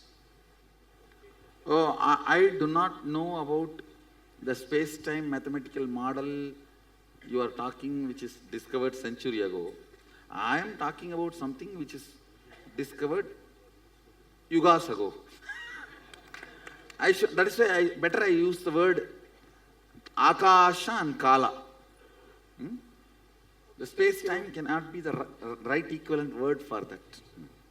Okay, thank you, Actually, Swamiji. space, all of you need to know, space, listen, is a living energy. Just like I. You see, bit of space caught in your body is I. Whole space vibrating is Shakti. Bit of space caught in your body is I. The space vibrating with the whole is Shakti. So all three qualitatively same, quantitative only is different. Go ahead. Swamiji, I wanted to understand more about how matter comes out of space. So matter comes from space? So is it true that matter comes from space? So when matter comes from space, does it exist separately or is it existence dependent on space? Rajuji, actually matter does not come out of space. Okay. I should say it is rooted and exists in the space only. Okay. It is a kind of a, for example, one part of me becomes bone, one part of me becomes flesh, one part of me becomes skin. It just celebrates its existence by becoming so many parts. This is perfect. But finally everything is established in the oneness. Sure. So there's a general relativity theory which says something similar. And Western scholars have not been able to understand it philosophically because it's too bizarre. So I'm just wondering if our theory explains it. What general relativity says is that matter is a property of space. It's like if there's a tornado, or a cyclone, the cyclone does not exist separate entity from water. It is only the water spinning. From space, it looks like it's a separate object moving. So you can say cyclone is a property of the water. It is water behaving in a distorted way, and it looks to us like a separate object. So what? Rajesh, Yeah. So here in space, what Agama says, and I should say even my experience, in the level of matter, water, it does not have independent will. By the time it becomes a cyclone, it develops an independent will. So when it moves more and more towards the will space, for example, if it is a bucket water, it does not have independent will. If it's a rain, we can ask it to come or stop. So when it moves closer and closer to space, it develops muscle memory, biomemory, independent existence. The space, for example, how the information through our eyes reaches and hits at a space in us and comes back with a response. That space is what I call Akasha. That Akasha gets developed when something gets closer to the Akasha, even if it is a matter. Okay. So that component is not explained in the West, but Agama again and again repeats, a stone is a matter, but huge Himalayas develops an independent will. So fire, same way, a forest fire develops an independent will. It can go up, down, right, left, like this. It can decide. So they're saying that physics, general relativity says... For example, say, ant does not have everything human beings have. But when it grows towards human being, it develops everything. Right. Same way, stone. As a stone, it is matter. But when it becomes a huge hill, it develops an independent will. Right. Himalayas has independent will. Ganga has independent will. Good. So it is no more just a collection of large millions of liters of water. It develops an independent existence. Because of size. Size. Not only size, getting closer to the space. Very good. Thank you. See, that only explains why we worship hills, why we worship rivers, why we attribute divinity to the nature. Sadashiva gives at least 3 examples in various places.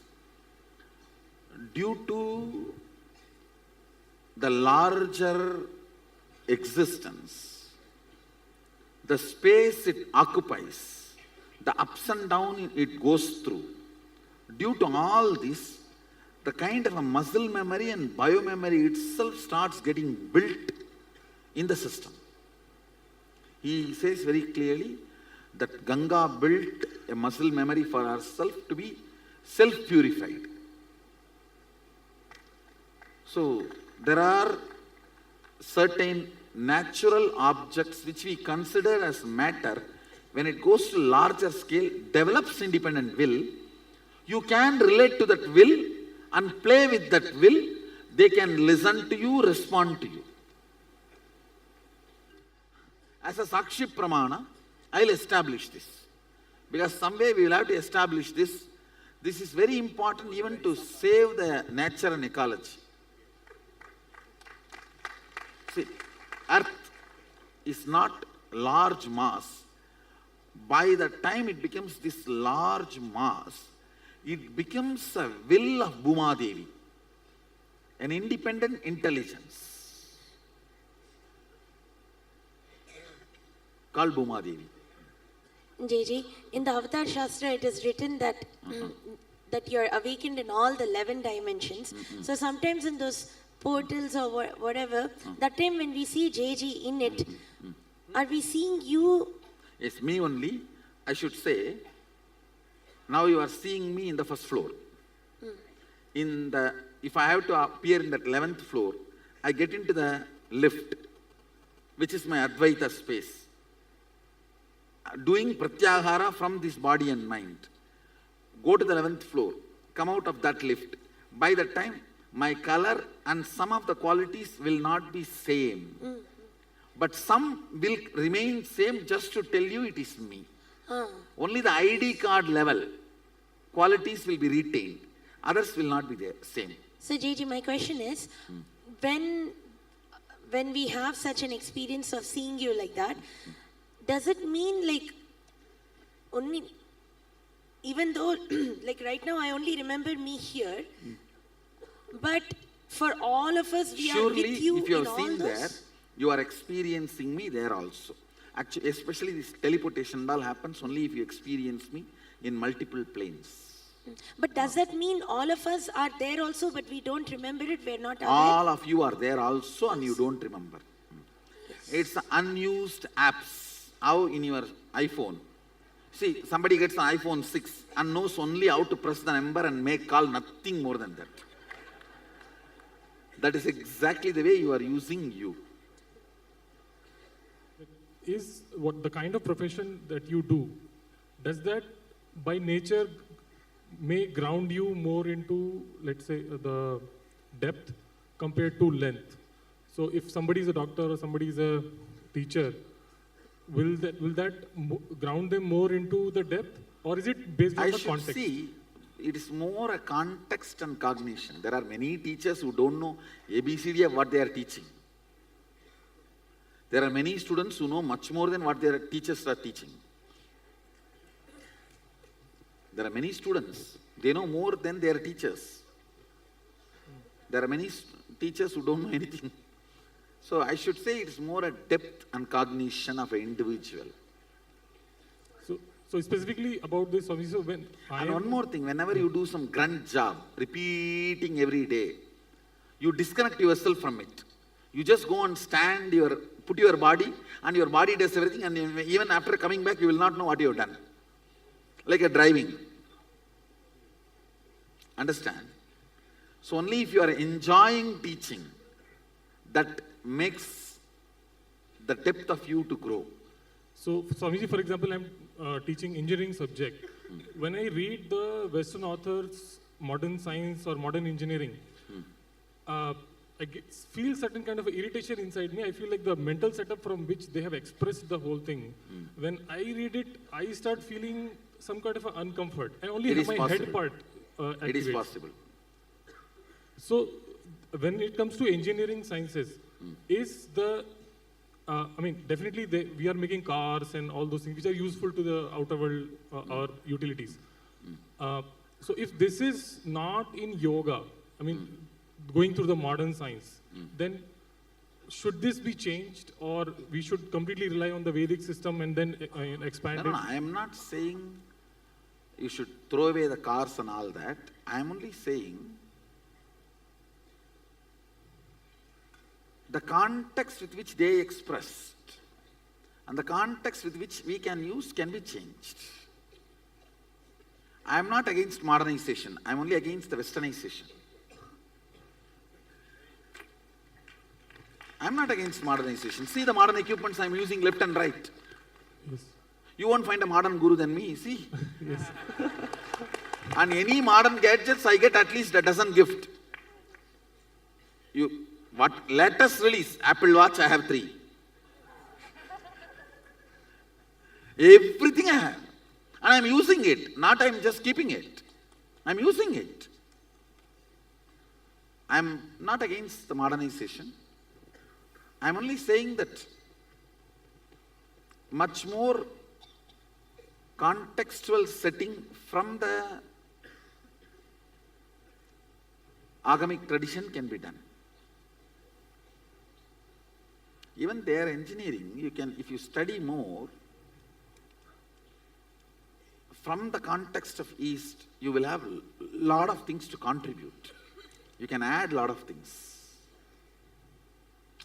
For example, if you look at everything as a living thing, river, everything, dams, all that can be built in a non-violent way which will not create earthquake or ecological damage. That is one side. Even the houses. The house space is a living space. Your body circuit, your physical circuit should be in tune with the house's circuit. That's all. Vastu is all about that only. Swamiji, Go ahead. Swamiji, I want to be in a feeling relationship with you, but you seem to feel me completely. And how do you feel? How can I understand how you feel? Please explain, how does it feel to be you?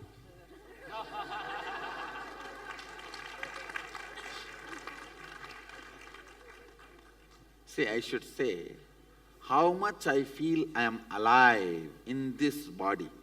I feel same amount I am alive in that body. Only difference between this and that, the ambitions and the future plans and desire to exist is for a different reason in this system, different reason in that system. That's all. So, I do have enough of compassion for that system to slowly learn and realign itself to the highest ambition. That's the way I look at the whole thing. Clear? So that means that I do not have to do anything. It's you feeling me makes I should me say, feel you. I should say, if you don't deny, that's more than enough. I'll do the job. Thank you. Actually, this feeling connection is and all is a job beyond your logic. Job beyond your logic. People ask me, should I accept you as guru? I tell them, hey, just try to forget me as much as you can. If you can't forget me, I am your guru. If you can forget me and do your job. Carry on. My question is almost in relation to that, how you just said that different ambitions, but as you're going from length, which would be the I, the identity, into the higher consciousness, and that starts dropping, the identity starts dropping, then where does free will and will come in and Actually, service? the identity is a restricted will, ma. When patterns and restrictions drop, you experience pure will. Pure will is Sadashiva's will. Mama sangalpam Shiva sangalpam astu. Let my will be Shiva's will. So then would we all have the same will? See, actually, if, for example, if you understand that this hall is the best, you will try to rebuild this. If you see the same hall from outside, you will understand it is not RCC, cement, or permanent. And you will get an idea of some permanent structure. Then you will plan to build that. If you see from inside all this makeup, you may think this is the best I should have. But if you see from outside, your ambition and goal will change. With the expanded perception, restricted will starts losing its restrictions. Will withers away. When the will withers away, you develop a new will persistence. It's like only you will have power over you, not anything else. A comment you said That comes by expanded understanding. For example, now, whatever you think as your goal, if I feed you with more powers, Shaktis, and you start manifesting, that goal will certainly become 100 times more. Because now you know, with more, you can do more. The goal, reaching its completion, is what I call Jivan Mukti, living enlightenment. Now, with your identity, what you understand as you plan for your future. If your idea about the identity expands, your idea about future expands, your ambition about future expands. If the idea about you reaches its peak, your future plan and ambition and desire reaches its peak. Your ambition is your existence. Your ambition is your possibility. Life becomes juicy only by ambition, not by hitting at the past or the restrictions of past. All restrictions, suffocations are rooted in the past. All possibility is rooted in the future. The future is you. And that expands when idea about you expands. It is like a feeding you with power, makes you lion. Like if the flesh is fed to the cub, how the cub becomes lion. If the powers are fed to you, you just become lion. So then your idea, the way you cognize, everything changes. I see. Something that kept me thinking the other day was when you mentioned when you used to walk for miles, and you said you reached a point where your body was just walking. So what was pushing you? In that, the time stopped working on my body, just the space was, my body has reached the space where the individual will has withered away and the space has taken over the body. It was just moving. Yes. Hi, Swamiji. So I have a couple of questions.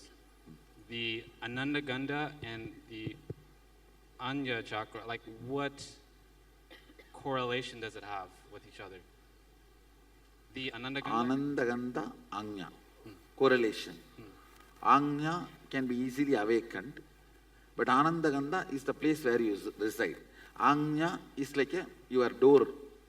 Ananda Ganda is your bedroom. So with powers only expressed to the third eye only and not the Ananda You Ganda? see, Ananda Ganda is the source of the whole. So Anya is the place where the powers manifest. Okay, so with both, we can be in... Actually, Ananda Ganda cannot be equated to Anya. Anya, all the seven merges into Ananda Ganda. Ananda Ganda is not here. It's a door to Ananda Ganda. Ananda Ganda is the space where everything merges. This whole balloon merges into that.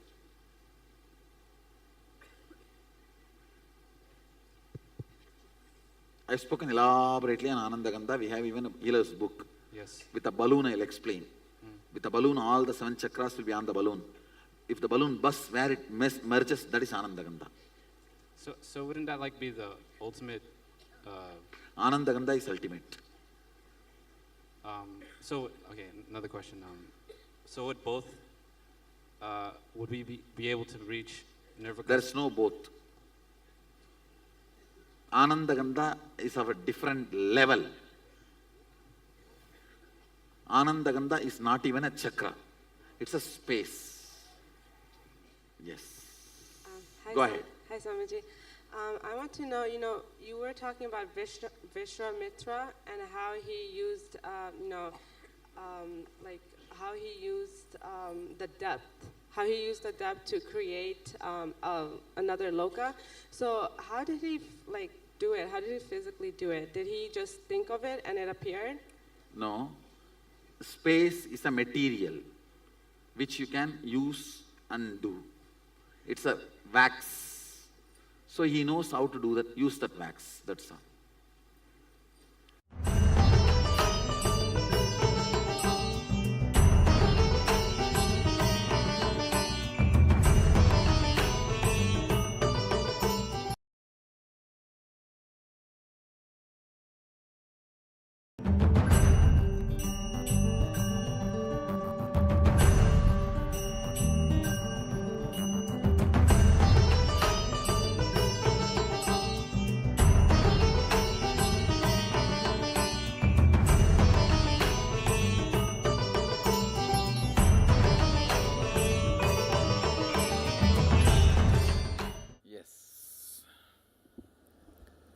Let's move to the next unit. Atma Tattva, the unit of self. First we worked on Sattva Tattva, unity of purity. Now Atma Tattva. Understand your faith, your belief, everything is shallow. Everything is shallow. I am not at all asking your faith or belief.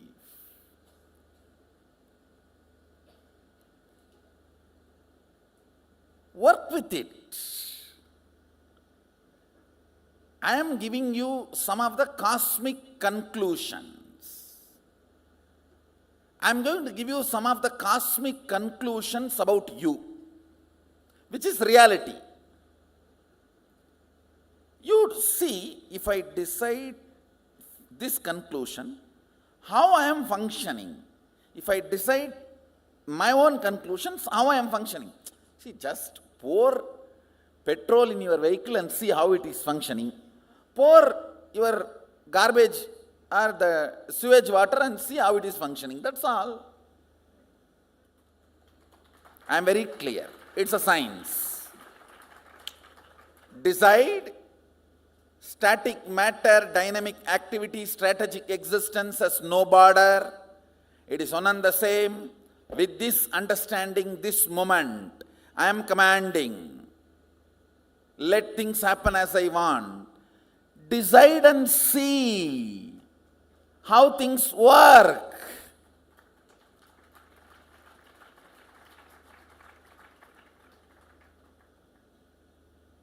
Power manifestation is nothing but I am giving you 21 types of way to taste the sugar. I have given you full pot full of honey. You can put your hand, right hand and lick, or left hand and lick, or pour on your mouth and drink. These are 21 methods to taste the honey. Honey is the sacred secret, that cognition, highest cognition. Power manifestation is just to taste that honey, to come to that conclusion.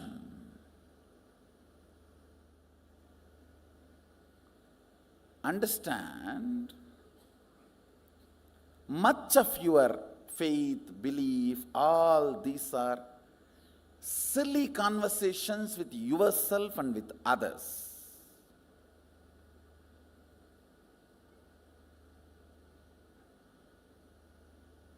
I neither believe your faith, I don't believe your belief. I am very clear. Come to conclusions. Understand, every moment you are driven by certain conclusions. You apply your own conclusions and see how the machine functions. You apply the conclusions I am giving and see how the machine functions. That's all. See, you are like this hardware. What kind of software you download, that decides the quality of you. You can download, the software decides the quality of what it is going to perform. Same way, you can have your own software, I have no problem. You can try my software, that's all.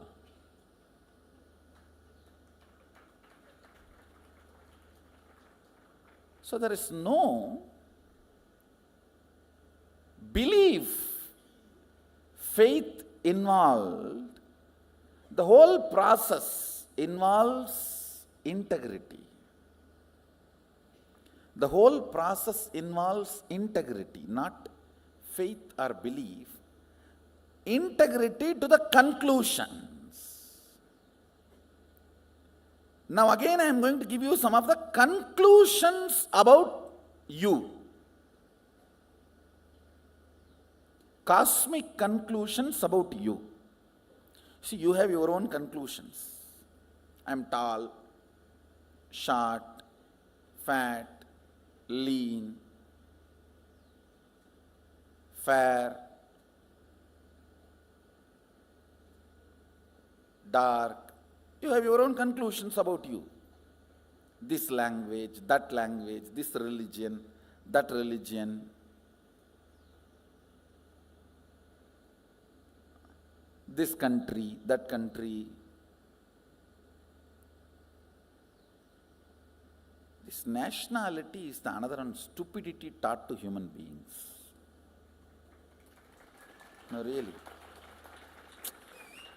It's a conspiracy by politicians.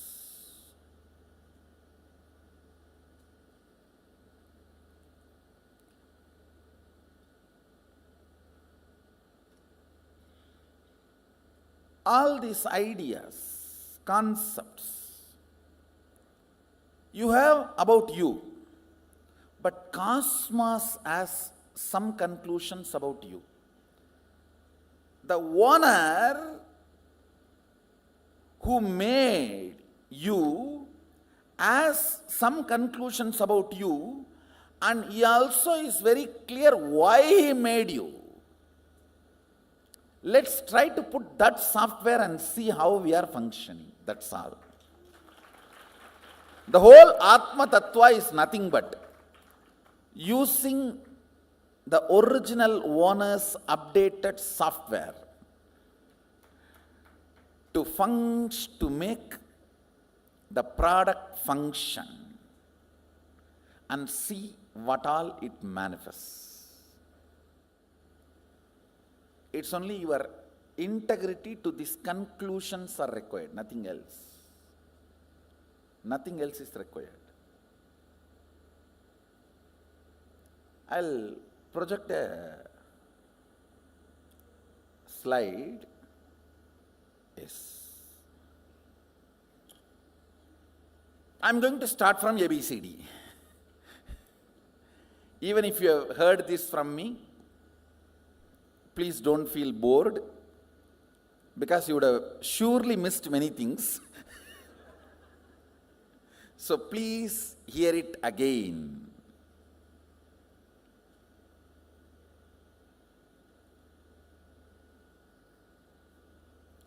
You have two levels of existing. Listen carefully. Two levels of existing. One with the thought currents, without the thought currents. With the thought currents means an active inner image, constantly spitting thoughts.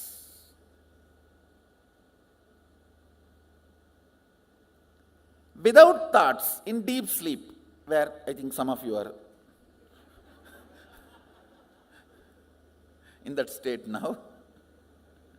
If you are not hearing me, you are in that state. If you are hearing me, you are not, fortunately.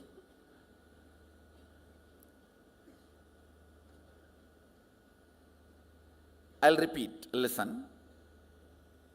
With thoughts, without thoughts. With thoughts, all of you know, constantly picking fight with everyone, everything. Actually, with thoughts is nothing but constantly picking fight with everything. When you stop picking fight with everything, there will be no thought.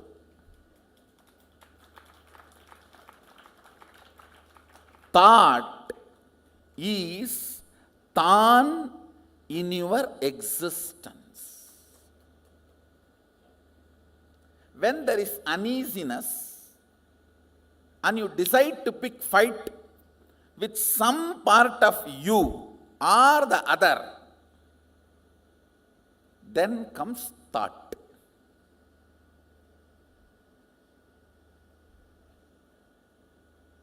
Without thought, you know, deep sleep, in the night time, or sometimes in the daytime.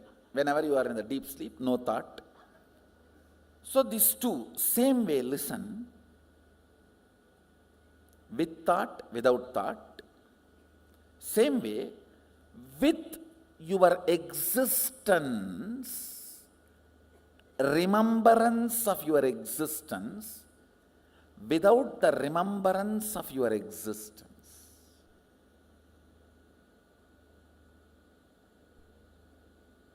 Listen. Listen. You need to listen to these words very carefully.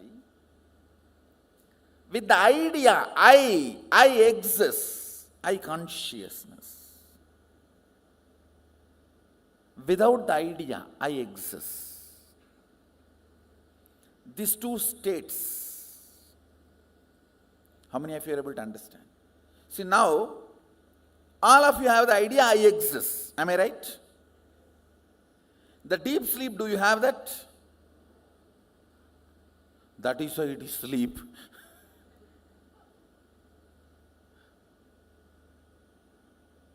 So,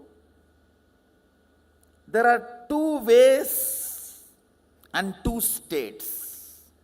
Two ways is with thought, without thought. Two states is with the idea I exist and without the idea I exist. How many of you understand that?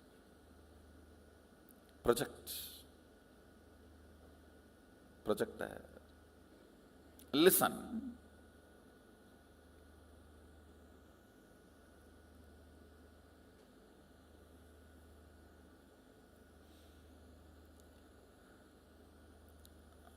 With the idea,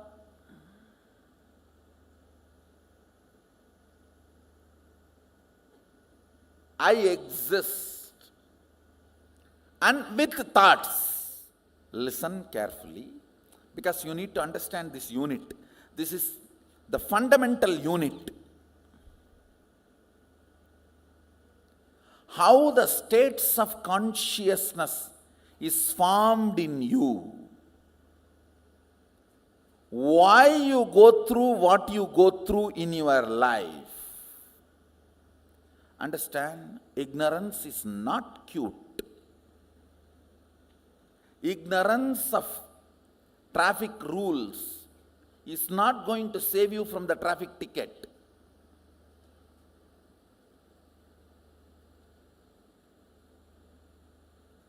Ignorance of traffic rules is not going to save you from ticket. Ignorance cannot be a reason for not following. Same way in the cosmos, ignorance is not cute. Yes, you can be victim, singing song, oh, I am ignorant, innocent devotee. Who is going to care? No. A devotee cannot be ignorant.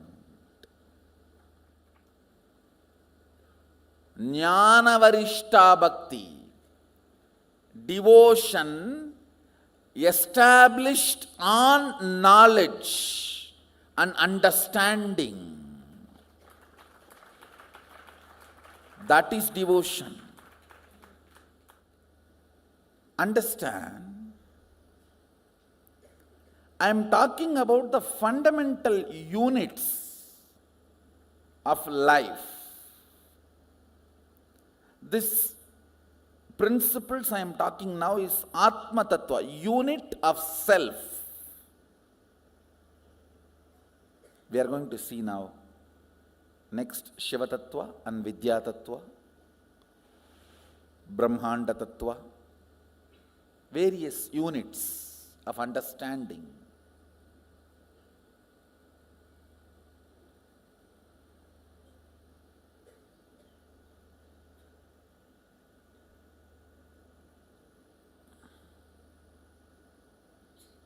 One good thing with this great knowledge is, it automatically becomes your conclusion. Anything which you don't need to remember, which becomes conclusion as deeply as your name, only can be called as knowledge.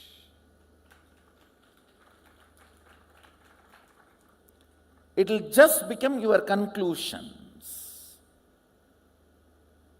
Because I am not talking any theory. Every line, I make sure that you cognize it.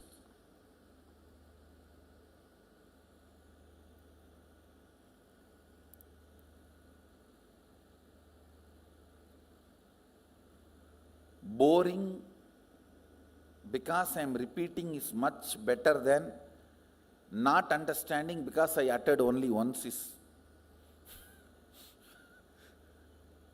Understand?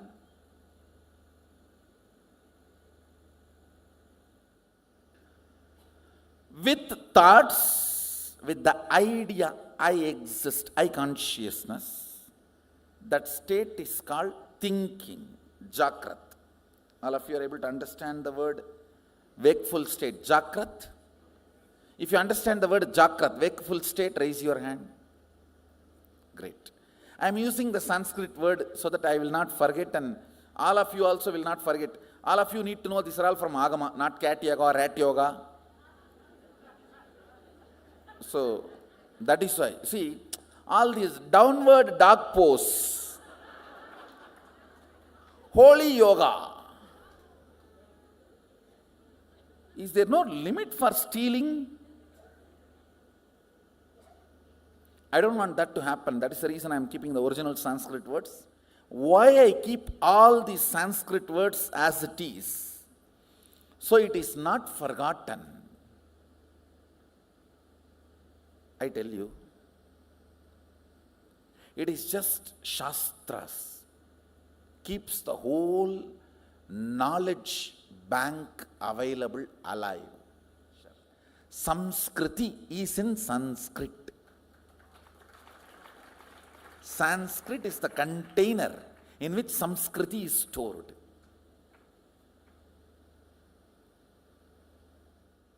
I'll be really happy if you guys,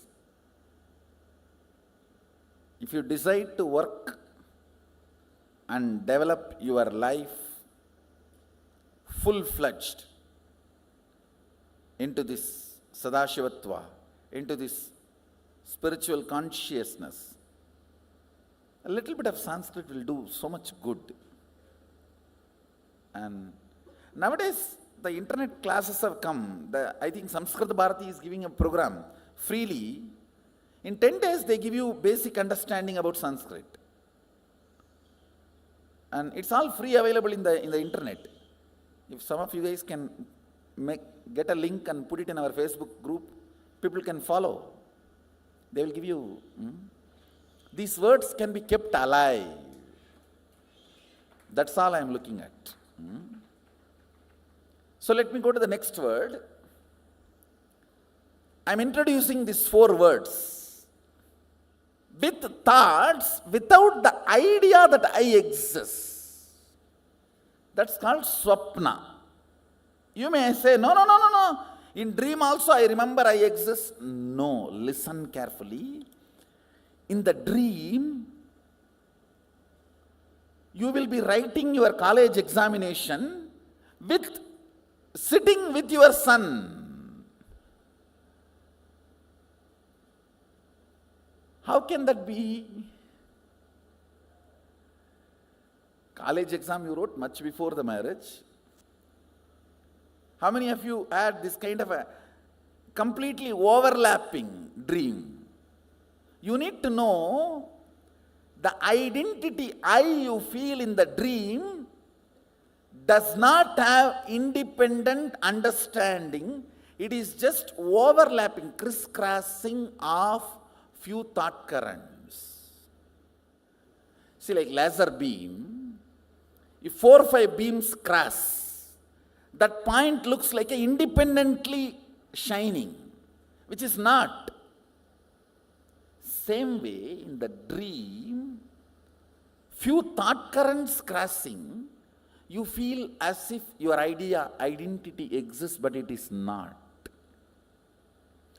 It does not have consistency. In one dream itself, that will change 20 times. How many of you have observed? In the waking state itself, it changes. Why do dream state? How many of you say that? But in the waking state, at least little decent. In the waking state, it's more like an unstable spouse. Every half an hour divorce. And every 1 hour patch up. But in the dream state, it doesn't even behave like an unstable spouse. It behaves like a 10 minutes son, 10 minutes boss, 5 minutes brother, 5 minutes enemy. You just don't know how it behaves. Listen carefully. The number of thoughts gives idea that you exist for a spark. That's what happens in the dream state. How many of you are able to understand what I am saying? That is why the idea of I in the dream state is so illusory.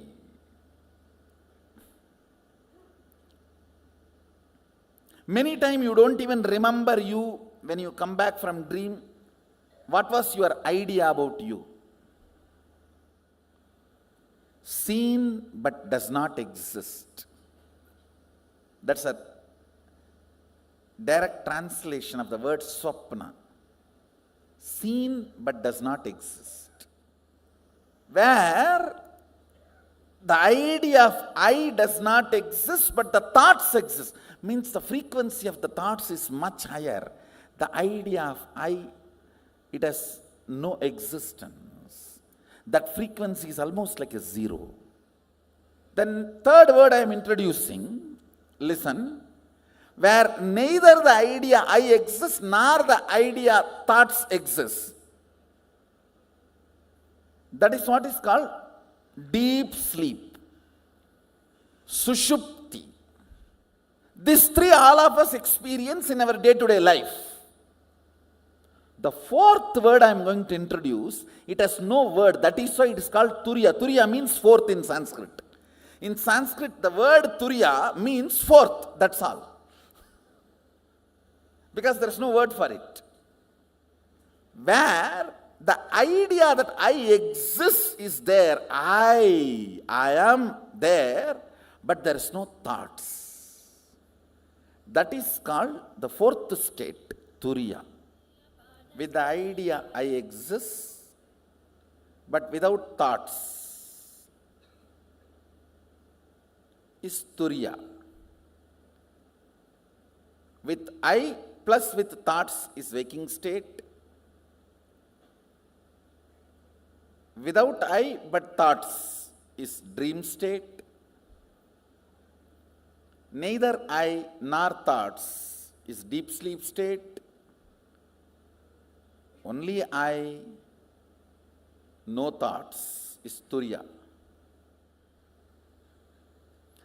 Now I want you to remember these four words. Let me repeat. Jakrat means waking state. Swapna means dream state.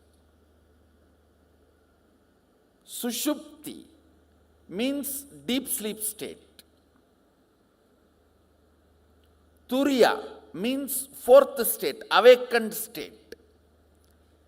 There is a fifth word Mahadeva introduces in Agama called Turyatita, means not only you are awake, you are alive, you can move anything you want. See, if you have manifested the powers of moving a matter, how many of you are successfully able to move a matter?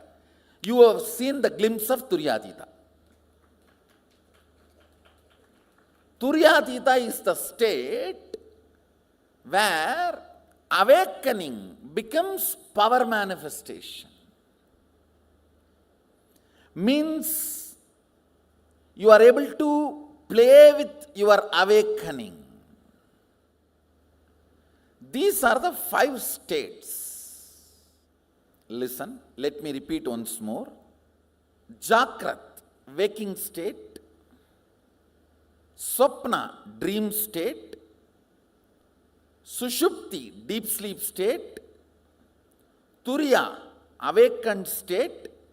Turyatita, alive state, where you are awakened to the higher reality and you are able to manifest it as you want. Alive with your awakening. Where when you say, hey, static matter, dynamic activity and strategic existence is one and the same.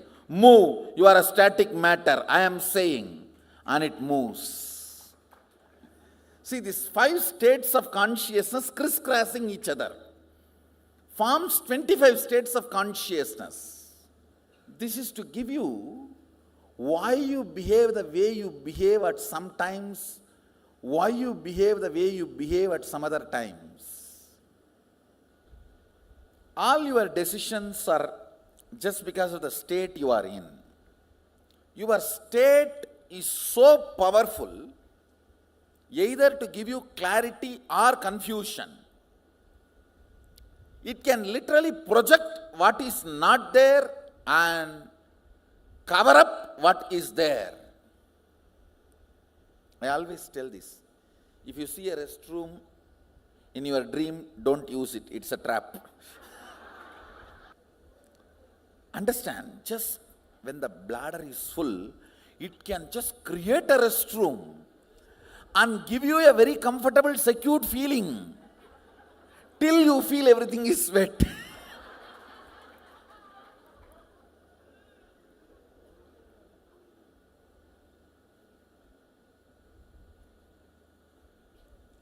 You need to understand each of your intra-organ. Now I am introducing next word. Listen. Listen carefully. Internal organ, intra-organ. Understand these 2 words. Your lungs, heart, kidney, intestine, all these are called internal organs. Intra-organ is your Anahata chakra, your Vishuddhi chakra, your Vak Shakti, your third eye. All these are intra-organ. Listen carefully. Your intra-organ is capable of sending a signal to internal organ and project anything you want in reality. See, have you guys seen the projector light? Before these LED screens, that used to be the way people use, where there will be a light and if a slide is put, that will be projected.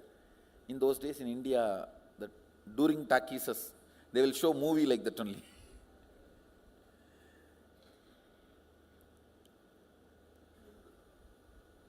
Intra-organ is the light, internal organ is the slide, screen is the reality. Your intra-organ and internal organ work together in a highly cooperated way, much more than you imagine. When the bladder is full, internal organ sends message to intra-organ. The intra-organ sends message to other internal organs, and the whole toilet is built, restroom is built. Out of nothing. And you are given the comfortable, cozy feeling and the idea of privacy.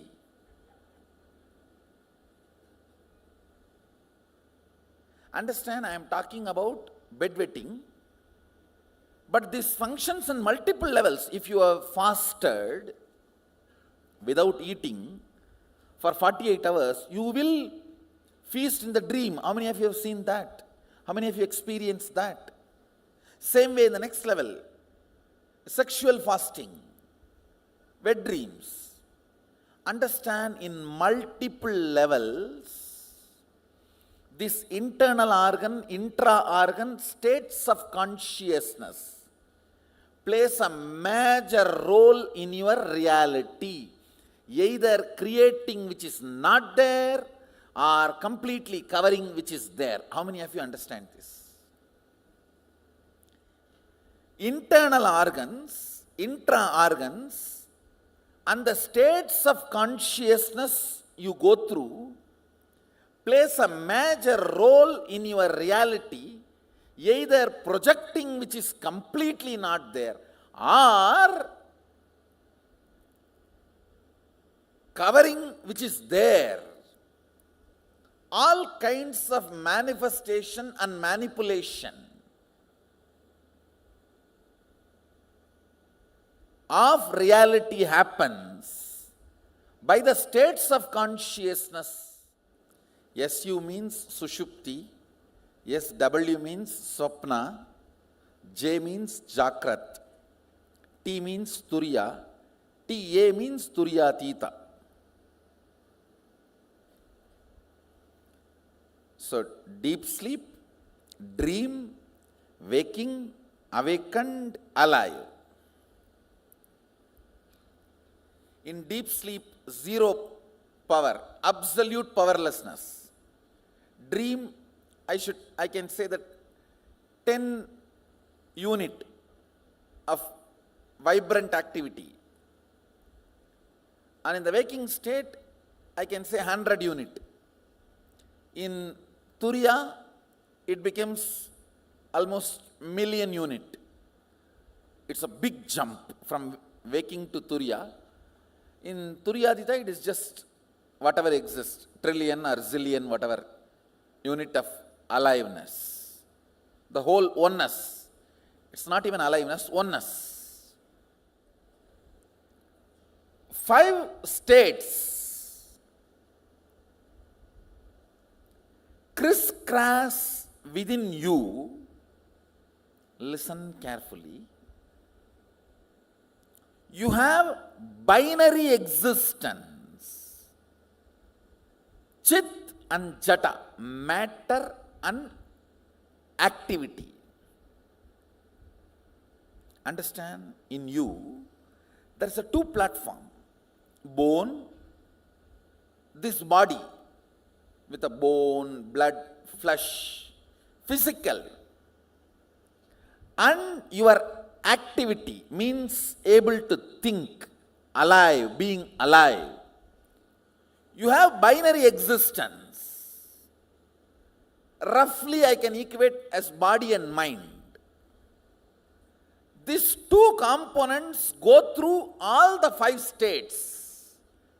Sometimes your body will be sleeping, mind will be very active. Sometimes your mind will be sleeping, body will be very fresh. Body will not be sleeping, but your mind will be sleeping, tired. I should say the word tired is not right word. Bored.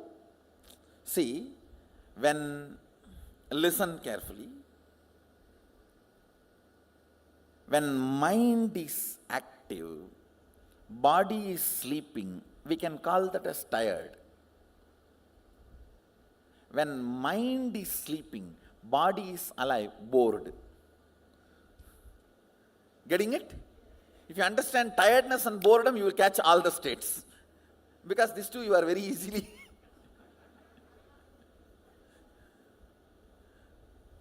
Body is fresh, but you don't want to get out of bed. Means bored. Mind really wants to go and do the work, but body is nothing doing, tired. How many of you are catching? Body is fresh, in waking state. Mind is in sleep, deep sleep state. That's boredom. Body is in sleeping state, mind is in waking state. That is tiredness. Your binary existence goes through all these 5 states independently. So this crisscrossing happens. Now, if I ask your address, in which state you are in, you cannot say Madhya Pradesh, Karnataka, Tamil Nadu. No. I think Sushupti. Body is also in Sushupti, mind is also in Sushupti. This is the way only you can say your address. Your binary existence, what it is going through in these states, crisscrosses and creates 25 states of consciousness. Understanding these 25 states of consciousness liberates you from the clutches of these 25 states of consciousness. Understanding these 25 states of consciousness. First, Sushupti means your body is also in Sushupti and mind is also in Sushupti. It is not actually deep sleep, it is coma. Understand, in deep sleep, only your mind is in deep sleep. Body doesn't fall into deep sleep. All the deep sleep you know. Listen carefully. I say, I'll give this x-axis body and y-axis mind. Okay? X-axis. Let's take that as a body, all the time lying. Mind, all the time jumping.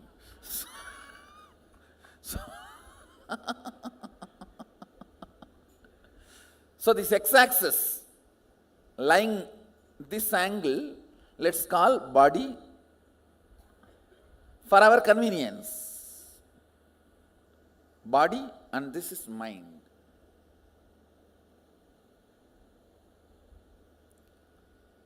Understand, when body and mind both are in Sushupti, it's coma. It is not deep sleep. All of you, the sleep which you know, which you had yesterday, day before yesterday, 1 week, last few days, that sleep, your mind falls into deep sleep, body goes only to the level of Swapna. So in the mind, deep sleep, but in the body, Swapna, which is the state now? SU plus SW. You understand? Which I circled now.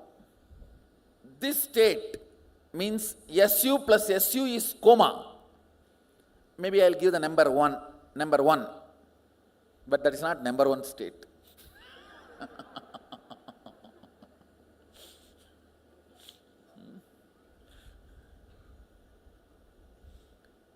SU plus SU is coma state. SU plus SW is what is the deep sleep you all know. Listen. Now I am coming to the next point.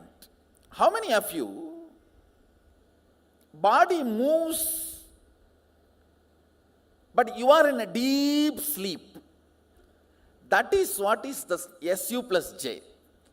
Where mind is in deep sleep, body is in waking state. It is even moving. Logically it moves on time. Few feet. Anybody sleepwalkers? Others will not have reported. That is the state. Sleepwalking. So, which I crashed is the sleepwalking state. First, coma. Second, deep sleep. Third, sleepwalking. Fourth is the body in Turiya, mind in Sushupti, where body does not engage with your sleep, deep sleep, just mind goes into it and comes out. I should say this is the most healthy state. How many of you are understanding? Sometimes after energization, initiation, you go through this state. Mind has slept, but body is very fresh, very alive. Next state, mind is in deep sleep, body is in Turyatita. You have not experienced that. Surely it has not yet become reality for you. How? I'll tell you. You will be in a deep sleep, but whatever you wanted to make it as reality, that oneness, that will be continuously working and making what you want as oneness. When you are waking up, you would have seen you worked your whole night and made what you want as reality. Even in the deep sleep, your cognition will be working for you and making what you want as reality. I think that is yet to happen in you. It'll happen. But you understand this state. It's one of the most powerful oneness, where you can appear in people's dream and bless them and initiate and all that. Next, mind in dream state, body in deep sleep state. I should say body is like a completely tired, but mind is just dreaming. I should say most of your bedwetting happens here only, in this state only, where body is completely gone, but the mind is still dreaming. That is when the bladder is full, body doesn't even want to accept the signal of getting up and going to the restroom. So your mind itself finishes taking care of the whole thing. Body is completely tired, but mind is very active. Next, Swapna. Body is also dreaming, mind is also dreaming. See, restless leg syndrome. Your legs are kicking and you are dreaming. Then mind is dreaming, body is in waking state. Now listen carefully. How many of you felt early morning, you're woken up, but body is not yet under your control. You are trying to enter into your body. Raise your hand. It means body has already woken up. Mind is still dreaming. In India they say ghost was sitting on my chest and pressing me. Which ghost comes there and sits? Actually, you are the Bhuta, you are the ghost. Getting what I am saying? What you will call in English that state?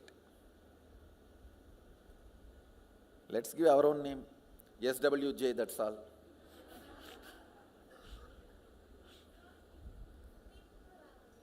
Sleep paralysis. It is nothing to do with sleep actually. Dream paralysis, it's actually. Where your body is in waking state, but mind is in dream state, not in sleep state. Only in sleep state you can perceive. Only in dream state you can perceive. The sleep you can't perceive anything. Here you are perceiving, you are trying to enter into the body and you are not able to possess the body. All that perception happens. That can happen only in dream. Let's call it dream paralysis, that's all. We will give our own new names. More names are supposed to be self-explanatory. Dream paralysis. Next, mind is dreaming, body is in Turiya. Listen very carefully. These are the states where divine interventions happen. Means, you get the darshan of gods and goddesses. Your body is so pure, it is in Turiya, mind can perceive this is the frequency where gods visit you and give you darshan. Listen,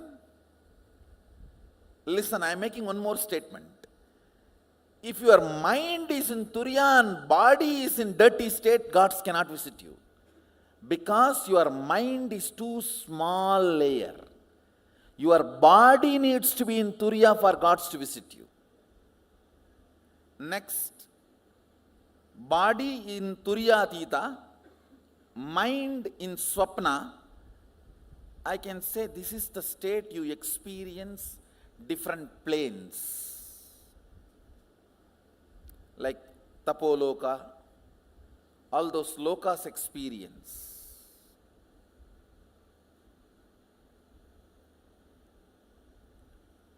Your body needs to be absolutely resting in the space of oneness, alive oneness. See, I can say Turiya state is awakened oneness, Turiyatita is alive oneness.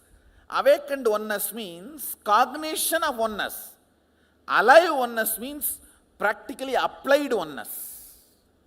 Power manifestation oneness. In deep sleep and mind in waking state is chronic fatigue. Next comes mind in waking state, body in dream state. Listen to this very carefully. Mind in waking state, body in dream state. Like a mind is fully active, you are neither completely sleeping, just like restless leg syndrome, body is moving little bit. Mind is fully awake. But that doesn't mean your body is also fully awake. No. I can say this state can be called as tiredness. Because the earlier is chronic fatigue. This can be called as tiredness.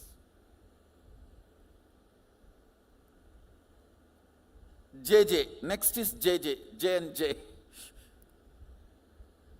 Mind is also in Jagrat, waking state. Body also in waking state. Now most of you are in that state. I only say most of you. All of you are supposed to be in that state. Most of you are in that state. Understand, this is the state not available for even the gods, goddesses, anybody. Just for this state only you assume human body. Only from this state all liberation is possible. Liberation is not possible from Turiyatita. It is possible from J and J. J and J is the airport of the cosmos. Whether you come or go, it has to be on J and J. Getting into the flight or getting down from the flight is always in J and J. This one state is unique to planet Earth. Just above the planet Earth, this state is not available. Just below the planet Earth, it is not available.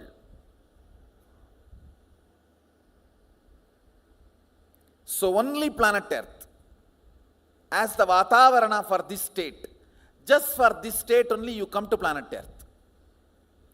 All enlightenment, liberation, moksha, Atmajnana, Tattvajnana, Sakshatkara, Tattva Darshana, everything happens in this state J and J. You need to meet Guru when he is in J and J, and when you are in J and J, only then initiation happens. Understand, my original state is TA and TA, means Turiyatita. But during all initiation, I come to J and J to meet you. J and J is the lounge where we both meet. That is why I insist on being awake, body and mind both being in waking state. Next, mind being in Jagrat, mind being in waking state, body being in awakened state. This happens in you when you sleep or when you sit next to my mandalas. The mandalas I give, they work on your body. They push your body to Turiya. So even your normal, you see, when you are in your office also have a mandala. Always your body will be held in a Turiya. So your mind is in the waking state, you will be constantly achieving success. Mandalas keep you in this state. This state helps you a lot in your success, decision making, negotiation.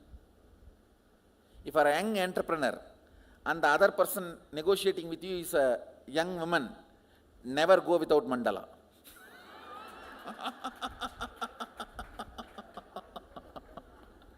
Only mandala can save you.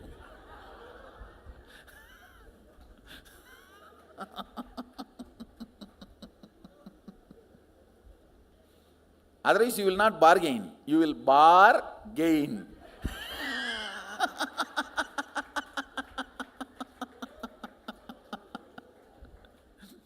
Next, mind in waking state, body in Turiyatita. Again, when you start more and more power manifestation, you will experience this state where body is completely detoxified. It is in ecstasy all the time. It's in a complete alive state. Mind is being in waking state. I should say this is also a state where you get the darshan of gods, goddesses. You visit various planes. This is more a higher fuel to your system. Next, mind is in Turiya, body is in Sushupti. How many of you heard Ramana Maharshi was in Samadhi for 9 months? Ramakrishna was in Samadhi for 9 months. This is the state where mind is awakened, body needs to accommodate that such a highly awakened mind. Body needs to just detoxify itself to accommodate the highly awakened mind. That is the state. Sometimes body needs complete rest to cope up with the higher spiritual experiences. This is the state. Ramana Maharshi, after achieving enlightenment, 9 months he was in that samadhi. Next, mind in Turiya and body is in Swapna. I should say, mind is in samadhi, but body started doing its basic activity, like a 1, 2, 3, eating, that kind of a state. Again, it is not your experiential state, so maybe in next few days you will start experiencing that. You will be in such ecstasy, you will do all your day-to-day activity, but you won't even remember that you are there in some space. That's the music of that state. Mind in Turiya, body in waking state. Precisely during the energization, this is where you go. Mind gets into Turiya and body is in waking state. During energization, this is what you taste. But immediately you shift after energization to Turiya and Turiya, means body also goes into Turiya. Mind in Turiya, body in Turiyatita. This is the state you start manifesting powers. All power manifestation starts here. Understand? That flickering, where once bottle listens to you, second time it doesn't listen to you.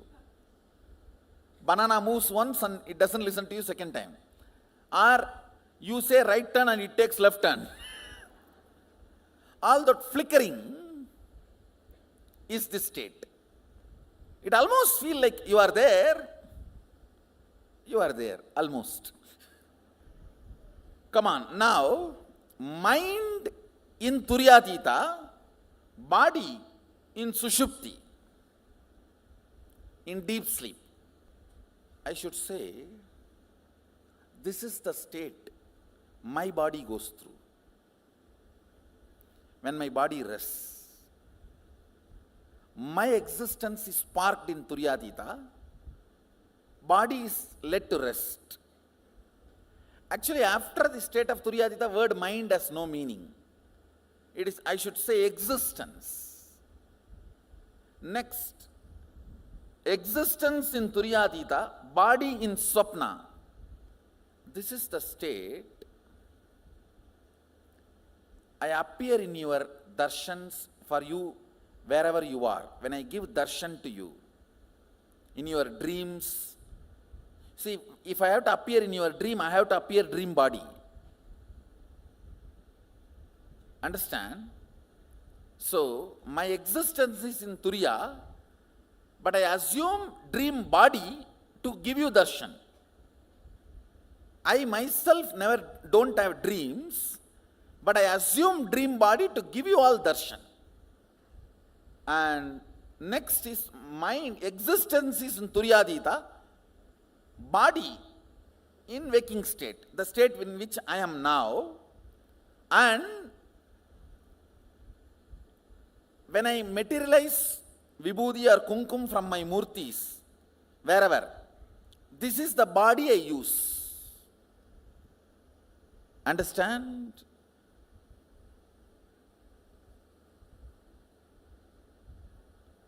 Listen carefully. The body you are seeing now is in the state, not the body I am using. The body I am using is in Turyatita. The body you are seeing is in Turyatita Jakrat. Listen. I am here. You can see me only here.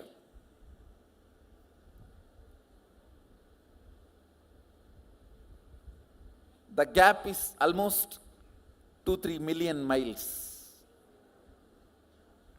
That is what is the gap between Kailasa and Bhuloka. I exist here in this Turyatita. I perceive my body, my existence here. You perceive my existence here. Clear? Turyatita, mind in Turyatita, existence in Turyatita, body in waking state. This is the state in which I do the materialization and all in your home. If the vibhuti, kumkum, something is materialized in your home, in your place, for materialization. If it is only darshan, it is TA plus SW. All of you are getting? If it has to be matter, something materializing, it has to be TA plus J, Jakrat. Next is funny. If I have to initiate you and make you do power manifestation, it has to be TA plus T. Turyatita. Existence in Turyatita, body in Turya. I assume the Turya body. If you are manifesting powers through remote initiation,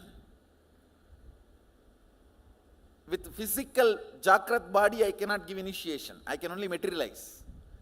For initiation, it has to be Turyatita in existence and body in Turya. Only then your Kundalini will be awakened and you will start manifesting powers. So next, Turyatita, mind in Turya, existence in Turyatita, body in Turyatita. Welcome home. That is Kailasa, space of Mahasadashiva.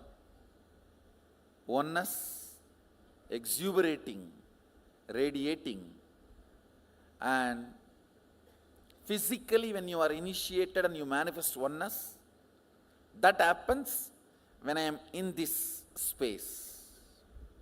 Only from this space I can manifest oneness in me and oneness in you. Because you become literally part of my existence. Understand? In this state, body is also in Turyadita, mind is also in Turyadita. Anybody who is seen by me becomes part of me. That is why just like my body, your body manifests oneness. This is the way the initiation is given.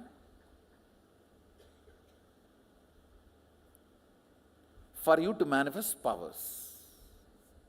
Thank you guys. Be blissful.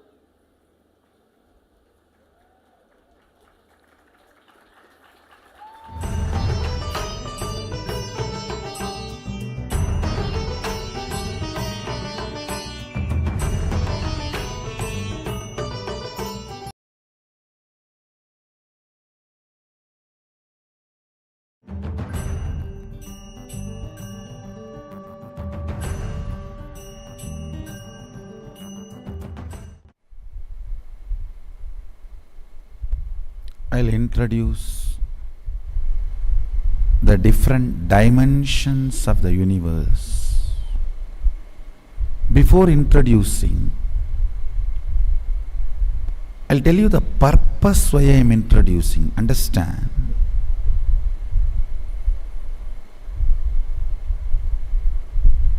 You need to logically, rationally, intellectually know all the possibilities available for you.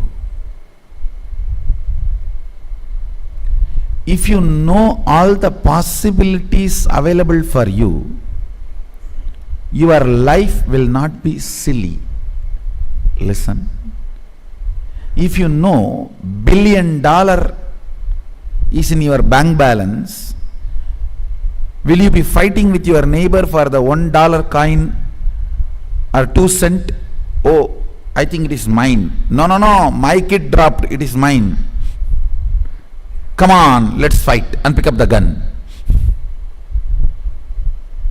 You will not go for that if you know your possibilities. Understand? Life is all about getting matured. Taste getting matured,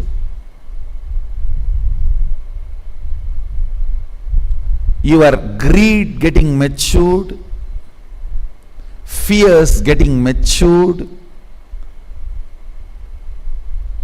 needs getting matured.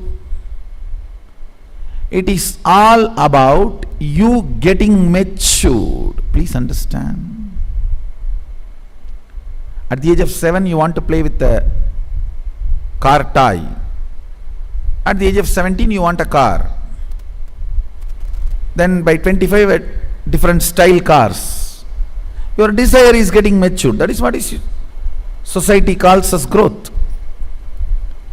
But here I am telling you, not just only this level, even in this level, if your desire gets matured, even in your conscious level, you have conscious maturity happening. For example, depth of your existence. Listen carefully. Everyone tries to ask me what technique I should do. No, technique is not solution. I am not here to give you technique. I am here to give you depth of personality. Every time people ask me, if I don't manifest powers, what technique I should do? No technique. Your cognition about you need to be changed. That's all. That is the permanent technique. That is the permanent solution. Not that you will close your eyes and put your quickly and somewhere and look here, there and chant some sound and you will blow your nose. Depth of self, universe and God.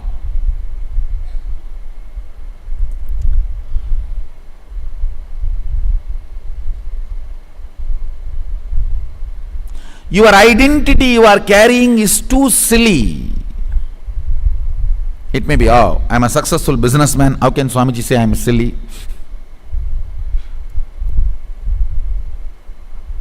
I am a successful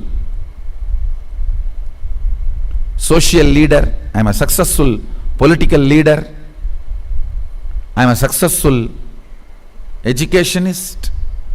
Understand, in that the I you carry is amazing, but not the titles you carry after that. If the I is carrying depth, if that frequency of that I is powerful enough, the adjectives, the afterwards the titles added will not be adding glory to you. Understanding about this 11 dimension will make your existence frequency intense. Understand, life should be like everything around you should be just vibrating with you. The moment thought comes, an idea comes, a cognition comes, the whole nature should cooperate and make it happen. Introduction to 11 dimension itself is to show you your multiple possibilities.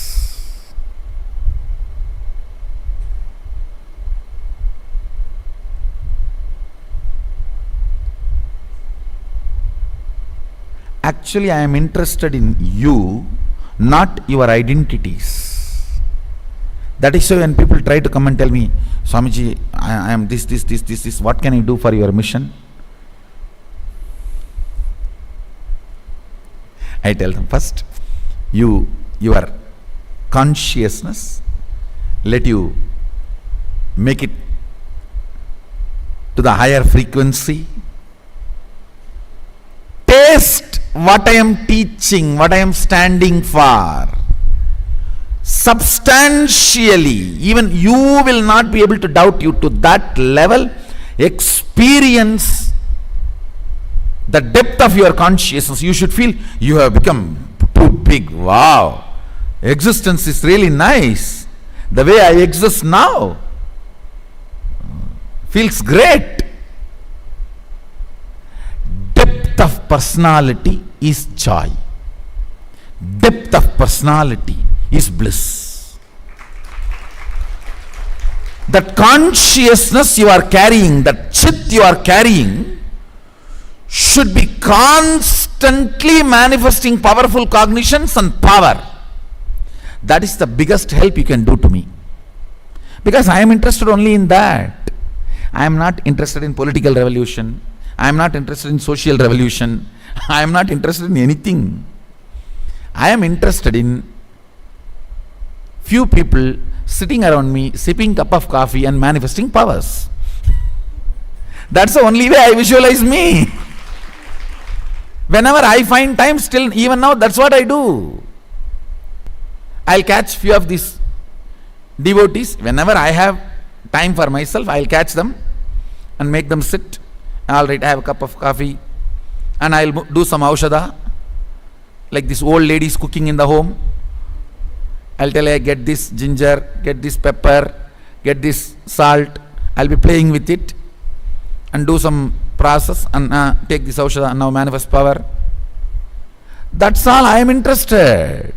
Understand, my purpose is individual, having a breakthrough in consciousness and feeling you have now become multiple. Like earlier, if you felt you are in your body 100 unit, it should just become million unit. You should feel, wow, million unit, I am in my system now. That's all I am interested. If you have become million from 100, then you will know the whole dimensions of the universe, possibilities of life, powers of the consciousness, everything starts manifesting. It's all fundamentally integrating you and making you experience superconsciousness.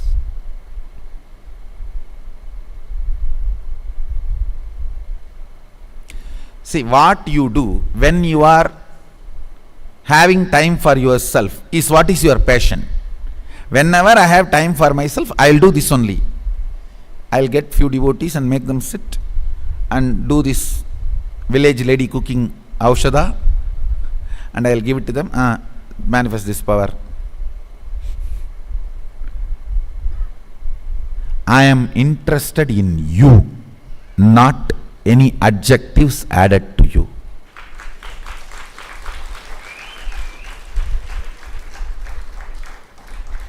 I am interested in you manifesting, you radiating. My project plan is only one.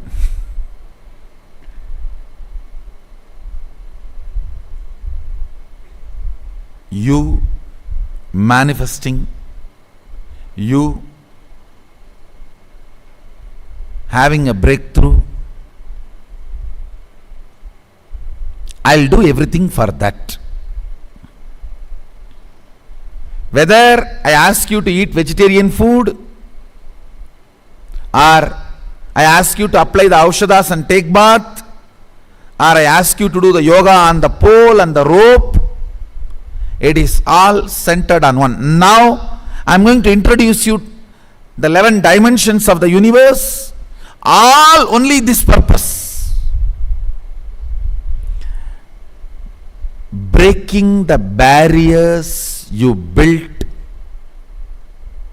around you and experientially manifesting, not just theory, word.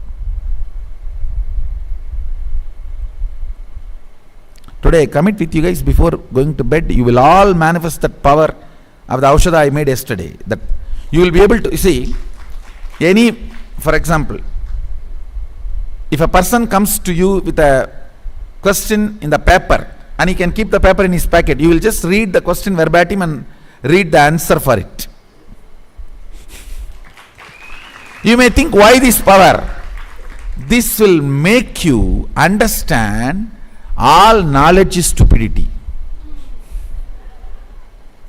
What will you do after a few days?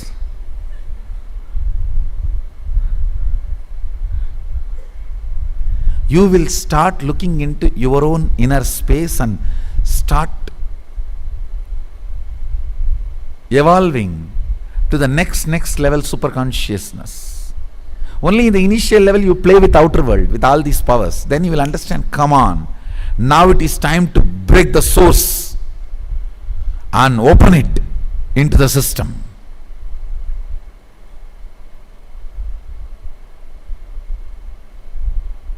So the source overflows into the system.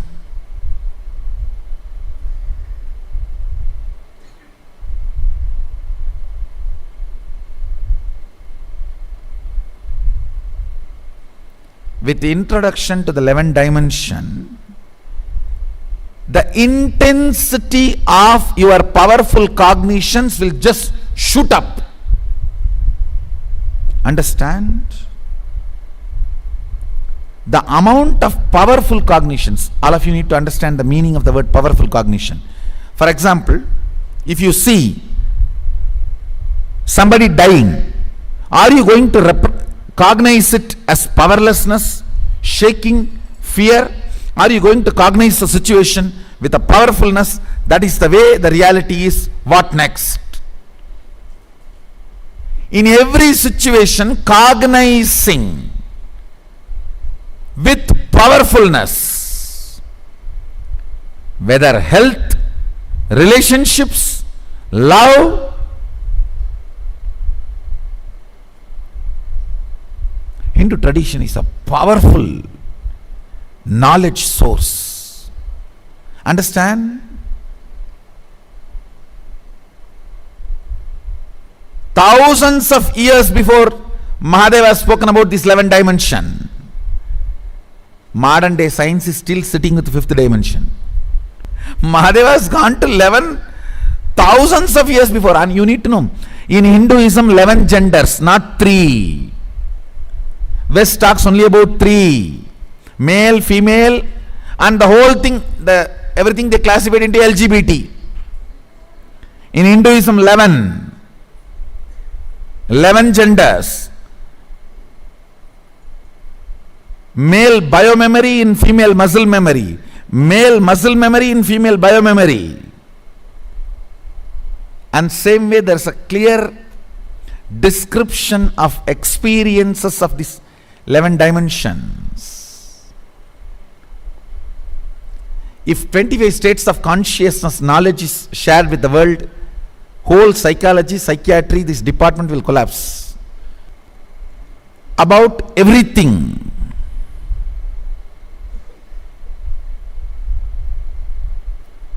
Life,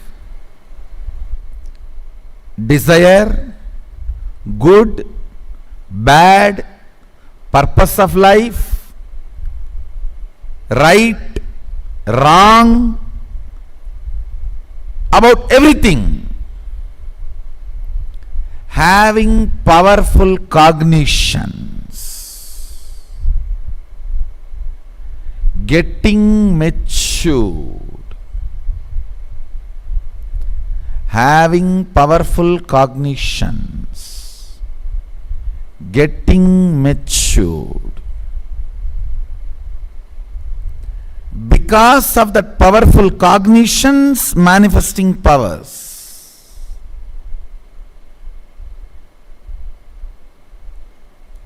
Now, giving powerful cognitions to you about the universe is introduction to 11 dimensions of the universe.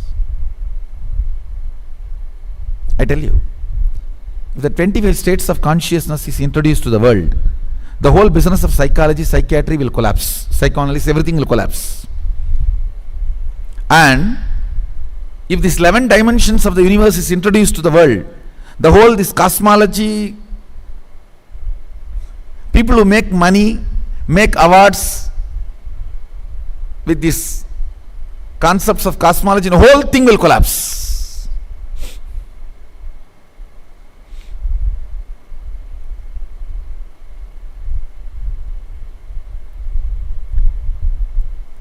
If the Agamas, 11 gender idea is introduced to the world, the modern day sexology business will collapse.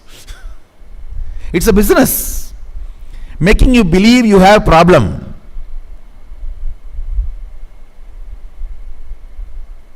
And then exploiting you in the name of solution. Actually, everything related.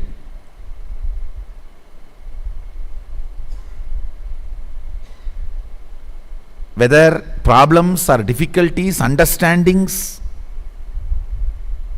related to sexology can be solved just by this one understanding of 11 genders.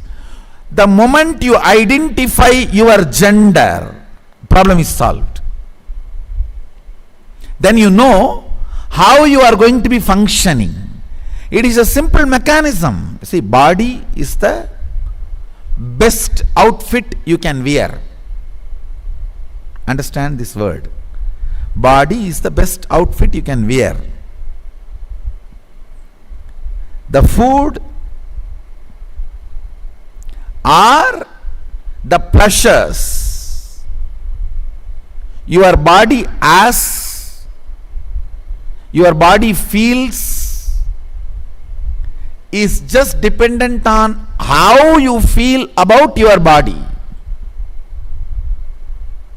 The moment you know what is you, all struggle will stop, will drop. Because you don't know what is you, you want to be like somebody.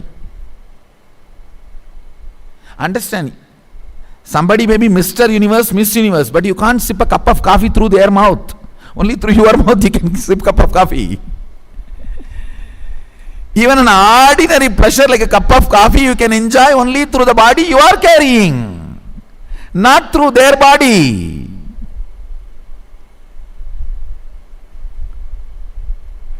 A simple clarity about you. What gender you are. In which universe you exist. Who is your source? This simple, powerful cognitions changes the whole way you exist. The whole way you exist.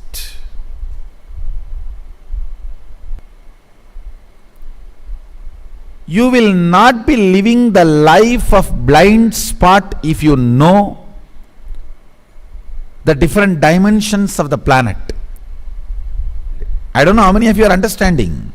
This biggest scam is not what politicians do.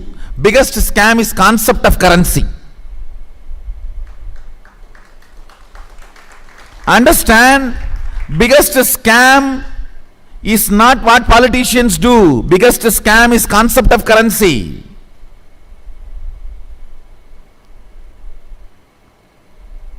Everyone is running behind something which is not there, which exists only due to collective fear, not even collective greed. See, in those days, everyone used to be running behind the money, but the source of the money will be gold. Now, everyone is running behind the currency. The source of the currency is the fear. If you question my currency, I will destroy your country. Not that the people who are claiming to be source of the currency have something solid. They have only weapon to threaten you. That's all. Why don't you understand?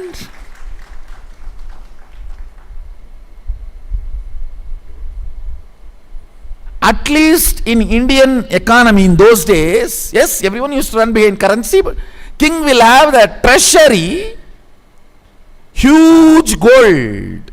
So, end of the day, what for you are all running, there is a source of greed.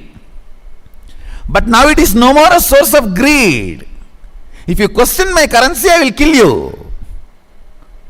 That's all is the source towards which you are all running. Understand, the concept of currency is kept alive by fear, not by any solid substance. That is why I am saying the whole running is running behind large blind spot.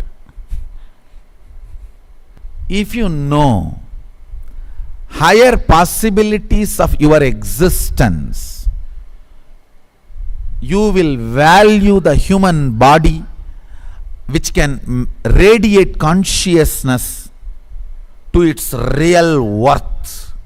And as long as you are having it, you will use it for the best purpose. That's all I am trying to do. I just want you to know, you have amazing, most amazing, valuable product of the planet Earth, human body, which can reflect super consciousness. You are not born just to pay bills and die.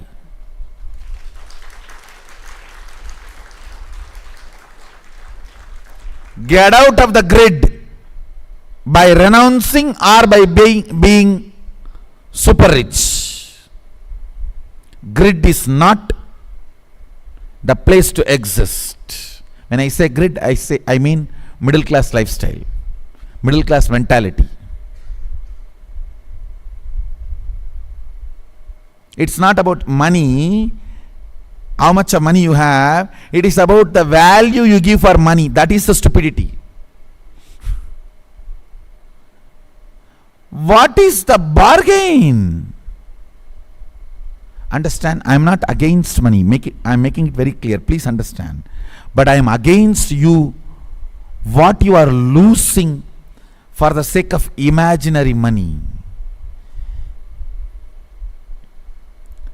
A conscious breakthrough is not worth losing for the sake of imaginary money. Imaginary idea. For somebody's ego fulfillment, why do you want to lose your life?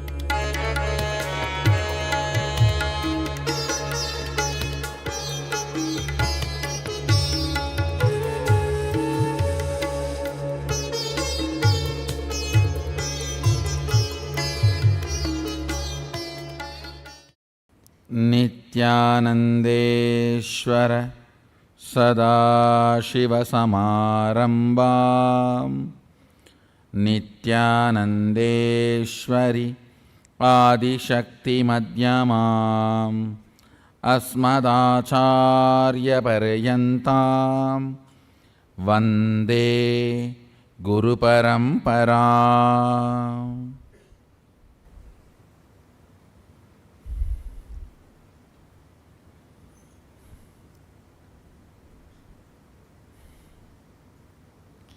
I welcome all of you with my love and respects. I welcome everyone sitting with us all over the world through Nithyananda TV, Facebook Live, on hundreds of Adinavasis channels, YouTube Live, two-way video conferencing, having Nayana Diksha. I welcome every one of you with my love and respects. I'll expand on few fundamental truths on your ability to cognize higher powerful cognitions. Just before the satsang, I was having a very intimate discussion with some of the Mahants of the Sangha. Discussion was about the multi-dimensions of the universe.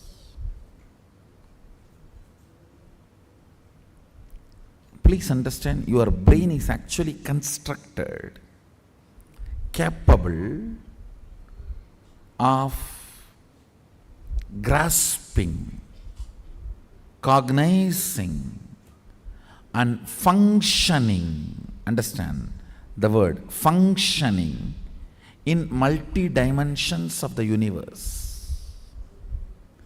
Listen carefully. The form I am using is not same. The language I am using is not same. The cognitions I am manifesting is not same. For example, the eyes with which I am seeing all of you, the same eyes are not used in Kailasa, or in Satyaloka, or in Tapoloka. But one thing is same, that is this breathing. Understand? Understand?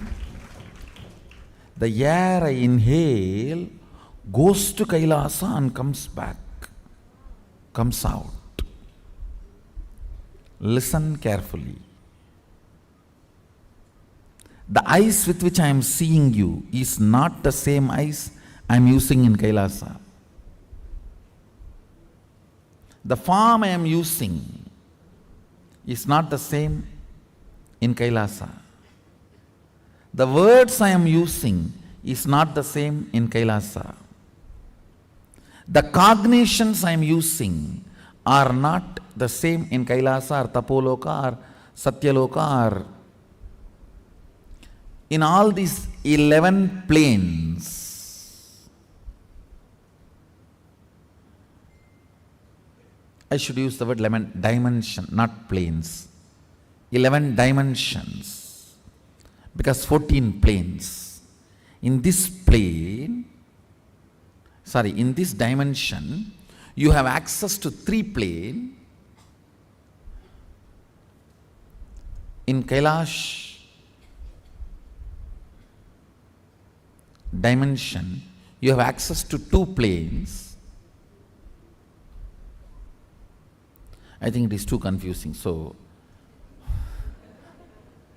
just listen to this word, 11 dimensions. Let's stop with it. So the body I am using in this dimension is not the same body I am using in that dimension. The words I am using in this dimension is not the same words I am using in that dimension. The eyes I am using here is not the same in that dimension. The cognitions I manifest is not the same in that dimensions. But the breathing I am doing is the same in all 11 dimensions. That is the common thread which connects the consciousness with this body. Listen. Listen. That is the common factor connects consciousness with this body. Spanda. Connection. Common connection of consciousness with the bodies. See, I have 11 various bodies in 11 various dimensions. Actually, little more than 11, the bodies I am using. All those bodies are connected through this breathing. That is why being in the breathing space only makes you manifest powers. Understand? You can see this form sitting anywhere in two-way video conferencing. In a larger screen, a LED screen, you get a better experience. Anywhere you can hear in HD quality audio, a better clear voice.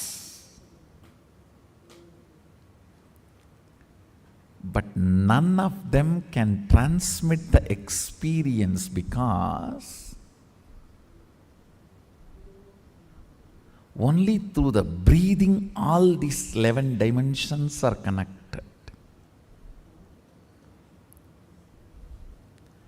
The vision I am capturing, the words I am uttering are not same in the Kailasa and here. They are all different. This file does not even go to Kailasa. Only if it is a very important person, it is taken separately and archived into Kailasa. Not otherwise. Make sure your file reaches Kailasa before you reach Kailasa. So, they are ready with your reception and accommodation. The programs team in Kailasa is ready to host you.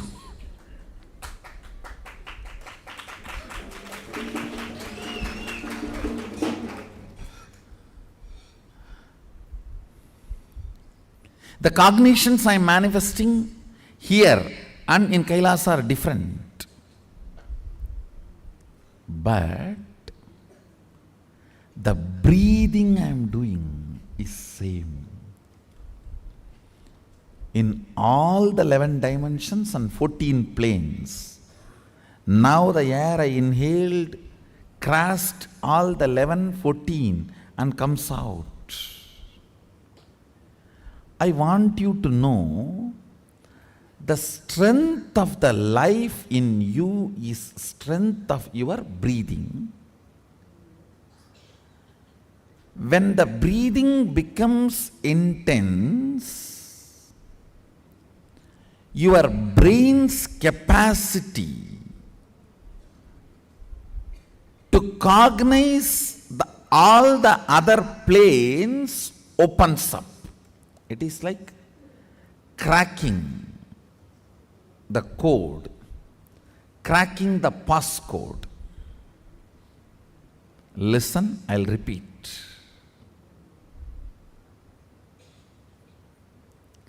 if your breathing is intensified,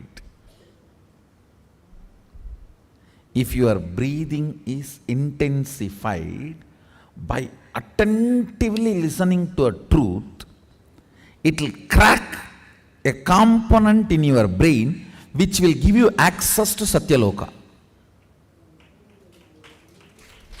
Understand? If your breathing is intensified through dancing, kirtan, it will crack a component of your brain which will give you access to Kailasa, because our kirtan is directly from Sadashiva. Understand? This Tirukkailaya Vadyam, there are 27 items. Unfortunately, only 20 items are available now. The 7, we don't even know how to make them. And in the 20 also, our laziness, we have not procured all the 20. These Vadyams and this 108 Karana are directly from Sadashiva. Listen carefully. Totally there are 1008 asanas Sadashiva has described in Agama. We are able to lay our hands only on 600 to 700, not all the 1000, because we Hindus, as usual, losing scriptures is our lifestyle. Not maintaining, not teaching, not protecting, not preserving. So we lost, I should say, at least 400. 300 to 400 we lost. So around 600 to 700 we have. We were able to lay our hands. Totally 1008 asanas Sadashiva has described. Time-lapse version of 1008 asanas is 108 Karana. Listen. Time-lapse version means how you fix a camera and capture 24 hours and condense it into 2 hours or 2 minutes. The time-lapse version of 1008 asanas is 108 Karanas.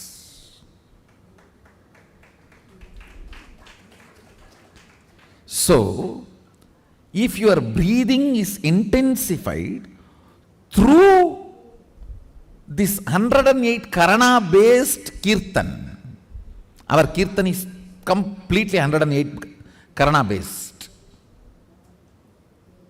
Karana means Gana in movement. Intensity in movement. Length, breadth, depth is Gana. Gana in movement is Karana.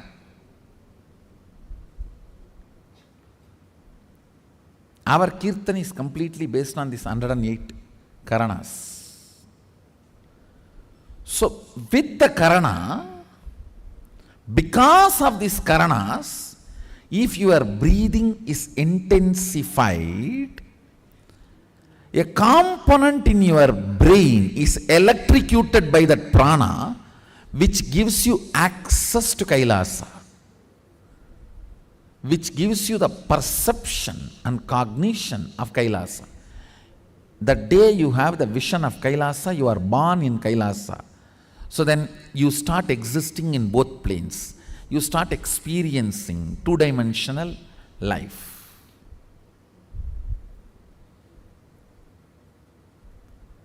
The more dimension life you manifest, more fulfilling you are, more complete you are, more Sadashivatva manifests through you. Understand? Understand? Through puja, if your breathing becomes very, listen, intense does not mean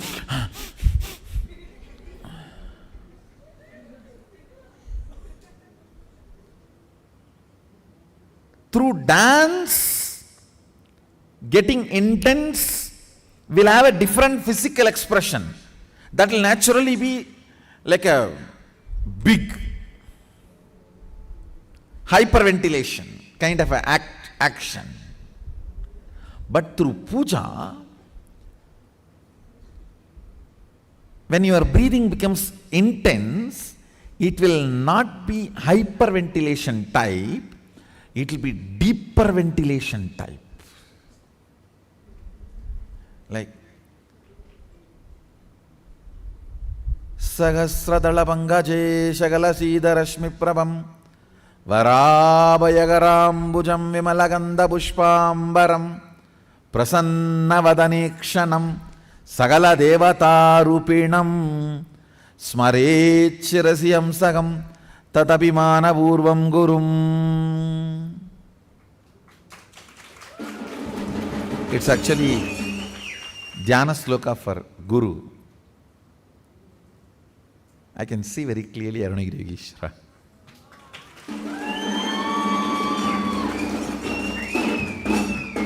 Sahasradala Pangaje Shagalasida Rashmi Prabham Varabayagarambucham Vimalaganda Pushpambaram Prasannavadanekshanam Sagala Devata Rupinam. On the 1,000-petal lotus, Varabayagarambucham, Vara Abhayakara, Prasannavadanekshanam, with a beautiful, alive, Prasannavadana, smiling, welcoming. Prasanna cannot be translated just as a smiling or welcoming. Prasanna should be smiling, welcoming, alive, illumined, graceful. All that words should be added. Prasanna is something which brings you to the present. Prasannavadanekshanam Sagala Devata Rupinam, embodiment, or in the form of Sagala Devatas, all the gods and goddesses. Smarechirasi Hamsagam Tatapimana Purvam Gurum means with my breathing flow, Hamsakam. See, Hamsam is the integrity syllable of your breathing. Listen carefully. Integrity means being what you are known for.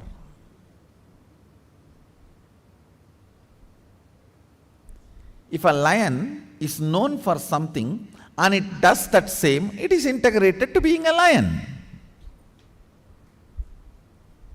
An elephant is known for something and it is doing the same thing, it is integrated to being an elephant. If suddenly elephant starts eating the flesh, what will happen? He is not known for it. If he does for what he is known, he is integrated to it. So, the integrity syllable of your breathing is Hamsam. Hamsam.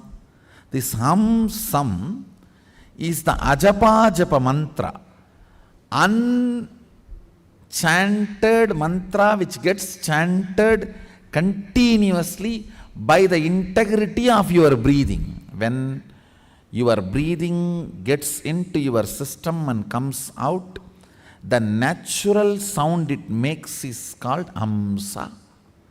Hamsam. Understand? Where this hum sound takes a turn of some sound is Sahasrara. That is where Guru is sitting. That is why it is called hum. Please listen carefully. That is why he is addressed as Hamsakam. Where the hum turns into sam, his akam resides there. That is his house. If the hum does not turn into some, you are savam. Understand? If the hum, listen carefully. If the hum is 100 unit and some is less than 100, 99, you are just aham. If the hum is 100 and some is 100, you are hamsa, jiva, individual soul, who had pratyagatma chaitanya jagrata. If the hum is 100 and some is 101, you are paramahamsa.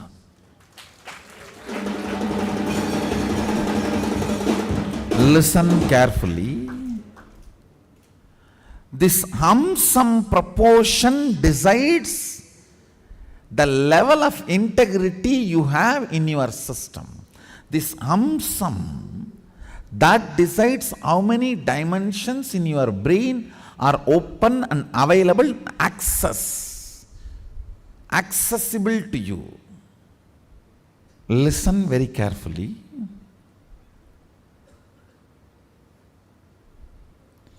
If this hum is 100, some is less than 100, you are in the plane of agam, human. Boo. If the hum is 100, some is also 100, you are hamsa, jiva who is awakened. If the hum is 100, some is even 101, you started entering into the Paramahamsa dimension. Means the Guru component has started manifesting in your jiva. Means he started mixing in your taste of life. What is your desire? Your Guru's desires. What is your taste of life? Your Guru's taste. What is your joy? Your Guru's joy. What is your opinions about death? Your Guru's opinions. What is your opinion about life? Your Guru's opinions. His taste, if it has started mixing in your brain, the hum-sum proportion drastically increases. Understand? Actually, I am explaining the whole science of opening different doors of multi-dimensions of the universe to you. And now if you are opening your sleep dimension,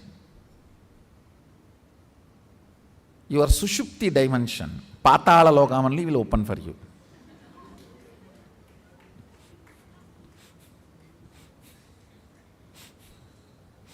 So please,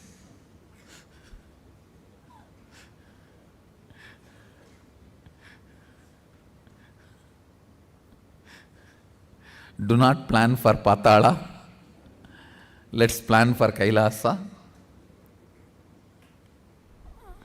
Your breathing becoming intense, especially through certain activities, opens up those dimensions, those planes, and your brain awakens the ability to have access to those dimensions. Listen. Now, you are intensely listening to this truth, and even if it is going above your head, you are trying to let me.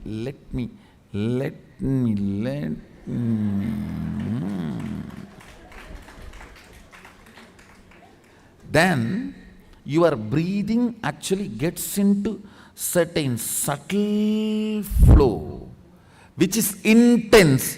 Subtle don't think means shallow. No.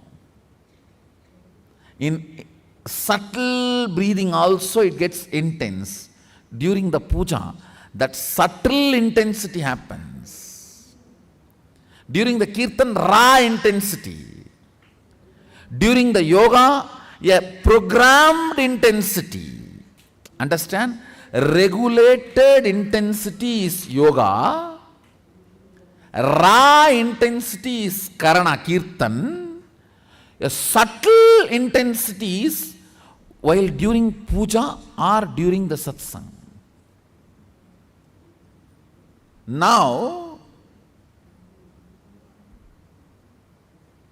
your breathing is getting subtle, it will go and hit a component in your brain which will open your ability to access Satyaloka. Listen, each of the activity and the prana intensified through that activity opens up a component or a part of your brain construct which gives you access to the different dimensions of life. Today I told Mahayoga, I have decided I am going to initiate people into experiencing different dimensions from today.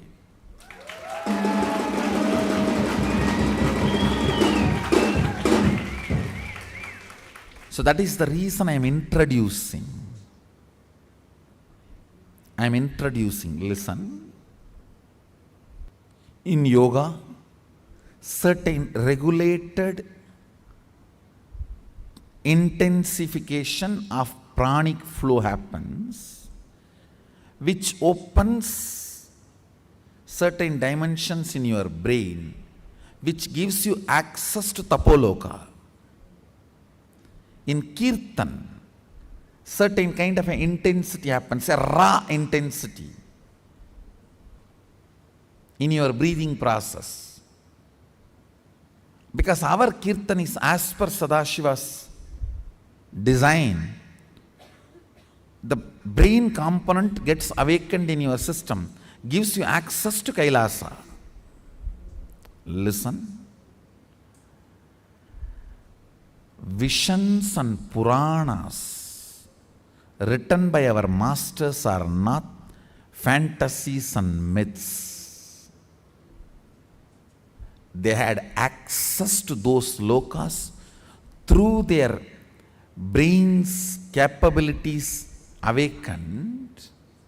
That is why they saw what was going on between the Devatas and demons and the Ksheerasagara Mandana, the milky ocean churning, and they described it so beautifully.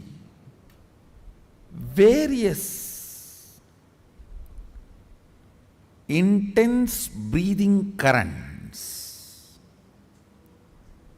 breathing patterns, getting awakened in your system and opening different constructs of your brain and having access to those dimensions is what I call manifesting powerful cognitions and having access to multi-dimensional universe. That's really fun. Understand, it is fun to have this life.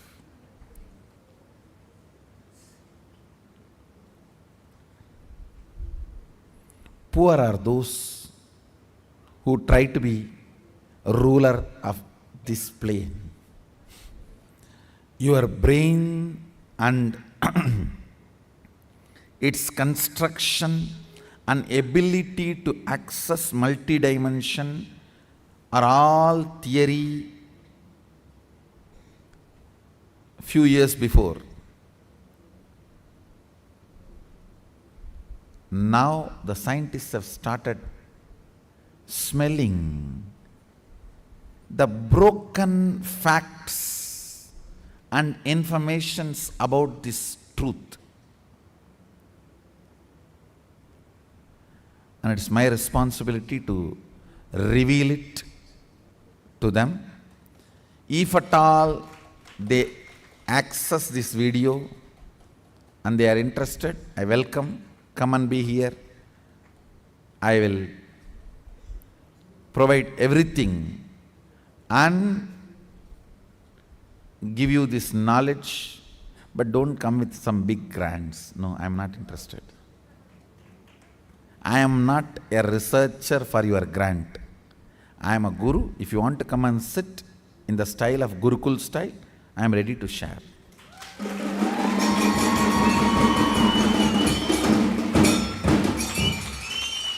Whether you are a physicist interested in having a breakthrough, whether you are chemist interested in alchemist, whether you are working on this cosmology, interested in various dimensions, or you are studying neurology. Neurology is a set-top box for the universe. Your brain is the set-top box for the universe. So whether you are working on the set-top box or the channels relayed, satellites relaying the channels, whether you are working on your brain or the multi-dimensions available for your brain, you are welcome to Gurukul. I'll share. Everything exists. I am not using the word everything I can. I am saying everything exists. I'll share with you.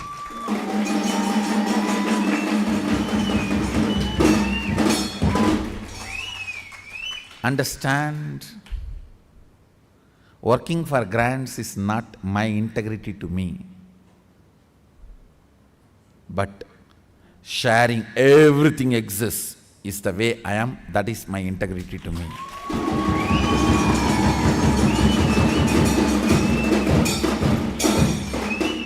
If I work for grants, it will look like lion eating the grass or the elephant eating the meat.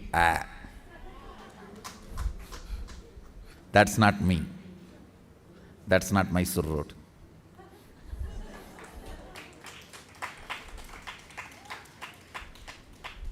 I'll tell you everything exists. I'll give you precise landscape of Sadashiva's quarters in Kailasa.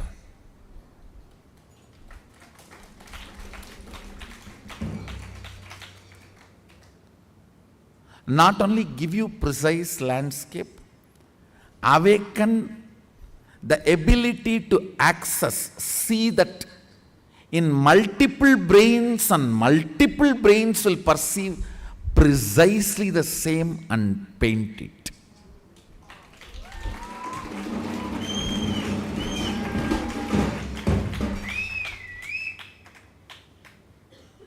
To establish the authenticity, nothing else.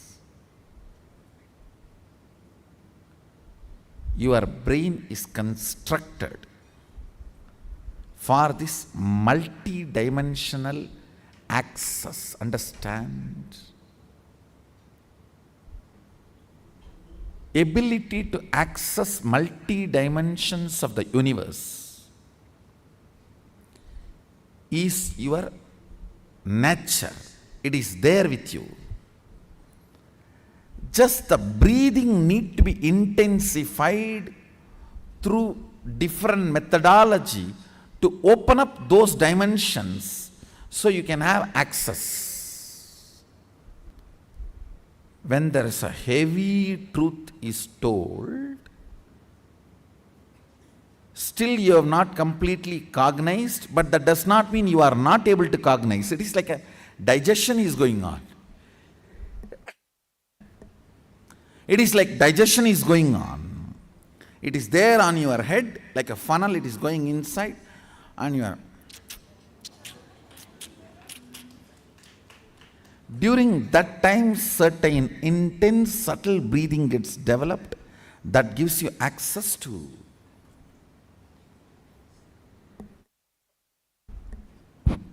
Satyaloka. And when you take certain kind of alcohols, your breathing goes through again. Intense pattern gives access either to Swarga or Naraka based on your pattern structure. Deep pain or high joy.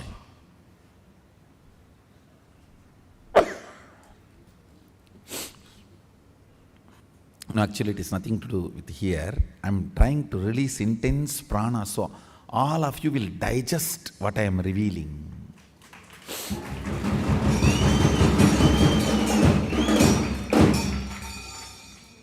The intensity of the prana is getting increased, so body is just balancing, that's all. So your brain cognizes what I am talking, because I am sending compacted files into your system. All the words I am using are only password, not information. Information is going through the intense files, the compacted files. The words I am using is only the password to open your brain. The words I am using are not informations I am conveying to you. It's only the password. The information I am sending it through the compressed files. The words are used only for opening up, means like a password. The prana only is used to send the compressed files into you. So the file goes and sits directly inside you and the cognition happens. That is why many times after the satsang you go and start talking many things which I never uttered verbally, but matches very logically with the subject I am talking. It means the compressed document has been inserted inside.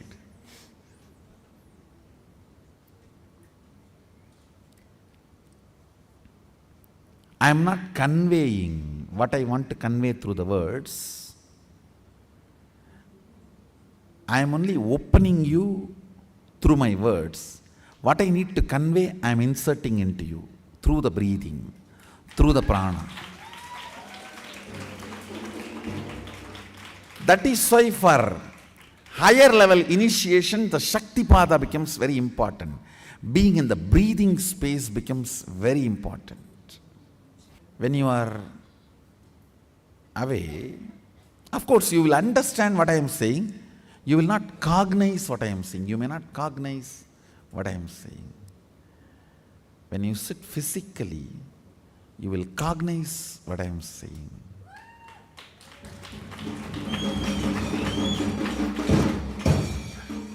After the satsang, when you are doing your job, causing, or when you are talking to other people, Adinavasis, suddenly you will see so many ideas will open up and you will be talking.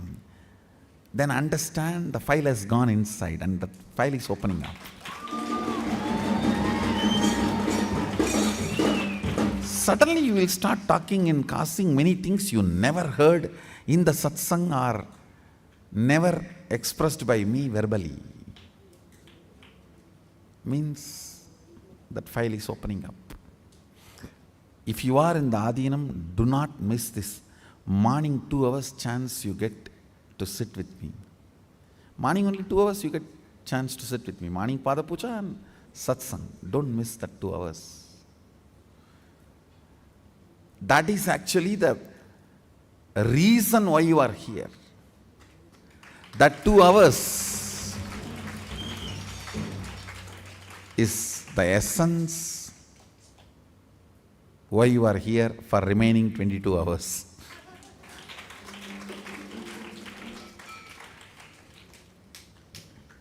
That is why I make sure the other 22 hours is not that easy. So the first reason to remain here is only these 2 hours, not any other hours. All that can be only secondary. But the primary reason should be this first 2 hours. I'll continue to expand. I think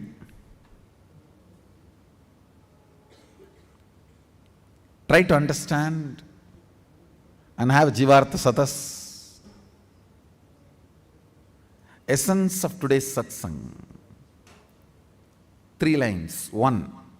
Integrity is being what for you are known. That's all.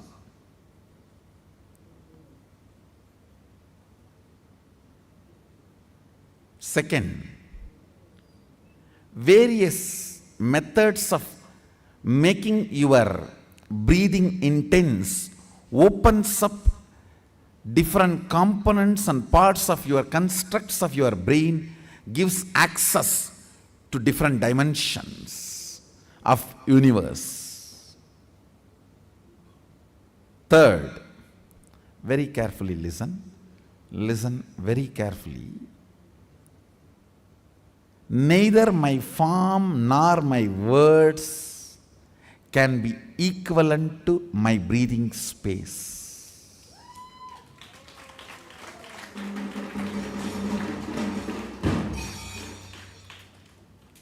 Because all these are different in other dimensions, but only my breathing is same in all dimensions.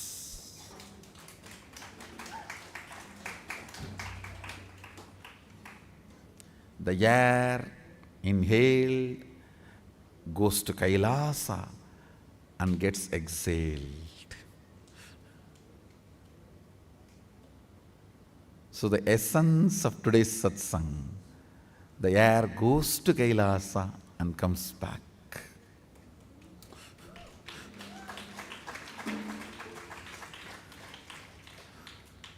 Do Jivartha Sadas on it. I bless you all. Let's all radiate with integrity, authenticity, responsibility, enriching, causing, living, Shuddhatvaita Saivam, Sada Shivoham, the eternal bliss, Nithyananda. Thank you. Be blissful.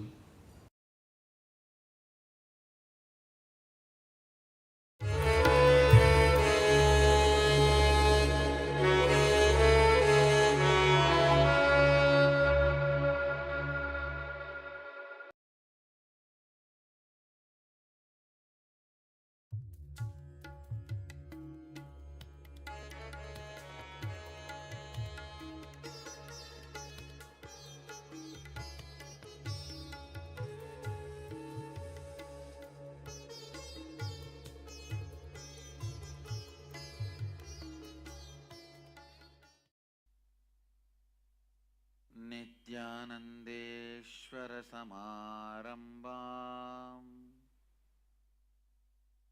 Nithyanandeshwari Madhyamam Asmadacharya Parayantam Vande Guru Paramparam.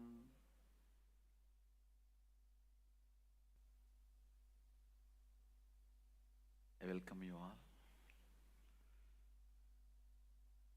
for the experiential session on Jiva. Listen, first let me define Jiva. What you perceive yourself as of now to whatever you can perceive you.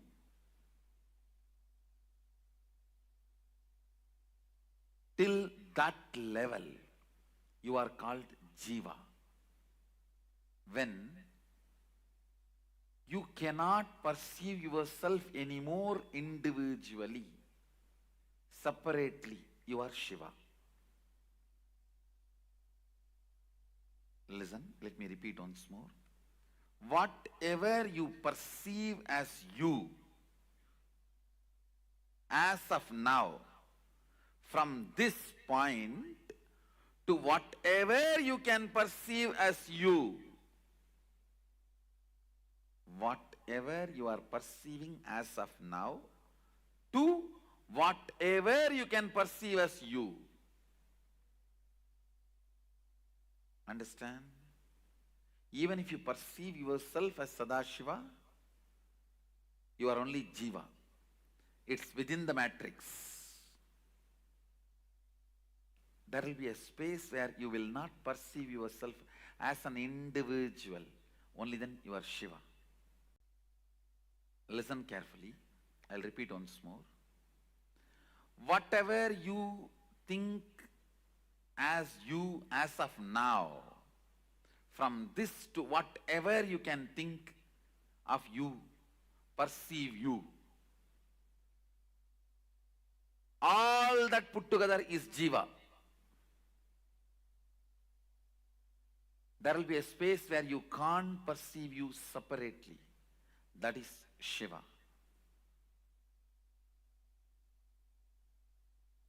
The basic unit of Jiva, I'll explain now. Listen carefully. Basic unit of Jiva.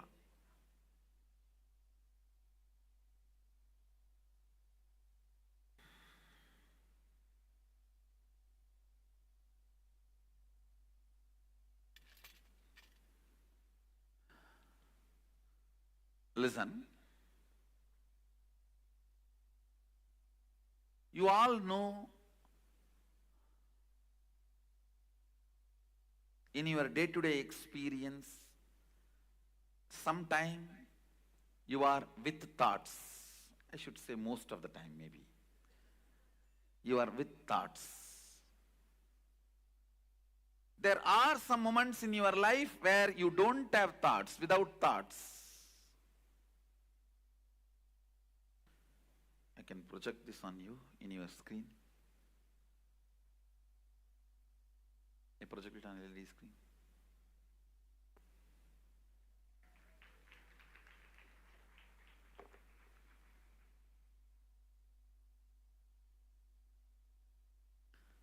Listen.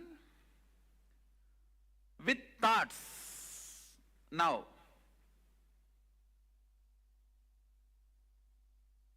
there are some moments in your life where you don't have thoughts. Every night, deep sleep. That is why you wait for that moment where you can forget your spouse and boss.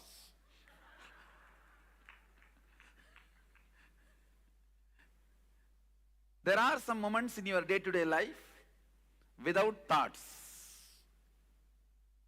And there are some moments in your life where you have that clear I identity with I consciousness. Now, for example, now, how many of you feel you have that I identity clearly, I consciousness? If you have not raised the hand, you don't have. Okay. Waking state, you have that I, that idea. Listen carefully. In the dream state, you don't have that I clearly. That is why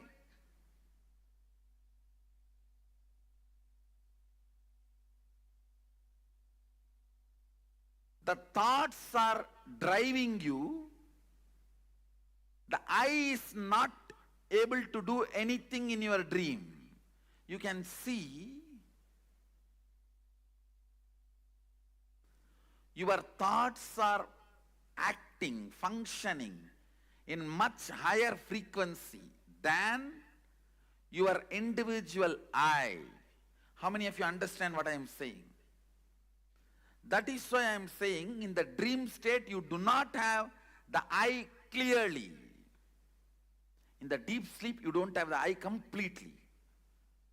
How many of you understand there is a space in you where there is no I?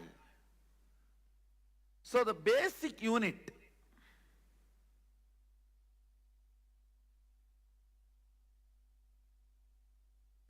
basic units of your life is with thoughts, without thoughts. with I consciousness, without I consciousness.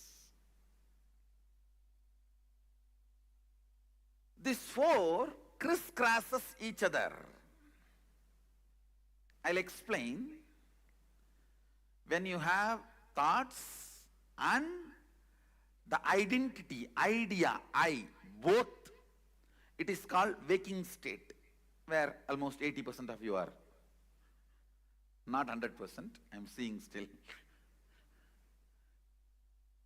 Some are in Pongal Samadhi, some are in Puri Samadhi, some are in Vada Samadhi, some are in Pav Bhaji Samadhi. I don't know what is the evening snacks. Huh? Mixture. Okay. Mixture and bundi Samadhi. Whatever.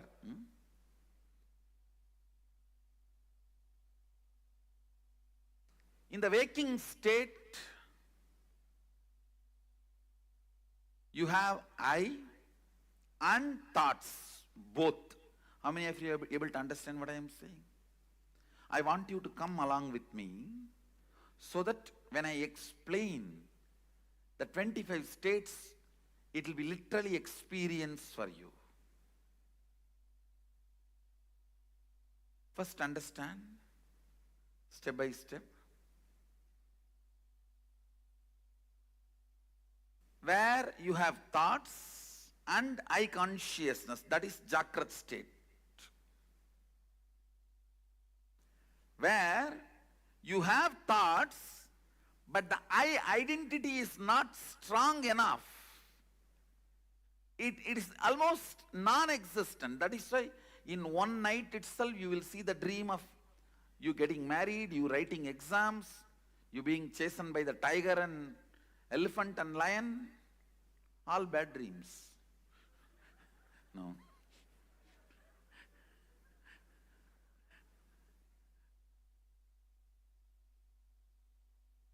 The I is not that clear. Thoughts drive the whole happening. Thinking, thoughts are there, but I consciousness is not there. That is what I call dream state. If you have any doubts, I will further give you more examples and give you clarity. There is a space where you neither have I thought nor have thoughts. You neither have I consciousness nor have thoughts. That's what I call deep sleep. I think 20% of you are there.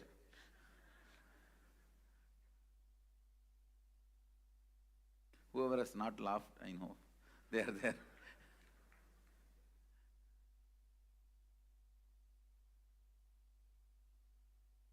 Where you do not have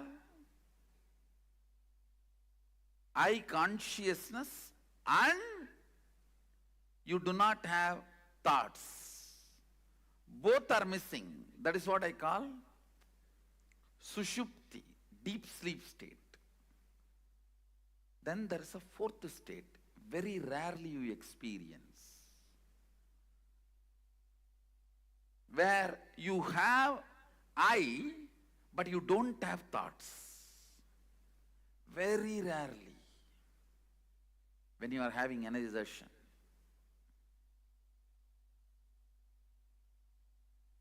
When you are really, really unclutched, or when you go through a very powerful energy experience, those moments, you get the glimpse of it. We call it Turiya, where there is no thought, but there is that I exist.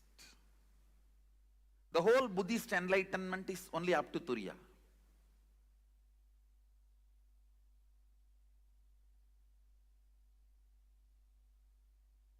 Understand, these four are the basic units.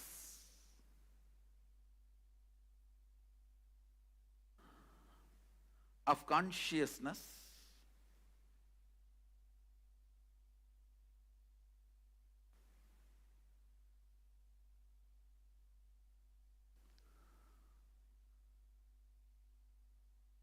In Sanskrit, I use the word Jakrat, Swapna, Sushupti, Turiya. Turiya means simply fourth state, that's all. Fourth state. There's no meaning for the word Turiya technically. Technically, Turiya, if you translate that word Turiya, means fourth state. Maybe in English I can give a new word, awakened state. I myself can create a word, that's all. There is no English translation. If I translate that word Turiya, it only comes as fourth state. Listen.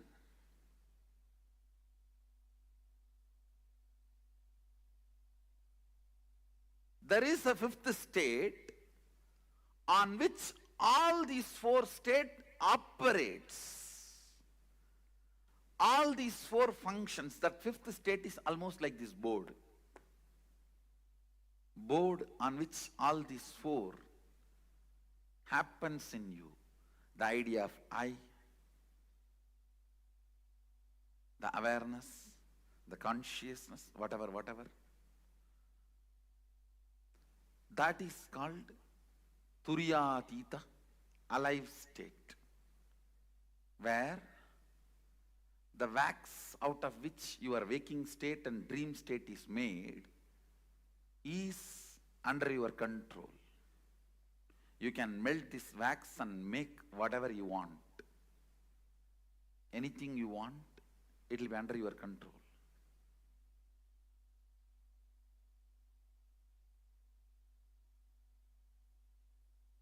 I'll try to repeat once more. Waking state is the state where you have the idea I and thoughts. Dream state where you have thoughts but no idea I, stable I. That is why in one dream itself you will feel you are writing examination, and same way you will feel you have your son next to you. You would have written examination much before your marriage. And this examination fear is one of the strong wedge inserted into your consciousness. How many of you, after 3-4 years of your education got over, used to have a dream that you missed your examination? God, please keep the hands up.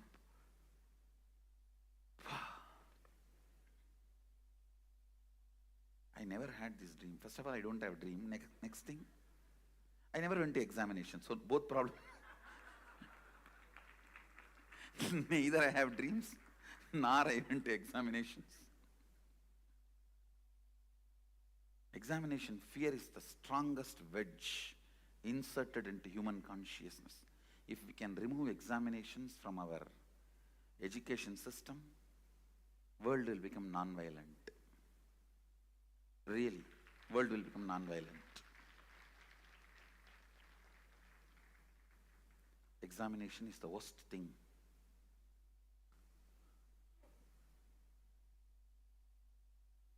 You go through most horrible experience thinking that if you go through this experience, you may never need to go through any other horrible experiences in your life. It's like I read a one-liner. Husband is a person who stands by you during all the problems, trials, tests, difficulties, which will not be there if he is not there in your life.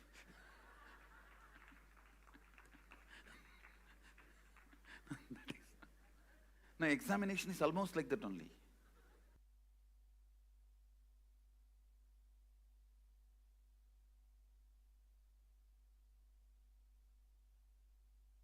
I am seeing thousands of people every day